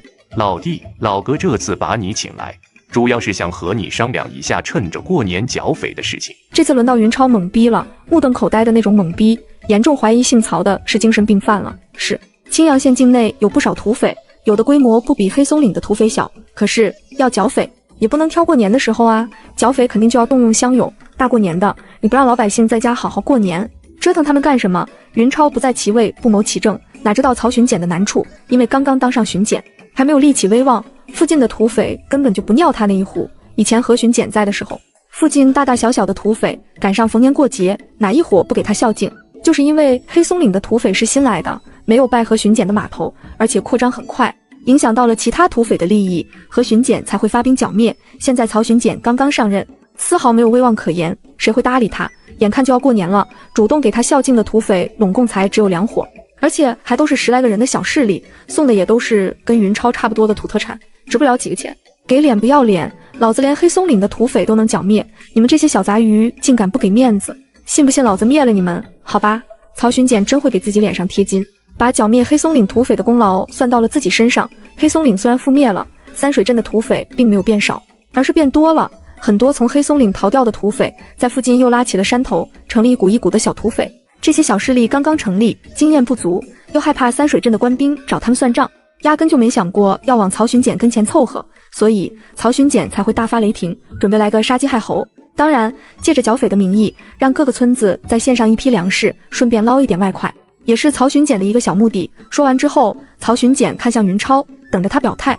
本来曹巡检没打算和云超商量，后来一想，觉得还是先和云超通个气比较好。那天来三水镇上任的时候，看到其他几个村正似乎都为云超马首是瞻，不先做通他的工作，恐怕这小子会带头跟自己捣乱。曹巡检哪里知道，云超根本就没什么威望。之所以上任的时候，几个村正都看云超，完全就是在给他上眼药，不然云超也不会歪打正着，稀里糊涂就当上副巡检。因此，曹巡检找云超商量，完全就是多此一举。不说云超命令不动那些老狐狸，就是能命令动，他也不想当出头鸟。于是云超很干脆就同意了。曹巡检，我没有任何意见，你说怎么干，咱们就怎么干。见云超没有反对，曹巡检很高兴，看来这小子除了抠门一些，别的倒是没什么毛病。好，多谢老弟的支持，老哥也不能亏了你。这次征收粮食，你们卧龙村还是一时也不用拿。云超一愣，好家伙，这货不仅要让各个村子出乡勇，还要征收粮食，你这是想要官逼民反吗？云超嘴上应付着，心里早就把曹巡检骂了100遍，说得好听，有种你别让卧龙村出乡勇啊。曹巡检也不傻，就算不让所有村子出乡勇，也不会不让卧龙村出乡勇，开玩笑，没有卧龙村那帮能打的泥腿子，他哪里有底气赶剿匪？就在云超和曹巡检斗智斗勇的时候，青阳县狮子楼，胖掌柜看着跪在自己面前的乔运哥，脸上露出了阴冷的笑容。乔运哥是被胖掌柜抓回来的，在卧龙村碰了钉子，乔运哥没有办法，只得偷偷回了青阳县。本来准备去找武大，看看能不能从他身上开一些油水，谁知正好撞上了在武大家附近转悠的胖掌柜，看见了藏头缩脑的乔运哥，那还有什么好说的？胖掌柜当即就让2个打手把他拎了回去。乔运哥也不傻，知道胖掌柜记恨自己带着赵润春只认他的亲戚，立马就跪了。可惜现在的胖掌柜已经不是当初那个胖掌柜了，当初的胖掌柜多少还会照顾一下乔运哥的生意，现在的胖掌柜已经变成了一个反人类，哪会吃他那一套？打，给老子狠狠打！一想到自己当初没少买乔运哥的东西，到头来这小子却帮着外人算计自己，胖掌柜的气就不打一处来。土匪欺负老子也就算了，你一个小逼崽子也敢在太岁头上动土，真是活得不耐烦了。胖掌柜重新掌控狮子楼之后，又招收了一些打手，新来的打手比不上之前的8大金刚厉害，手段却比8大金刚更狠辣。胖掌柜收人的时候不论出身，他们的品质更差，所以乔运哥这一顿打下来，直接晕了好几回，晕了被打醒，醒了被打晕，又一次醒过来的时候，乔运哥知道不能再这样下去了，再打下去自己就算不死，肯定也废了。突然，乔运哥大喊一声：“大官人，我知道赵掌柜的下落。”胖掌柜还以为萧德让按照约定已经把赵润春弄死了，这几天还在琢磨怎样才能把赵润春的产业弄到手，谁知乔运哥竟然说他没死，怎么能不惊讶？说赵润春在哪里？小兔崽子，你要是敢诓老子，老子就扒了你的皮！到了这步田地，乔运哥哪还敢卖关子，直接就把在卧龙村看到赵润春的事情说了一遍。为了让自己的话更有说服力，乔运哥干脆把看到赵秀姑的事情也说了出来。胖掌柜相信了。乔运哥在这种情况下，谎话不可能撒得这么圆满，就算有水分，但赵润春和他闺女在卧龙村应该是真的。好啊，好你个云儿，老子千方百计都没到手的小娘子，没想到被你截了胡，真是天堂有路你不走，地狱无门你自己偏进来。本来准备过段时间再找你算账，现在看来不能再等了。胖掌柜想到了一个很严重的问题，赵润春很可能知道自己和黑松岭的土匪有瓜葛，现在跑到了卧龙村，云儿也可能知道了，尽管只是可能，但不怕1万就怕万一，何况胖掌柜还听乔运哥说，云儿好像当上了三水镇的什么官，一旦那小子找到县令，把自己勾结土匪的事情说出去，自己就完了。怎么办？云儿那小子窝在卧龙村不出来，自己总不能带人杀过去吧？胖掌柜听说过卧龙村的乡勇很能打，黑松岭的土匪就是他们剿灭的。这一焦虑，胖掌柜连武大娘子也顾不上惦记了。不过仅仅转悠了半个小时，就让他想出了一条妙计。乔运哥，你想死还是想活？想活，想活，还请大官人饶小的一条狗命。好，想活可以，只要你替我办成一件事情，你以前算计我的事情就一笔勾销，怎么样？乔运哥心里机灵一下，知道准备好事，要是简单的事情，胖掌柜哪用找自己？可惜小命捏在胖掌柜手里，就是想拒绝都不行。见乔运哥答应了，胖掌柜出去了一会儿，等再回来的时候，把一封信塞到了他手里。等夜深人静的时候，悄悄把这封信扔到五县尉院子里，然后就没你的事了。胖掌柜一改之前的冷酷残忍，笑得像个诱骗小红帽的大灰狼。乔运哥起了一身的鸡皮疙瘩，尿都险些没下出来。晚上偷偷给吴县尉家里扔信，哎呦娘啊，要是被吴县尉抓到了，自己还哪里有命在？可惜除了同意，乔运哥没有第二条路可以选。无奈之下，乔运哥只好拍着胸脯保证：大官人请放心，事情要是办砸了，你就栽了小子的脑袋。云超可不知道有人在算计他，还在和曹玉峰商量剿匪的具体事宜。让云超奇怪的是，曹玉峰今天的话特别多，东拉西扯，说起来没完没了。云超不是怂，不敢反对曹玉峰，主要是觉得没有反对的必要。这段时间在山里打猎，总觉得实战效果差了一些，没有真刀真枪的让新来的小子干一仗效果好。正好姓曹的不按套路出牌，那就借机把他们拉出来溜溜好了。曹玉峰准备让每个村子出50名乡勇，毕竟要剿灭的土匪是一些小势力，用不着那么多人。杀鸡害猴，不是杀猴害鸡。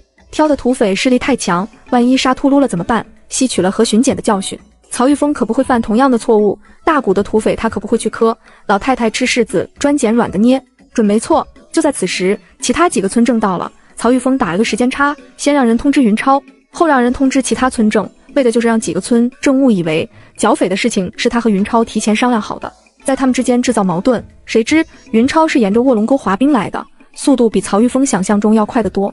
要不是他东拉西扯的拖延时间，原本的计划就要出问题了。几个村正一进门，就看到了正在老神在喝茶的云超，心里不由就是咯噔一下子。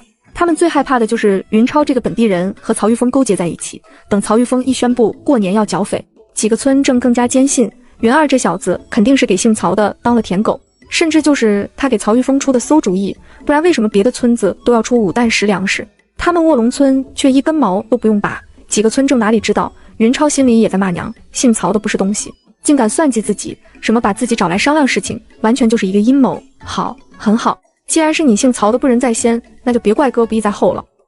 云超刚想给算计他的曹玉峰反戈一击，上河村的秋红就站了起来。巡检大人，让俺们上河村出乡勇也行，不过有件事情需要大人先给俺做主。曹玉峰哪还是刚才那个和云超东拉西扯的话痨，眼睛一眯，一股子官威就冒了出来。说，见曹玉峰似乎不高兴了，秋红咽了口唾沫，硬着头皮说道：俺们村有太多的人跑到了云副巡检的卧龙村，请大人做主，让云副巡检把俺们村的人还回来，不然俺们村严重缺人，实在凑不齐那么多乡勇。云超摸了摸下巴，没想到上河村的秋红也想插自己一刀。不等曹玉峰说话，沙河村的村正沙亮福也站了起来。巡检大人，俺们沙河村也是一样，云副巡检拉走的都是俺们村最棒的劳动力，要是云副巡检不让他们回来，俺们村就算勉强凑出50名乡勇，也都是老弱病残，上不了战场。靠山村的高峰一见机会来了，连忙也随声附和。是啊，巡检大人，前不久云副巡检还到俺们村，把俺们村最好的几个猎人征走了。三水镇拢共5个村正，不算云超，其余4个村正有3个都站了出来，就差一个下河村的郑大力了。郑大力坐在座位上，大冬天居然出了一脑门子的汗。同为村正，其他人都站出来反对云超了，自己要是不吭声，肯定会被其他人孤立。再说论起仇恨，谁还能有他和云超的仇大？大女婿很可能就死在云超手里，大闺女的家业也被云超霸占。为了不惹怒云超，甚至让儿子亲手除掉了自己的外孙，更别说云超这小子还打他宝贝小闺女的主意，至于拉走了太多的村民，和前面的几条比起来根本就不值一提。可是正因为如此，郑大力才不想跳出来直接和云超硬杠，确切的说是不敢和云超硬杠。云超要是好对付，就冲着和他那么多仇怨，郑大力早就干死他丫的了，还哪会等到现在？之所以一直都在隐忍，就是因为知道干不过云超，不仅干不过，而是很干不过赖志成、赖志强、沙亮宝，还有黑松岭的土匪，哪个和云二作对的有好下场？为了自己的老命着想，郑大力无论如何也鼓不起和云超正面翻脸的勇气。于是郑大力把头一低，选择了沉默。你们说你们的，老子昨天夜里没睡好，困了，呼噜呼噜呼噜。安静的环境里，郑大力的呼噜声显得是那么突兀，众人面面相觑。老狐狸是真睡着了吗？没人相信，尤其是曹玉峰，脸都气绿了。老子费心费力熬了多少漫漫长夜，才想出了一条这么妙的妙计，就是因为你的一顿呼噜声，彻底把老子精心营造出来的气氛给破坏了。曹玉峰可不知道其他村正和云超的矛盾。来三水镇上任那一天，他看到的是几个村正为云超马首是瞻。今天乍一看到几个村正跳出来告云超的刁状，简直欣喜若狂。看来三水镇并不像自己想象中那样铁板一块啊！谁知郑大力这个老狐狸居然装迷糊，看来他是云超的铁杆，说什么也要和云超站在一起了，好吗？郑大力本来想置身事外，却被曹玉峰记恨上了。哼，郑村正，你要是真年纪大了，体力不支，你们下河村就换一个村正好了，用不着太辛苦。郑大力机灵一下子，彻底清醒了过来。天啊，原来不是其他几个家伙要搞云二，是他们和曹玉峰联合起来要搞云二啊！这帮家伙是什么时候和曹玉峰勾结在一起的？老子怎么不知道呢？难道是他们把老子排除在外了？一想到被孤立的下场，尤其还是被几个村正和曹玉峰一起孤立，郑大力的冷汗就更多了。云超是可怕，比所有村郑加在一起都可怕。可是如果再加上一个曹巡检，那就不一样了。云超再牛逼，毕竟只是一个副巡检，难道还能比曹玉峰这个正牌巡检厉害吗？退一万步讲，就算云超能和曹玉峰抗衡，再加上这么多村正呢，不信大家齐心协力，还斗不过一个毛都没长齐的小子。巡检大人，不是俺刚才失礼，主要是这几天为了俺们村的刁民全都跑到卧龙村的事情，操了太多的心，实在是累坏了。嘎，包括云超在内，所有人看郑大力的眼神都不对了，事情还能这么玩？老家伙这也太不要脸了吧，长见识了，学知识了。云超也觉得今天收获颇丰，看来当村正当副巡检还就当对了，不然怎么能见识到大武朝这么多的人物？这还只是一个小小的三水镇，就冒出来这么多老狐狸，要是到了更大的环境里，就自己这点小智商不进步还真就不行啊。曹玉峰也被郑大力的无耻惊艳了，好一会儿才反应过来，看来真不能小看乡下这帮泥腿子，都娘的是老狐狸呀。